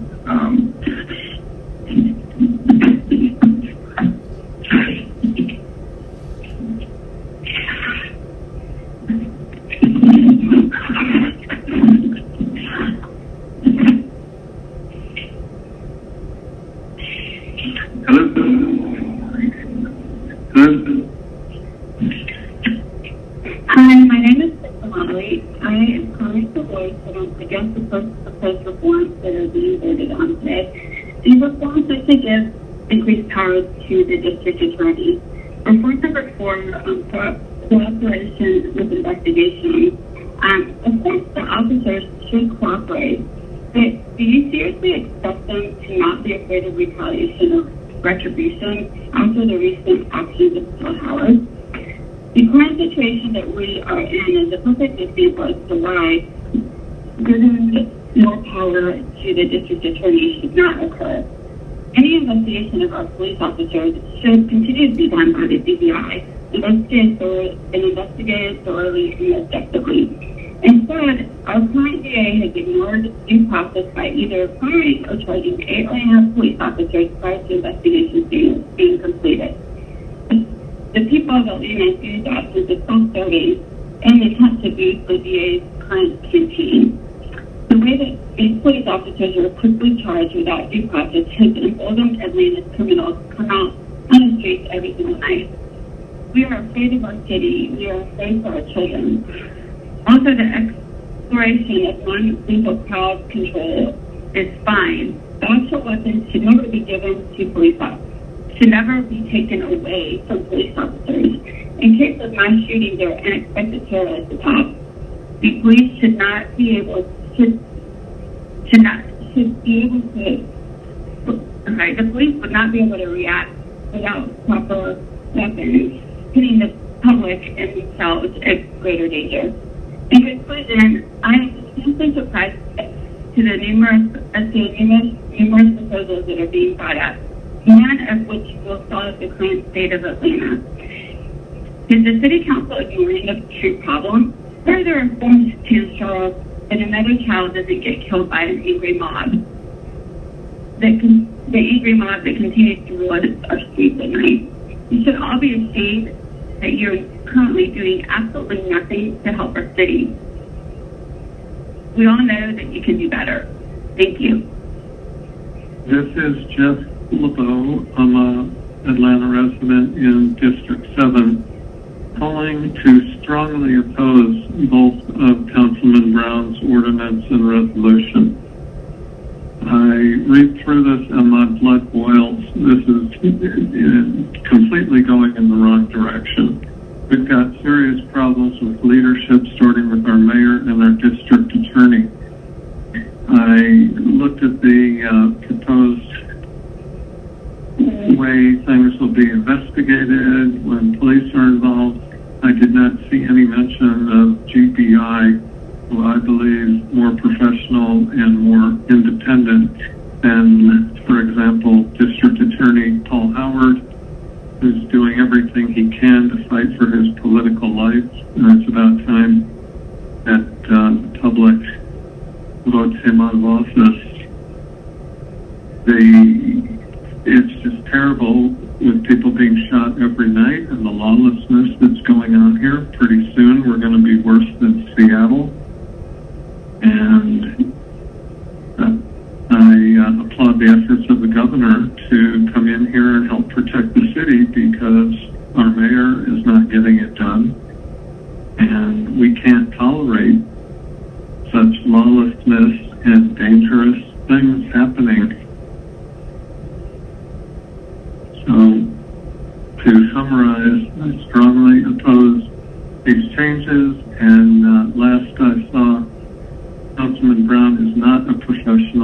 in the field of law enforcement or criminology, and I can appreciate his efforts on wanting to improve things, but he is way off base and going in the complete wrong direction. Thank you for your consideration. Bye. Hello, my name is Erin Clark, and I'm calling the City Council on the Public Safety Committee, and I'm letting you know that I support the ordinance demanding the APD cooperate with the DA on investigations of officers involved in shootings and other accusations such as sexual misconduct or serious bodily injury. The police need to be held accountable, and I also support demilitarizing the police. Just to fund them down to the point that our public schools are already defunded down to. I mean, it's not that hard. In fact, maybe give the money to the public schools. Love you. Thank you. Bye. My name's Alexis Kinsey, and I'm the owner of Taqueria Tsunami, the new location that opened up in Madison Yards.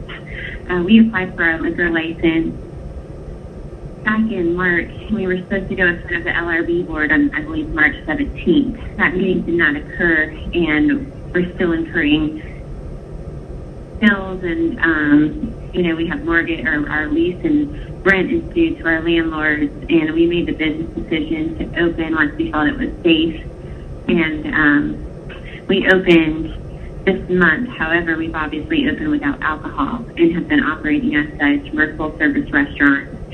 So we're losing sales, we're losing our staff morale, and I was really hoping to have some kind of resolution sooner than later to getting our liquor license approved, or at least a temporary approved. So I'm requesting that you please make an effect to allow temporary liquor licenses for businesses that are trying to operate through the current situation with COVID. Again, my name is Alexis Kinsey, and I'm the owner of Taqueria Tsunami. Thank you for your time. This is Elizabeth Davis. I am a homeowner in Atlanta and a resident for my entire life. I'm calling to oppose Councilman Brown's ordinance 20-01486 and ordinance 20R4122. Cannot imagine how police could be expected to be equipped with tasers and handcuffs and not be armed as the criminals in Atlanta are. Absolutely, that makes no sense to me.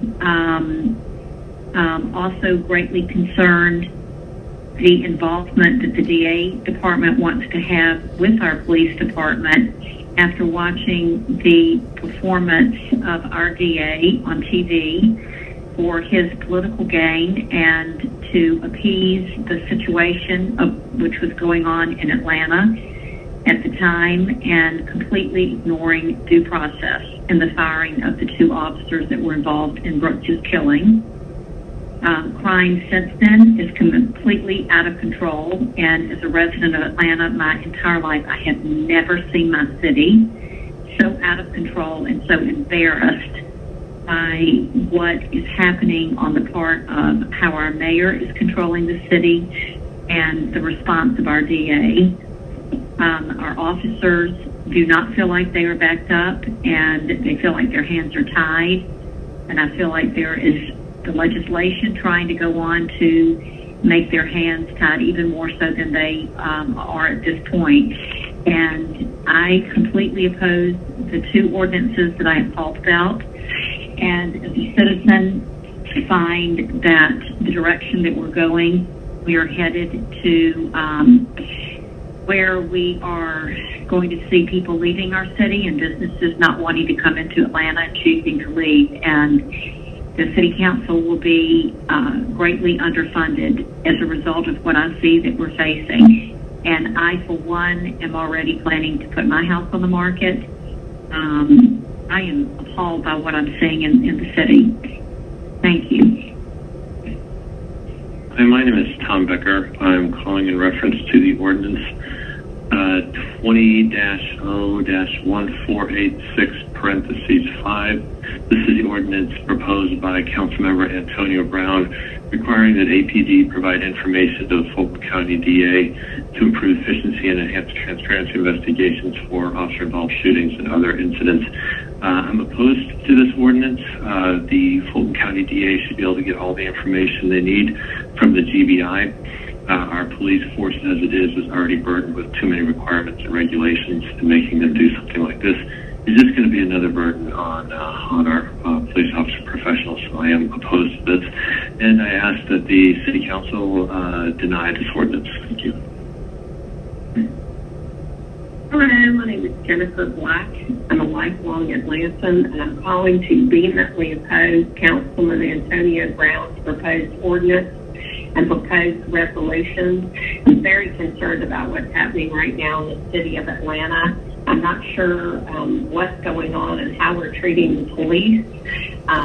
We have way too many issues to be worrying about letting criminals walk around with AK-57s and whatever the other guns are. I'm extremely concerned about Paul Howard and his rush to judgment on our policemen. Again, I'm just concerned about crime in general, but DA Howard has ignored due process by either unjustly firing or charging 8 Atlanta police officers with multiple felonies before investigations were even completed. And then we have all the crime that happened down by the Wendy's. I'm just extremely concerned about it.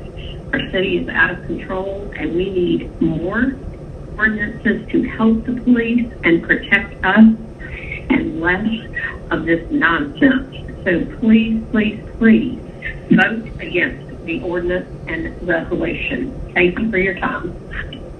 Hello, this is John Hayes. I live at 943 Peachtree Street, and that is District 2. I hope y'all are doing okay. I know that you are probably listening to a lot of these messages. Thanks again. I got a question for you to consider. You know, I've listened to some of the other public comments myself, and a lot of the people who support the current budget and all the funds going to the police department,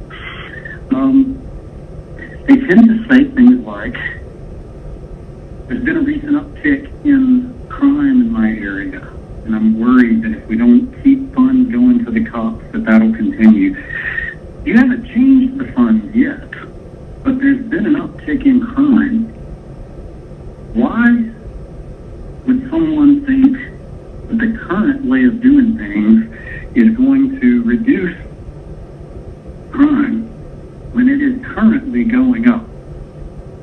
And if the answer is, oh, well, police aren't doing their job because they're demoralized, I don't think the because they're demoralized part is the important part of that sentence. If police aren't doing the job of reducing crime, why not reallocate funds in a different way? Work with the police. Get them to change the way they do things. Do they always have to be armed? Can't there be different types of police officer? Can there be community officers? Can we have foot patrols? Can y'all spend some of that hiring money to hire a whole bunch more cops that just have billy club and are tasked with helping and only hired from the community, only able to police their own neighborhood? I mean, you don't have to be good ideas. Brainstorm some stuff, y'all. We can do some amazing stuff. Y'all can do some amazing stuff. Just work together for us. Thank you. Thank you for choosing this hard job. Good luck. Thanks. Hi, my name is Katie Bullers. I'm calling to request that the APD cooperates with the DA on investigations of officer-involved shootings. I'd like for you all to support that ordinance. And also, I'd like to ask that the APD explores alternative methods of crowd control. So if you all could please support that resolution that's brought up, I would like to, encourage you all to please support that, as well as supporting the other ordinance that I mentioned. Thank you. Hi, my name is Karen Lickliff, and I'm calling to voice my opposition to the pending proposal to defund police. I am in favor of thoughtful, considered policy. I am adamantly opposed to knee-jerk reactions and talking points like defund the police. I think that the recent events in the city of Atlanta and other cities where there's talk of defunding the police and the uptick in crime speaks for itself. Clearly, there are issues that we need to address, but defunding the police is not the way to do it. The police provide an essential service, and without that service, Atlanta will become increasingly more dangerous, and that certainly is not the answer. I am certainly not in favor of police abuse or police misconduct, and I think that needs to be addressed, but defunding the police is not the solution. I think that there are probably plenty of other non-essential services within the city of Atlanta budget that can be cut and put towards productive services geared towards social equity and justice to help our inner cities, to provide meaningful opportunities for those who are willing to work to better themselves and improve their lot, to improve schools and other things that are positive. But I am adamantly opposed to this absurd idea of defunding the police. Thank you. Hey, this is Ms. Renee Maroney calling to inform you that I'll be protesting to support Black Lives Matter.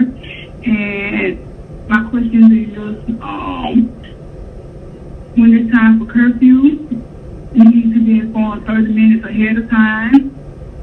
And we don't want the National Guard tear gassing.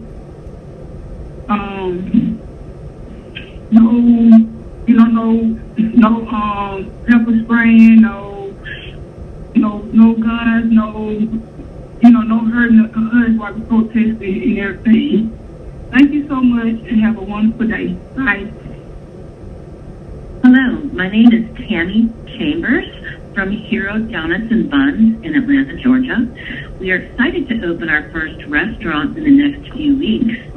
Our alcohol license application stalled when city government shut down.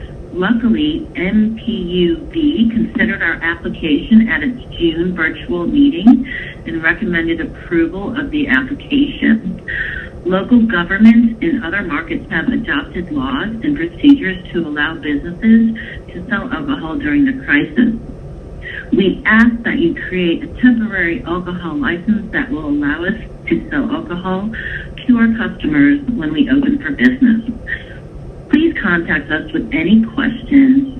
Thank you, Tammy Chambers, Hero Donuts and Buns.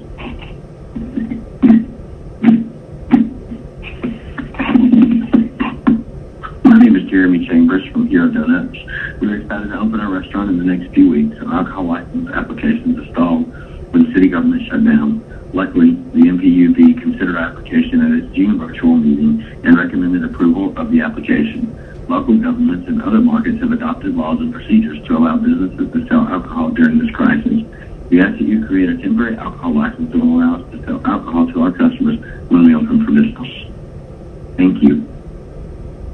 My name is Jeremy Chambers from Hot Dog Pete's. It took great excitement that we opened our first restaurant in Atlanta a few weeks ago. Our application for a beer license stalled when city government shut down. Luckily, MPUB considered our application at its June virtual meeting and recommended approval of the application. Local governments in other markets have adopted laws and procedures to allow businesses to sell during this crisis. We ask that you create a temporary alcohol license that will allow us to promptly sell beer to our customers. Thank you. Hello, Public Safety Council Committee. This is John Hayes. I live at 943 Peachtree Street, District 2. I just want to tell a story. So, I want you to imagine that you're driving down the highway at night, and if the interstate is 400, you're going a little faster than you ought to, perhaps, and behind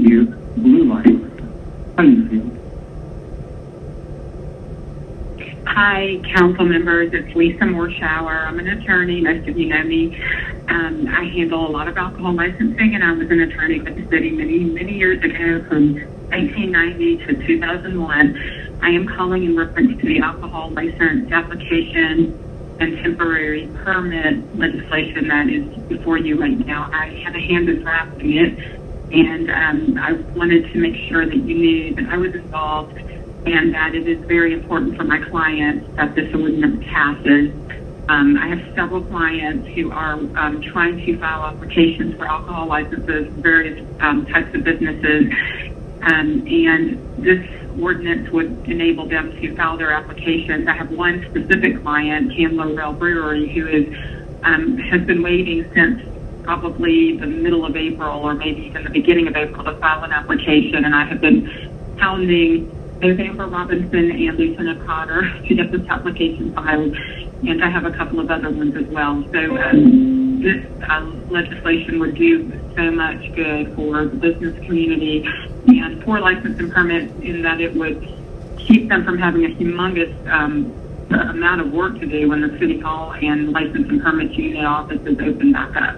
So please consider this ordinance, and I will be happy to answer any questions. I am very much available to answer questions, and if council member or any of you or President Moore wants to contact me, she's got my number and my email. So if anybody would like to, I am more than happy to answer questions about it. Thank you so much, and I hope everybody is safe and well. Good night. Hello, this is John Hayes. I live at 943 Peachtree Street, Council District 2. And I'm just calling in today, a little bit after probably the time most people were called, to say, well, y'all have a tough job ahead of you, don't you? I mean, this is what City Council is. This is the job you chose, and I'm sure you're going to be good at it. Your job is to both play this politically right, that's got to be hard, and do what the people are saying and hear what they're saying, because I bet you've noticed when people say, don't defund the police, they say, that's crazy, I can't imagine anything like that, it'll drop property values, you know. It's never, there's never another solution, is there? It's a don't change. And then there's the people who do want to defund the police. They're not crazy, saying just take the money and throw it away. There's the people from the communities most policed saying, why don't you spend that money on our community in a different way? You're spending police because you say you want to help us with them. You want to decrease crime. You want to help reduce domestic situations. You know, you want people to live a better life, right? Like, do what those people say they want you to do with the money that is so important to spend the right way. I know you got a hard job balancing those two things, but do what's right. Listen to the people who say we don't like what the police do to our communities. There's a better way to spend the money. Listen to them. Thank you. Hello, this is Len Erickson. I'm with Fuquay Development, and I am calling in regard to the ordinance to allow a temporary alcohol license during the COVID-19 pandemic, and to give our support to the ordinance, which would provide those businesses seeking a temporary alcohol license the ability to receive those. If you need any further information, please call us. You can reach us at 404-735-1911, 404-735-1911. And again, this is Len Erickson with Fuqua Development, and we are supporting businesses which are seeking a temporary alcohol license for 90 days during the COVID-19 pandemic. Thank you. I'm Carolyn Rice. The human rights violations that I have witnessed personally and have been repeated in Atlanta should have been deemed illegal yesterday, or before protests even began, if there were adequate checks on the police behavior. And if you think that what you're witnessing on 11 Alive or CBS News or any news source is an accurate representation of police and their action, you are failing to adequately check and balance a very well-armed and powerful body, an arm of the government, which requires for the justice and the protection of the people that they be checked. They're armed individuals, and they're sometimes unstable individuals, and they can become visibly agitated by peaceful protesters even, or the chance of people that are peaceful or are less peaceful. But the difference is that they are armed and we are not, by and large. We have hands up and have been tear gassed. CVS is not adequate for judgment on how to deal with what's happening manifestly on the street.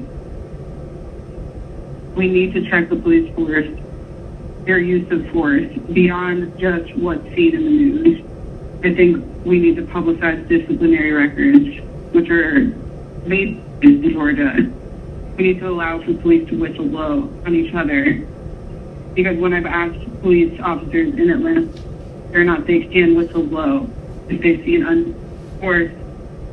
Anyone who's answered me has repeated what they know to be true, which is that they have to report to internal affairs, and that is not a public means of them being able to check each other. Internal affairs can be corrupt and can suppress reports. Thank you. Hi, I'm calling City Council requesting APD to explore alternative methods of crowd control. I have some ideas, and they are: number one, I don't support the usage of rubber bullets, guns, beanbags, tear gas, hand grenades, tanks, or jail vans. There's also no need for a National Guard.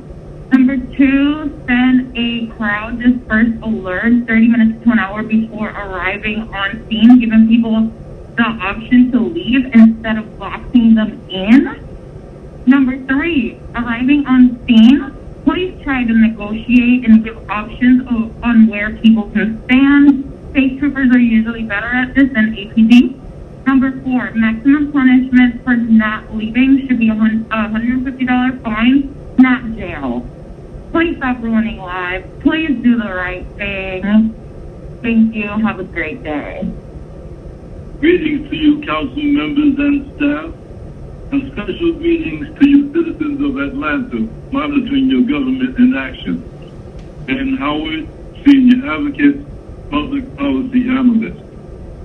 On today's agenda, under H1, is an ordinance relating to Smart Policing Initiative Grant Award and closing out. Please be sure to have someone explain why, in these trying times, we are closing out anything to do with smart policing. In recent weeks, in unprecedented fashion, council members have been bombarded with thousands of calls from citizens of Atlanta relating to police policies and procedures.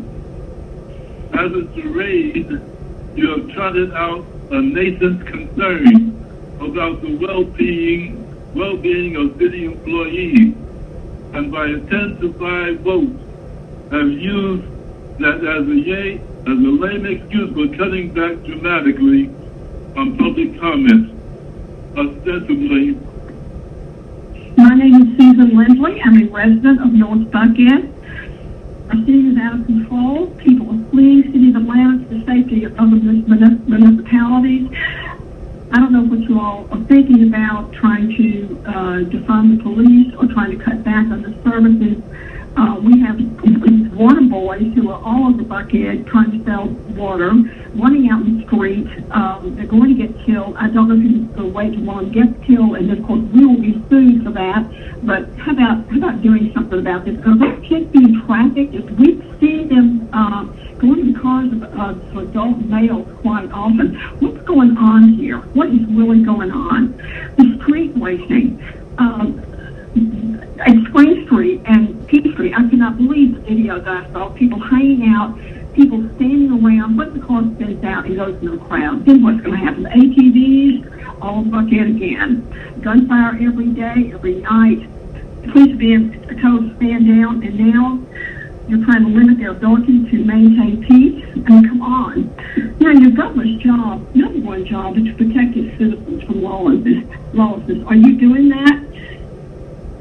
Buckhead people have never paid much attention to what was going on with Atlanta City Council, but that is rapidly changing. Everyone is waking up and watching. We're tracking your city council votes and sharing them on social media, and I certainly hope that you're paying attention because we are watching. Thank you so much. And by the way, Howard Cook has done a great job. Bye. Thank you for this opportunity. I do not support Councilman Brown's proposals. I hope you would look to prevent this city from becoming Chicago. Thank you very much.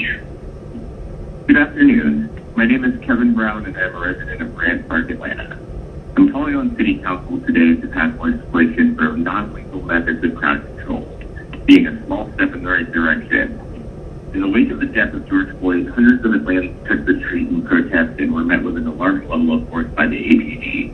From potentially lethal rubber bullets to debilitating tear gas, the city's police force escalated the situation as a mode of provocation, knowing that they had the upper hand when it came to artillery for dispersing crowds.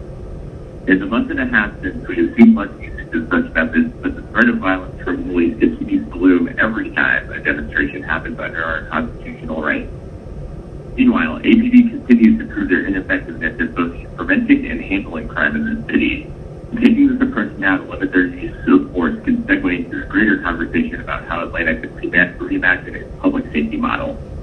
We deserve a city that prioritizes social services and community-led programs over a couple of squad cars showing up to a crime scene, only to take the votes and never follow through solving the case.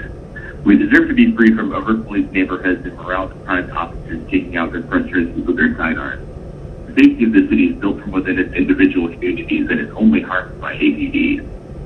Also, I'd like to take this moment to reiterate that the members of council who don't take action in this direction that their constituents demand are going to face a very hard time retaining their seats next year, given the wave of progressive thought taking deep roots in this country's working class.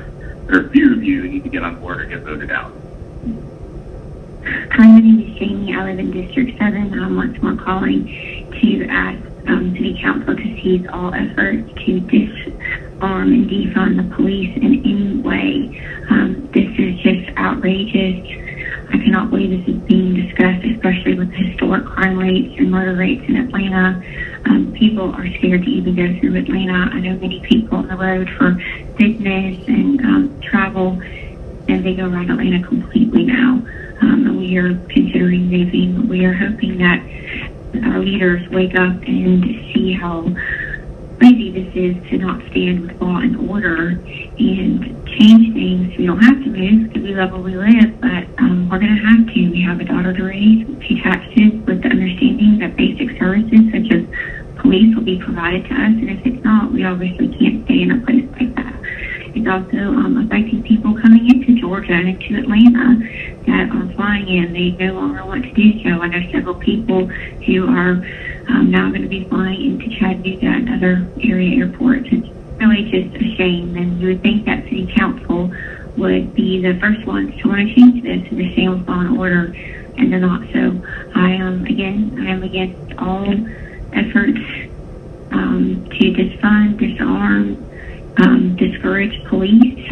I stand with law and order like the vast majority of our citizens. I also commend the council members who do stand with law and order and who do want peace in the city. And I thank you for speaking up and for being the leader for the vast majority of its residents.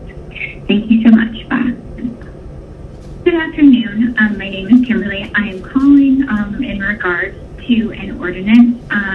It is 20-0-1486, number 5. It is the one being pushed forward by Councilmember Antonio Brown. He is asking that the Atlanta Police Department provide information and cooperate with the Fulton District Attorney, and he wants all investigations when and if there is an officer-involved shooting to go through the Fulton County District Attorney. I have a serious problem with this because, firstly, the current District Attorney is being investigated for embezzling hundreds of thousands of dollars from the city that was supposed to go to at-risk youth. I believe the amount was $195,000 that he's being investigated for stealing from the youth of the city of Atlanta. In addition to that, he has not one, not two, but 4 sexual misconduct charges also being investigated on him.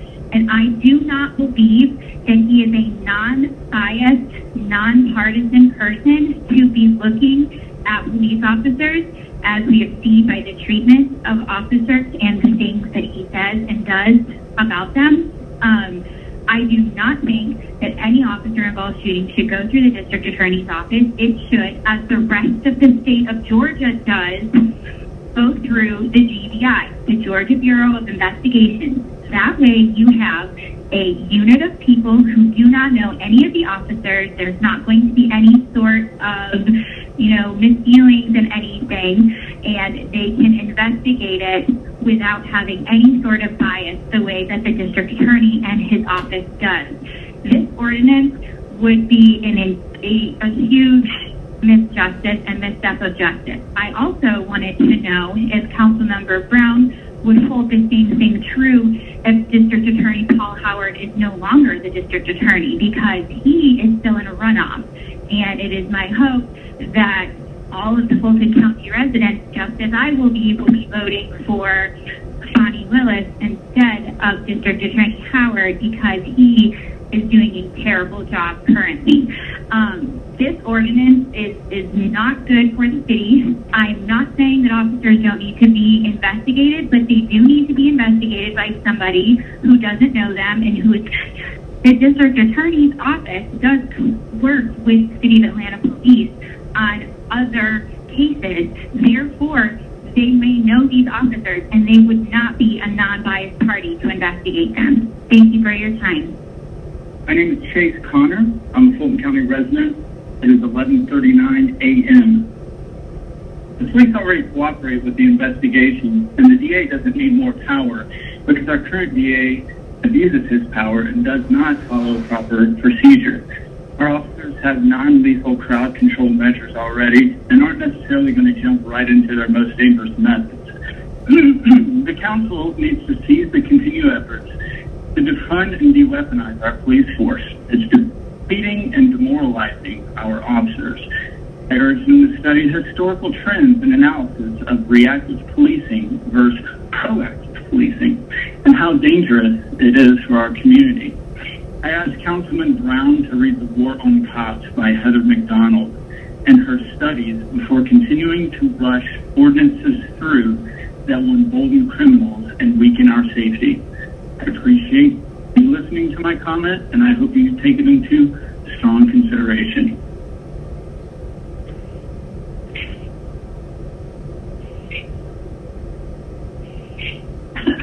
Hey, good afternoon. My name is George Terry, and I'm a resident in Atlanta, zip code 30318.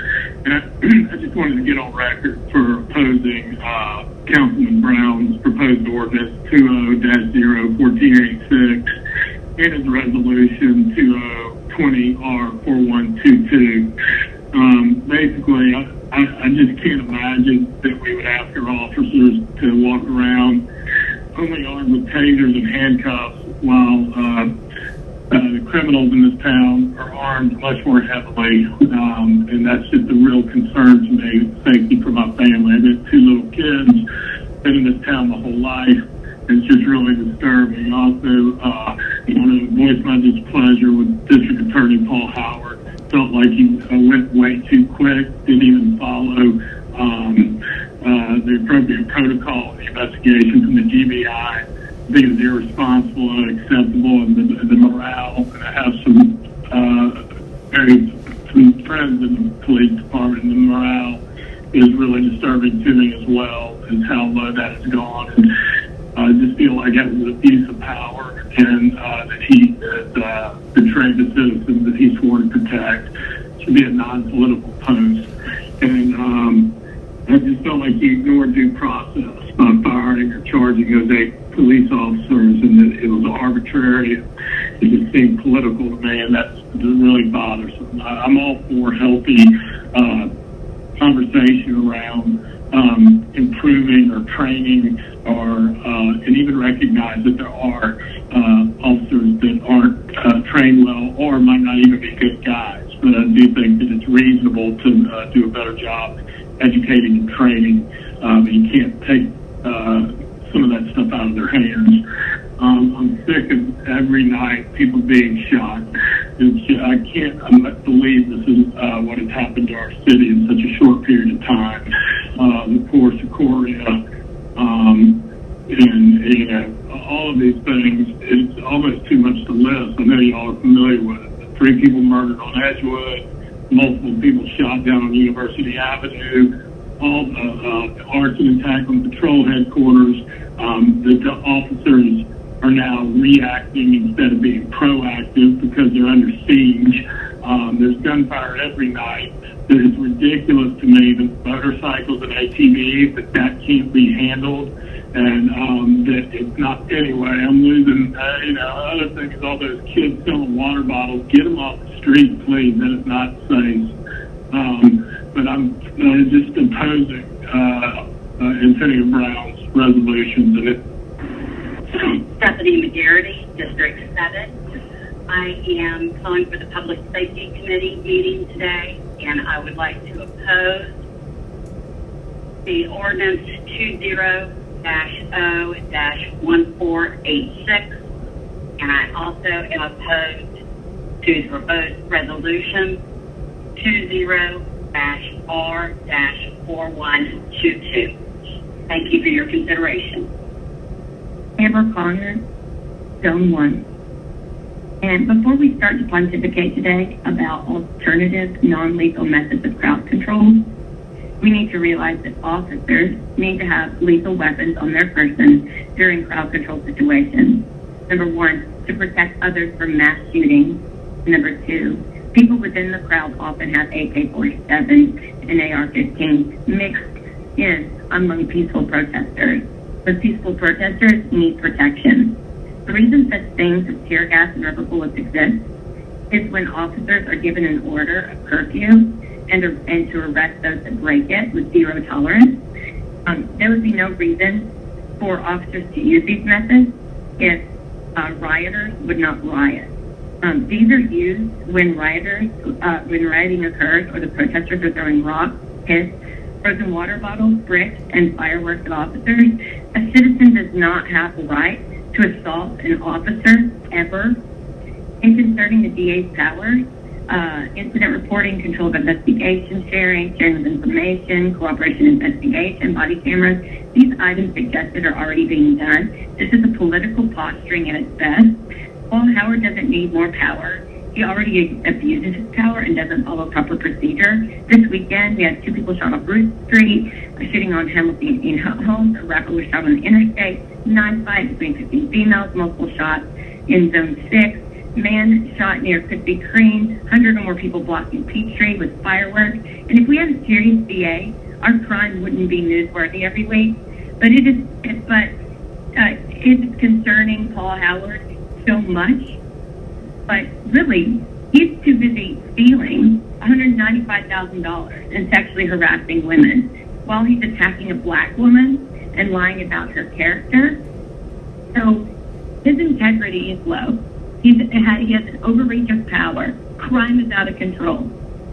And the best thing for our city to do is to vote in Bonnie Willis, because Paul Howard is derelict in his duties. Hello, good morning. My name is Paul Brown, resident of Atlanta at 424 Lindbergh Drive, Northeast. I'm at 108, Atlanta 30305. And I'm calling to oppose Councilman Brown's proposed ordinance. The 2, I believe, that he has today. Atlanta just needs these officers in this crazy time that we have. I look at District Attorney Paul Howard and how he's trying to boast his re-election campaign, how he's being very self-serving, how he's acting recklessly and abusing his power, and has betrayed my trust as a citizen. Our police officers need our support right now. We need them to have the power that they need to have to be able to go after anyone who they need to go after. I think it's that sweet 8-year-old little girl who we have now pictures of other people who are suspected to be in connection with the murder of that 8-year-old girl who has AK-47s. And if our police do not have the proper things to go against that, what is the point of having a police department at all? I also look at the recent weekend events along Peachtree Street near Piedmont Hospital and the 85 overpass. I personally, being on Lindbergh Drive, am fearful for driving at night with constant gunfire that you hear around at least 2-3 times a week in the general vicinity of my neighborhood. It is sickening. Again, back to large crowds that are just ignoring our governor's COVID-19 mandates of no groups more than 10 people. It is absolutely disturbing.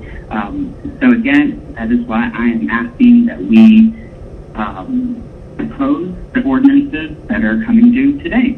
Thank you so very much for your time. Hello, this is Charlotte Margolin, and I live in Howard Shook's district. I would like to say that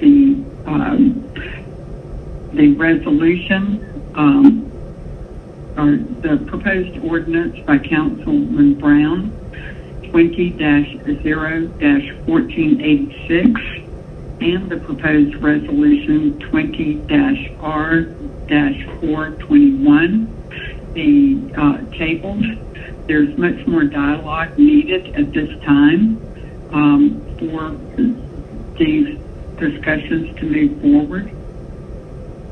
We do not need to take funds away from the police department at this time. We need to have a thoughtful dialogue about how to support them when they are responding to a, for instance, domestic violence situation or another situation that is not an actual violent crime,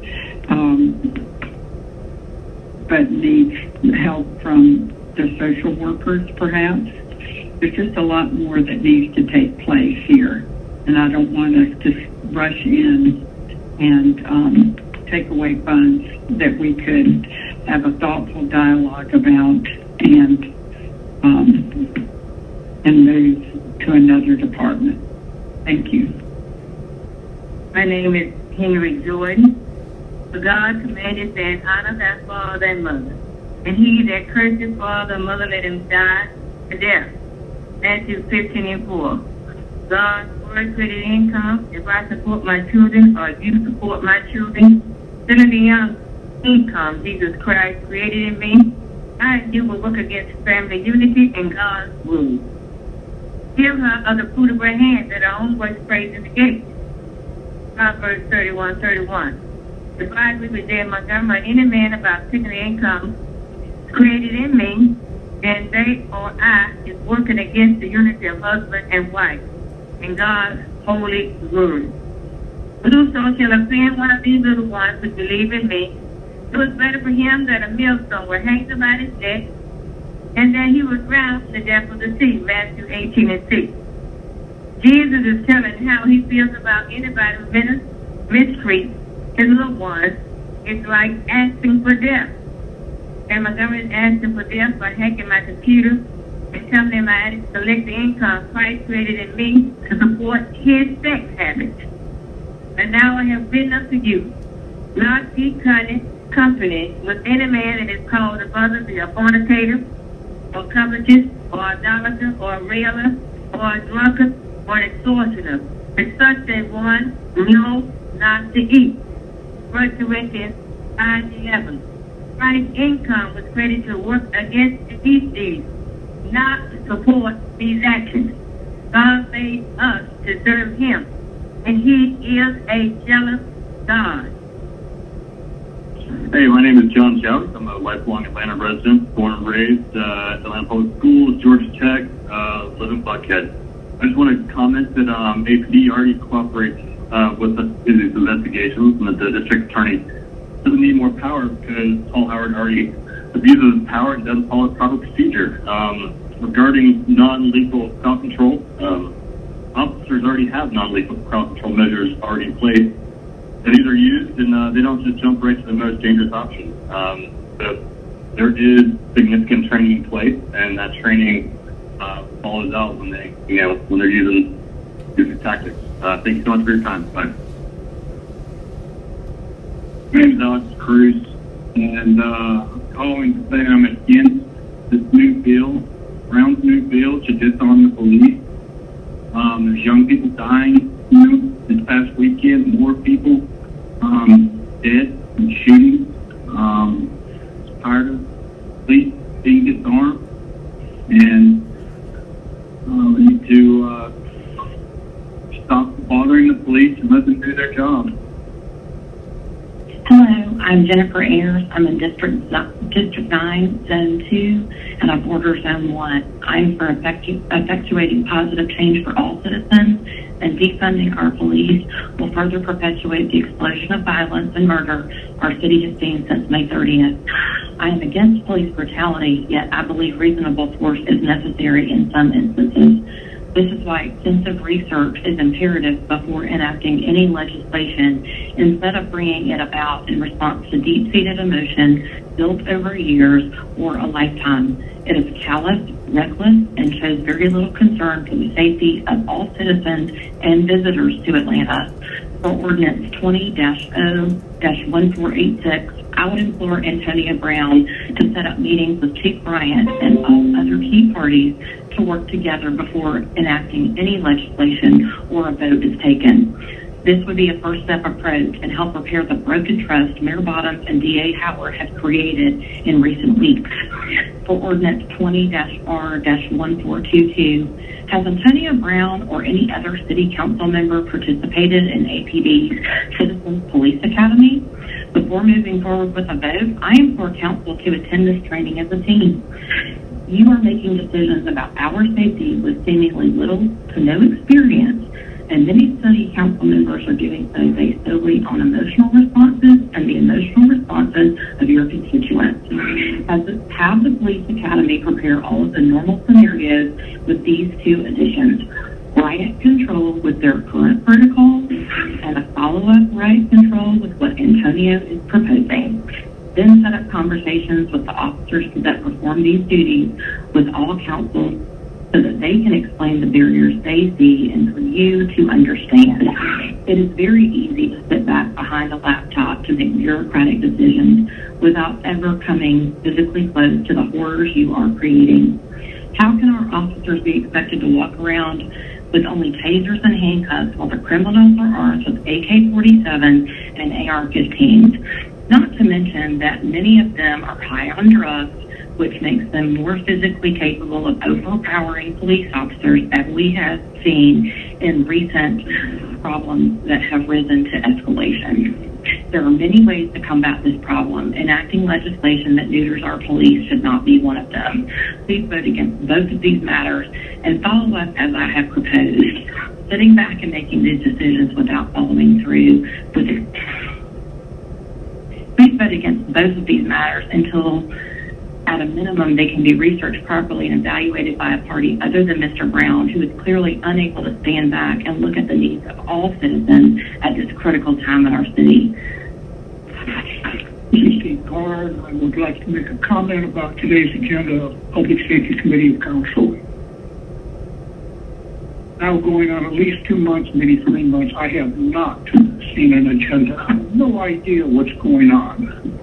I appreciate y'all making an effort to include me in the information.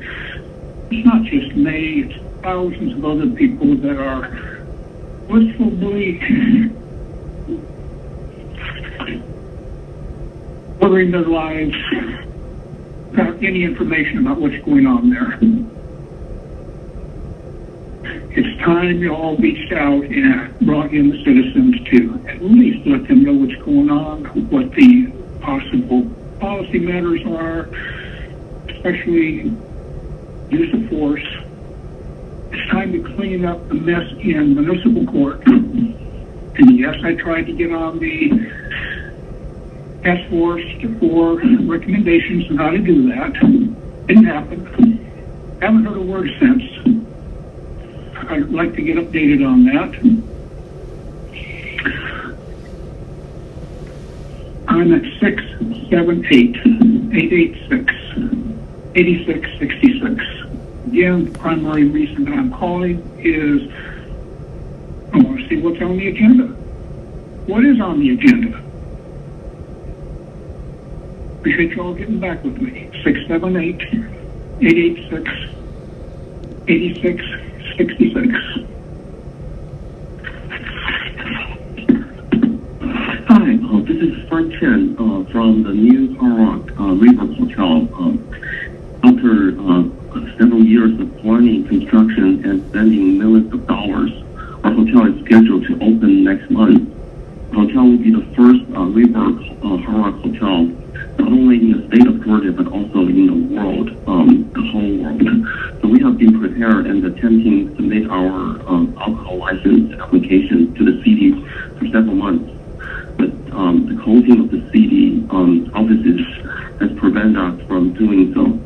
Even if the city hall opens today, we will still not have enough time to complete the alcohol license process for our projected hotel opening date. Failure of the city to act will have a devastating effect on our business.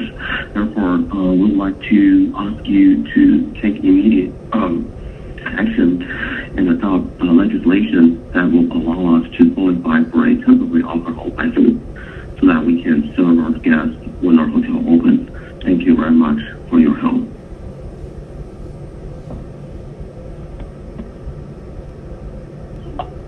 Okay.